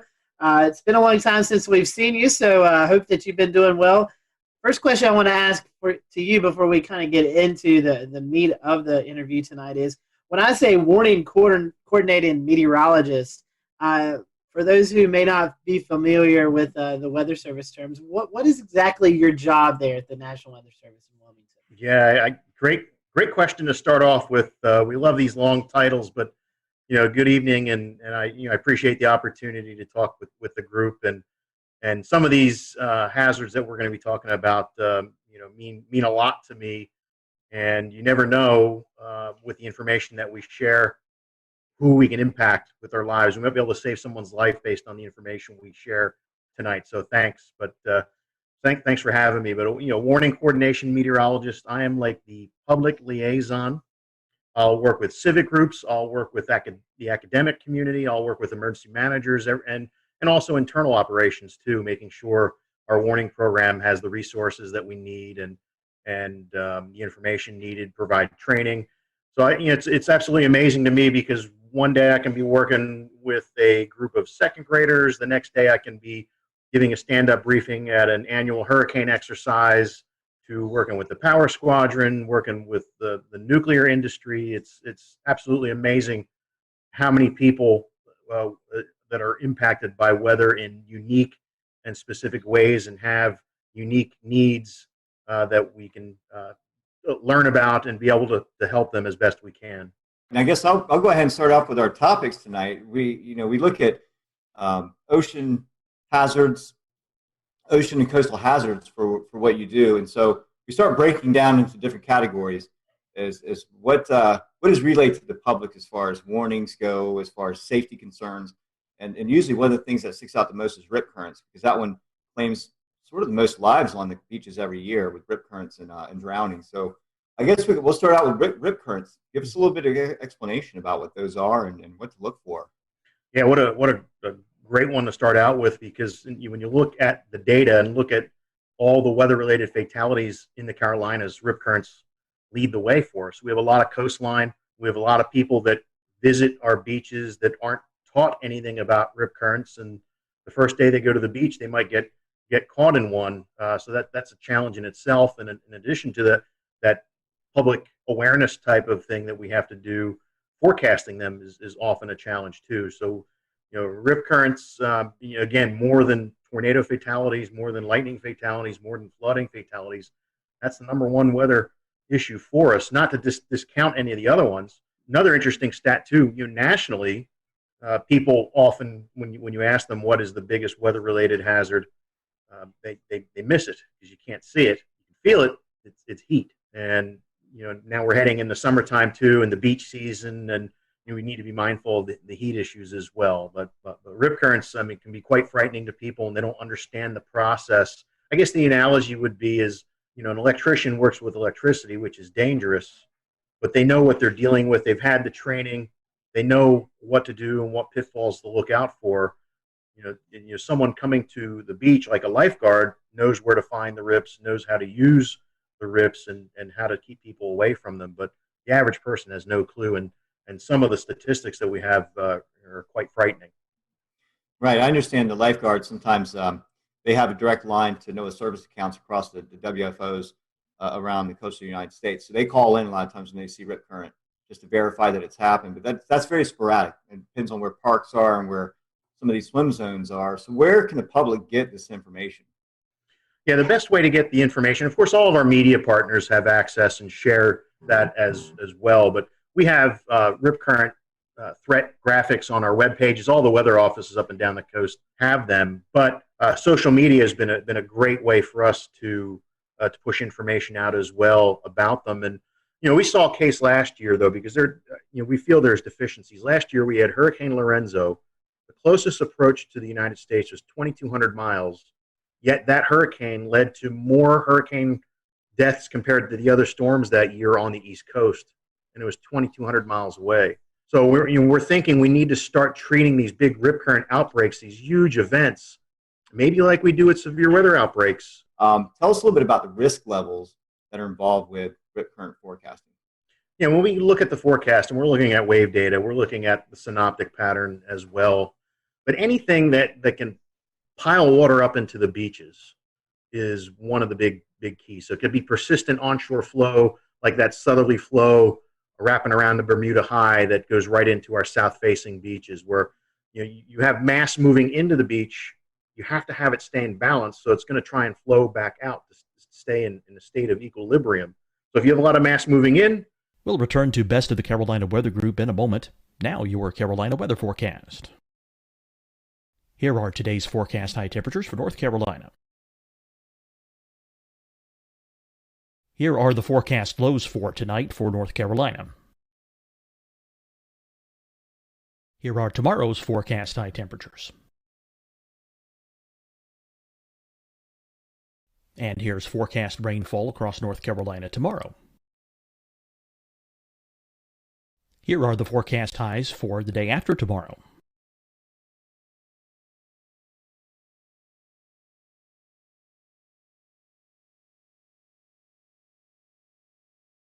And here's the forecast rainfall across North Carolina for the day after tomorrow.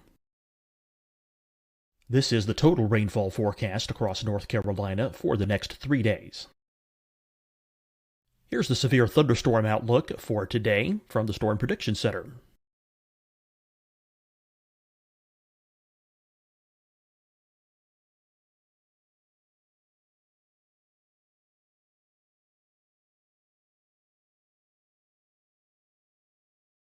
Here are the forecast high temperatures for today for South Carolina. Here are the low temperatures for today for South Carolina. Here's the probability of precipitation forecast across South Carolina today. And here are the rain chances across South Carolina tonight. Here are tomorrow's forecast highs across South Carolina. Here are the forecast low temperatures for tomorrow for South Carolina. And here is the probability of precipitation across South Carolina tomorrow. Here's the precipitation chances across South Carolina tomorrow night. Here are the forecast highs for the day after tomorrow in South Carolina. Here are the forecast low temperatures across South Carolina for the day after tomorrow. And here are the rain chances across South Carolina for the day after tomorrow. And South Carolina's probability of precipitation for that night. Here's the Storm Prediction Center's severe thunderstorm outlook across South Carolina for today through tonight. Here's the Storm Prediction Center's severe thunderstorm outlook across South Carolina for tomorrow and tomorrow night. And here's the Storm Prediction Center's severe thunderstorm outlook across South Carolina for the day after tomorrow through that night. Here's the severe thunderstorm outlook for today from the Storm Prediction Center.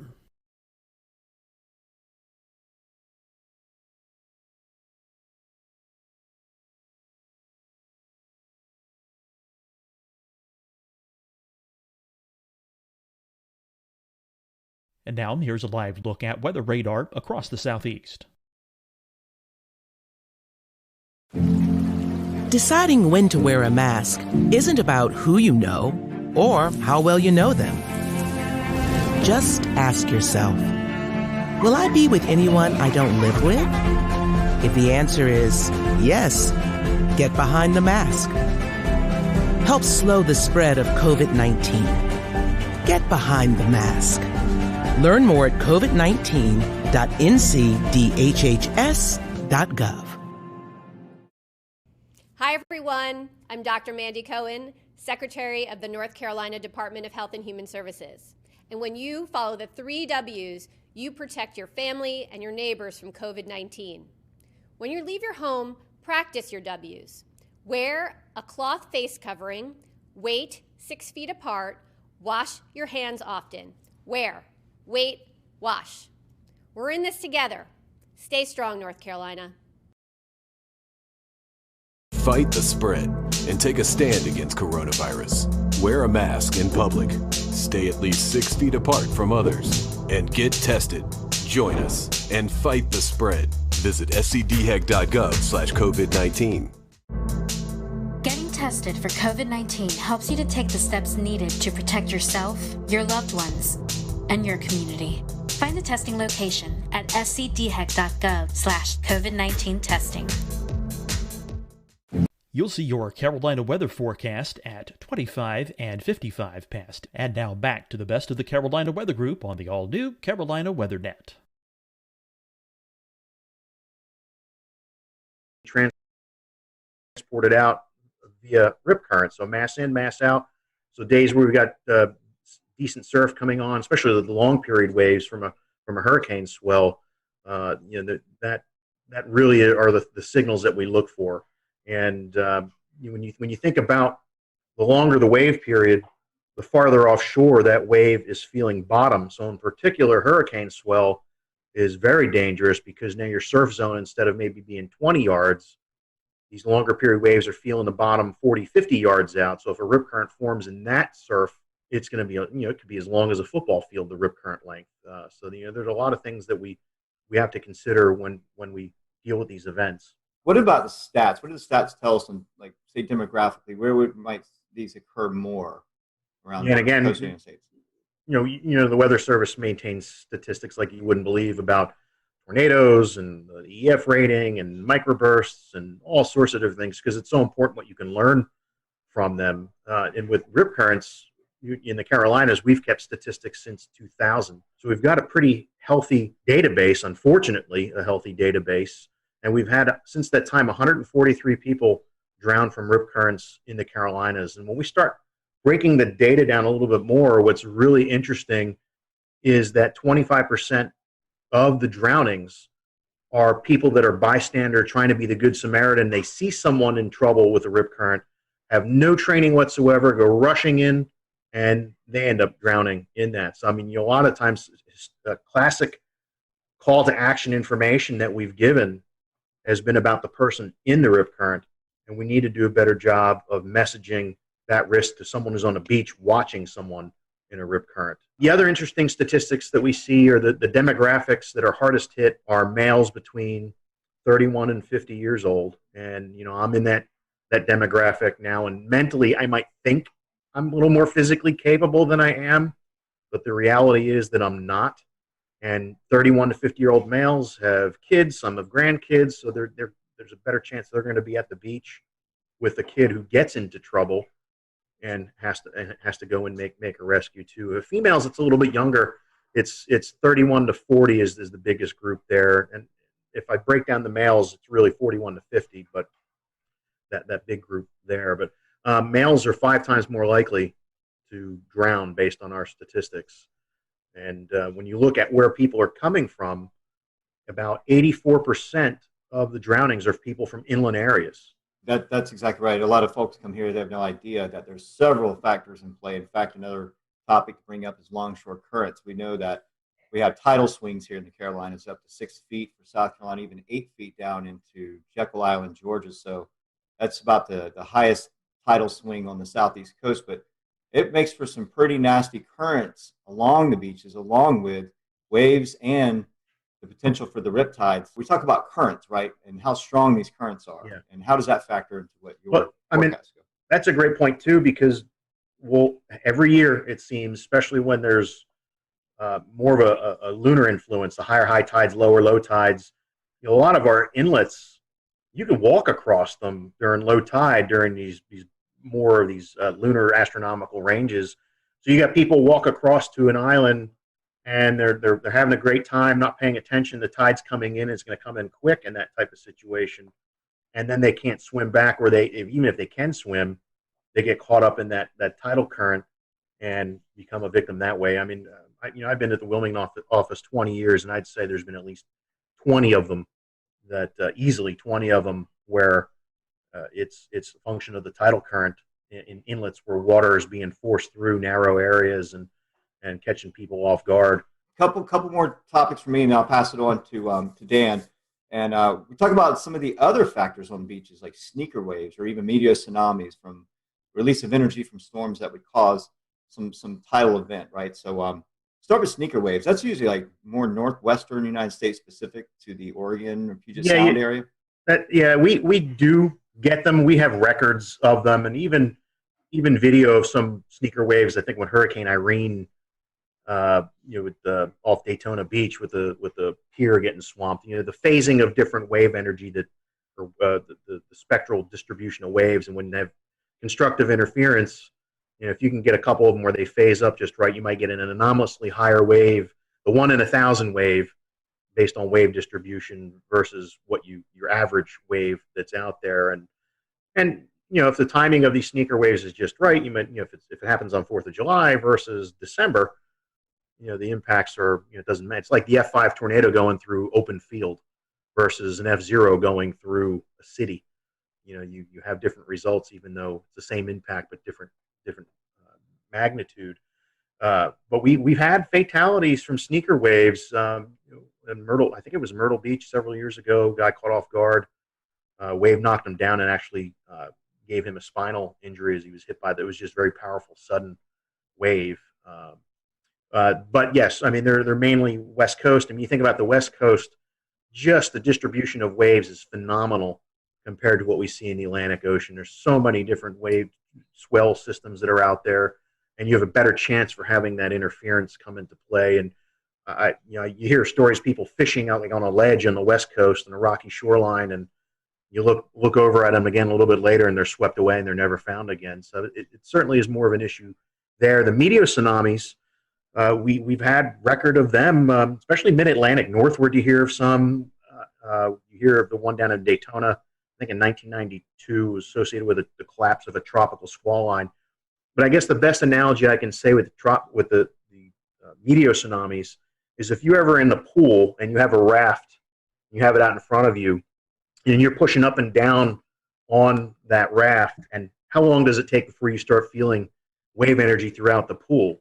It's no different. These meteor tsunamis, it can be significant atmospheric changes or large scale area macro burst type of thing, and all that air pushing right down on top of that wave, and then as it releases and you start getting a longer period wave. Usually they result in not much in the way of wave run up or inundation.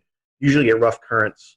There was I think at Barnegat Inlet, New Jersey, a few years ago, when that big derecho moved off the coast from like Midwest to the Jersey Shore in Delmarva, there was someone snorkeling in Barnegat Inlet, and on the backside of that derecho that went through, there was a meteor tsunami that caused everything to become real turbid and very rough currents. So that's I don't usually lose sleep over the meteor tsunamis. I lose sleep over the submarine landslide tsunamis that could be lurking right off. I mean, there's a history of them off our coast. But either way, that type of wave is the predictability is we have a long ways to go before we can do that. It's hard enough getting the significant waves right 5 days out, let alone try and forecast a meteor tsunami. Can you tell us a little bit about gale warnings and kind of what goes into those and how those are used? And we have weather systems that result in 34 knots to 47 knots of sustained winds, nor'easter or winter storm, maybe a strong gradient between two systems, non-tropical. Then that would be the warning that we issue for that. There's no sea requirement with that. Like small craft advisory is at least 6 foot seas in the Carolinas is the minimum threshold for seas. So that could be a swell that's from a distant storm that generates those waves. But more than likely, we're issuing a small craft advisory because we're seeing winds around 25 to 34 knots. And that's about the level it really starts making navigation dangerous. A 6-foot swell wave in the open ocean versus a 6-foot 4-second wave, a locally generated wind wave, big difference. You can have boats roll over with the higher frequency waves. They're very steep. We call them steep waves. Now that 6-foot swell coming in could be a hazard, especially as it starts shoaling. So around inlet entrances, so picture a boater trying to get out the inlet or come back in through the inlet. If you have those big swells coming in, they're feeling bottom, especially with a falling tide. Now you've got waves going counter to the current. They can be extremely steep, almost look like cliffs before they spill or plunge over. So we do have these deep water hazards as they migrate to the coast, can create certain issues for us. That's really interesting. And so our small craft advisories, are they changing to warnings? Can you tell us a little bit about the changings that are happening to that? Yeah, there might be some. We're going through hazard simplification where we're taking a look at a variety of products and trying to make it a little bit easier. When you look at the weather.gov map and you see all the advisories and hazards and warnings going on, sometimes the thing's lit up like a Christmas tree. So the agency has invested a lot of effort with social scientists, with core partners to try and find a better way. So we will see some changes with that. I don't know to the extent how small craft advisories will change. Gale warnings, I don't think we're going to have any changes. And of course, storm warning, when you have over 47 knots sustained, we would have that. As we all know, with any sort of simplification of hazards or anything weather related, it has impacts on a lot of sides. So that's great to hear that the social outreach there's happening to try and figure out how that will impact everything. One more thing that I have to talk about as far as open water hazards are concerned. As far as the special marine warnings, what's the best way if I'm a boater, if I'm going to be impacted by these special marine warnings, what's the best way? Well, first of all, what is that, and how does that warning get established, and then how is a person that might be impacted by it, how do I find that and look for it and know that it's happening? Yeah, it's a great point, and it is a challenge just because of limitations of coastal weather radio, cell phone connectivity, access to apps. When you're further out, when you're farther offshore, you're losing a lot of the ability to receive this information. So it's always important to know before you go. If there's a day that we're calling for all these thunderstorms, it's not worth it. Live to play another day type of thing. So right off the get-go, we've lost boaters to strong to severe thunderstorms before. I'm knock on countertop, not lately, but it has happened where people are taking risks and get caught by quickly evolving storms, like even that MCV that went through yesterday morning here. I would not have wanted to be anywhere near a boat with that coming through. But when we do have something like that come through, if we anticipate winds over 34 knots, then we would issue a special marine warning, or if it had water spouts with it, or large hail, because large hail in the open ocean, you could break the windshields on the boats and things like that too. But usually they're issued for 34 knots or higher sustained, or I'm sorry, any gusts 34 knots or higher, and any potential for a water spout. As soon as we send the information out, it will play over the weather radio, and a lot of the VHF bands on a boat radio, you can see or hear those messages coming across. Now, some boats have radar on them, but they're not the right band to interpret weather data when they're twirling around. Usually, if there's a big thunderstorm target, the band that the marine radars are used, you might only see the edge of what's out there. It's not powerful enough to penetrate into the storm, so that really doesn't provide much in any way of value. But I think there are some providers via satellite where you can get information. But it is a great question, because you need to be connected to that environmental intelligence if you're going to be in an area where you're at extreme risk. You can't just 30 miles offshore. You can't just seek safe harbor in 10 minutes. You got life and death decisions to make, which is why we say avoid it if at all possible. Go a day when there aren't thunderstorms in the forecast. Stephen, a couple more advisories to cover with you, and one of them is one that we see almost monthly pretty much in the Carolinas with the lunar cycles and onshore winds and other factors. So the first one we'll talk about is coastal flood advisories. What exactly are they, and what should the public be looking for when they're issued? Yeah, that advisory, unfortunately, we're issuing more and more frequently, and there's a couple reasons for that. With sea level rise is one issue, but there are also parts along the Carolinas where there's actually subsidence going on, so the land is sinking. There's parts where the land is rising a little bit, and there's parts where it's sinking too. You can also have changes to the local hydrology, like they did a lot of dredging the Cape Fear River. So between the subsidence, sea level rise, and the dredging, our number of coastal flood advisories has gone up incredibly. Now, the thresholds for where we, before we decide to issue one or not, vary based on the datum that's related to that location. So you can't apply 5.5 feet mean low or low water at every coastal station because their datum varies. So what we have done, worked with a hydrologist, we've done coastal flood surveys, get out there when there is flooding going on and observe the impacts. We call that E19 data. It's mainly for rivers, but we do have E19 data for coastal locations as well.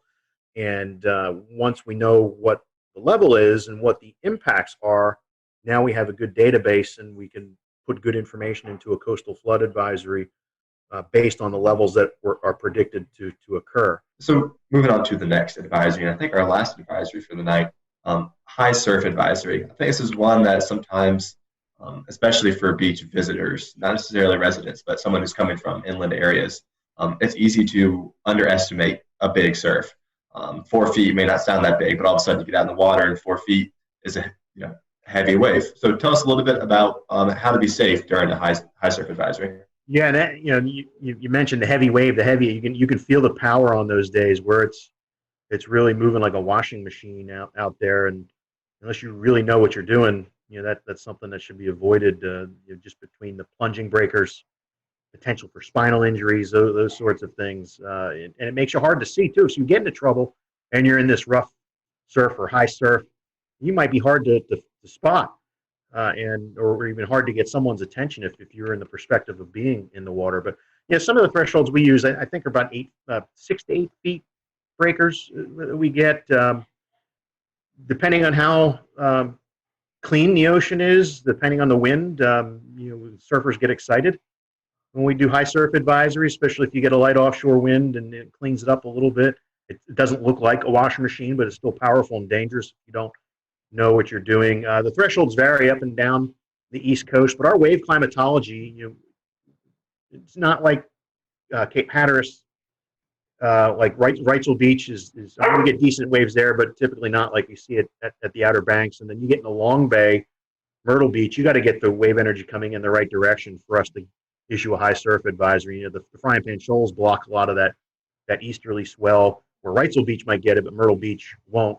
So it's really unique to the shape of the coast as well, but it's a great point to talk about. Move to my last question before I hand it off to Scotty. Chemical and oil spills, I'm probably going to see this a little bit less frequently, but if you're out in the water, it's certainly still a hazard if it's ongoing. Where is this a problem? Is it a problem in the Carolinas? And if so, how can we be aware that it's happening? Well, it's frightening how many tankers bring all sorts of scary things just off the coast. And the 21 years I've been in Wilmington, there have been a couple close calls, especially I think one time a barge with maybe number 6 broke loose off of Cape Fear, and luckily in a storm, and luckily they were able to get a hold of it and make sure it didn't cause any problems. But with oil rigs, it isn't a big issue for us because we don't deal with any. I mean, more for the Gulf Coast. I mean, I'm more concerned with maybe a ship with hitting a shoal or a collision, sea fog event, and you got ships carrying xylene or some other terrible chemical that collides with another one, and now we have to deal with the decision support thing, working with emergency managers. And that's why, it doesn't matter. It could be severe clear weather. We always have to be ready, and most of these events are a result of some mistake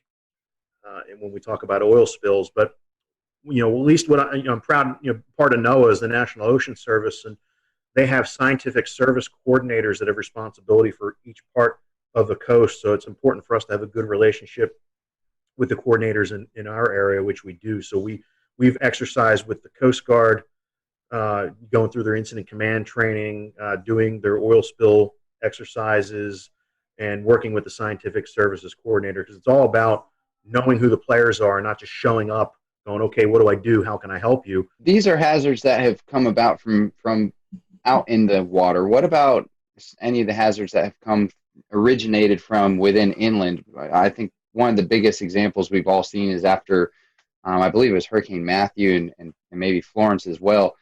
Seeing a lot of stuff being carried out from the rivers and satellite imagery showing it making its way into the water.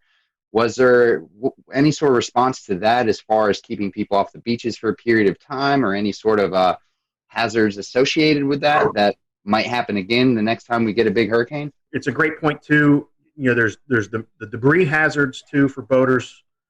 There's the biological type of hazards too. There's a lot of things washing down pollutants that, you know, I think the rule of thumb is, I mean, you really don't want to be messing with the water after a hurricane or a huge flood event. Bacterial counts are high. The other pollutants that are out there, you know, give time for it to flush out. And what's amazing is that after a hurricane, the fishing is usually tremendous along the waterways and just offshore for that month or two afterwards. One thing that very photogenic around the Carolina coast, and we see these events happen, are water spouts. So can you talk to us about maybe the conditions that warrant to these water spouts? And I know you guys monitor these and you give out surf hazards. It's kind of like a beach day forecast, and you give out water spout threat, lightning threat. So talk a little bit about that forecast you give out, but also the conditions that are really able to produce these water spouts off the coast. Yeah, and I got to give props to one of our lead forecasters, Tim Armstrong, who developed this water spout risk, where he went back and looked at a catalog of events that we've had over the years and found some really interesting information about instability and actually lack of shear type of environment, but with the boundary in the area like a land breeze or some other boundary that might be stalled up there. So it was, you know, we think, you know, people see a water spout and they might think it's it's the classic tornado, and some of them are, like the big Myrtle Beach tornado, July 6th, 2001, somewhere around there, was actually like a classic tornado that just happened to ride down the beach and move into the water. So some are classic tornadoes, like even the tropical cyclone tornadoes are more of the classic type versus your regular water spout. So, but every summer we get the right instability in place. We get light winds through the atmosphere with that boundary there, and we get you get funnels that come out, and some of them can be in absence of any rain, and just lollygag around. On occasion, maybe once every 3 years, we have to issue a tornado warning for one that's moving closer to shore. The last one we had move ashore was near Myrtle Beach, near the Ferris wheel, a couple of years ago. We had one at Carolina Beach back in 2011, the week before Hurricane Irene, I think it was.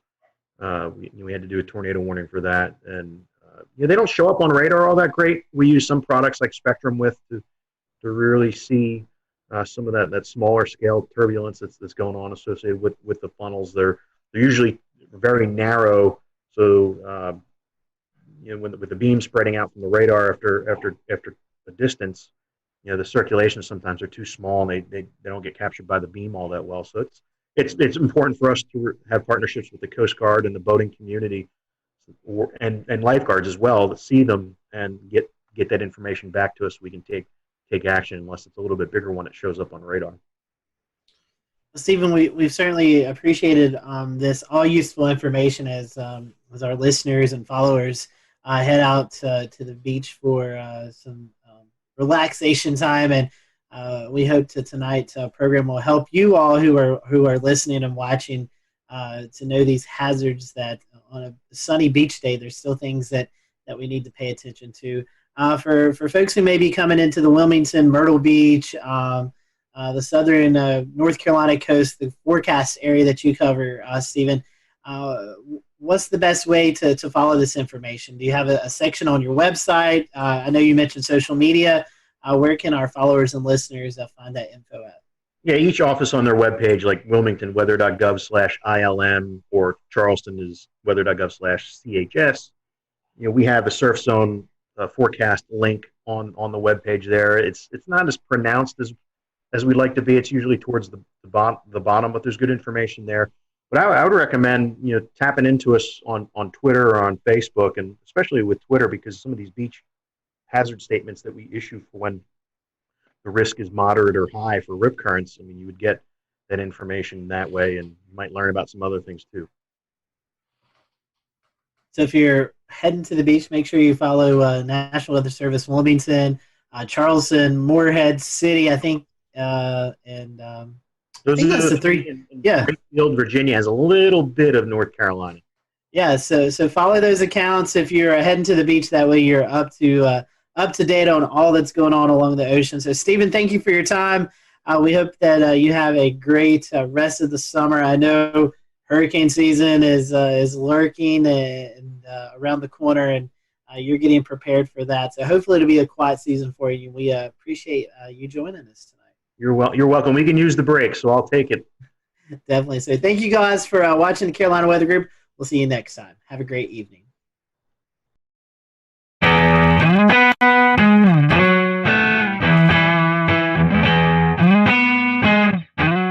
We'll return to Best of the Carolina Weather Group in a moment. Now your Carolina weather forecast. Here are today's forecast high temperatures for North Carolina. Here are the forecast lows for tonight for North Carolina. Here are tomorrow's forecast high temperatures. And here's forecast rainfall across North Carolina tomorrow. Here are the forecast highs for the day after tomorrow.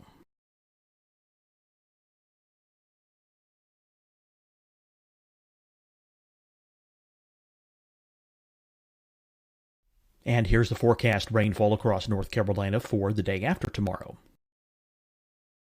This is the total rainfall forecast across North Carolina for the next 3 days.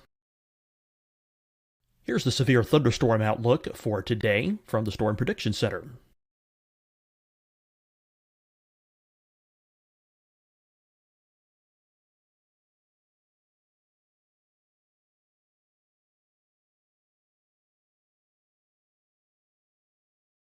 Here are the forecast high temperatures for today for South Carolina. Here are the low temperatures for today for South Carolina. Here's the probability of precipitation forecast across South Carolina today. And here are the rain chances across South Carolina tonight. Here are tomorrow's forecast highs across South Carolina. Here are the forecast low temperatures for tomorrow for South Carolina. And here is the probability of precipitation across South Carolina tomorrow. Here's the precipitation chances across South Carolina tomorrow night. Here are the forecast highs for the day after tomorrow in South Carolina. Here are the forecast low temperatures across South Carolina for the day after tomorrow. And here are the rain chances across South Carolina for the day after tomorrow. And South Carolina's probability of precipitation for that night. Here's the Storm Prediction Center's severe thunderstorm outlook across South Carolina for today through tonight. Here's the Storm Prediction Center's severe thunderstorm outlook across South Carolina for tomorrow and tomorrow night. And here's the Storm Prediction Center's severe thunderstorm outlook across South Carolina for the day after tomorrow through that night. Here's the severe thunderstorm outlook for today from the Storm Prediction Center.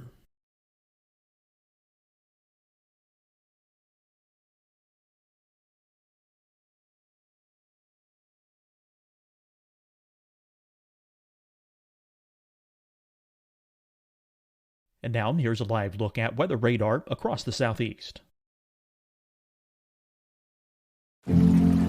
Deciding when to wear a mask isn't about who you know or how well you know them. Just ask yourself, will I be with anyone I don't live with?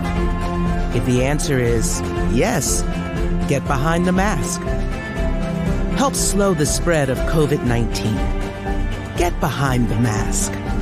Learn more at covid19.ncdhhs.gov. Hi, everyone. I'm Dr. Mandy Cohen, Secretary of the North Carolina Department of Health and Human Services. And when you follow the 3 W's, you protect your family and your neighbors from COVID-19. When you leave your home, practice your W's. Wear a cloth face covering, wait 6 feet apart, wash your hands often. Wear, wait, wash. We're in this together. Stay strong, North Carolina.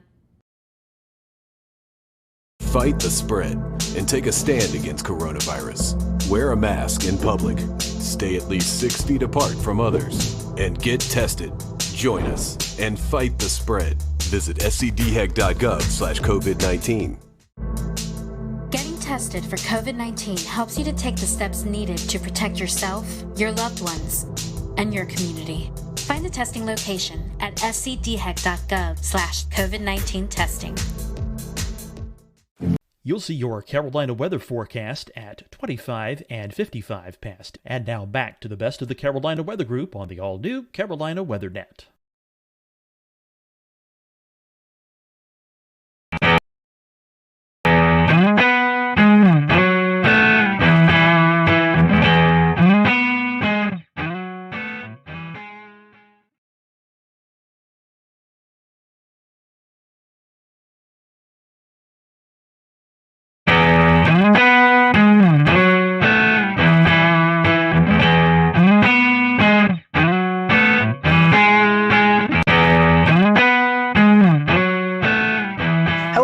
Welcome to the Carolina Weather Group, show number 304. We all hope you've had a great start to the new year. Tonight we have on with us Aubrey Urbanowitz. She is the chief meteorologist at WHSV in Harrisonburg, Virginia. And so you may know Aubrey if you listen to a lot of weather podcasts. Aubrey is a panelist on the Weather Brains, and we're going to definitely dig into that.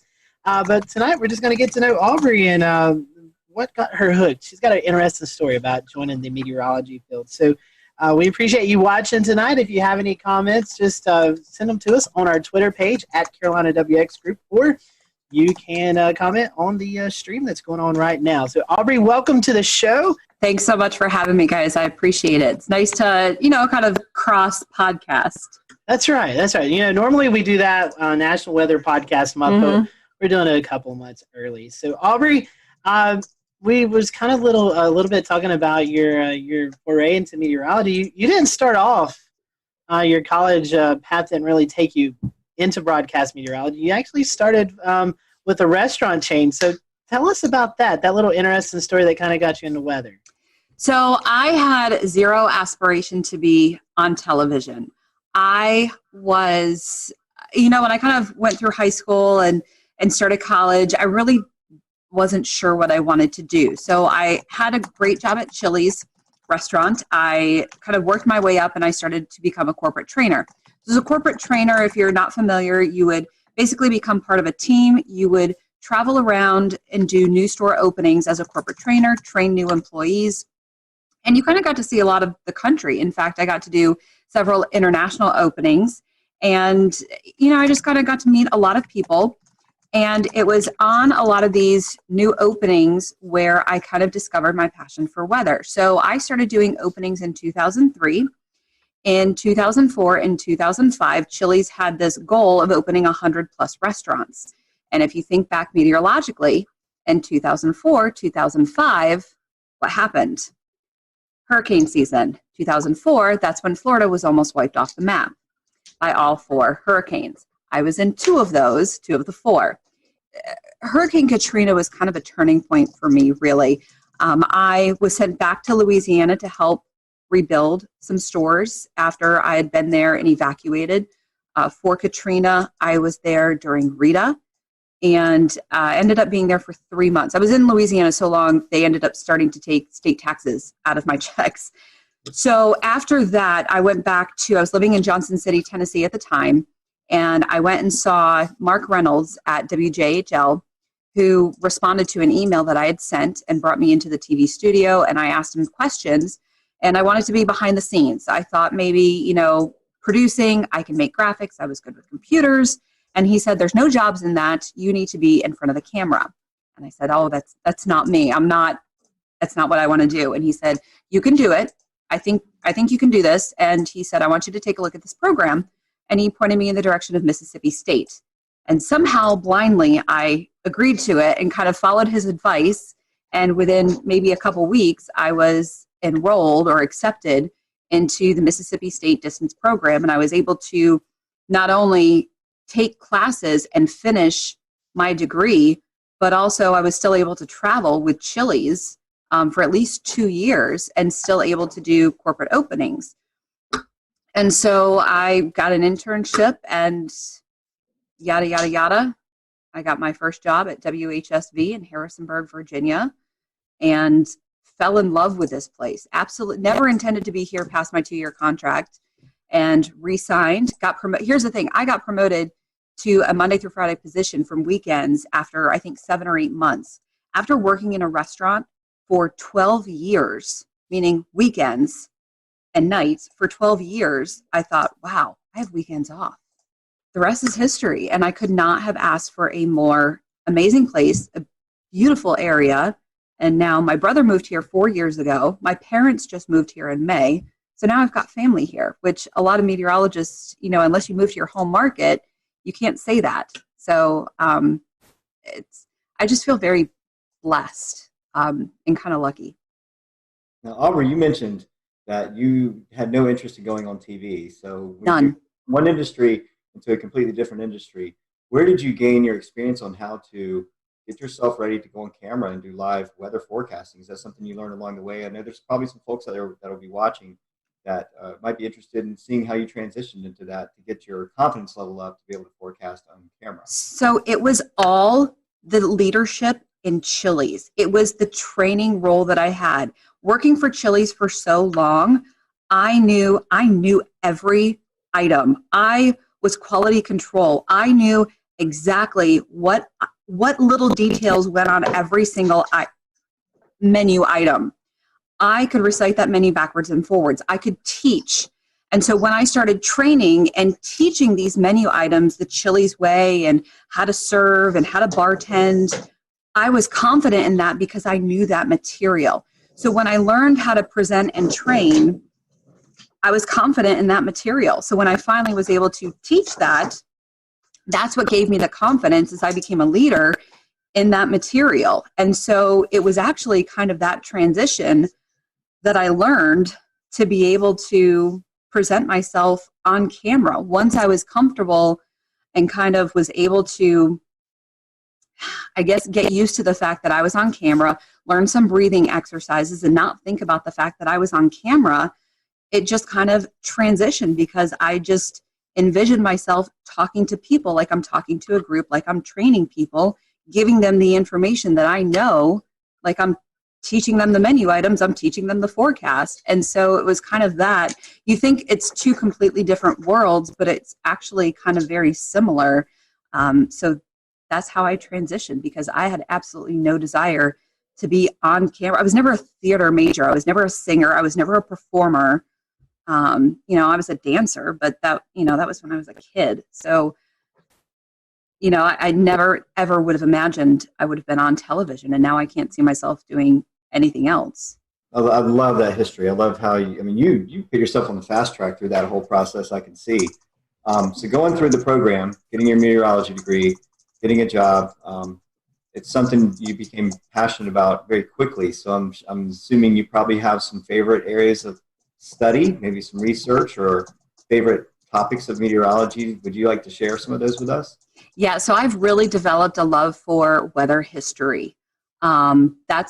And I think a lot of that has stemmed from me learning this area and really kind of diving into Shenandoah Valley weather history. I'm not in a severe weather market.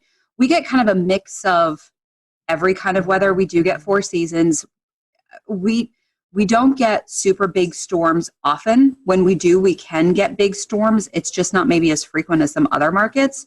But we do have a good storm history. And so I think when I was diving into that is when I kind of developed my passion for weather history and really showcasing. And I did kind of a keynote address at the Mississippi State Severe Storm Symposium last year on learning the weather history in your market. When you go to a new TV station, you'll make that bond with your viewers when you do learn that weather history, and it'll also make you become a better forecaster when you learn a lot of that weather history in your market.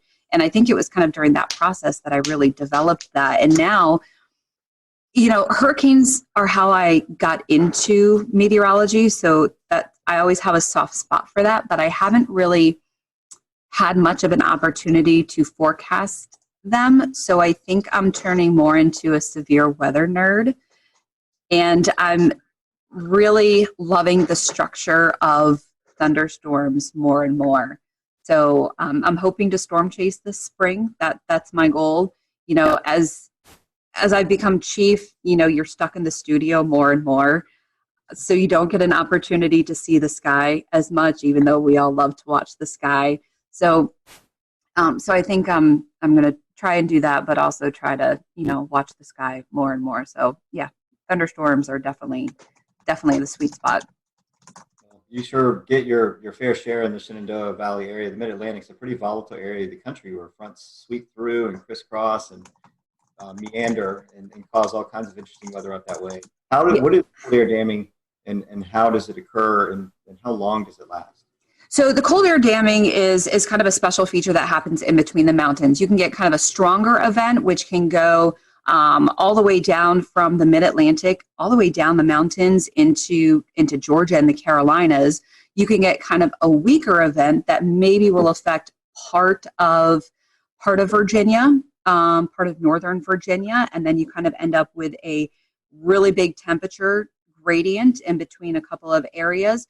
And a lot of that comes from high pressure. Some of that comes from coastal storms. So you have high pressure that moves over New England, sometimes it moves over Pennsylvania, and due to that position of the high, when you have that clockwise flow, that brings in not only the cooler air from the north, but also the cooler maritime air, that cooler moist air from the Atlantic. And that cooler air is more dense, so it sinks in between the mountains. It can be intensified when you have an area of low pressure that moves along the coast. When you have that counterclockwise circulation, especially moving up the Carolinas, sometimes you can get some of your big icing events that way. You can also get some of your big snow events that way, depending on how deep that cold air is. So sometimes when you have maybe a weaker event, you can get a pretty decent temperature gradient. In fact, the February tornado event a couple years ago in Virginia, that was a cold air damming situation, or what we call a wedge event, where the Roanoke Valley was in the 70s. That wedge started to lift northward. Stanton, Virginia, which is in my viewing area, it's the southern part of my viewing area, started to erode out of that wedge, and temperatures started to get into the upper 60s, where Harrisonburg, just 30 miles away, was stuck at 46 degrees. You can have, let's see, even just last week we had a wedging event where temperatures were, I think, a 30-degree spread within about an hour drive. So, you know, you can have a partly cloudy wedge. You can have a sunny wedge. Most times you have low clouds, stratiform clouds, a lot of drizzle. And then, of course, in the wintertime, you have to watch for your precipitation because you can get a lot of icing events. But temperatures are very interesting when you're forecasting the wedge. You know, I've learned that whatever you forecast, you know, drop it another 10, 15 degrees. Hey, Aubrey, yeah. I was wondering, Ben, your newest meteorologist back there, have you prepared him for the wedge? I mean, does he know what he's getting himself into? I have not prepared Ben for the wedge fully yet, although the good news is they're asking if I've prepared you for the wedge yet. The good news is Ben is from Richmond, and Ben also went to Virginia Tech. So Ben is also familiar with the wedge. So. He's good then. He's good. Yeah, so he definitely knows. But, you know, kind of the key to the wedge is to follow the dew point. You know, you'll do a lot better if you can follow the dew point at least. And whatever the models think and you doubt, just drop it another 5 degrees. That's always a safe bet. So, Aubrey, I want to reverse one of Shay's questions from earlier and ask, so the Shenandoah Valley has unique interesting weather, but also some difficult systems that are just hard to forecast. What are some of the hardest systems to forecast in the Shenandoah Valley? Well, even something like today, we had a shortwave trough kind of rotating through behind yesterday's storm. And a lot of times when we have that happen, or we have a trough coming through after a cold front, we get this wonderful blast of upslope snow showers or the orographic lift across the Allegheny Mountains. So where I am in the Shenandoah Valley, we average about 20 to 25 inches of snow a year. Within a 2-hour drive, the Alleghenies average 100 to 110 inches of snow a year. So you have quite the difference with they get lake effect snow all the time. So when you have these shortwave troughs moving through, or you have the orographic lift, especially when you have strong wind and just enough of that maybe vorticity or upper level energy rotating through, you can get these snow squalls, these snow bands. So you have to watch out for those. And what happened this morning was I expected some of those snow bands. One, it was more intense, and two, they dropped a lot farther south, about 45 miles further south than I expected. So I'm always cautious of those. And so it's kind of just more about communication, because a lot of times the models don't fully pick up on those. You have to kind of watch for the hints. And so it's kind of one of those things where, okay, I'm looking for some snow squalls. Maybe I'll kind of generalize it instead of specifically saying, okay, I'm expecting some of these mainly in the Northern Valley. Maybe I'll say, this is what's possible tomorrow. This is what snow squalls are capable of. And, if you get in a snow squall, it can drop a dusting to an inch in some areas. But if you don't get one, you're going to have sunshine. So I think the snow squalls are definitely a little bit challenging. The other thing is precipitation, because a lot of surface fronts don't give us anything. If there's not that upper level oomph, if we don't get, shortwave energy, if we don't get a jet streak, if we don't get any sort of vorticity or any sort of upper level support, the front just fizzles and we just don't get any precipitation. So because of downsloping can really kill a lot of our precipitation. So that's always challenging unless you have a derecho coming through like in 2012. So that's always a challenge, is precipitation. The one great thing here is that we're usually we are not as humid as east of the Blue Ridge. The Blue Ridge Mountains are not that tall, but what they do is they block a lot of that Atlantic moisture. So we don't get as severe storms. If you ever watch the radar in the summertime, we'll get some storms, but watch them light up like a Christmas tree as they move east of the Blue Ridge. If you watch the heat advisories come out in the summertime, 99% of the time, they're all east of the Blue Ridge because of that humidity. We get a dew point of 66. That is a bad day here. So that's always kind of interesting. Well, that's interesting because I'm from Asheville originally, so a lot of the things that you're mentioning right now are exactly what we deal with. The downsloping, making Asheville the driest place in North Carolina, as well as we call it our northwest flow snow showers and the snow squalls. So that's interesting how it connects to Virginia weather and North Carolina weather. They're so similar characteristics. Aubrey, we were talking earlier about you being on the panelist of Weather Brains. How did you get incorporated with James Spann and the crew down there? So what's really funny is apparently one of my viewers is a listener of Weather Brains, and several years ago he wrote in, somehow heard my story, and said, hey, this girl has an interesting story of how she got into weather. You guys might want to talk to her. So Bill emailed me, and I was so intimidated. I was like, oh my God, I don't have anything to offer. You guys are amazing. Like, what? I don't have anything. So he had to kind of convince me to go on. And so I went on, and James was a little bit impressed of how I actually, spoke. And I guess a few weeks after that, Kevin had a little bit of a tizzy and kind of quit the show temporarily, which he's done in the past. Imagine that. The accelerant. And Bill kind of had me on again, and then he asked me if I'd be interested in being a panelist. And I was like, wow, okay. And it kind of fit into my schedule. I was doing the 5 and 10 o'clock show when I was doing the 5. Was I doing the 5 and 10? I think I was doing the 5 and 10. It ended up working with my schedule, and I agreed to it. And I'm so thankful I did, because the amount of people that I've met is just, it's just great, and it's just the weather community. And of course, you guys know Weather Twitter is amazing.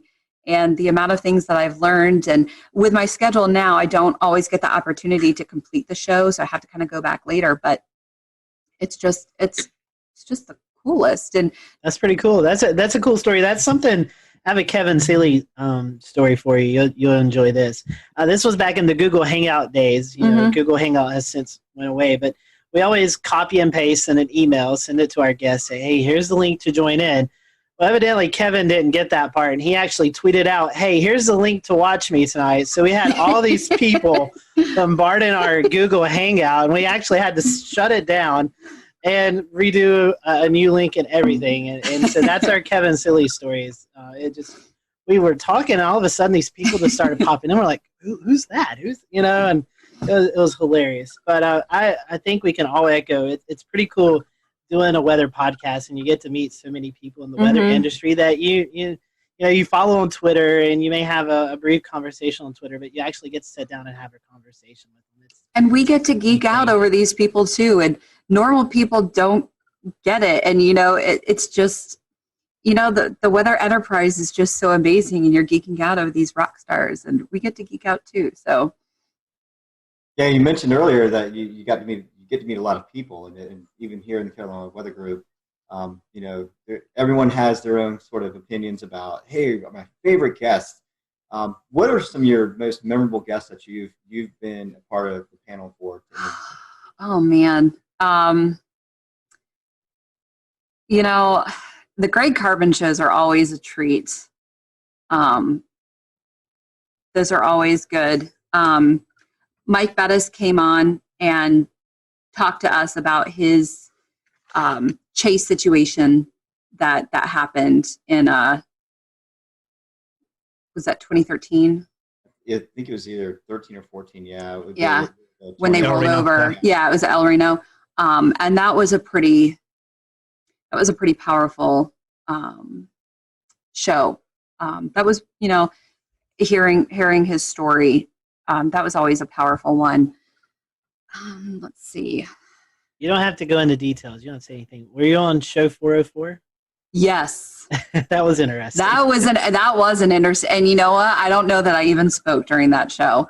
But I do have the shirt from Helicity Weather that's plus minus F3. And I think I'm the only one that actually has that, because I just think it's hilarious. We internally will just joke around. We'll just show F404, and we automatically know. That's just that was an interesting show for sure. We have a couple more minutes with Aubrey. I know she has to get ready for the news tonight. Talking about weather brains and shows and guests you had.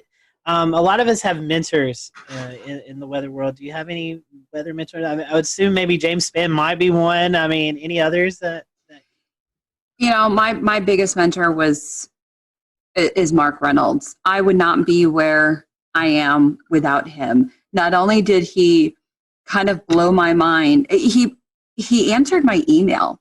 I mean, I was just asking to come in and view a studio to see if this was even a field that I might even want to pursue. And he brought me in as someone who is curious, told me after only meeting me for 20 minutes, told me he thought I had the voice for this and I could do this, and talked me into the Mississippi State program.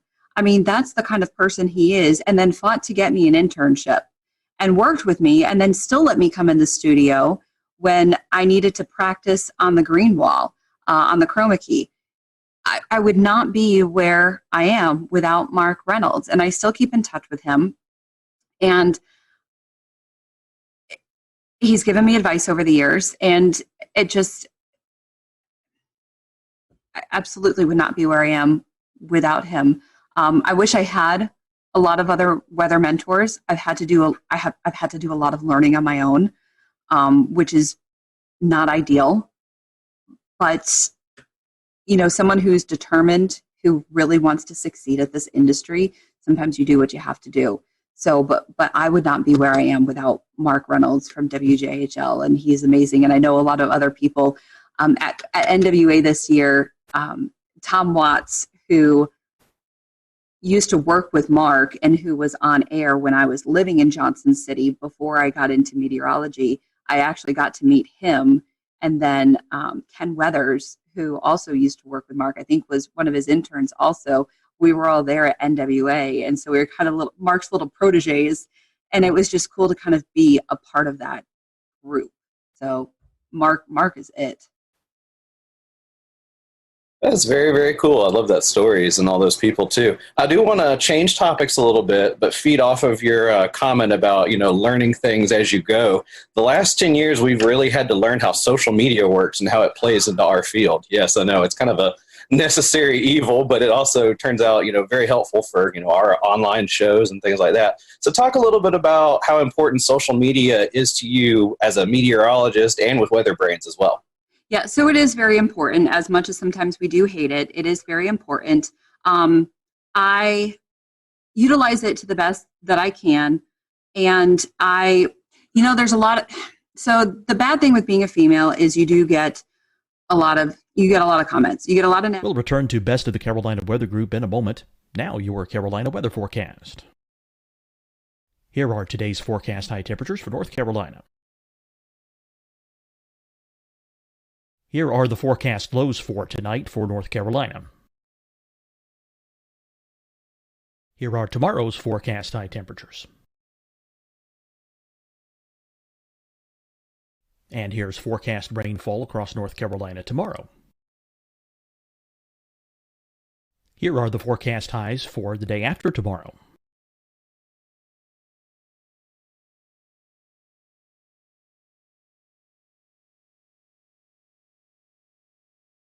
And here's the forecast rainfall across North Carolina for the day after tomorrow.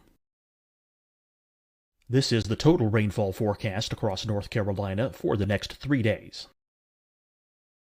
Here's the severe thunderstorm outlook for today from the Storm Prediction Center.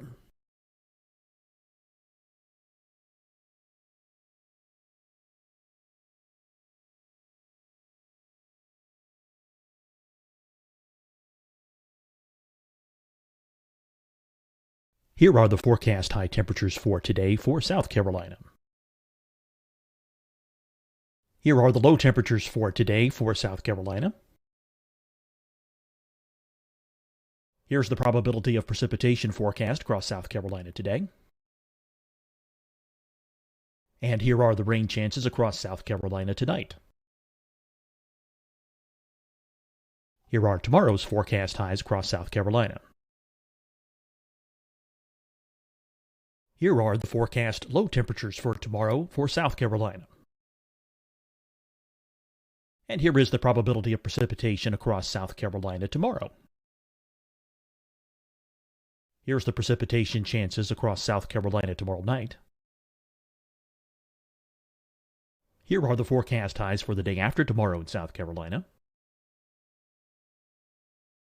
Here are the forecast low temperatures across South Carolina for the day after tomorrow. And here are the rain chances across South Carolina for the day after tomorrow.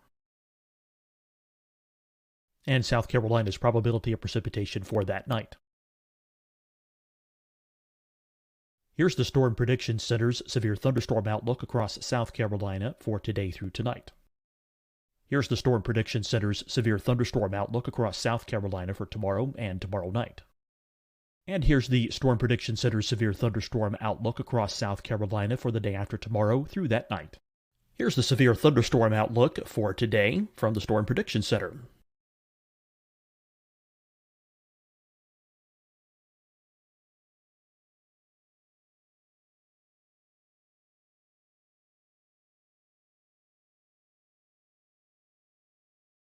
And now here's a live look at weather radar across the southeast. Deciding when to wear a mask isn't about who you know or how well you know them. Just ask yourself, will I be with anyone I don't live with? If the answer is yes, get behind the mask. Help slow the spread of COVID-19. Get behind the mask. Learn more at covid19.ncdhhs.gov. Hi, everyone. I'm Dr. Mandy Cohen, Secretary of the North Carolina Department of Health and Human Services. And when you follow the 3 W's, you protect your family and your neighbors from COVID-19. When you leave your home, practice your W's. Wear a cloth face covering, wait 6 feet apart, wash your hands often. Wear, wait, wash. We're in this together. Stay strong, North Carolina. Fight the spread and take a stand against coronavirus. Wear a mask in public. Stay at least 6 feet apart from others. And get tested. Join us and fight the spread. Visit scdhec.gov/COVID-19. Getting tested for COVID-19 helps you to take the steps needed to protect yourself, your loved ones, and your community. Find the testing location at scdhec.gov/COVID-19 testing. You'll see your Carolina weather forecast at 25 and 55 past. And now back to the best of the Carolina Weather Group on the all-new Carolina Weather Net.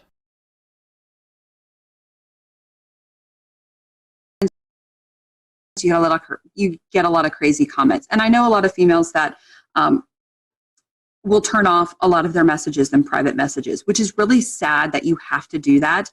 I do not do that. And I'm thankful that I don't have to. But I have actually met so many amazing people and have become friends with a lot of great people because of that. And I've become friends with some great viewers because of private messaging and things like that. And I'm very thankful for that. So it's really sad that some other female counterparts don't have that opportunity. Maybe just because I'm in a smaller market, I kind of have a little bit of that opportunity, and I've maybe been a little trusting with some people, but I have been lucky enough to make some of those really great relationships with people. So building those relationships with your viewers are obviously very, very important, especially with, when you're getting that information with storm reports, snow reports, rainfall reports, storm chasers, those photos, or just relying on, even just everyday photos when it's quiet outside, just to sometimes fill your time, relying on a photographer. So those are always great, relying on information and having that communication back and forth. But social media, it's the future. It's where we are. But you can do a lot with social media. You can get changing. We all know weather changes sometimes very quickly.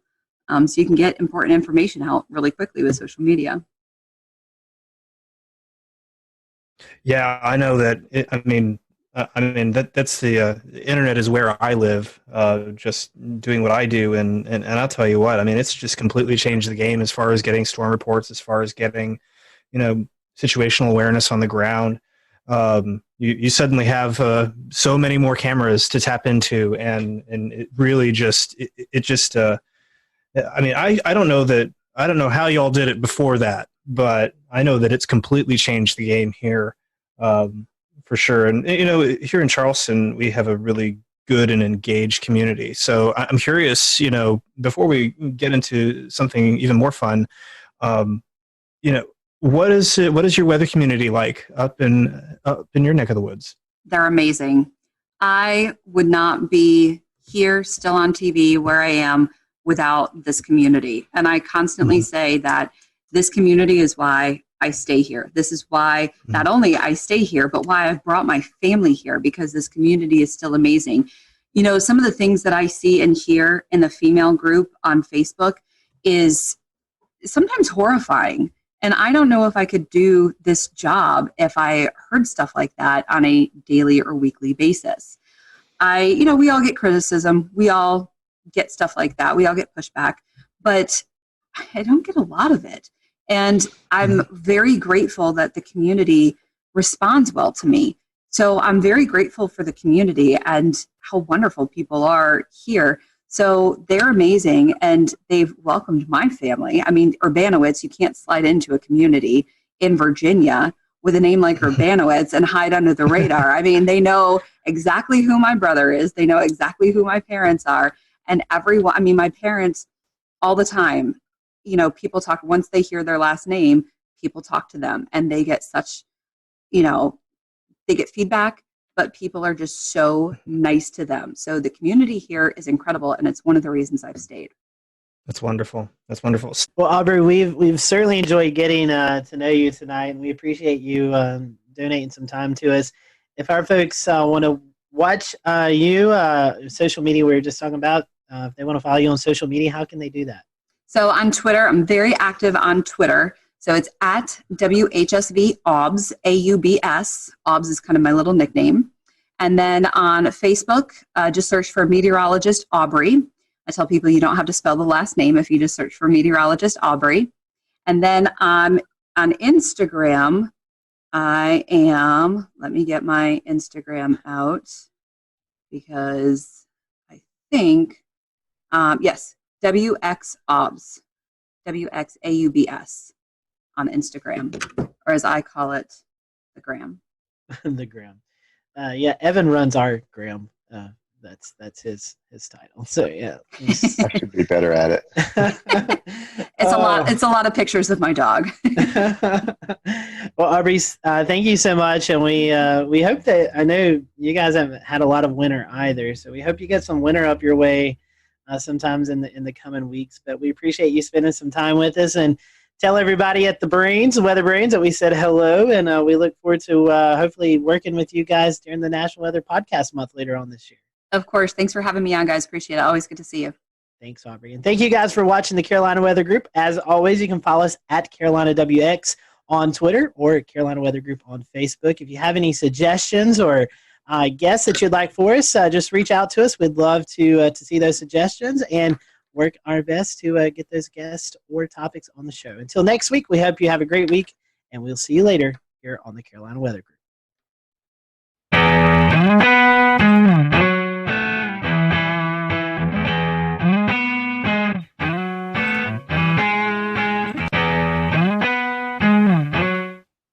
And good evening from a very warm Charlotte. Happy Wednesday to you. It is March the 11th, 2020. I am James Brierton.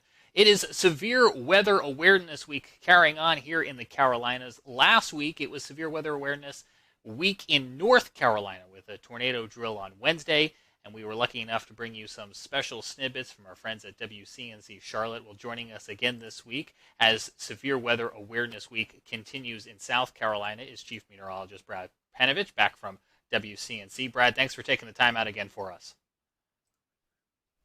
So you got an opportunity last week, Brad, to go visit the Insurance Institute in Chester County, South Carolina. The rest of our audience is going to get familiar with it if they're not already, with a rerun of our 2019 interview. But tell us a little bit about what you saw down there at this great facility they've got. The interesting thing was how they test roofs in particular for hail. The standard test for hail was actually done with just a steel ball that dropped on a horizontal surface, roof surface.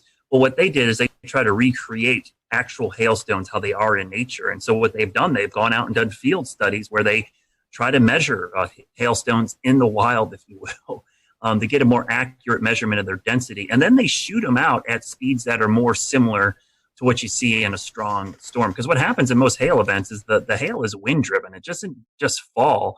It's being blown by 60, 70, 80 mile an hour winds. And so they test roof structures in particular, metal, asphalt shingles, plywood, just to see how they withstand it. And then they can rate these shingles so that you have, like, as a consumer, a better idea of what you're getting into when you're going to put these on your roof. And it also helps the insurance industry kind of understand, like, what kind of damage certain type hail can cause to your building.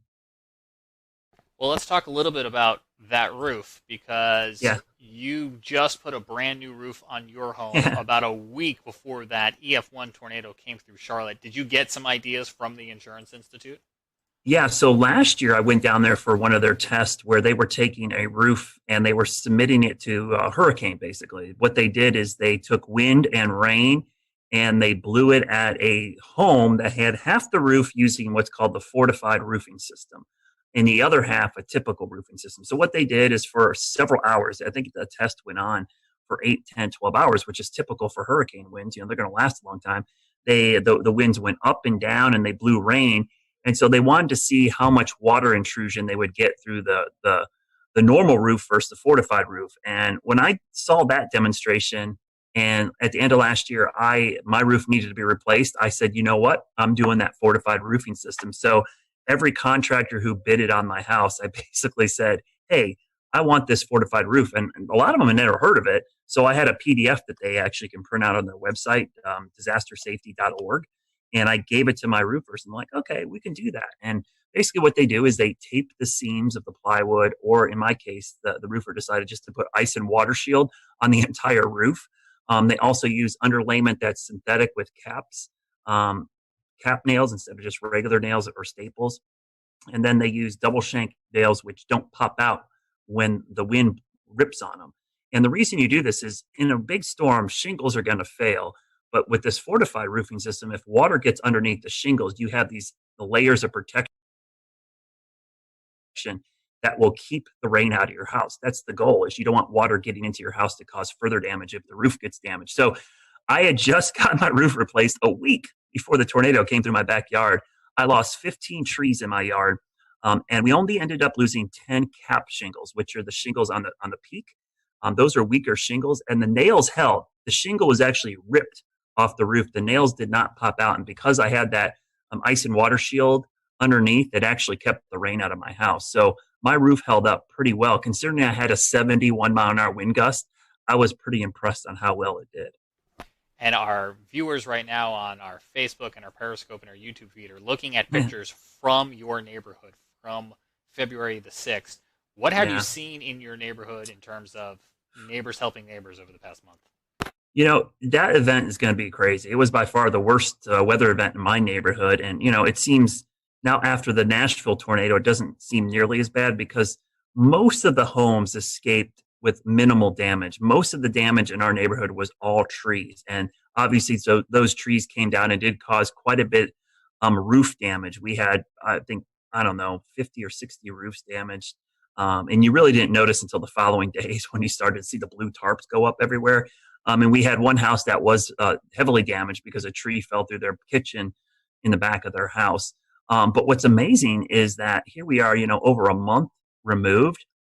James, there are still tree guys all over my neighborhoods. There's still the sound of roofers nailing stuff. I still hear chainsaws and chippers and fences being put up. So it's a long process. It is still going to be a while. And these trees, there was just so many of them down that there's just wood everywhere. There's tons of firewood in my neighborhood and trees still stacked up all over the place. So I really, the thing that struck me most about that storm is how long it's taking for the cleanup process to be completed.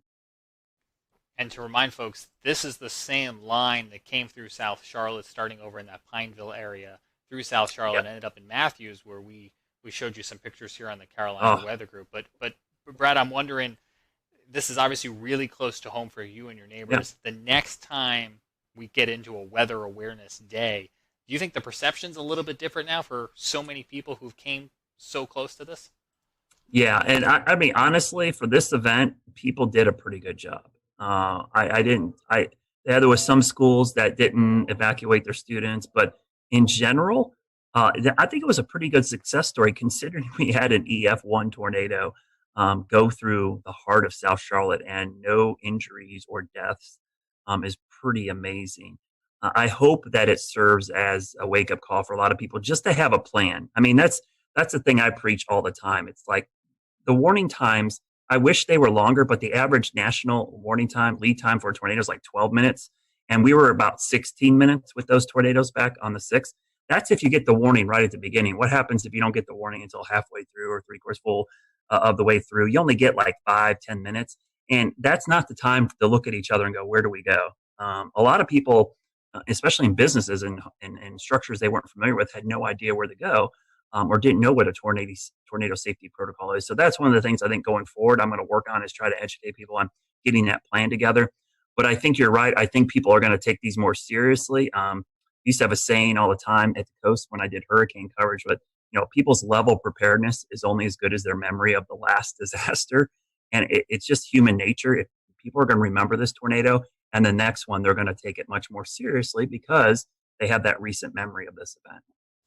And we unfortunately had another incident last week in Nashville that will be on a lot of people's mind with a deadly late-night, overnight tornadic event that came on through, playing out right in the middle of what was North Carolina's severe weather preparedness week. So for Brad, so anyone who may have missed some of the material that went out last week, what are some of the items that you would recommend that people have on hand to be informed and be prepared?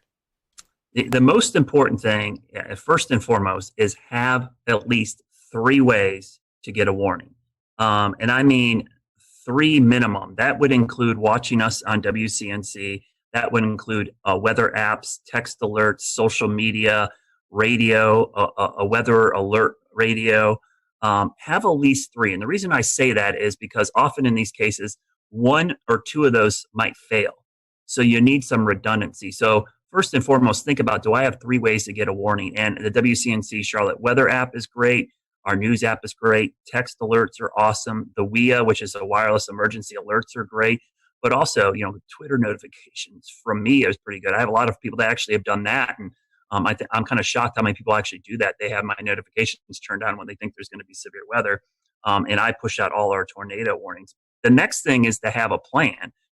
So once you get the alert, you got to know what to do. So whether it's your home, your business, your school, or your place of worship, you need to know where to go for severe weather safety in all of those structures. So think about it when you're at work or school the next couple of days. Where would I go in this building? And it's got to be in an interior room away from the outside walls and windows on the lowest floor possible. So make sure you have that plan in place. And those 2 things are really the most important things that you can do, because those are universal. Those work with, hurricane season. It works with earthquakes.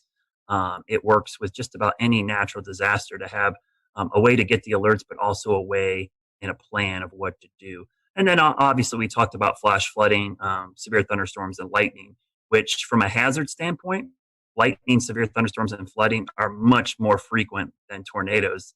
I did a graphic in my class the other day about risk perception. Tornadoes have a very high risk perception, but the actual hazard is small. And it's just because the tornado is actually pretty small compared to the map. But severe thunderstorms, lightning, and flooding have a small risk perception, but the threat is actually very large. You're most likely going to encounter one of those than you would a tornado. So it's important that you prepare for all types of severe weather, because we have a saying in our business: wind is wind and water is water. It doesn't really matter what causes those. If you get enough of either, it's going to cause problems. And for anyone who missed any of those explainers, you can find them at wcnc.com/prepare. There's the plug. You can also find them here in the Carolina Weather Group feed by scrolling up or checking out some of our latest posts. So Brad, appreciate you coming on. So happy that you were able to get that work done on your home just before those storms, and hopefully other people will follow that lead. As we mentioned at the beginning of our broadcast, we want to revisit our 2019 interview when we had a chance here at the Carolina Weather Group to learn about the Insurance Institute. They've got one of the coolest jobs in the Carolinas, and it's so great that we get to call this place home and that they constantly are welcoming you guys on down there, Brad. Yeah, and I would highly recommend go to disastersafety.org. They have a great site of all the things you can do to make your home weather ready, and a way to talk to contractors, because some of these things, James, they're super cheap. Like the things I had done to my roof, it only added an additional couple $100. When you're talking about, a 6-figure roofing job, a couple $100, it could save you a long history of having issues. And the other thing is, my insurance company actually offers a discount for having a fortified roof installed. So really a good way to get a discount on premiums. And I should ask you before we go, Brad, tomorrow, Thursday. Yep. Slight chance of seeing some storms? Yeah, I think Tennessee, unfortunately, looks to be the area that's going to get hit the hardest, but that line of storms is going to move into the Western Carolinas late tomorrow at some point. So wind and hail threat certainly possible, especially along and west of I-77. So we're getting in that time of the year, James, where, March, April, May for us is big severe weather season. So we're kind of entering that. And it's a good time to use those severe weather safety tips we just gave you to kind of put them into action over the next couple of weeks. Stay tuned, stay weather aware. They're tips that you could use tomorrow, and if not tomorrow, it never hurts to be prepared for the next go around. Absolutely. Thanks, Brad. We're going to go ahead now and take you to that 2019 interview and check out this place in Chester County, South Carolina.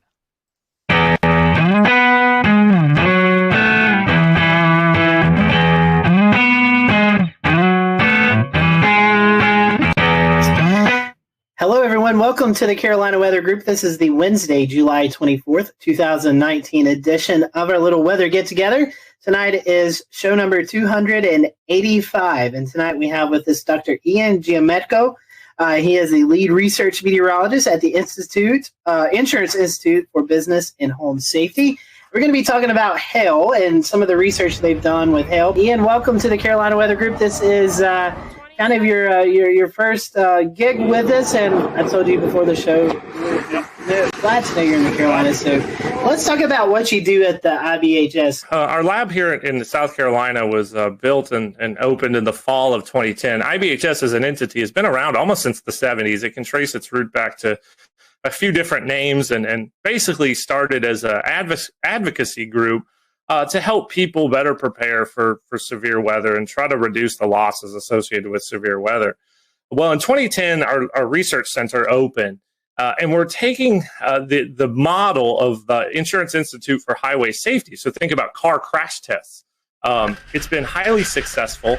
The property insurance industry wanted to apply that to severe weather, and so $40 million later, in the midst of our economic recession, trying to bring that facility to life, we have our lab, and it is a pretty neat place. Our centerpiece is a full-scale wind tunnel. We call it our large test chamber. We have 105 6-foot diameter fans that can take winds up to about 120, 130 miles per hour. We can do full-scale hail simulations. We can do wildfire ember attack scenarios in there. Basically, anything the weather's out there, we can throw at it. And our goal is to understand how all these different hazards associated with severe weather attack structures.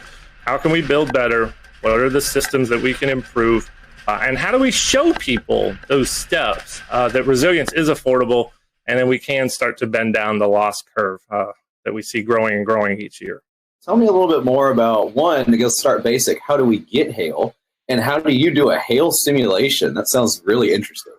Yeah, so most intense thunderstorms have hail aloft in them. It can grow from particles that freeze or grapple, kind of those melted snowflake conglomerate things. And as they make their kind of horizontal arcing traverse through a thunderstorm, they can collect more ice and water and essentially grow and grow. Sometimes they become too heavy and fall out and get down to the ground. Sometimes they fall and then they melt before they get down to us. And other times they can hang around up there in a thunderstorm and get really, really, really big and then fall down. And those are the ones that can break things.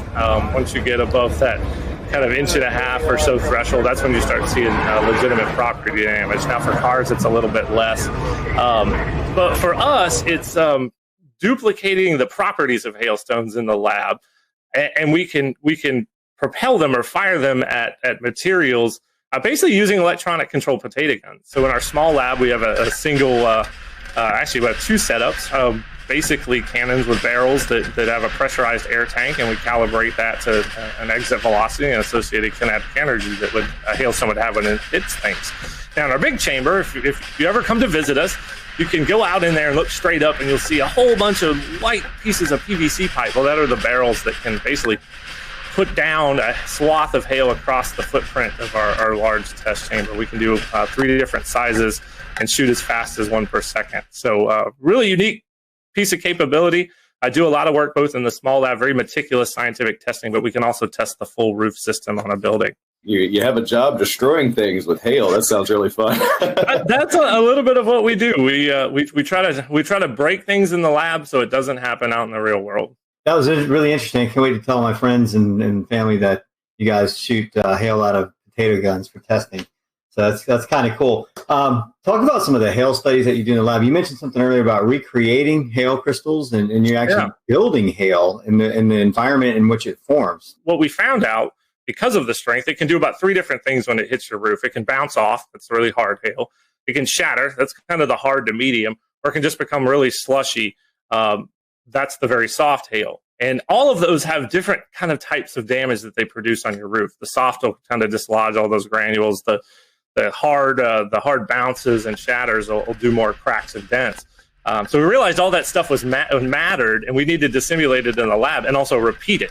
That's scientific testing right there, is being able to repeat this stuff over and over and over again. And after about 8 years of work, we released a new hail impact test standard for asphalt shingles, and we have our actually we rated the products that are considered impact rated, and we have a rating scale that's actually out on our website now. So if you're looking to get a roof that's more resilient to hail, I would encourage folks to check that out. It's at ibhs.org.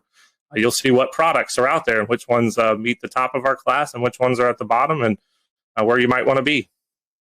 Talk about the size and how much damage hail creates while we're on the topic. I'd love to hear your take on that. Yeah, so a lot of people don't realize hail, we kind of joke, is the Rodney Dangerfield of the severe convective storm hazards. It doesn't get any respect, but in any given year, it's about 60 to 80% of the dollar damage from severe thunderstorms. That's a lot. And we're in probably what will be the 12th straight year of damage totaling over $10 billion. So it's a big piece of the damage that comes from severe thunderstorms every year. Now, when you start talking about damage thresholds, of course, we have the National Weather Service severe criteria of 1 inch. That's when we really start to see some issues, dents and things with auto. On the building side, if you start looking at roofing materials, once you get close to that 1.5 inch mark, that's when you can potentially see some damage. Now, there's a lot of things at play, age of roofs, age of materials, all that, the wind-driven aspect. Now we can go all the way out to the extreme size. And once you get to about 3.5, 4 inch hail, that will puncture the plywood roof deck that you have. So you're thinking fall speeds close to 100 miles an hour. We'll return to Best of the Carolina Weather Group in a moment. Now your Carolina weather forecast. Here are today's forecast high temperatures for North Carolina. Here are the forecast lows for tonight for North Carolina. Here are tomorrow's forecast high temperatures. And here's forecast rainfall across North Carolina tomorrow. Here are the forecast highs for the day after tomorrow.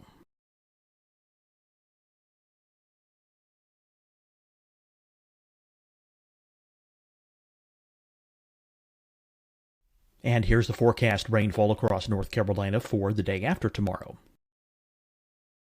This is the total rainfall forecast across North Carolina for the next 3 days. Here's the severe thunderstorm outlook for today from the Storm Prediction Center.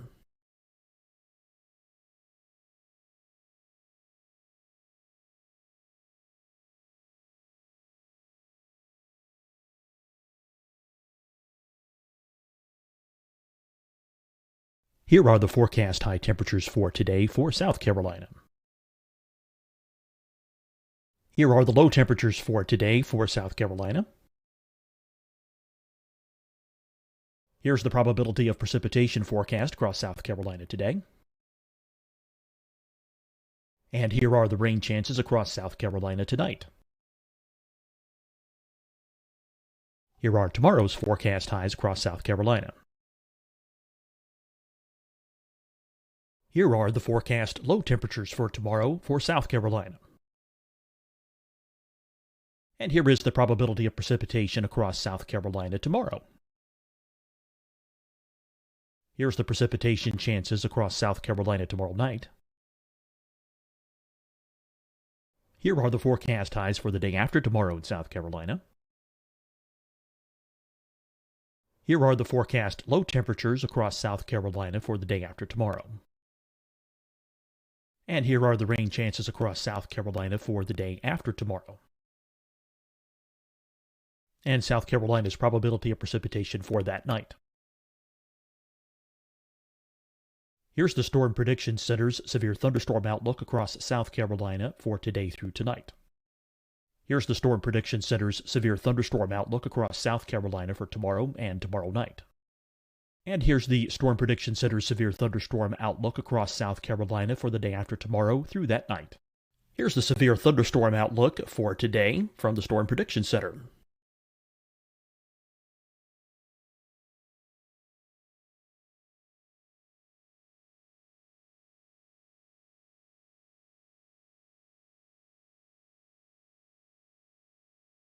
And now here's a live look at weather radar across the southeast. Deciding when to wear a mask isn't about who you know or how well you know them. Just ask yourself, will I be with anyone I don't live with? If the answer is yes, get behind the mask. Help slow the spread of COVID-19. Get behind the mask. Learn more at covid19.ncdhhs.gov. Hi, everyone. I'm Dr. Mandy Cohen, Secretary of the North Carolina Department of Health and Human Services. And when you follow the 3 W's, you protect your family and your neighbors from COVID-19. When you leave your home, practice your W's. Wear a cloth face covering, wait 6 feet apart, wash your hands often. Wear, wait, wash. We're in this together. Stay strong, North Carolina. Fight the spread and take a stand against coronavirus. Wear a mask in public. Stay at least 6 feet apart from others. And get tested. Join us and fight the spread. Visit scdhec.gov/COVID-19. Getting tested for COVID-19 helps you to take the steps needed to protect yourself, your loved ones, and your community. Find the testing location at scdhec.gov/COVID-19 testing. You'll see your Carolina weather forecast at 25 and 55 past. And now back to the best of the Carolina Weather Group on the all-new Carolina WeatherNet. Never have to see here in the Carolinas. I'm sure it's happened before, but that size hail, very rare here. So I don't know what's more interesting, the work that y'all do in the lab with the fact that you also have field work. Tell us a little bit about your field work and what y'all have done over the years. Yeah, so way back in 2012, we decided there was all this hail data we needed to go get about strength, and a lot of the tests and how we test buildings were all rooted in information going back all the way to the 1930s. So nobody had looked at this stuff for a while. Plus, we didn't know what strength actually did. There was no data on it. So like any good scientist, we just, hey, let's go to the field and let's go measure it. Let's go look. We kind of use the motto, you can learn a lot just by looking, and we kind of took that approach with hail. So we started out back then going out to the field, collecting hailstones after a thunderstorm, doing crush tests, basically measuring the amount of force it took to crush the hailstone. That's how we get to the strength. Making very detailed measurements of them, weighing them all. And we did that for about really 4 or 5 years. That was our focus, to collect this really big data set, which is now somewhere over near 4,000 different hailstones that we've tested. And to guide how we did the lab work that we just talked about. We needed that guide to be able to give us that information. Now we've switched a little bit. We now go to mapping hail swaths using deployable instruments. I come from a background at Texas Tech where we built a lot of deployable weather instruments. So I took that and applied it to hail. So we have a network of about 18 impact sensors that can measure the impact energy of hail, and we can actually deploy them ahead of a thunderstorm and look at what the size distribution is within that particular storm and how it varies and changes within the swath. It's really, really important for how we look at radar hail detection, even looking into how numerical weather prediction manages hail. And how did it go this year? Oh, two good missions for us. Spent about I think we spent about 12 days total in the field. Ended up, my target was somewhere, I think 5 to 7 total cases. I think we were right there at 7, which was really, really good for us. So yeah, that's usually the case. We spend about somewhere 10 to 14 days each year in the field, and we'll continue this going into 2020. Yeah, and talk about some of the more memorable cases that you guys have covered, maybe some of the more interesting field tests that you guys have done over the past couple of years. Yeah, for hail, a couple of years ago, intercepted a supercell near Eric, Oklahoma that produced just this really narrow swath of just really big 3-inch hail with the concentration maybe 10 to 12 or so per square foot. That's a lot for big hail. It was the first time we got our instruments into hail that size, so that was kind of a unique experience for us. Now, a memorable case, and this goes back all the way back to I think 2013 or 2014 when we were doing a lot of those crush tests. We encountered some hail. This was in Montana. What we kind of think of as low-density spongy type hail that when you crushed it, it actually deformed almost like a sponge, but held its shape. It actually didn't fracture. And there's some literature out there that talks about how these hailstones can come about. But talk about kind of blow your mind of how complicated hail can be. That the fact you could get this spongy kind of hail that you could compress, it basically just did that and then held its shape even after you took the load off of it. It never broke. I'm guessing those are rare. We haven't seen that again. It was one particular case, and I don't know what kind of environment might produce that, but it's really unique, and it's always been a memorable one from looking at hailstones. And I've seen a fair bit of them. We got a hail threat, right? So how do we tell businesses and homeowners how to better protect their property? One of the things you can do, make sure you can get your car in your garage if you have one. If you're like me, you got all sorts of stuff in the garage. I couldn't get my truck in there if I tried. But that's a step you can take, is make sure you can get your car under cover. And maybe, say we're under a higher risk for a particular day. If you can find a way to keep that vehicle covered, that's one way to reduce your auto damage. Now for homes, it's a lot trickier. If you're in an area that sees a lot of hailstorms, think about the folks in Tornado Alley. If you live in Dallas, Oklahoma City, Wichita, we saw how sick of people were of hail in Dallas this year by their putting pool noodles on cars and inflatable mattresses. And I'm sure they're tired of getting new roofs every 2 years. So I'd encourage people to look at our impact rated shingle test results and look for those good performing products. There are impact rated shingles that do perform, and we tested up to 2-inch. And the top performers really do perform very well. So there are products out there from a roof perspective that I would encourage homeowners to look at, and talk to your insurance agent too, because in a lot of cases you can get a discount for some of these things. You own a business, you have a building, you have roof, you have items up on the roof, you have your HVAC units, you have satellite dish. I mean, whatever instrumentation you have up there. Is there anything we can tell business owners? For HVAC, that's a very good point, because there are some shields that can be made that actually surround HVAC units. That, from what we've been able to tell, looking at their performance, they do a decent job. And HVAC, just the damage to the fins and coils in an HVAC system can be very, very expensive.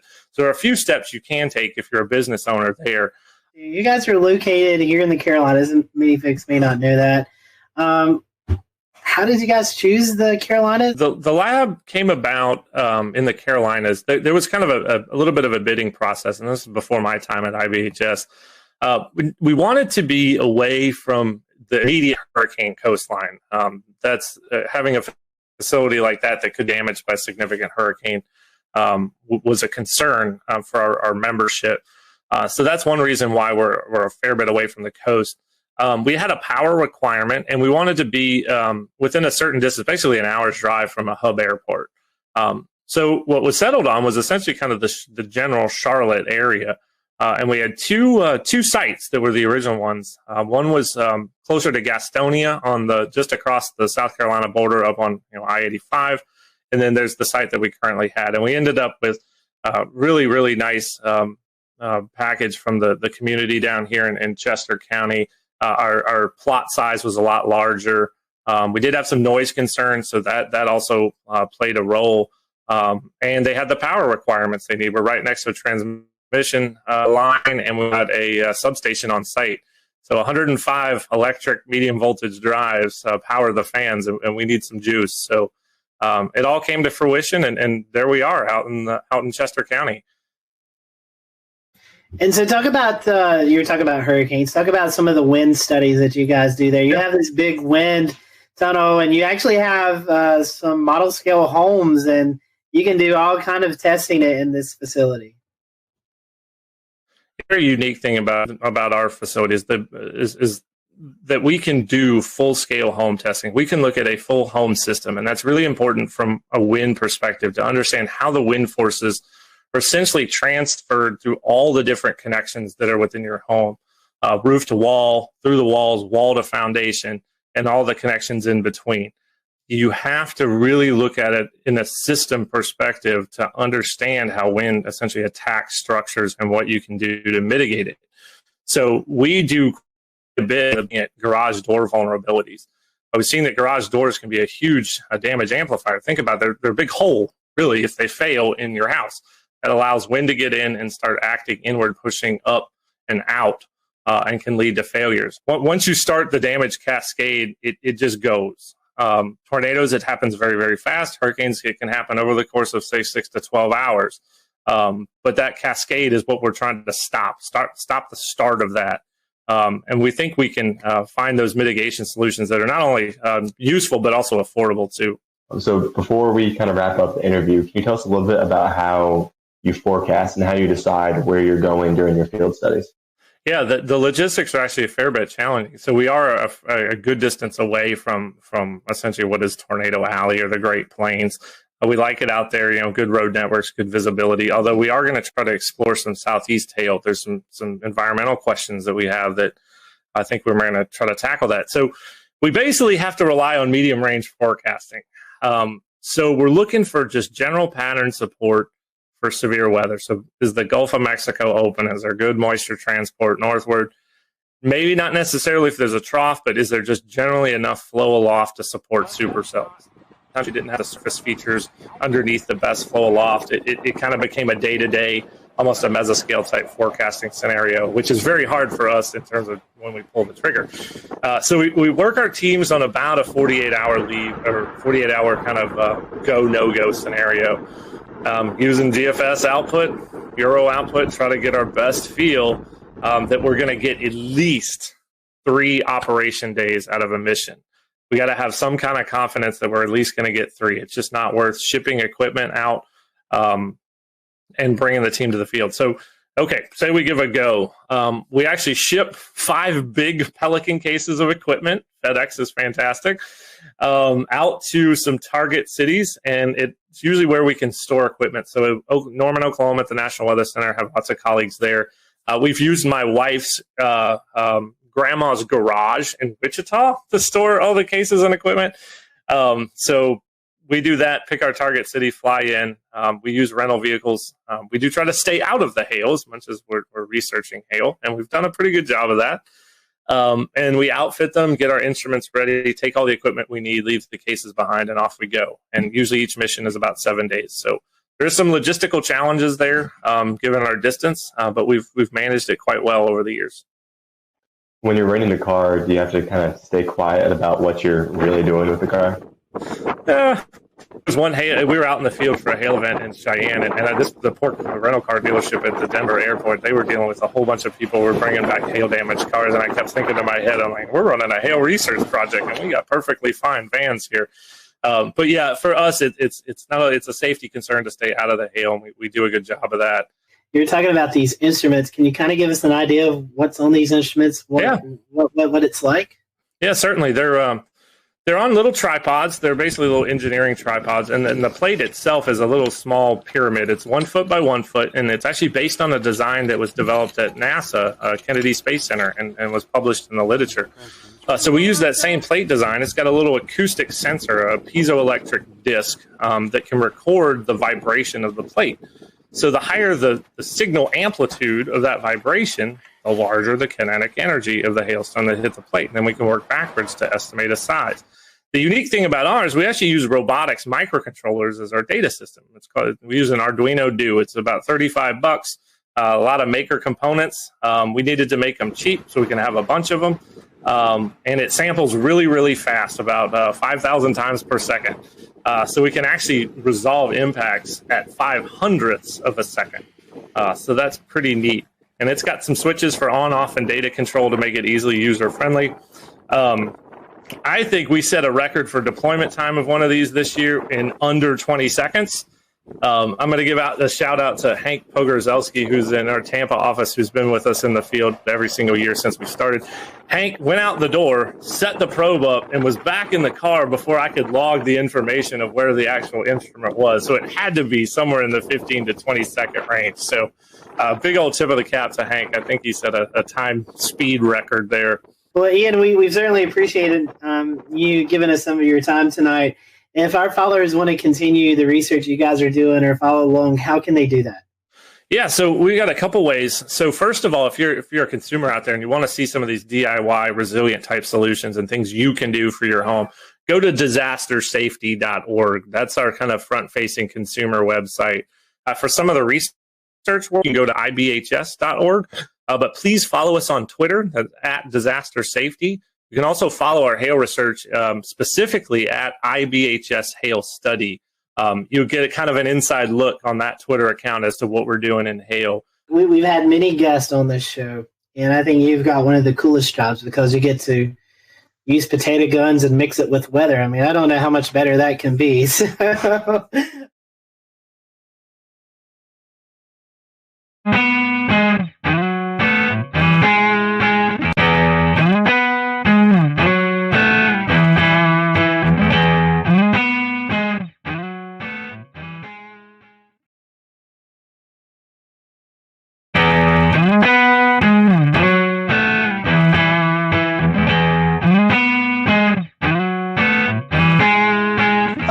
Welcome to the Carolina Weather Group. We're happy to have you this evening. Tonight we're going to be talking about the 9-year anniversary, April 16, 2011. If you live in North Carolina, anywhere around that time period, or even now, you remember the major tornado outbreak that occurred. And tonight we're going to be looking back at that event. We have with us tonight Mike Mays, Chief Meteorologist at WRAL. We also have with us Dan Whitaker, Jeremy Gilchrist. They were out in the field chasing these tornadoes, and so we're going to get their perspectives. Also with us we have Tim Buckley, who is the Chief Meteorologist at WFMY, but at the time was working in Wilmington, North Carolina at WWAY. And we have Gannon Medwick on with us, who is Chief Meteorologist at WECT in Wilmington, but at the time was working at WNCT in New Bern, North Carolina. And we have with us Jeff Orrock, and he is the meteorologist in charge at the NWS office in Wakefield, Virginia, but at the time he was also working at the NWS in Raleigh. So we have a big group of guests with us tonight. So looking forward to each and everyone's perspective of this event. I do want to hand it off to Mike first, kind of let him give a brief background of his recall of this event, because he has to run and get some things done. So Mike, I want to kick it off to you first, and tell us a little bit about your perspective. I know you was on the air during the event, so kind of talk to us about the lead up to the event and any memories during covering the tornado that you remember. First off, I'll apologize. We got our cleaning crew coming into the studio, so it's probably going to get loud because he's pushing his garbage can around. I recall a few days prior to the event, which happened on a Saturday, SPC putting us in a risk. I believe it was moderate on that Friday, and then Saturday morning I woke up to a high risk. Now, at the time, Greg Fischel, who was the chief meteorologist at the time, was out of town. He had a family emergency up in Pennsylvania, so he had to leave. So I have never covered an event as massive as the one that happened on that Saturday without him being here. So it was kind of like he's Batman, I'm Robin, and then Batman's gone and Robin has to take over. So for somebody who's never been the lead, it was kind of nerve-wracking. But I had Nate Johnson with me, who had tornado coverage experience. He was the chief meteorologist in Abilene, Texas. You guys probably all know Nate. So that morning, just the way the atmosphere felt, you could tell something was coming. And around lunchtime, 1 o'clock, we started having the tornadoes develop over the sandhills. The first one, I believe, was in Sanford, had caused the damage to the Lowe's home improvement store there and tracked to the north and east. Now, I've been here in North Carolina since 1994. I've been in tornado coverage, but I've never had tornado coverage of long track tornadoes like the ones we saw that day. And at one point, we had 4 tornadoes on the ground, and Nate and I were juggling back and forth, where I was handling 2 tornadoes, he was handling 2. It was just an incredibly rough day, and I'm sure everybody here in this group has their own stories about what happened. The hardest part for me, I guess, was watching that tornado leave Sanford, and it was making a beeline to my house, to my neighborhood. I have family in town, and I was hoping and praying that they were watching the coverage on TV. And I know, Tim, you're on TV. How do you get the point across to people that you know to take shelter? I couldn't stop and pick up the phone and say, hey, listen, a tornado's coming to the house. You need to take cover. So that's one thing that was upsetting to me. The tornado passed about 50 yards from my house. I damaged the subdivision right next to mine. I had some damage to some fencing. That was about it. I was very fortunate. And then after it passed my neighborhood, it was heading right here toward WRAL. And I remember Nate Johnson yelling out loud, everybody in the studio, go to the basement, because it was at the time coming straight to the TV station, but at the last moment, it moved a little farther east and hit downtown instead of coming here. So it was a really, really rough day. And I thought after all was said and done, because we were on there from 2 in the afternoon to 11 o'clock at night nonstop. I mean, we had continuous coverage the whole time. And when it was done, I thought, okay, this is going to be the worst. This is the benchmark of the worst coverage of a storm that I'll have in my career. But then we had Florence, and it was just days upon days of coverage with that. But yeah, it was not the best. And Jeff, from a National Weather Service perspective, how did y'all prepare and how were y'all getting the message out in the days ahead of the event? Yeah, I mean, the fact that we had the moderate risk the day before, and we already had a feeling we were headed into a high risk, to be honest with you. So, we were already heavily staffed for that day. We already had a pretty good game plan, and I want to say by the time the storm started to move in from the west and really get going, I want to say we had at least a dozen people in the weather office, and we sectorized warning operations so that we could have 3 or 4 different folks issuing tornado warnings simultaneously, and at the same time, folks working with Skywarn. I was kind of helping lead operations and also doing a lot of phone calls to the emergency managers. There's a lot of spin up ahead of this. There was a lot of email traffic, a lot of email briefings the day before.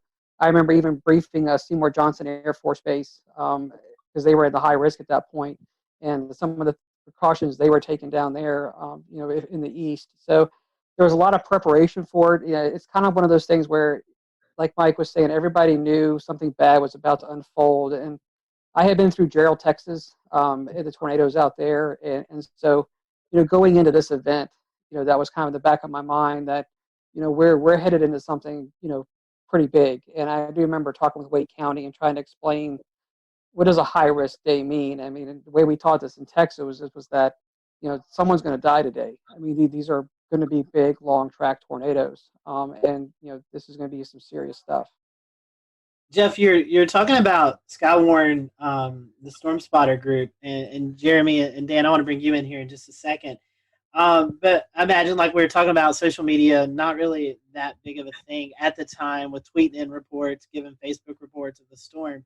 How key were the Skywarn Storm Spotters for you that day? Yeah, and we've always had a great network across central North Carolina, so they've been outstanding. So we were getting a lot of real-time reports from spotters. They were calling on the phone. We actually had ham radio operators. I want to say we had 2 or 3 in the office ready for this. So the network was just lighting up. We were getting a lot of reports, almost to the point where as it approached Holly Springs, I mean, you couldn't keep up with them all. So that was a huge asset, and just a lot of people just calling in on the phone. It wasn't. We didn't have the social media like we do today, but we really pretty much knew what was going on. We had heard the Lowe's had been destroyed about the time it was getting into Wake County. We'd already heard that the Lowe's hardware had been severely damaged or destroyed down there. And of course, you could see the debris ball on radar. So you kind of had a sense that this was really serious stuff going on. But there was a lot of great real-time reports, not only across the Raleigh area and down towards Sanford, but also with the Fayetteville up to a Wilson tornado. I mean, we had a lot of great reports with that as well. Mike, one question for you made me think. You were saying that before Florence, this was the biggest event you covered. Do you see any storm fatigue, even from 9 years from now, people kind of comparing severe weather events to April 16th? There was a lot of anxiety every time a risk would come up. You'd feel that. You'd feel what happened on April 16th. I would worry every time we had a SPC 3-day outlook, and on the 3-day outlook there was like an enhanced risk or maybe just a slight risk, and what it would be when we finally got to that day. And I got to the point where I was dreading severe weather coverage because of what happened that day. I'd get anxiety, I'd get scared, but I've gotten past that, and that's a good thing. I remember that day when we had the 4 tornadoes on the ground at one time. I was worried about, okay, how are we going to cover this? You can't show everything at one time. And we had to make sure, Nate and I had to make sure that we spent enough time on each storm to let people know that, it was coming to their communities, that they had to remain safe. But how do you juggle 4 tornadoes, inform everybody in their paths, and make sure you allot enough time so they know what's going on. We tended to hang with the one that went through Raleigh more and Fayetteville more because it was affecting larger populations, but that was the hard part and the worrisome part, that we weren't giving enough, coverage to one tornado and giving too much to another one. Tossing over to Tim and Gannon as well, real quick.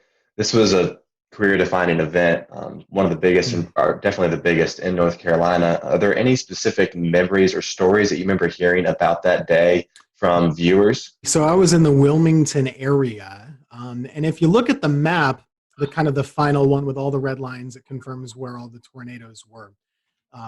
Oftentimes, the worst stuff doesn't quite get to Wilmington, right? And in this case, it didn't either. So city of Wilmington was fine. A lot of the populated coastal centers were fine. But on the periphery and the rural areas, most of the tornadoes that we were covering for about 8 hours that day, Robeson County, Columbus County, Duplin County, Onslow County, those counties inland were the ones we were talking about the most. Bladen County had I think, a 4 fatality storm. We, as always we do, actually got a lot of angry phone calls that day because most of the people in our area, they weren't seeing much other than blue sky. It was a really nice April morning. It was close to 80 degrees, I remember, breezy. There were NBA playoffs on at the day, so we were kind of fighting that battle in the newsroom, right, keeping people at bay a little bit while we were doing tornado coverage. Now later on, people understood how serious it was, especially once you started to see like the destroyed those foods and everything. But that was my first time ever really doing tornadoes, to be honest with you. It was my second. We'll return to Best of the Carolina Weather Group in a moment. Now your Carolina weather forecast. Here are today's forecast high temperatures for North Carolina. Here are the forecast lows for tonight for North Carolina. Here are tomorrow's forecast high temperatures. And here's forecast rainfall across North Carolina tomorrow. Here are the forecast highs for the day after tomorrow.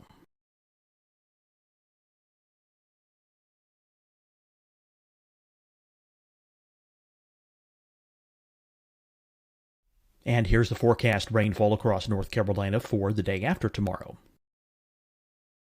This is the total rainfall forecast across North Carolina for the next 3 days. Here's the severe thunderstorm outlook for today from the Storm Prediction Center.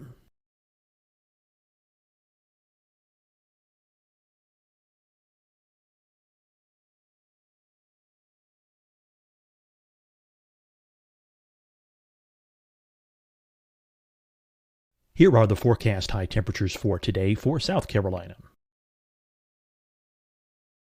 Here are the low temperatures for today for South Carolina.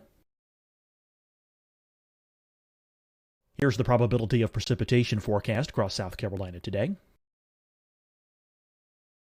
And here are the rain chances across South Carolina tonight. Here are tomorrow's forecast highs across South Carolina. Here are the forecast low temperatures for tomorrow for South Carolina. And here is the probability of precipitation across South Carolina tomorrow. Here's the precipitation chances across South Carolina tomorrow night. Here are the forecast highs for the day after tomorrow in South Carolina. Here are the forecast low temperatures across South Carolina for the day after tomorrow. And here are the rain chances across South Carolina for the day after tomorrow. And South Carolina's probability of precipitation for that night. Here's the Storm Prediction Center's severe thunderstorm outlook across South Carolina for today through tonight. Here's the Storm Prediction Center's severe thunderstorm outlook across South Carolina for tomorrow and tomorrow night. And here's the Storm Prediction Center's severe thunderstorm outlook across South Carolina for the day after tomorrow through that night. Here's the severe thunderstorm outlook for today from the Storm Prediction Center.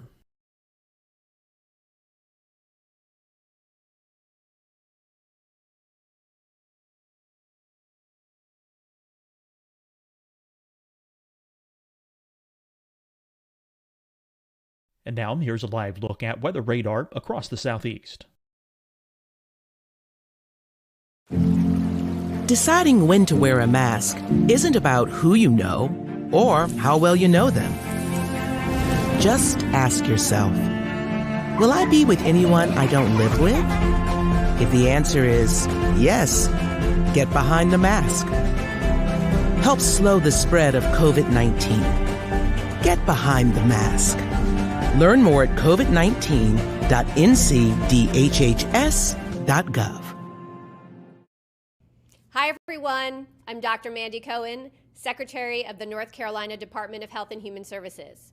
And when you follow the 3 W's, you protect your family and your neighbors from COVID-19. When you leave your home, practice your W's. Wear a cloth face covering, wait 6 feet apart, wash your hands often. Wear, wait, wash. We're in this together. Stay strong, North Carolina.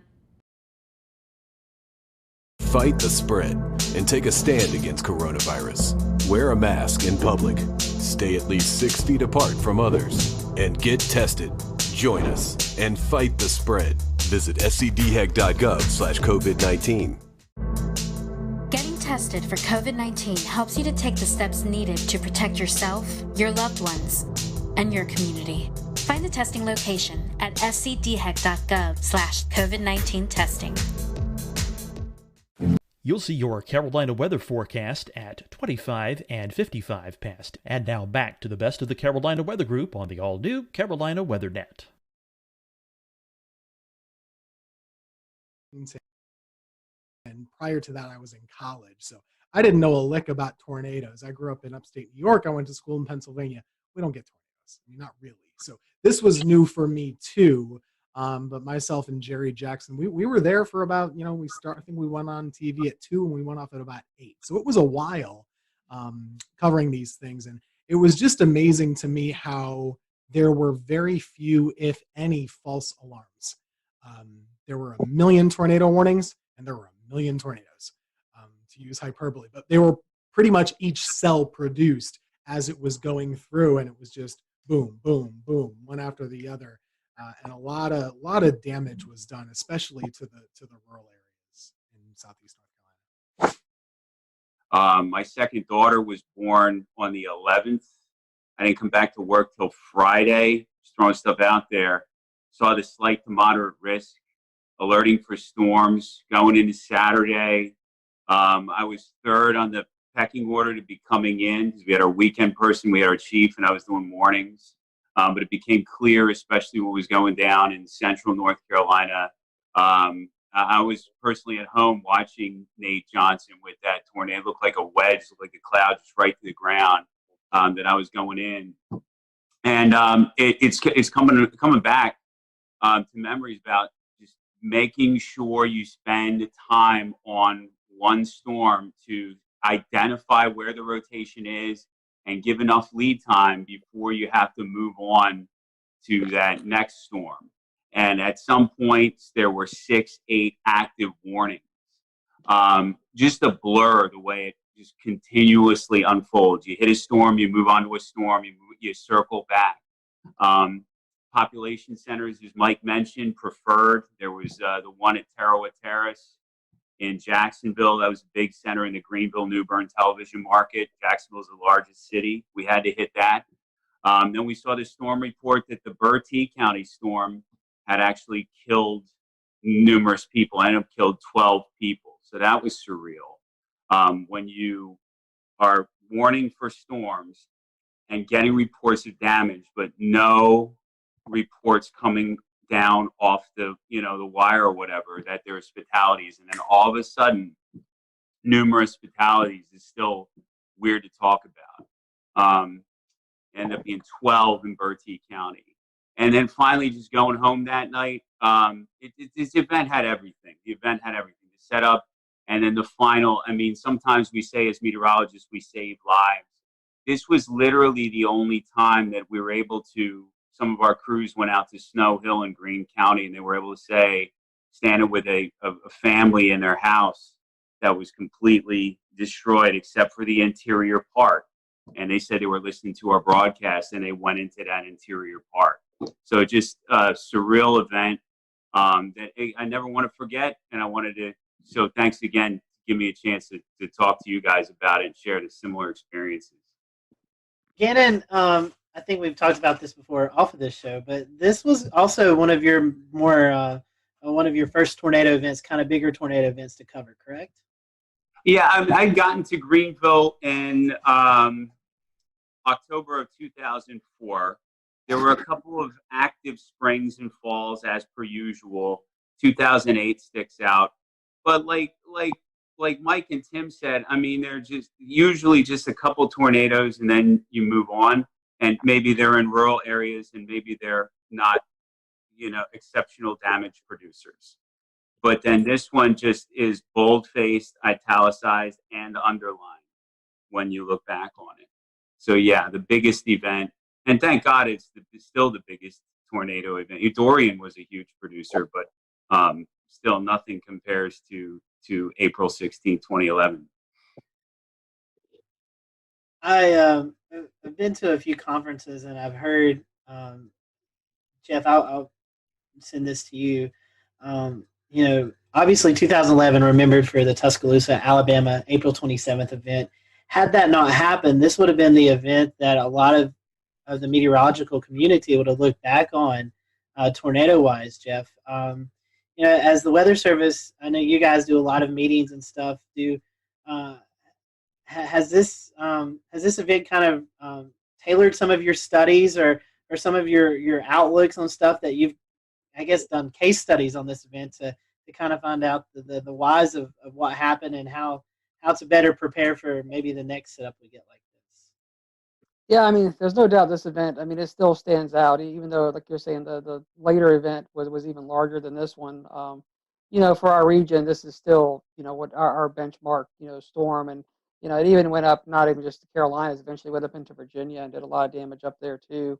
So, it's been widely studied. It was before some of the newer technology came out with on the radar, even some of the new impact-based warnings. So we've actually gone back in and rerun cases like this with what we call the impact-based warnings. And we did use tornado emergency, but nowadays we even have more tags we can put into the warnings to kind of say, okay, it's radar confirmed on the ground before we even have, spotter reports of anything on the ground. We can confirm it just using radar data. So we've actually used cases like this and kind of run back through them with some of the new products, the new ways that we issue tornado warnings, as well as some of the different dual pole products. So, we do go back in and kind of practice and relive some of these events like this, putting them more into, I'd say, the current time. So this is definitely a benchmark event. We also look at it from a standpoint of, staffing and how do you handle events like this, because they don't come around often. So you kind of go back and look at how does operations run in the Weather Service office when you have an event like this, making sure that you're dotting your I's, you're crossing your T's. Every storm is being interrogated simultaneously, and that you've got warning operations going for each individual storm, and you're doing your coordination with 911 centers and working with emergency management, and then keeping the damage reports, as they're coming in, also sending them out. So, looking at how an office should run, and how we should be running our operations to keep things, being pushed out so folks know what's happening. I mean, we use events like this to kind of go back and revisit and relive, what we did right, and also sometimes where we can improve. But it's important to kind of take these events in context, realizing we'll have an event, something like this again at some point in the future. We hope not, but we've got to be ready for it. And Jeff, one more question, then I want to get to Dan and Jeremy and let them talk about what they experienced out in the field. We were talking before this show. You guys, at a point in time, I think it was 5, 6, 7 minutes, were backed up by the National Weather Service in Blacksburg. Can you talk to our viewers tonight who may not realize in these situations when the Weather Service is actually in danger of getting hit by a tornado, you actually pass the coverage off to a neighboring office? Yeah, so it's similar to what Mike was saying earlier. About probably just shortly after the tornado went through Sanford, and you could see the massive debris ball on the radar.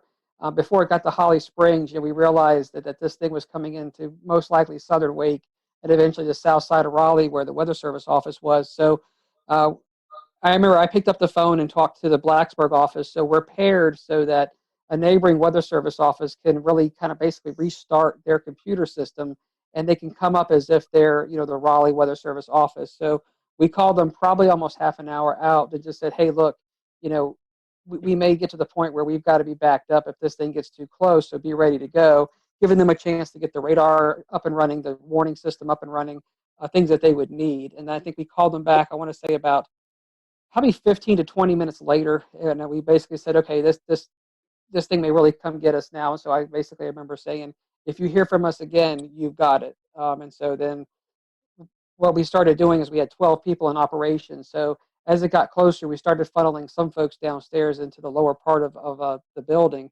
And we kept 3 of us up in operations. And literally about the time we could see insulation and things falling outside the window, we picked up the phone and basically told Blacksburg, okay, you've got it. We're sheltering at this point. And we had already issued the tornado emergency for Raleigh. So the warnings were already out for Raleigh. And then we sheltered downstairs, like you're saying, for probably about 7 minutes, and then came up. And the tornado passed just to our east, going up South Saunders Street. Dan and Jeremy, y'all had a very different kind of experience. You guys were actually out in the field chasing these long track tornadoes. I guess, Dan, we'll start with you since you're the first on my screen. Kind of give us the firsthand perspective. What was it like actually being there within a mile of these monsters? One of the things that we had at the time that we still use that was very active was the NC Storm Chasers and Forecasters group on Facebook. And fortunately, there's a lot of information coming in through there being funneled in as well. And I remember I was in Alabama, I caught the storm, and all of a sudden there started being people kind of looking at some of the parameters for the next day in North Carolina.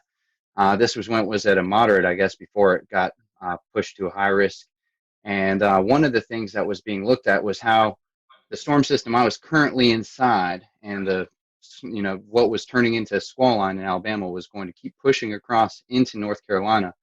And they were seeing on the HRR runs how basically that squall line eventually was going to break apart into supercells, and that's when really the tornado potential would strengthen. And so when that started coming into play, I just hauled it right straight back towards North Carolina, drove all night long, and made it into Greensboro, Burlington area for the start of where the tornado warnings really kind of got going. Followed the storm in front of it. I actually was able to bust through it because I was inside of it / behind it until about Charlotte to Greensboro, somewhere in there. I busted through the front of it and got in front of the squall line, and then was in front of it near Burlington to Raleigh, somewhere in between there, maybe kind of close to Durham. And that's kind of when it went tornado warned, and it started to kind of quickly overwhelm my vehicle and me and my ability to keep chasing it. There's a couple things that were very clear about this storm system and about these storms, which is one, they were very fast moving. I remember they were going about 60 to 80 miles an hour.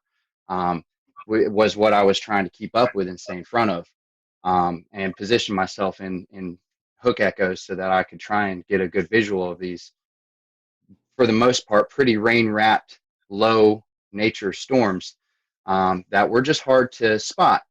I had had great luck in Alabama the day before. I actually found myself up on a hill is kind of how I was able to see that tornado so well for such a long period of time. But this day it seemed, in North Carolina, a lot more heavy rain, a lot more heavy wind. I basically ended up inside of some severe winds going, just at a guesstimate, 50 to 70 miles an hour at the very least, sideways blowing rain. Once I got out of that, I tried to get back in position, ended up in that again. Eventually just kind of the whole storm inside of that tornado warning just overwhelmed me and got in front of me right as it got into Raleigh. And just waiting for this line, and we're sitting there going, "Oh man, this thing is not breaking up. There's no supercells.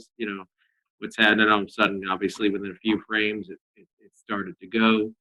And so we're in Newton Grove still, and which is the right area to be. We just got a little impatient. and saw the first one. By then, it was already hitting Sanford and the lows, and we decided to speed on towards Raleigh to try to get it there.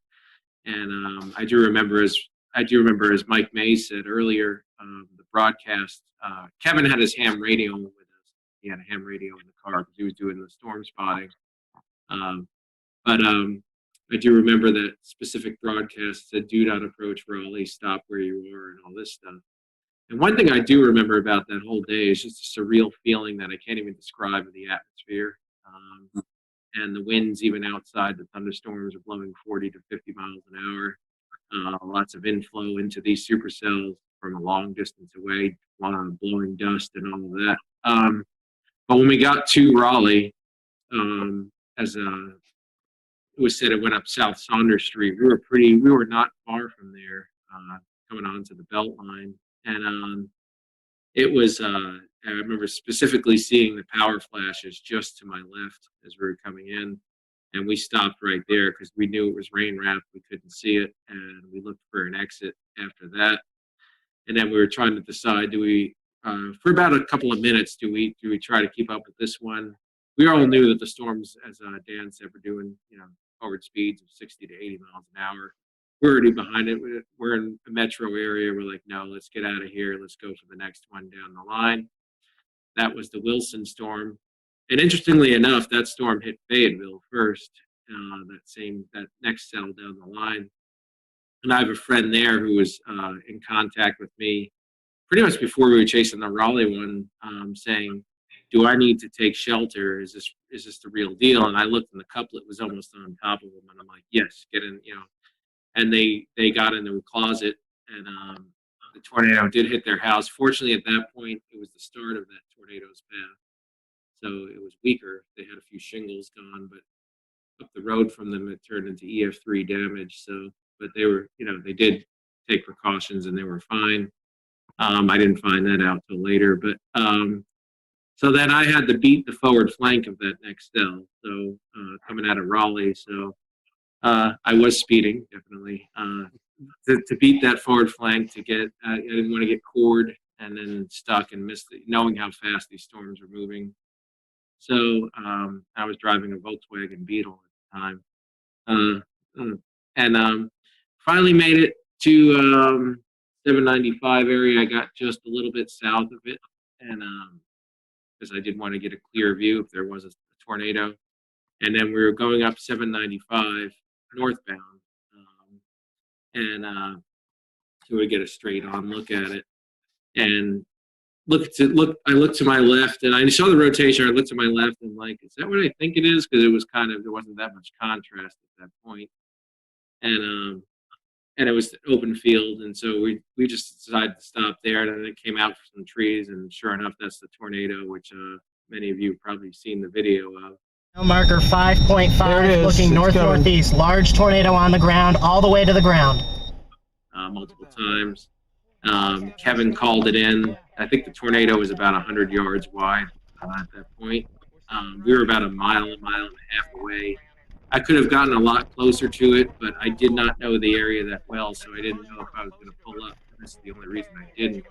I didn't want to lose the view we had, and I knew how fast it was moving. I knew we had one shot to get a look at it, and that was going to be it, and then it was going to be gone. And so we decided, all right, we got a good view here. We're not super close, but we'll just stay where we are, and we're safe here. So we watched it, and then kind of faded into the rain from where we were as the rear flank downdraft came around, and we got hit by that a little bit. And then after that point, we took off for the next cell down the line, which we ended up in Farmville outside of Greenville, and we just missed it. We just moved. We weren't fast enough. These storms were moving way too quickly. So we just had to find a safe. We actually had to use an escape route and go into the rain and hail so we get away from the couplet and let it pass because we weren't going to be able to see it from where we were. And then, so we did. And then we went into Farmville, and we saw the damage there. It just happened, but immediately, amazingly, the emergency crews were there. probably there within a minute or two after the storm passed. And so we took a look for a minute, and I remember letting, again, cell phone. I mean, smartphones were relatively new, but I did have one, Pickle 3. And I remember just letting a guy whose house got damaged use it to call his family. And then we wanted to get out of the way of the emergency services as quickly as we could. So then that was it. And then there was a squall line behind that. That was it. And we went home after that. And then the last thing I remember is going to the NC State Library to upload my footage to YouTube, since I had the super fast connection, as quickly as I could. And I think I remember emailing Mike Mays and sending him the link or something like that right away. And then Ariel, I know, put it up. And then it actually ended up in a few things, like a National Geographic did a special on that whole spring because, as Dan said, there were a number of outbreaks that spring. Everybody remembers Tuscaloosa and all that. This was one of 3, I think, major outbreaks that they covered in that series. And so it ended up kind of spreading from there. And I think it is still my most viewed video to this date. But and that was about it. That was about the general summary of my day right there. Were you guys able to, after this event, in the days to come, to go out and survey some of the damage? If so, what kind of stuck out to you guys? Our biggest storm was in Bladen County, in Elizabethtown specifically. There were 4 fatalities there between, I believe, Elizabethtown and closer to Bladenboro. Also, a couple tornadoes up there in Bladen. And our reporters, I'll say they had a tough time coming back from those reports because a lot of the structures really were just torn apart. It was EF2 damage, but a lot of mobile homes, a lot of weakly built structures there didn't stand a chance at all based on the strength of the storms that day. So like we usually see in North Carolina, a lot of times the tornadoes are short-lived and on the grand scale rather weak. This was just, there were a ton of tornadoes and most of them were really strong ones by our measure, at least, too. So the damage was much worse than we usually see in a tornado outbreak. It was tough to watch. I remember a lot of people really, if they weren't personally affected by it, emotionally they certainly were, and there was a big outreach to try and help folks in the weeks following. So I have a question, Tim, coming back to you. How do you think the public responded as these warnings were going off and folks were being warned, hey, look, stay inside. These tornadoes are canvassing a wide area. There's no exacts, but do you feel like a majority of the public really responded well to that, or do you think maybe it was a learning lesson for a lot of folks? Well, I think it is difficult. Every event is different, right? And I think after this event, probably people took warnings more seriously because this was such a significant one and really a generational one. On that day, I can't really speak to how individual folks reacted. I think it was hard for them to understand. It was such a beautiful, bright, and sunny day in most of the areas until those storms got right up on top of you. So it was almost difficult to understand to the layperson how serious the weather really was. So a lot of these tornado warnings, like Dan was saying earlier, these storms are going 60, 80 miles per hour. The polygons were pretty big to account for that size, and you might have the warning going off and you're still in the sunshine, right? So that's not a typical response where you're going to shelter right away. You might take your time. So I do think that there was, number one, a challenge with it being a midday on a Saturday, a little harder for folks to maybe be paying attention normally. I guess it was always a case-by-case basis, but you look at the fatalities, there were a lot. There were just a lot. So I do think it was a learning lesson for a lot of folks. After all these storms had passed and the days following the event, you guys had to go out and conduct storm surveys. What did that look like, and how busy were y'all? Because that was a lot of tornadoes to cover. And so within the first day, we knew we needed to get the fatal tornadoes that were long track. We needed to get those really well defined. And so we got those done. And then there were still some additional surveys on those two. But then really you spent the rest of the week going out into different areas. It took about a week to survey the entire area to get all the tornadoes in. But we focused on the ones that we knew were the worst, that there was the most attention on, just to get the EF rating, the tracks, the intensity, really identifying how the people died. When we lost people, that's a tough thing to have to do, to go out there and work with families that have lost everything. And a lot of times they're out there picking over their stuff, and you want to learn what they've gone through a little bit, but you've also got to be very careful. But most people really do want to talk to you and tell you their story. So we get out there and interact with them. The Lowe's was just an incredible story where they had heard the warning. And then somebody came in to the front of the Lowe's and basically said the tornado's coming. And I remember we talked to the manager. He got on the loudspeaker in the store and just told everybody to go to the back, where the bathrooms were. There's more infrastructure in the back. And of course, the tornado hit. It blew in those big sliding glass doors. It blew those in. The whole front wall of the Lowe's hardware blows in, and the front roof collapsed. And so the manager in that Lowe's, I mean, who knows how many lives he saved? But there was a lot of good stories like that, but there was a lot of tough stories with a lot of loss through the day. That makes it tough. But it took us a week to get our hands around all of the damage across central North Carolina. What's your lasting memory from this event? If you could share it with the folks who are watching, what's your lasting memory from the event? I'll start with you first, Jeremy. Well, with me, I think it was just even more than the tornado itself, was just a surreal feeling that entire day, and the surreal feel of the atmosphere, those winds, like I said, that were inflow into the storms themselves. Just the, I don't know, kind of nervous, like Mike Mays almost being a little bit scared. I think we all were a little bit. I mean, at least I was at the same time as being, excited to possibly see a tornado. Of course, I don't want to see anyone get hurt. Nothing quite compares to what that system did. Everything from the speed to the tops of the storms being, in a lot of cases, kind of lower topped, and especially the moment where it went from the squall line into. We'll return to Best of the Carolina Weather Group in a moment. Now your Carolina weather forecast. Here are today's forecast high temperatures for North Carolina. Here are the forecast lows for tonight for North Carolina. Here are tomorrow's forecast high temperatures. And here's forecast rainfall across North Carolina tomorrow. Here are the forecast highs for the day after tomorrow.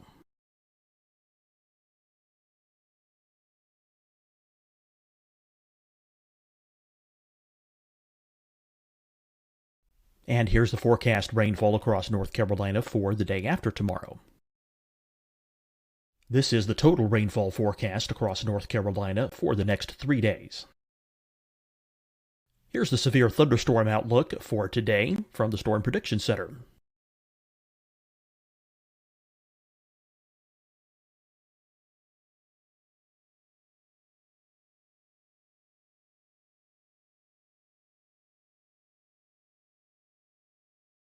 Here are the forecast high temperatures for today for South Carolina.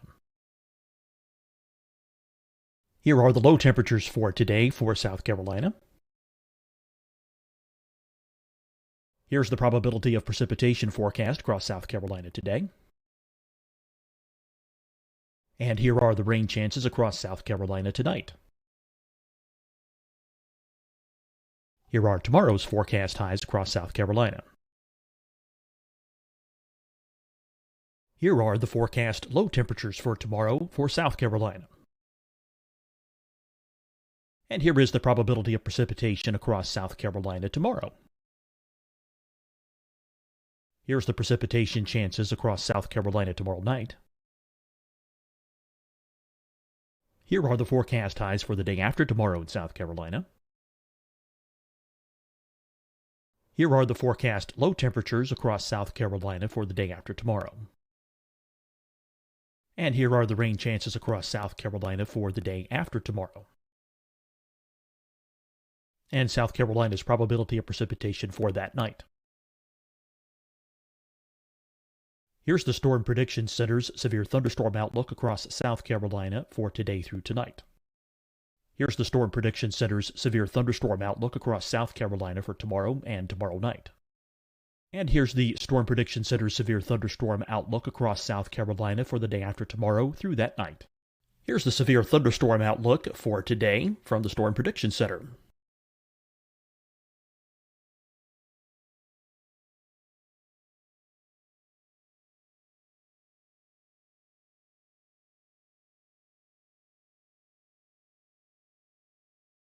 And now here's a live look at weather radar across the southeast. Deciding when to wear a mask isn't about who you know or how well you know them. Just ask yourself, will I be with anyone I don't live with? If the answer is yes, get behind the mask. Help slow the spread of COVID-19. Get behind the mask. Learn more at covid19.ncdhhs.gov. Hi, everyone. I'm Dr. Mandy Cohen, Secretary of the North Carolina Department of Health and Human Services. And when you follow the 3 W's, you protect your family and your neighbors from COVID-19. When you leave your home, practice your W's. Wear a cloth face covering, wait 6 feet apart, wash your hands often. Wear, wait, wash. We're in this together. Stay strong, North Carolina. Fight the spread and take a stand against coronavirus. Wear a mask in public. Stay at least 6 feet apart from others. And get tested. Join us and fight the spread. Visit scdhec.gov/COVID-19. Getting tested for COVID-19 helps you to take the steps needed to protect yourself, your loved ones, and your community. Find the testing location at scdhec.gov/COVID-19 testing. You'll see your Carolina weather forecast at 25 and 55 past. And now back to the best of the Carolina Weather Group on the all-new Carolina Weather Net. Super cells, and seeing that, like Jeremy said, happen in a couple of frames on radar, if aka 10 minutes in time, all of a sudden it went from a messy situation to you have 8 of the most textbook supercells in a line sweeping across the state at a high speed. Being in the middle of that and seeing the actual sun break through the squall line as those storms separated was just a surreal moment, something that I haven't seen happen in North Carolina since, or anywhere really for that matter. I mean, every now and then a strong storm system will separate from a squall line to supercells, but I've never seen anything to that degree. This was a long week event for us because it took a long time to get all the surveys done. But I mean, going back to that day, things I remember, obviously being in the office, but just how well everything did work. We did lose, more people than obviously you never want to lose anybody. We saved a lot of lives that day, and so going out there and seeing how much devastation there was and how many people were doing the right thing and seeing how well things went in the weather office. I remember watching WRAL, like Mike was talking earlier, and they had tornado emergency just in big, bold red across the bottom of the TV set. They were on wall-to-wall coverage. We were getting great spotter reports. It was one of those days where everybody was intensely worried. We were all had a heightened awareness, but everything really worked the way it was supposed to work. I mean, everything we had practiced, all the work we've done with the media and Skywarn and the training inside the office, it just all came together. And so, while we lost people that day, and that's always a tragic thing, there was a lot of things that did work, and a lot of people came together and I'd say performed at a top level. And at the end of the day, it saved lives. For me, I was definitely still a kid at the moment. I think I was 23 years old or 24 years old or something like that. And thankfully, Jerry Jackson, who I was working with at the time, he had drilled with us very basic severe weather coverage do's and don'ts. Like 3 simple things. Tell folks where the storm is, where it's going, what they should do, and then tell them again. And if you have more than one storm, do 1, 2, 3, however many you have, then go back to the first one. So we really boiled it down to basics. I think we did a pretty good job that day. And I think, this event really prepared me for further events down the road, to not get too amped up, too nervous or whatever. Just kind of keep it simple, tell folks what they need to know and what they need to do. And that's really the whole reason why we're here, right? So this is a big moment for North Carolina and, just personally for me, and kind of seeing what the weather can do and why we're here. I do remember one point, I couldn't tell you what time it was, but it was just, we had a little Viper radar system from Barron in the office. That was our primary drive thing. And I remember we would go out and expand and zoom into like Kansas or Oklahoma when they would be having their events, and we would see what the radar would look like. And I remember just thinking to myself at some point, I should be seeing I-35. I should be seeing like OKC and Wichita as delineators here. Instead, I'm seeing Kinston and Goldsboro, and it was just really crazy to see those kind of returns. Everything classic supercells all lined up in a row. Gentlemen, we definitely appreciate your time tonight. Thank you for going over this with us. Thank you guys who are watching tonight. Thank you for allowing us to step back in Carolina weather history and talk about this event. Be sure to check out this week. We'll be posting some more updates about this event throughout our social media pages, so be sure to check that as well. So for everyone here at the Carolina Weather Group, we hope you have a great evening, and we'll talk to you next time.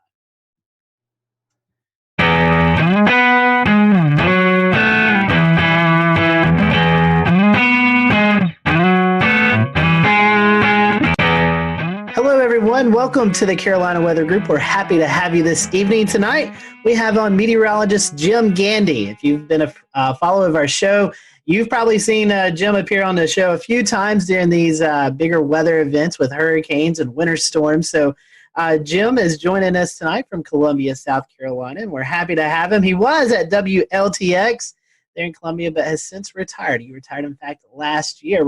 Actually, Jim, I think we're coming up on the 1 year mark. Is that correct? Just passed it. It was June 1st of last year. Yeah, so we've just passed that. So I know retirement life, we were talking a little bit before we started recording here, has been good to you. So we'll talk a little bit more about that afterwards. But 45 years in the business, you're known as South Carolina's weatherman. Tell us how it started. How did your love for weather transition you into being a meteorologist on TV? Nothing happened the way it was supposed to. My introduction to weather, ironically, was something that just scared me to death. I was probably maybe 4 years old. My dad was going to take me across the street to our house, and all of a sudden, the sky right before me just lit up with lightning. And it scared the living daylights out of me, as you can imagine. And from that time on, I was scared to death of lightning. Now, this was in Memphis. Then he got transferred to Jacksonville, Florida. And if you know anything about the weather in Florida, thunderstorms are pretty frequent. And so I got really interested in weather living in Florida, still scared to death of lightning. Really didn't control my fear until I went to college. I got my degree at Florida State. It was during that time that I kind of conquered my fear of lightning. Not that I don't have a healthy respect for it, I do. And then I went to Florida State, trained as a research meteorologist, and got out, graduated at absolutely the wrong time. It was 1974. We went straight into a recession. The government froze all hiring. The private sector wasn't what it was today. And so I was forced to kind of look around. My first job as a meteorologist actually was at the Institute of Storm Research in Houston, Texas.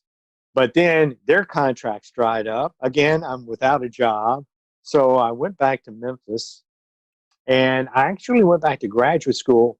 And that first semester in graduate school, one of the TV stations in Memphis called me and asked me if I wanted to come down and audition. I had never been to a TV station, didn't know anything about television other than what I saw on TV. I went down there, did the audition. Whatever they saw, they liked, they hired me, and the rest is history. Starting out in Memphis, I think your next move was to Oklahoma City. Oklahoma City. I was in Memphis for 2 years. We were in the midst of a union fight there. The station was being unionized, and I hadn't had a pay raise in 2 years. So I decided, okay, maybe it's time to look elsewhere. And I applied to a number of TV stations in Florida, since my background was in tropical meteorology. And one day I get a tape back from Florida, and I think it was the tape I sent to Orlando. I get the tape back. Obviously, it was rejected. One of the directors in the control room said, well, they've got an opening in Oklahoma City. Why don't you try for that? Well, I just got this tape back. I threw it in the mail and didn't think too much of it. But then I would say just a few days later, I got a phone call from Jim Williams at KTVY, now K4 in Oklahoma City. And they flew me out there, and I did an audition right there on their set. I beat out everybody that was looking for the job. And so I spent almost 5 years in Oklahoma City. Then I went and spent 2 years with Mike Smith up in Wichita at the Kansas State Network. And then I got the job at WIS in Columbia, South Carolina, and was there for about 14 and a half years. And then Gannett offered me a job. And I worked at corporate for a year, and then came to Columbia at their station, WLTX, and was there for 20 years. Going tropical, studying at Florida State, like you said, experienced in tropical meteorology. Then going out to Oklahoma, where now the Oklahoma City market seems to be one of the most sought after markets there is, with severe weather coverage. It's turned into something that everybody tunes into now. Was it like that back in the 80s? I know the helicopters now, we have all these storm chasers, but what was it like in the 80s in the Oklahoma City market?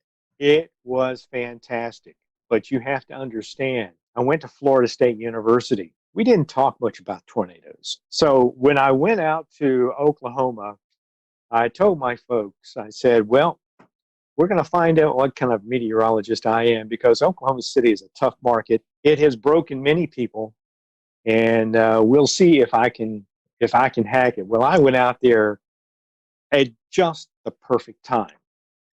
I got the job in July, which was right at the end of the severe storm season. So I really had about 8 months to prepare.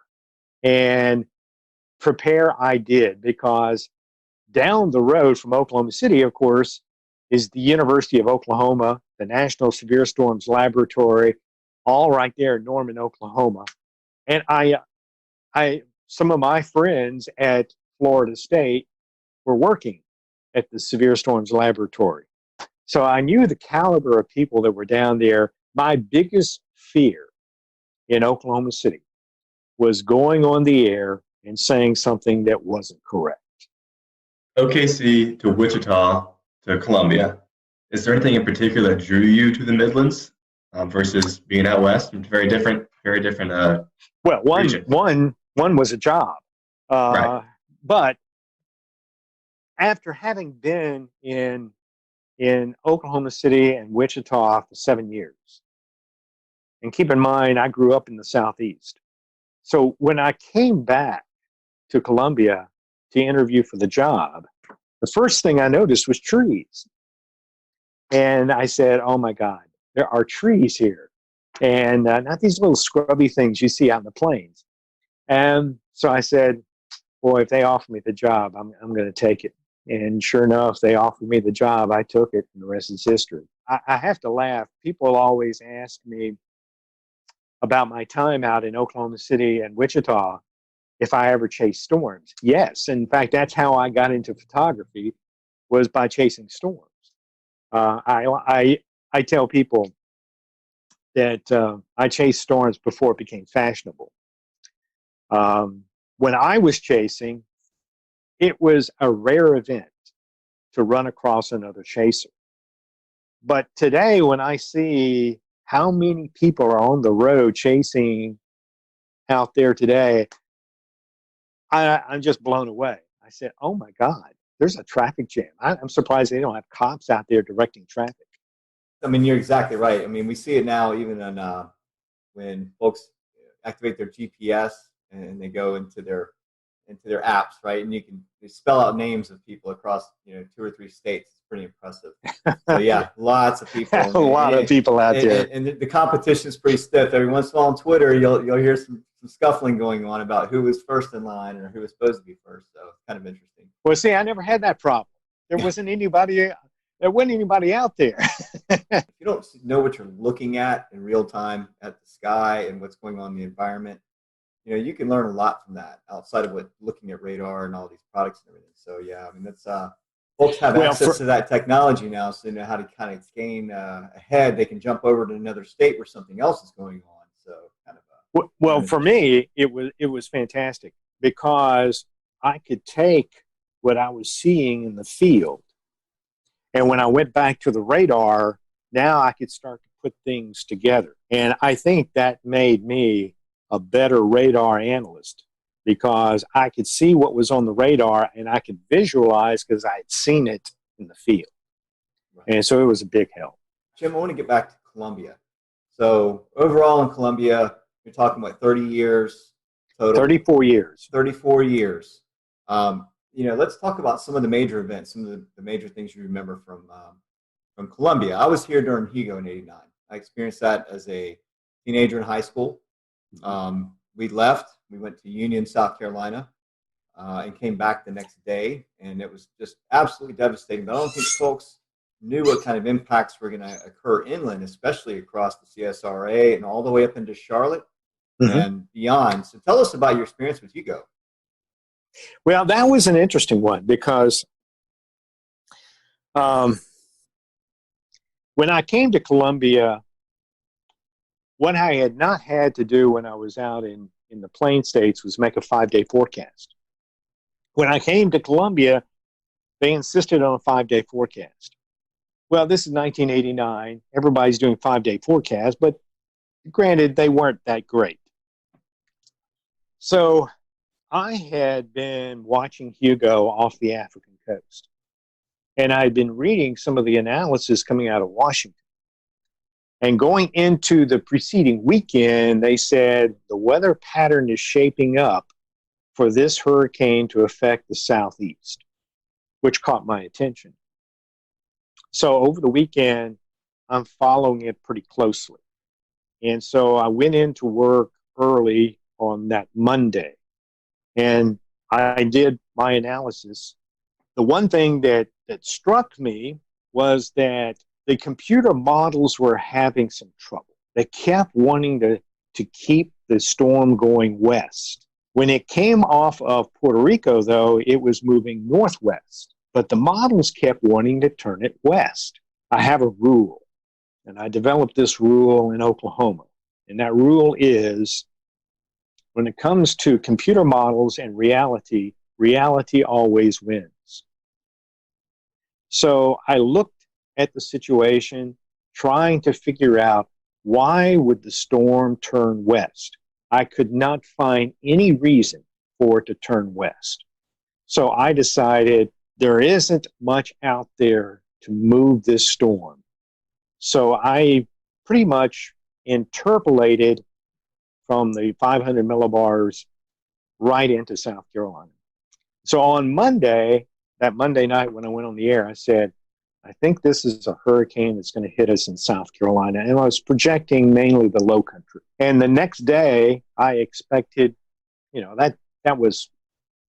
hit after midnight on Friday.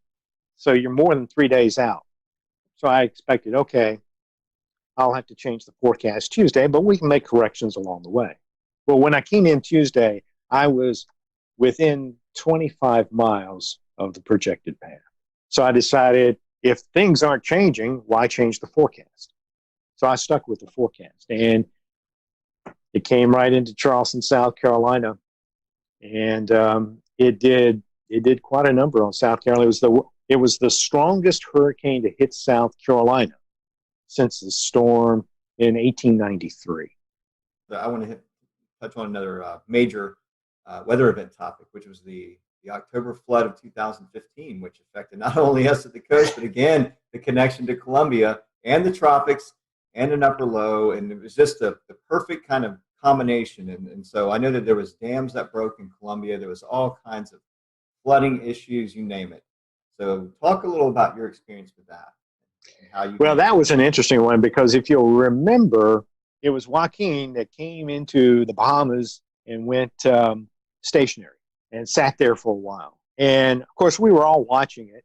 One of the things early that week that bothered me was that the projection for rainfall for this area seemed to be unreasonably high. Unreasonably high because every computer model had the hurricane passing well east of us, offshore, maybe going into North Carolina, but certainly that would still leave us on what is traditionally the dry side of the hurricane.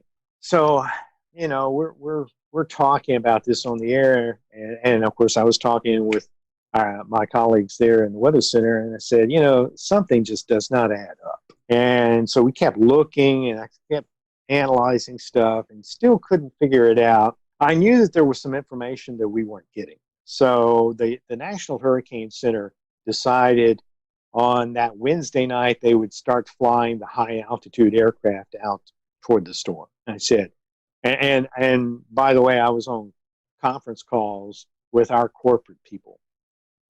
Tegna owned our TV station. So I was on the conference call and I said, look, we can make all kinds of projections we want, but the National Hurricane Center is going to fly that high altitude aircraft tonight. When that data gets into the computer model, we will know what this storm is going to do. And that was a Wednesday night. Thursday morning, it wasn't so much a surprise, but the projections for the hurricane had it staying offshore, but it did not change the rainfall prediction for our area. And at that point, I realized we're looking at the wrong thing. The hurricane is not the threat. It is the upper level low that is coming down through the Tennessee River Valley that's going to slow down, almost stall over the Florida Panhandle. It's going to tap a tropical atmospheric river, and it's going to direct it right into South Carolina. We've talked about hurricanes, snowstorms, and flooding. Were there perhaps any tornado events that you particularly recall from your years in Columbia? Oh, yeah. In fact, probably the most memorable one was from a tropical depression, 1994. And it was Hurricane or Tropical Storm Beulah. It hit along the Florida coast, came into Georgia, southwest Georgia, and was heading up toward the Athens area, the center. It happened that we were on the east side at just the right point in the heat of the afternoon. So I went in early to work in preparation for. I guess I got to the station around 11:30, and while Joe Penner, who was doing the weather for the midday show, as he was doing the weather, right after he got off, they issued a tornado warning, and it was for Barnwell County. I thought, tornado warning. Now, keep in mind, back then, the Weather Service had Doppler radar, but we did not. So I'm thinking, okay, so we went on and gave the warning and everything. And I'm looking at everything as best I can. And all of a sudden, they happened to say that there was circulation in Lexington County. It was down near Pelion, I think it was, or something like that. I went, oh my gosh. So I notified the assignment desk. They said, where do we need do we need to send someone to Pelion? I said, no, don't go to where it's been, go to where it's going to go. So we sent a photographer out on I-20, and I just said, go toward Highway 6, and then we'll see well, he gets to Highway 6, and he misses the turn, has to turn around. When he does, he sees the tornado. And that was the first of something like 28 or 9 tornadoes that day. Switching gears a little bit, Jim, climate change has been something you're very vocal about. Can you talk to us a little bit about that? It goes back to in 2007. This is when TV stations were starting their websites. Everybody was kind of green back then, so we really didn't know what we were doing, what we wanted to accomplish. And I convinced the TV station. I said, let's do something. Let's start a science and technology page. But I was also at the time on the station scientists committee. It just so happens that Joe Whitty, a meteorologist who's on the air in Washington, D.C., made a recommendation to Ed Mabeck at George Mason University. And they wanted to see about educating people about climate change. Joe sends a note to the chairman, who was Paul Gross at the time. And Paul then relayed that message to all of us on the committee. And I had just come inside from working out in the yard, and it said on there that they were looking for an advisor. I said, hey, this sounds kind of interesting. So I responded. But a friend of mine on the committee beat me to it. So when I talked to Joe, I said, well, if you need any help or anything like that, just let me know. A few days later, he calls back. He said, how would you like to be the test case? I got the TV station on board. They supported it. The National Science Foundation gave us the grant. And in 2009, ironically, as ClimateGate was breaking, we were meeting in Washington, D.C. to map out a program that would become Climate Matters. The whole focus of our work was to educate people about how the climate is changing and why it's changing and how it's going to affect them locally. We just wanted to give people the scientific information. What does Columbia, South Carolina mean to you? And then second part of that is, how is retirement life? We'll return to Best of the Carolina Weather Group in a moment. Now your Carolina weather forecast. Here are today's forecast high temperatures for North Carolina. Here are the forecast lows for tonight for North Carolina. Here are tomorrow's forecast high temperatures. And here's forecast rainfall across North Carolina tomorrow. Here are the forecast highs for the day after tomorrow.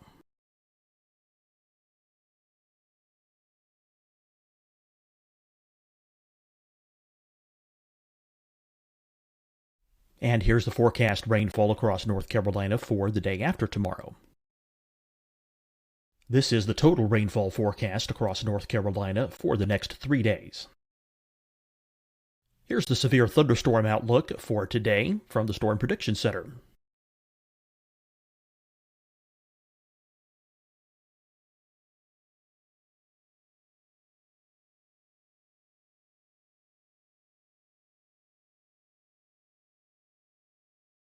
Here are the forecast high temperatures for today for South Carolina. Here are the low temperatures for today for South Carolina. Here's the probability of precipitation forecast across South Carolina today. And here are the rain chances across South Carolina tonight. Here are tomorrow's forecast highs across South Carolina. Here are the forecast low temperatures for tomorrow for South Carolina. And here is the probability of precipitation across South Carolina tomorrow. Here's the precipitation chances across South Carolina tomorrow night. Here are the forecast highs for the day after tomorrow in South Carolina. Here are the forecast low temperatures across South Carolina for the day after tomorrow. And here are the rain chances across South Carolina for the day after tomorrow. And South Carolina's probability of precipitation for that night. Here's the Storm Prediction Center's severe thunderstorm outlook across South Carolina for today through tonight. Here's the Storm Prediction Center's severe thunderstorm outlook across South Carolina for tomorrow and tomorrow night. And here's the Storm Prediction Center's severe thunderstorm outlook across South Carolina for the day after tomorrow through that night. Here's the severe thunderstorm outlook for today from the Storm Prediction Center.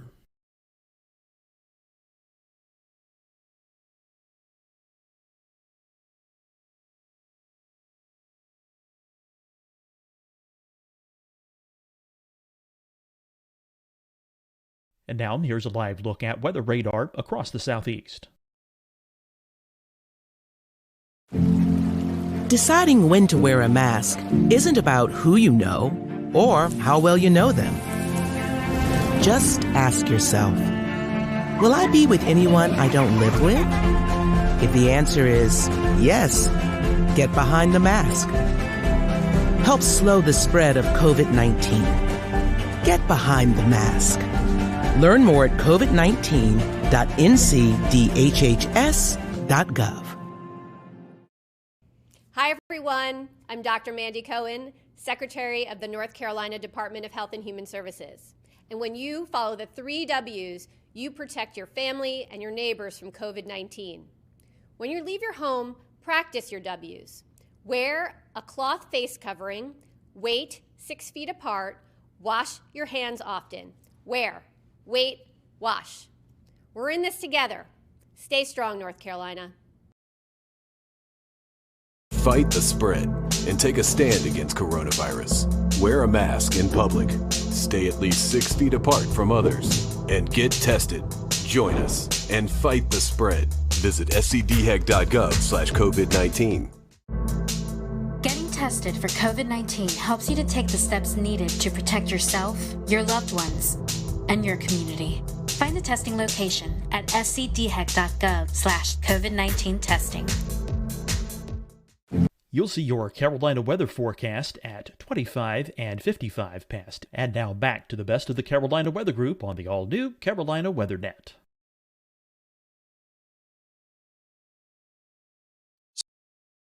So I consider it to be home. It's also a great place to be. The cost of living here in Columbia is really pretty low in comparison to other parts of the country. And actually, you can say that through a large part of the Carolinas. It's not just Columbia, but in this part of the country, the cost of living isn't that great. So it's a great place to live. So if you don't have a vast wealth, it's a great place to just kind of settle in. As it turns out, I picked the perfect time to retire. I mean, I was already 66, so it wasn't like I was retiring early. So I decided, okay, let's go ahead and retire. This is it. I'll retire, and we'll enjoy life, whatever it is. Last question, Jim. To wrap this up, what are your words of advice for any future meteorology student or anybody that's currently in the field? I read something the other day that kind of struck me. It was a young meteorology student who was struggling or had struggled at Florida State, had gone to another college, had some problems there, but was really passionate about weather. And I thought about it because I felt bad that she was struggling, but I sent her a tweet back, and I said, this might surprise you and will surprise some, but I'm not the sharpest tool in the shed. I struggled as well. I often joke that I enjoyed the course atmospheric radiation so much, I took it 3 times. And you just have to work hard and persevere. When I graduated, I wasn't at the top of my class. But my parents instilled a work ethic. If you want something, you got to work for it. So in many cases, I wasn't the best person on the air. Certainly, I wasn't always the best looking person on the air. I don't have the best voice on the air. I don't even know why I'm on the air, but I work harder than anybody. One of my colleagues once said, "You are the hardest working meteorologist I have ever been around." And it's true. When I go to work, I'm there until it's done. 8 hours, 9 hours, 12 hours, it doesn't make any difference. I get the job done. And I always wanted to be the best forecaster. Very thankful for you to join us tonight. You're still following a little bit of weather. Are you doing any updates on social media? If so, how can folks follow you? Follow me on Twitter and Facebook at Jim Gandy WX. That's awesome. Well, Jim, we certainly appreciate it. We hope that you and your wife can get out and travel soon. Hopefully this pandemic mess will come to us soon or end soon, and you can get out there and enjoy the traveling. And we certainly appreciate you joining us tonight. And from all of us here at the Carolina Weather Group, thank you for your service that you've dedicated to the folks of South Carolina over the thank you. Thank you. Years. Thank you for having me. You're welcome. Everyone, thanks for watching the Carolina Weather Group. We'll see you next time.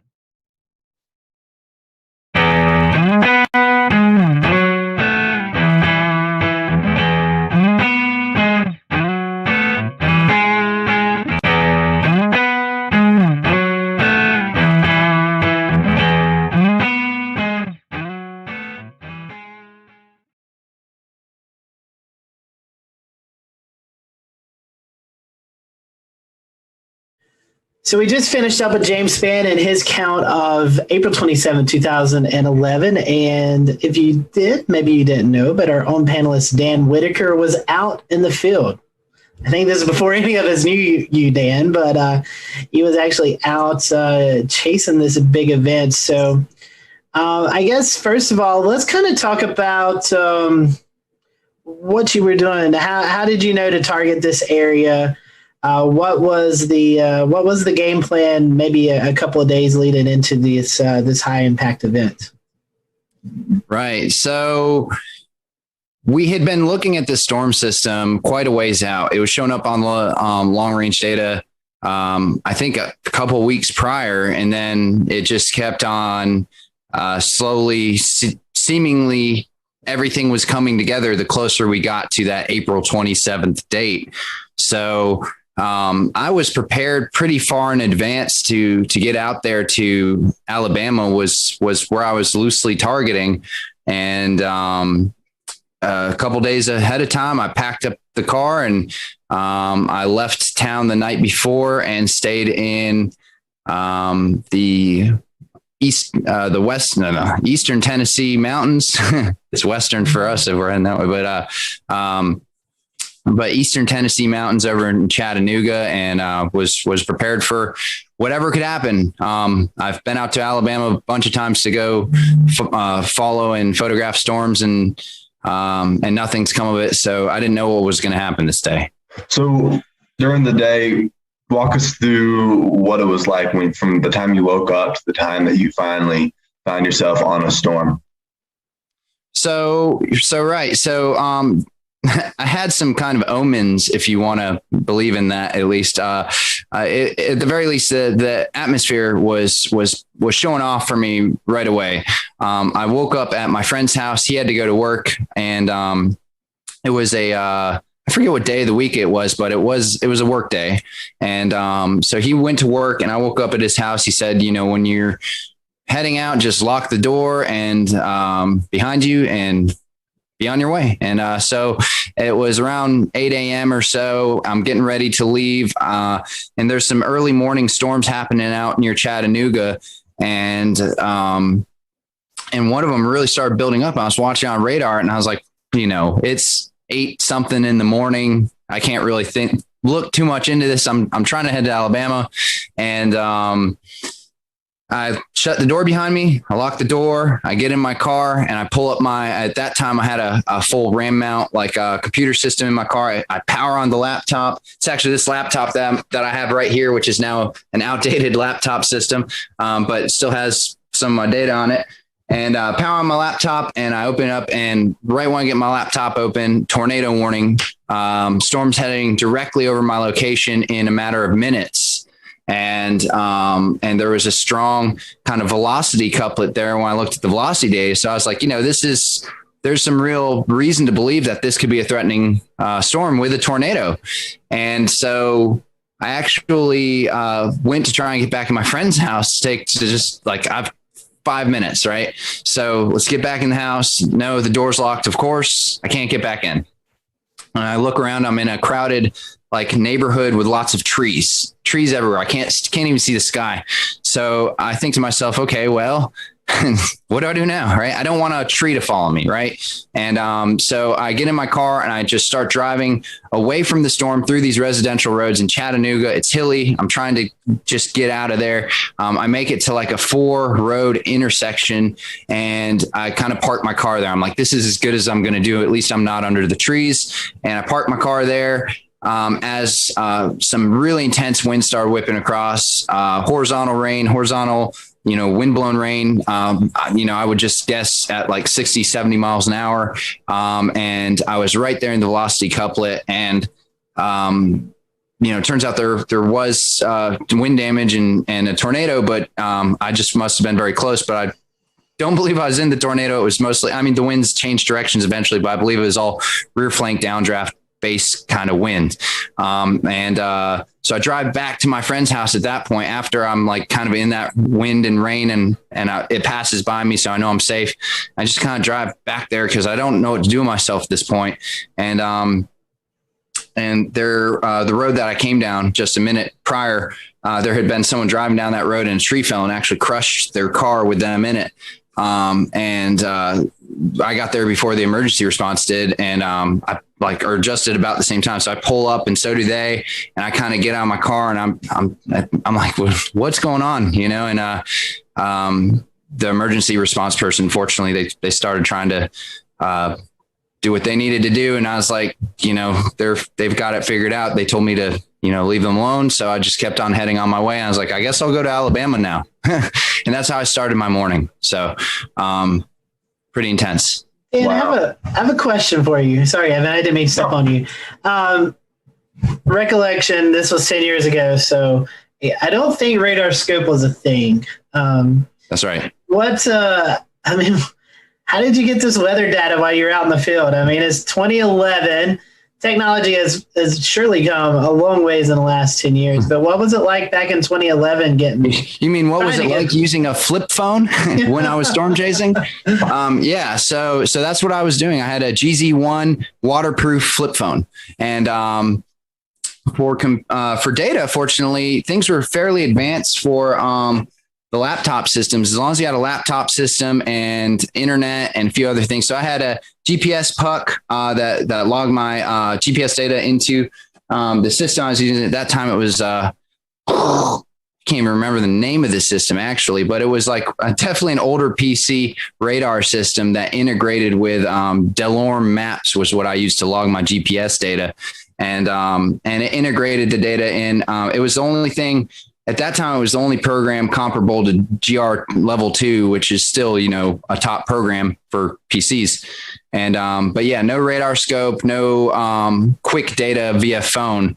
Like I said in the story, I had to power up the laptop to even see what was really going on. So, had that hooked up to a internet puck at that time. There was no hotspots via cell phone. So you had to have a dedicated internet puck.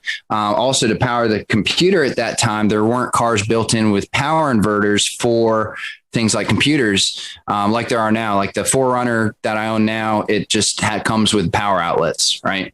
But at that time, there wasn't anything like that. So I actually had to have custom fuses and custom switches and custom wiring for power inverters to run my laptop system.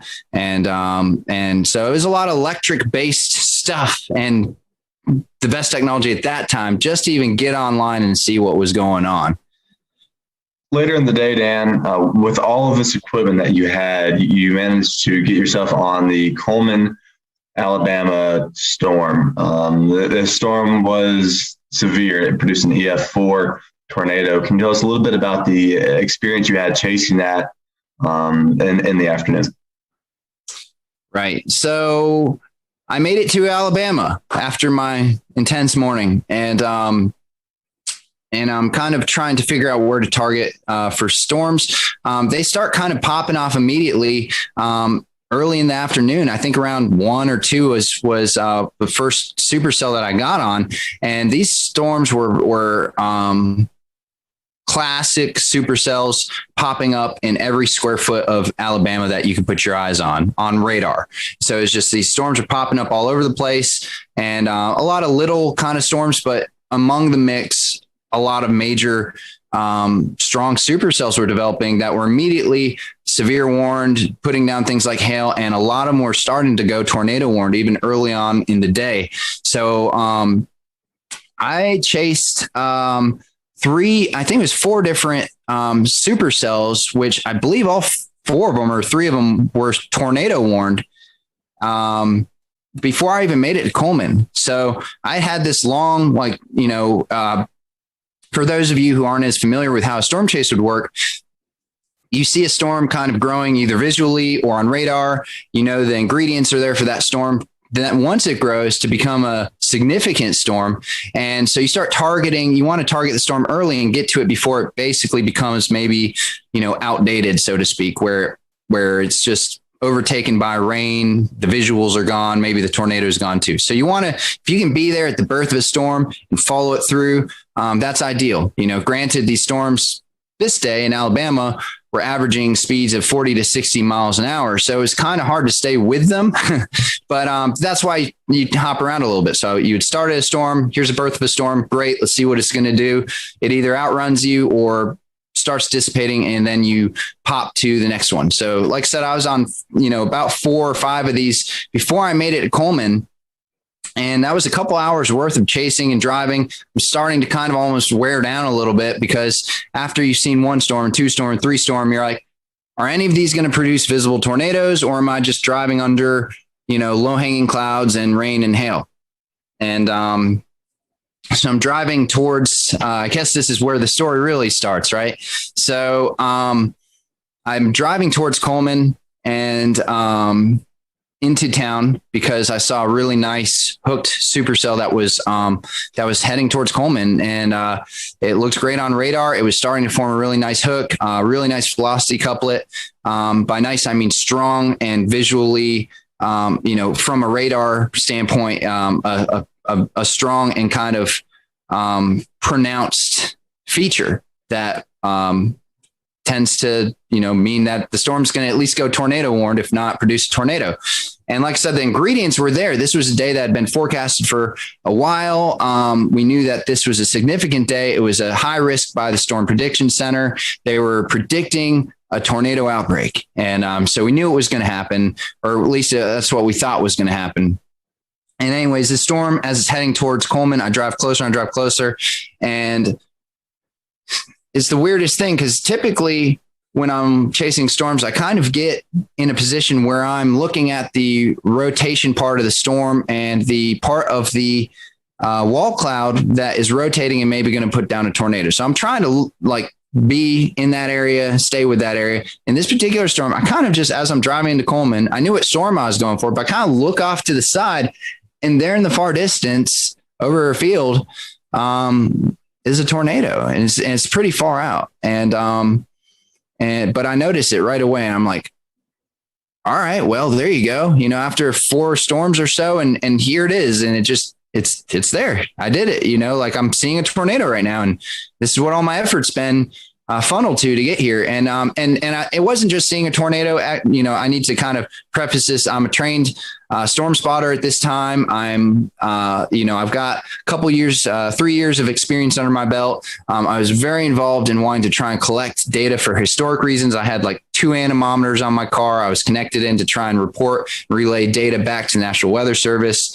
And I was tracking all my movements. I was documenting everything with multiple cameras. So the idea was put myself into close proximity to these storms, get as much data as possible, and then see how I can use that and funnel that in for any sort of storm damage or research purposes. And as well as relay storm reports to help with the public, which is it's a cutesy thing to say. A lot of storm chasers say it, whatever. But in reality, for a day like April 27, 2011, it turns out that was absolutely necessary. Not only was that something that sounds good on paper, but the people like me who are out there relaying this information and broadcasting it live actually did save lives. It was that significant footage of these storms coming and hitting towns is what actually made people get into their storm shelters and go to safe places. So anyways, I'm driving into town.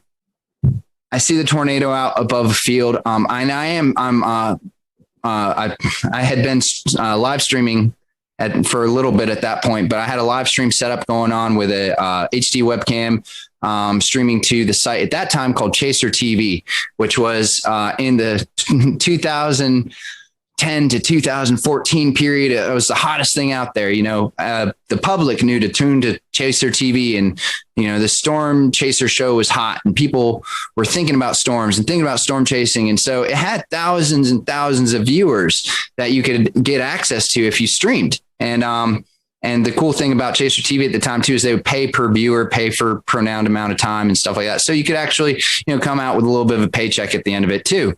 I start streaming this storm, and immediately I start getting over 1,000 viewers on Chaser TV. My location is in reference to the radar that everyone's looking at. Everyone sees, wow, he's right in this hook of the Coleman storm. And they start clicking on my stream, and sure enough, they're seeing a tornado. And so they start sharing it. It starts getting shared across social media, screenshotted, and immediately that tornado in real time is getting shared around, the fingers of the internet in 2011. And getting rebroadcasted and put in places where people could actually see this storm.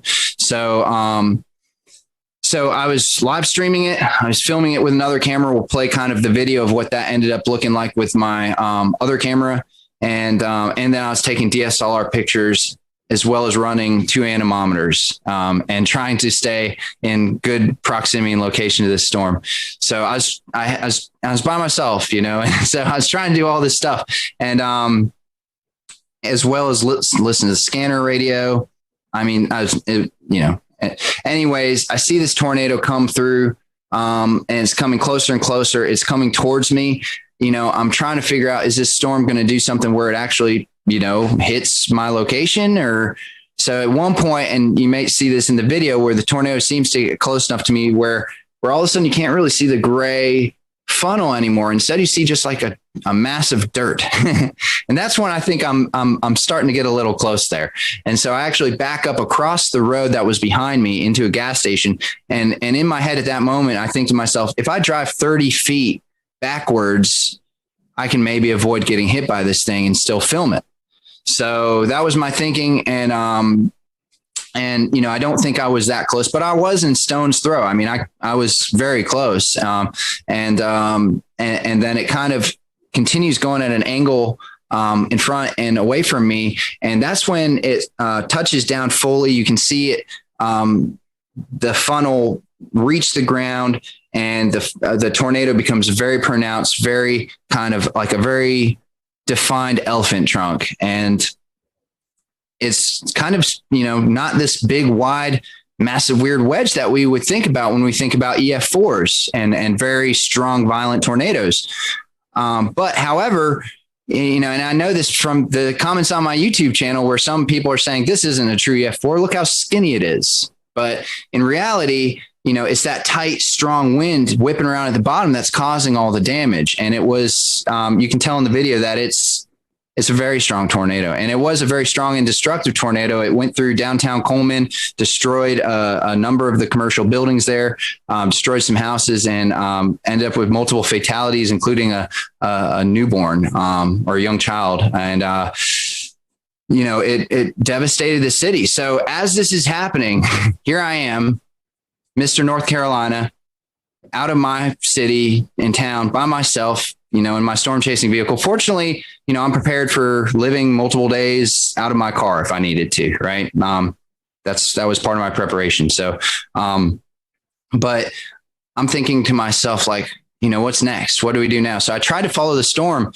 And as I keep following it, the tornado gets wider and wider, eventually wedges out into this big kind of gray wedge tornado as it goes off in the distance. The road that I try and travel down is completely covered in trees, and there's no, I mean, there's hundreds of, I will share a picture of it. There's just hundreds of trees down, and you could have had a whole team of people with chainsaws and you would never have gotten through that road. So at that point, I know that my access to continue following this tornado is gone. The tornado is going 60 miles an hour anyways. So it's a lost cause at that point. So I drive back towards town. And here's where it really gets interesting, because this is where things started to really take a turn as far as the reality of the storm.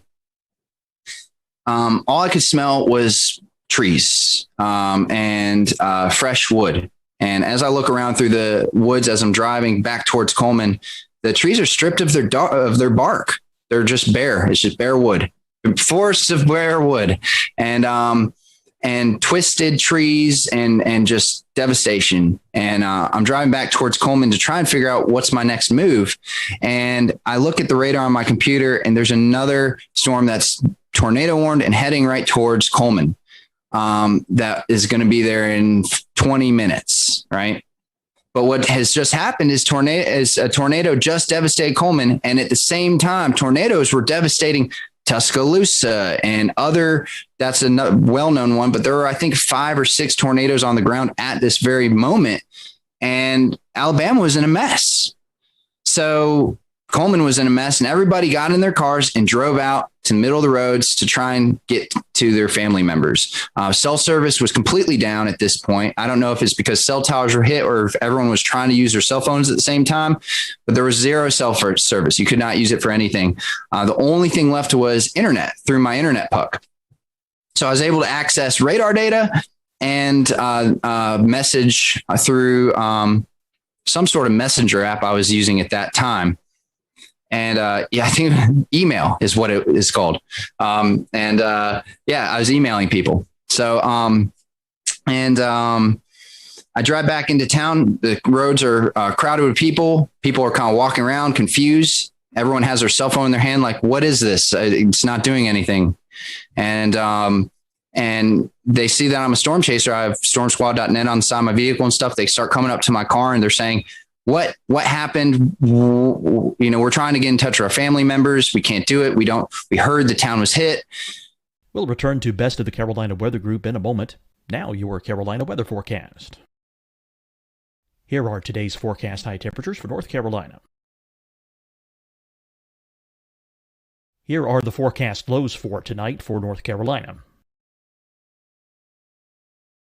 Here are tomorrow's forecast high temperatures.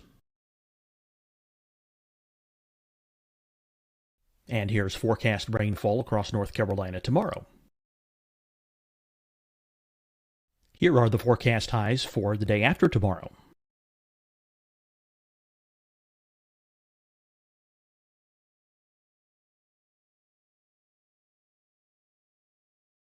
And here's the forecast rainfall across North Carolina for the day after tomorrow. This is the total rainfall forecast across North Carolina for the next 3 days. Here's the severe thunderstorm outlook for today from the Storm Prediction Center.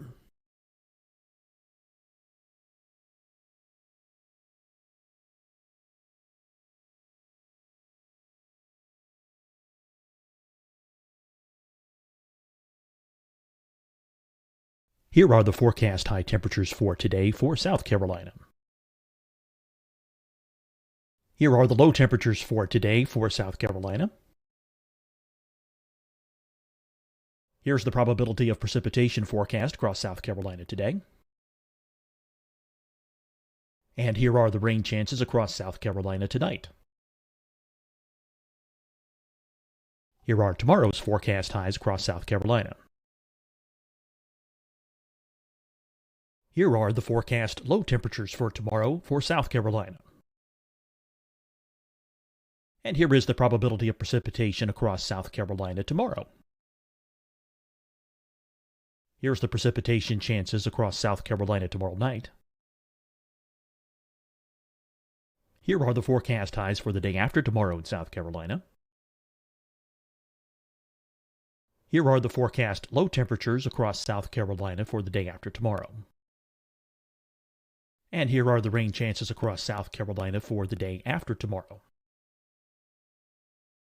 And South Carolina's probability of precipitation for that night. Here's the Storm Prediction Center's severe thunderstorm outlook across South Carolina for today through tonight. Here's the Storm Prediction Center's severe thunderstorm outlook across South Carolina for tomorrow and tomorrow night. And here's the Storm Prediction Center's severe thunderstorm outlook across South Carolina for the day after tomorrow through that night. Here's the severe thunderstorm outlook for today from the Storm Prediction Center.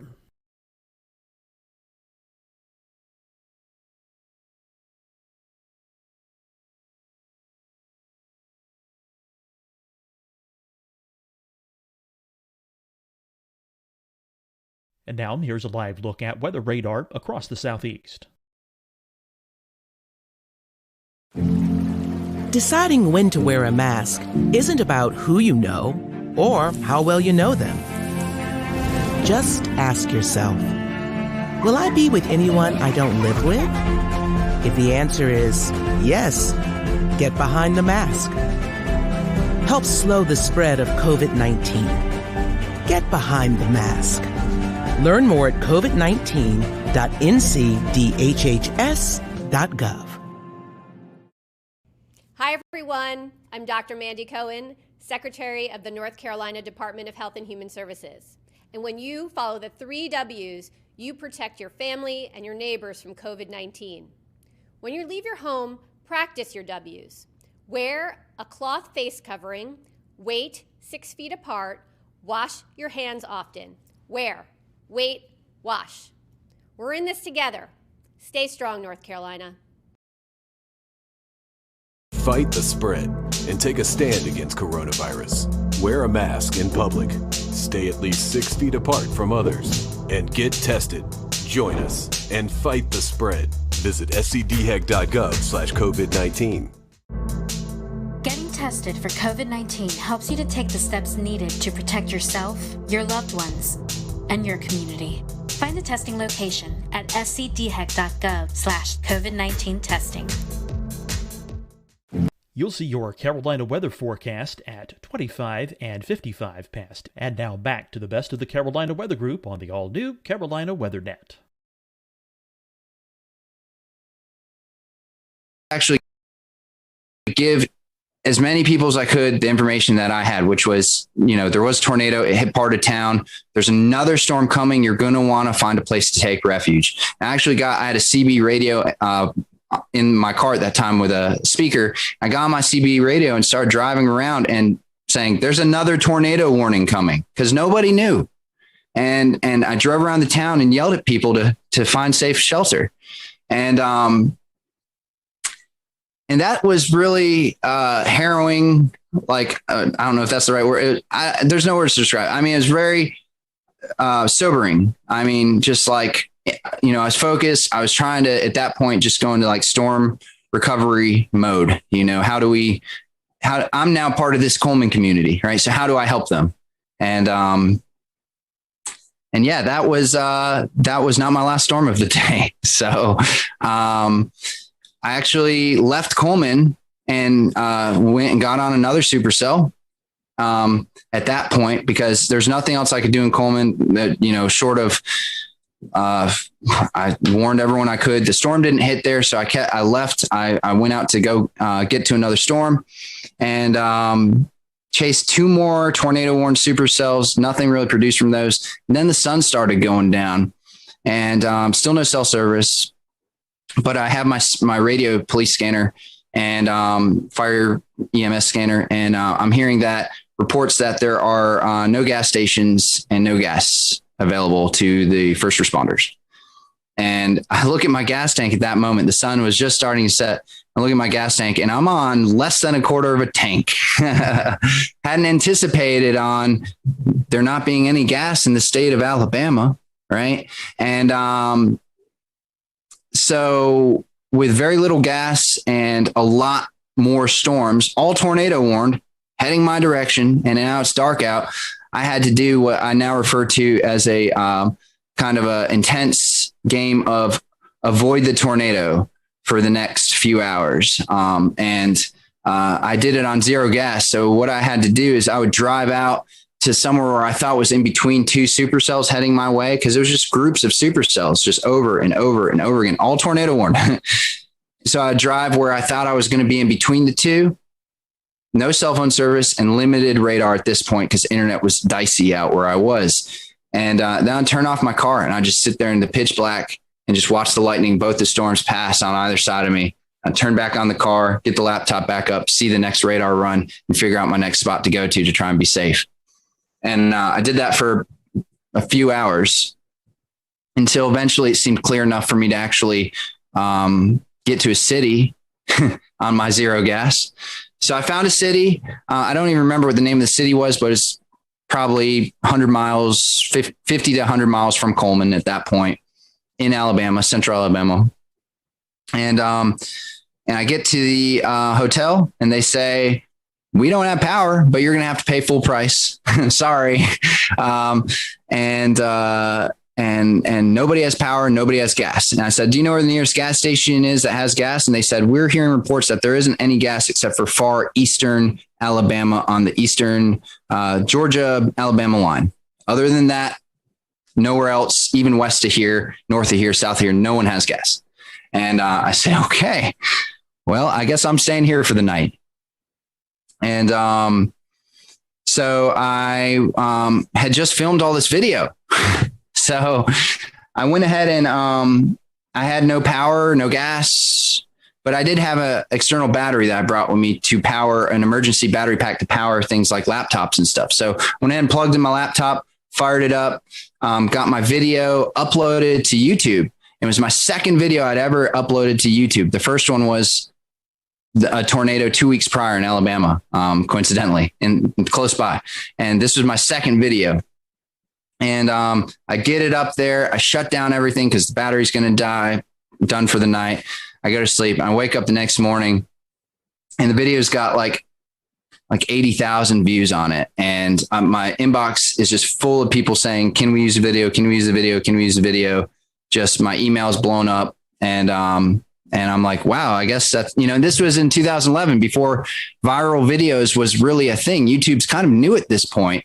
And I created at that time, a newsy viral video, and I didn't even know what to think of it. I'd never really seen viral videos at that time.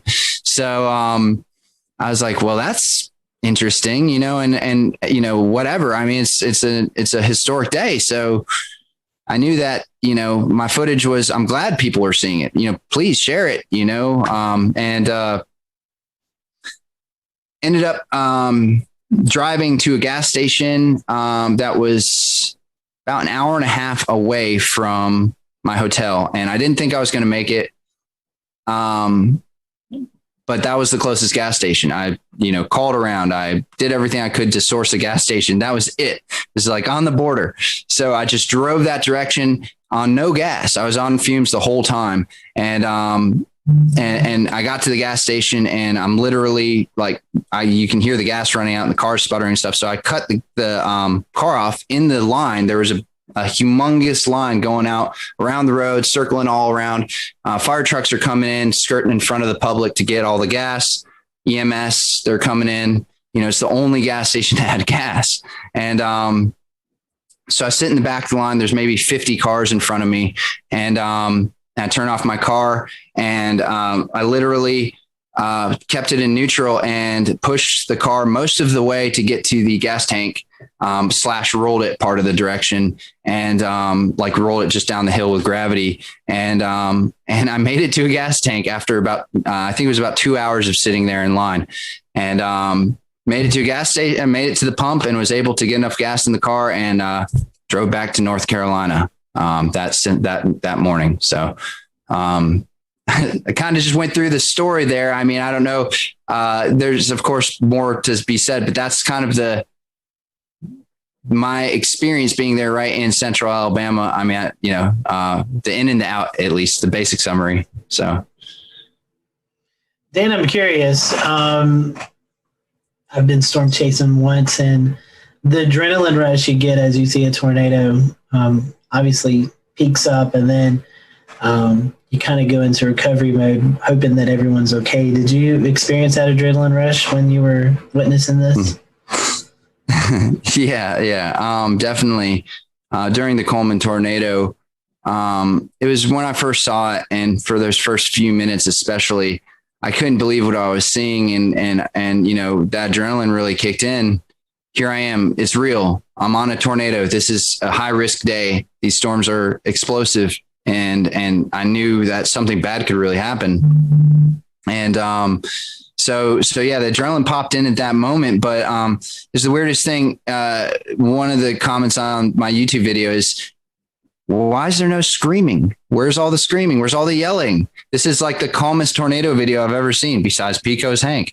And it was just my adrenaline turned into straight focus. So after I kind of had an initial I was just 100% zoned in on my task. I mean, you could call it focused. You could also call it busy. I mean, you know, navigating the anemometers, the laptop, the cameras, the live stream, and driving and parking and whatever, running, you know. In my raw video of the tornado, there's me like zooming back and forth in front of the dash cam, because I'm like, who knows what I'm doing? I'm probably setting a GoPro here and turning this thing that way. And it's, I was very busy and very focused. So it just all turned into that. And then eventually, right near the end of the day, a lot of adrenaline and focus kind of wears down to just like, now I'm playing Dodge the Tornadoes at night. And that part was a little, I wish I could have been back in North Carolina at that point. Dan, real quick before we wrap, can you talk a little bit about the gravitas of watching the storm, the tornado as it came through Coleman, and afterwards understanding that while you were watching it, it killed 6 people? So, you know, I've been at some devastating tornadoes before, but I think the thing that made this more real, and I've been at some killer tornadoes before, I think the thing that made this so real in this particular one is because a lot of people died this day in Alabama, and it was the total destruction of the state. You know, seeing the Coleman tornado, you know, unless I had actually seen it hit the specific buildings and stuff, it was hard to make a direct connection to who died or how they died or where they died. You know, I did end up seeing the commercial destruction downtown, and that was intense. Seeing that, because you're seeing people wandering around picking up bricks and trying to figure out what to do. It's like walking into a house that was just completely destroyed by like a group of toddlers, you know? And I say that as a owner of a toddler. You know, I have a 3-year-old, and sometimes you just walk into a room and you say, what happened? And you just pull your hair and you scratch your head and you say, I can't even figure out where to start. Everything's destroyed. And it was the same way watching these people trying to figure out what to do in downtown Coleman, just walking around devastated. And that was really sobering. But the thing that really affected me the most, honestly, was seeing people looking for their loved ones and not having a way to find out where their loved ones were. No cell phone reception, no communication, and being stuck in traffic, and another tornado warning that's coming. So these people are in a bad predicament, and only I knew what was going on. So I was in this really weird place of, you know, nobody knows, and they're all unsafe, and they're all just trying to help their loved ones out. So that was probably the hardest part to be a part of, but the part that I'm most grateful that I was a part of, because I could help, but also because that's the reality of these big storm events is that's what's happening in these communities. And sometimes you don't see that on the news, or you don't know about that, but there's moments there where we're all just trying to look out for each other. And those are the hardest moments. Well, Dan, we certainly appreciate your time and reflecting back on this very somber event that took place on April 27, 2011. So we thank you and James Spann for sharing their stories of this tragic day, and our thoughts and prayers are still with those folks who are reliving this 10 years later in the state of Alabama. For everyone here at the Carolina Weather Group, we hope you have a great evening, and we'll see you back here real soon.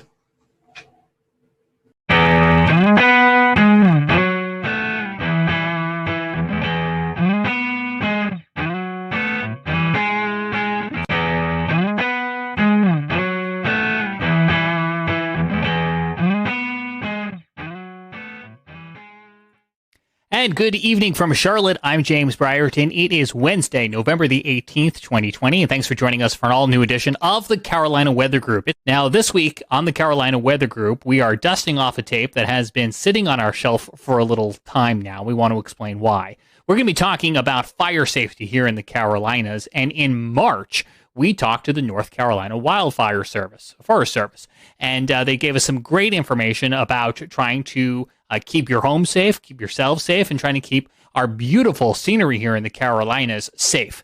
No sooner did we tape this episode last March, well, as you might recall, the pandemic really increased and a lot changed, and we ended up covering several coronavirus-related shows here in the Carolina Weather Group before conditions really became so wet that we haven't talked about wildfires since early in the spring. We had lots of moisture from the tropical season. We had severe weather roll on through with lots of thunderstorms, all conditions that kept things very moist outside and really kind of kept the fire risk to a minimum. Well, it's now cooler outside, it's windy, we have lots of abundant dry leaves on the ground, and thus we're entering a little bit of a fall fire season here in the Carolinas, so we thought it was an appropriate time to go back and visit that episode, and we wanted to give you that premise and our appreciation for our guests who have been waiting for a little while to share all of this great insight with you. That's coming away in just a moment. Hello, everyone. Welcome to the Carolina Weather Group. We thank you for joining us tonight. And tonight we're talking about wildfire and how wildfires and weather kind of go hand in hand. And so tonight we have with us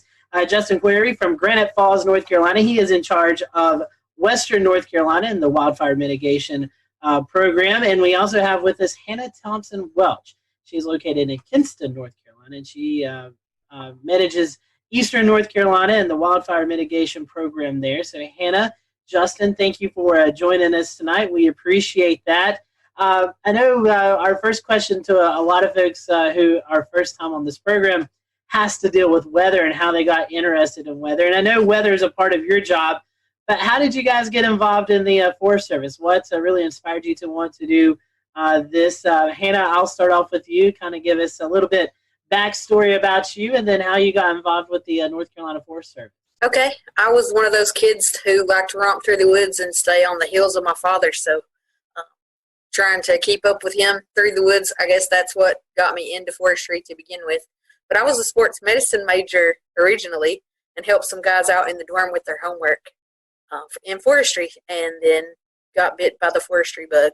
So I worked for Kentucky Division of Forestry for a couple of years and then came to North Carolina, and I've been here 16 and a half years so far. And Justin, how about you? How did you get caught up in the Forest Service? Yeah, it's somewhat similar to Hannah. You know, it was a lot of outdoorsy type things with my dad growing up. But then when I got to high school, we had a FFA department there, and they did a lot of stuff with forestry throughout that.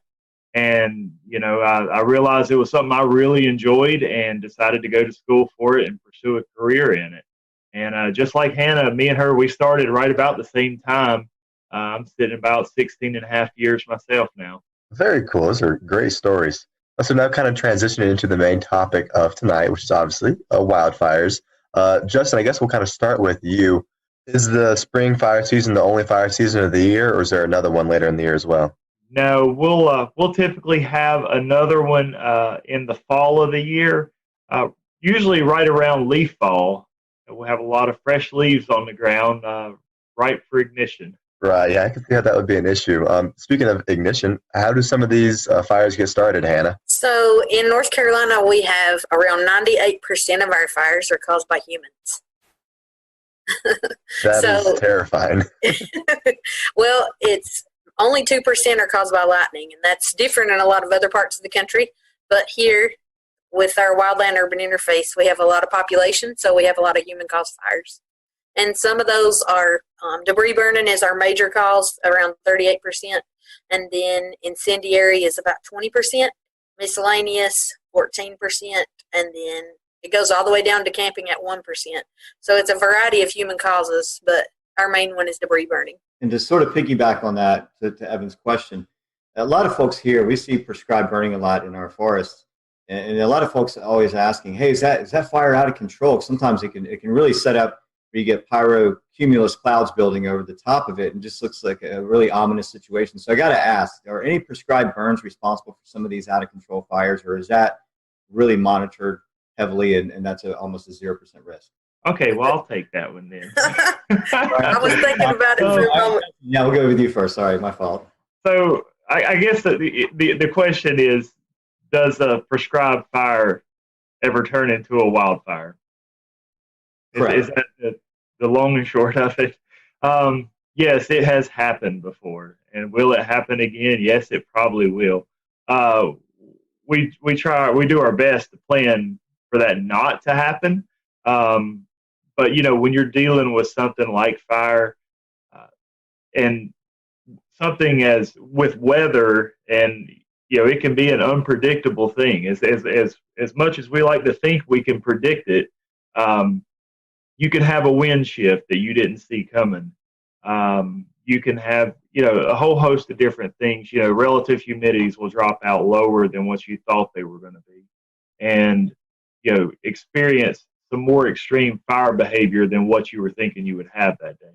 Justin, just quick piggyback off of that. You're kind of talking about the weather variabilities. When you find yourself on some of these larger wildfires, like we experienced in Western North Carolina back a couple of years ago, and they grow so large, and you guys actually have like a command post, and you have Forest Service and firefighters.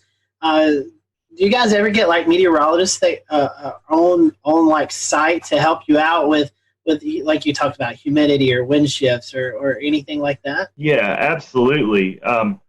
We'll get an incident meteorologist on most of our larger incidents, and then we'll also get some fire behavior analysis guys out there that will help to take those weather parameters, and they'll actually try to turn that into what will the fire actually do, with the weather parameters that they're given. So yeah, we'll get incident meteorologists out there on our fires, our larger ones. Another piggyback where Evan was talking about causes. Something that comes to mind, which I don't think so. Evan, correct me if I'm wrong, because I know you follow Western North Carolina as much as I do. The flash drought that we had back last fall, where we had, I think, the whole month of September, we were very dry into October. I was actually looking at some of my forecast graphics earlier today and noticed that we had high temperatures in the first week of October, still in the 80s and 90s. What was that like? How, flash droughts happen. Well, a long-term drought, you can kind of predict, we have a chance of seeing fires, but these flash droughts that are caused by the lack of precipitation, really high heat, and everything's kind of starting to die off from summer into the fall season. You guys, I guess, assuming when this happens, Hannah, you and Justin, you guys are watching this, and everybody really has to be on guard for something that could quickly happen. Yeah, and we put a lot of resources into place. There was a lot of pre-planning efforts that went into the flash drought situation from last year. So we were ready to move in the case that we had a larger fire occurrence event where we had a bunch of new ignitions. And so there were plans in place to aggressively hit those where they were, and even calling in out-of-region resources for that. Very good. So I'm sort of, going to ride along with this, Scotty, because I know one of our topics is going to be how does weather play into these fires? And we talked about wind earlier, right? We talked about the lack of rain, talked about droughts. You mentioned something earlier, Hannah, about winds. And sort of, we saw what happened in Western North Carolina a few years back. We saw what happened in Gatlinburg. And we saw what happened ahead of the cold front where convergent winds drove that fire. What sort of factors are you looking for severe type events to occur, severe outbreaks, or these fires are spread very quickly? In other words, how is weather playing into everything that you're doing? Well, weather is a huge part of what we do every day. So you almost become an amateur meteorologist when you join the Forest Service, not even by choice. It just happens. Sure. So you're looking at all the models like us too, right? Yeah, we are. We're looking at similar products, predictive services, long-range planning, long-range forecasting, a bunch of different data sets that we look at. And we even have a portal that's available to anyone that wants to look at it with a lot of climate data that's in there. Very good. And Justin, are you guys working with the National Weather Service offices in the local areas, or if it's divided down the region, you go to 2 different offices, but you're working closely with them, correct? Yeah, that's right. A lot of these offices, we have direct numbers where we can call them. One of the products we always love to get from them is a spot weather forecast, where we can really pinpoint. I want to know what the weather's going to be at this exact location. So yeah, we're in very frequent contact with our National Weather Service. And so I'm gonna kind of switch this because we're starting to talk about territory, right? And we're looking at mountainous areas versus coastal plains. So like, what would be differences between a fire in the mountains in Western North Carolina and a fire in Eastern North Carolina? So whenever we're dealing with fires in the western part of North Carolina or the mountains, the biggest difference there is we have a lot of terrain to deal with. Whenever you have a wildfire on a steep slope, it's going to burn typically a lot faster going upslope. The other issue that we run into is the equipment that we can use in some of these terrains. You can't put a bulldozer on a 50 or 60% slope. You can, it's just very, very tricky. So most of the firefighting that we do in that type of terrain is a lot of manpower with hand tools. So the actual vegetation that we have, there is a difference there. So luckily the vegetation doesn't burn quite as severely as it does in the east. And I would say Hannah will probably cover some of that. She talks about the eastern fires. I was just going to mention, we've referred back to 2016 several times, and we definitely had a major fire problem that fall. I believe we burned somewhere around 62,000 acres just within a 2-month period. It was a real problem in Western North Carolina that during that fall. Yeah, and in Eastern North Carolina, while we don't have to deal with mountainous terrain, we do have to deal with a lot of challenges all in flat country or in rolling hill country. Our fuels are more volatile and they burn with greater intensity, but we can use heavy equipment such as tractor plows, which is a bulldozer with a fire plow behind it.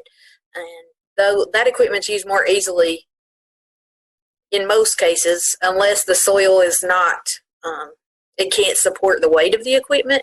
So we use that equipment to break through organic soil or organic matter down to bare mineral soil is what we're using. We'll return to Best of the Carolina Weather Group in a moment. Now your Carolina weather forecast. Here are today's forecast high temperatures for North Carolina. Here are the forecast lows for tonight for North Carolina.